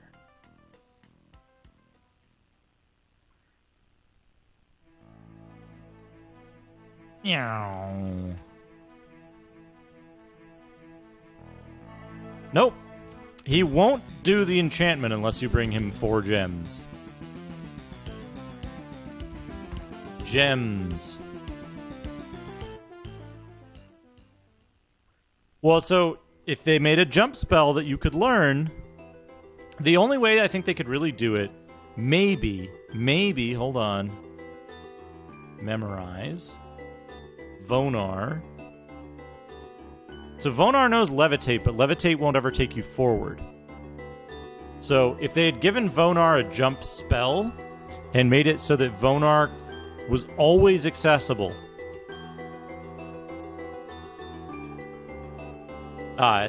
in this area, then it would have worked.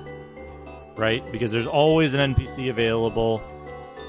No, it wouldn't have worked. It wouldn't have worked because if Vonar dies in combat, then you're screwed.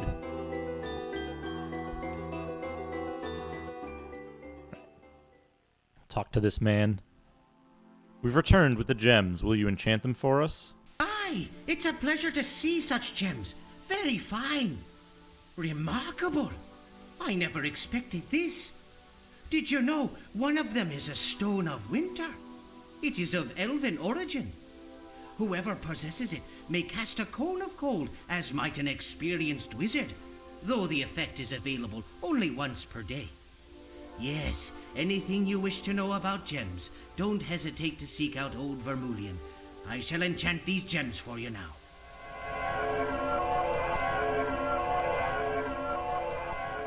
I like that he's moving his mouth for the sound. Now you may see in the Underdark, as well as any of its natural denizens, as may any who carry but one such gem. They shall serve you well, especially where no torch or light spell exists to brighten your way. Yeah, like the banker from Zine. All right, we got the gem. Thank you for fuck's sake.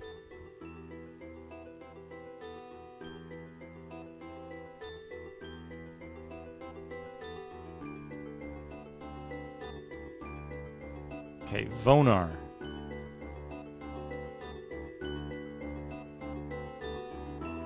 Vonar get a gem. Stone of Winter.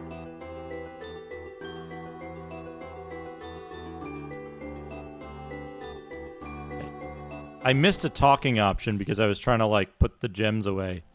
Thank you for your aid, Vermulian. A look at these gems seems to have brightened your spirit. Can you offer us any final advice before we leave? If you are headed to the Underdark, know this. From dwarven miners of gems, I have heard of a fountain. It is of a rare and magical sort. One well capable of healing various wounds and diseases. It may lie along your path. I know not, but it is one last bit of knowledge I might pass your way. I also have a scroll or two which may be of use to you. They lie on one of my tables, and you are welcome to them. Gee, thanks. We already did that. We already stole your scrolls, buddy.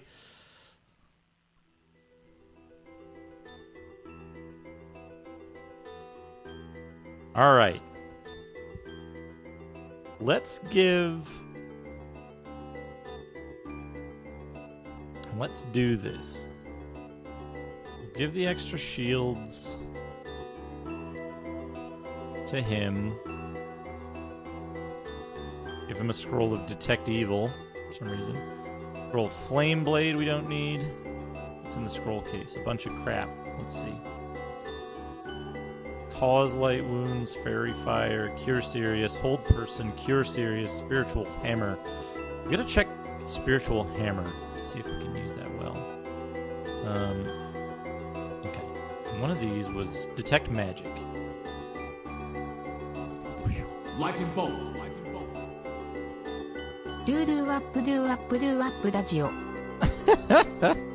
Kit mode, thank you for the 100 bits. Alright, this scimitar is normal. Two-handed sword I think we want to keep around. The dagger we definitely want to keep around in case it decides that his scimitars are too valuable that they must go with him. We've got all our throwing items and stuff in there. We've got our crossbow thing in there. And these coins, which presumably will come in handy later. Potion of healing. And we want to put the potion of giant strength in here. There's some coins in that. That's fine. It's fine. Drizzt is like severely overloaded, but I'm okay with that. Wait, hold on. Sling bullet, okay. Sling bullet. Alright. I think we're good. We've got stupidly little inventory space.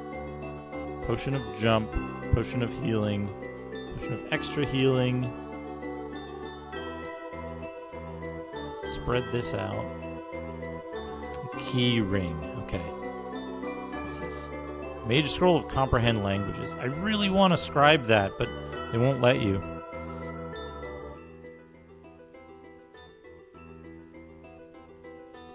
Yeah, everybody gets the, like, big thing. What does the Helm of Disguise do you suppose? Who knows? We can't put it on the Kenku. Yeah, it's only gonna get worse, but we'll figure that out once we get there. I think we're good. I'll put this in his hand. There was another stupid scroll I had, right? Detect evil. Yeah, we'll do that. All right. We're good there. We're going to give the game... Yeah, they can't wear helmets because they don't have heads. Okay. Go to mines. Save game. We're going to actually get rid of this one. Stream. Go to mines. All right. Save the game. Beep. We're good there. We're going to pause the game. Pause the game, all right. We're in a good spot. We can quit the game.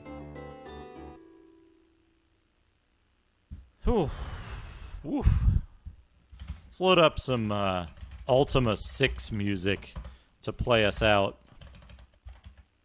Ultima 6 has good music. Actually, it might sound weird.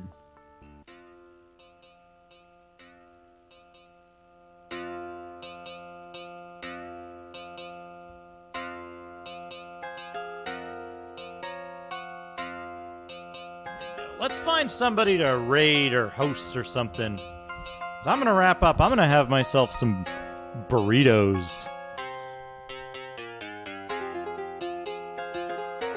What do we got going on here? What do we got going on here? Yeah, you save your game at 3 a.m.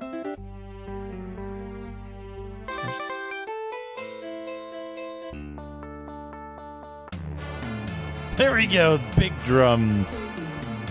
What kind of burrito? I'm going to have ground beef, black beans, and I got a spice mixture to use it. I'm going to put in pickled jalapeno and sweet onion. I'll cook all that stuff together. And then I'm going to have it with feta cheese and lettuce. I guess it's just going to be feta cheese because I don't have other stuff. I didn't like black beans at first, but I kind of like them. I like them a lot now. They're nice, like a nice. I don't want to say filler, but they're really like solid and like a good. They're good at making something feel. Oh, that's right. I have taco sauce. I have Ortega taco sauce, which it's like the cheapest dumb shit, but I love it. All right, what do we got? Oh, does anyone want to see EYE Divine Cybermancy?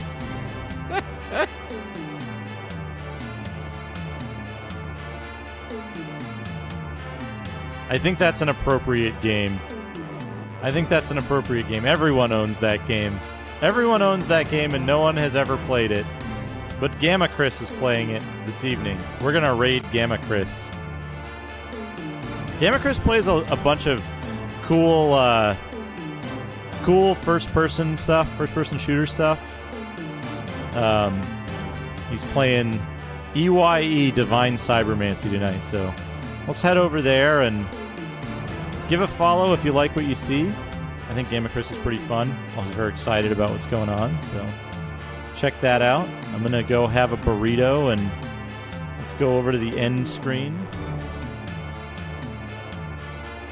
But yeah, thanks everyone. Have a great night. Thanks for stopping by. Thank you so much for all the generosity, everybody. Always fun. Please enjoy the new emotes we have and all the stuff. And I'll be around during the week. I got a lot of work to do behind the scenes, but I'll be streaming as well. So I will see you all soon. Have a great night, everyone.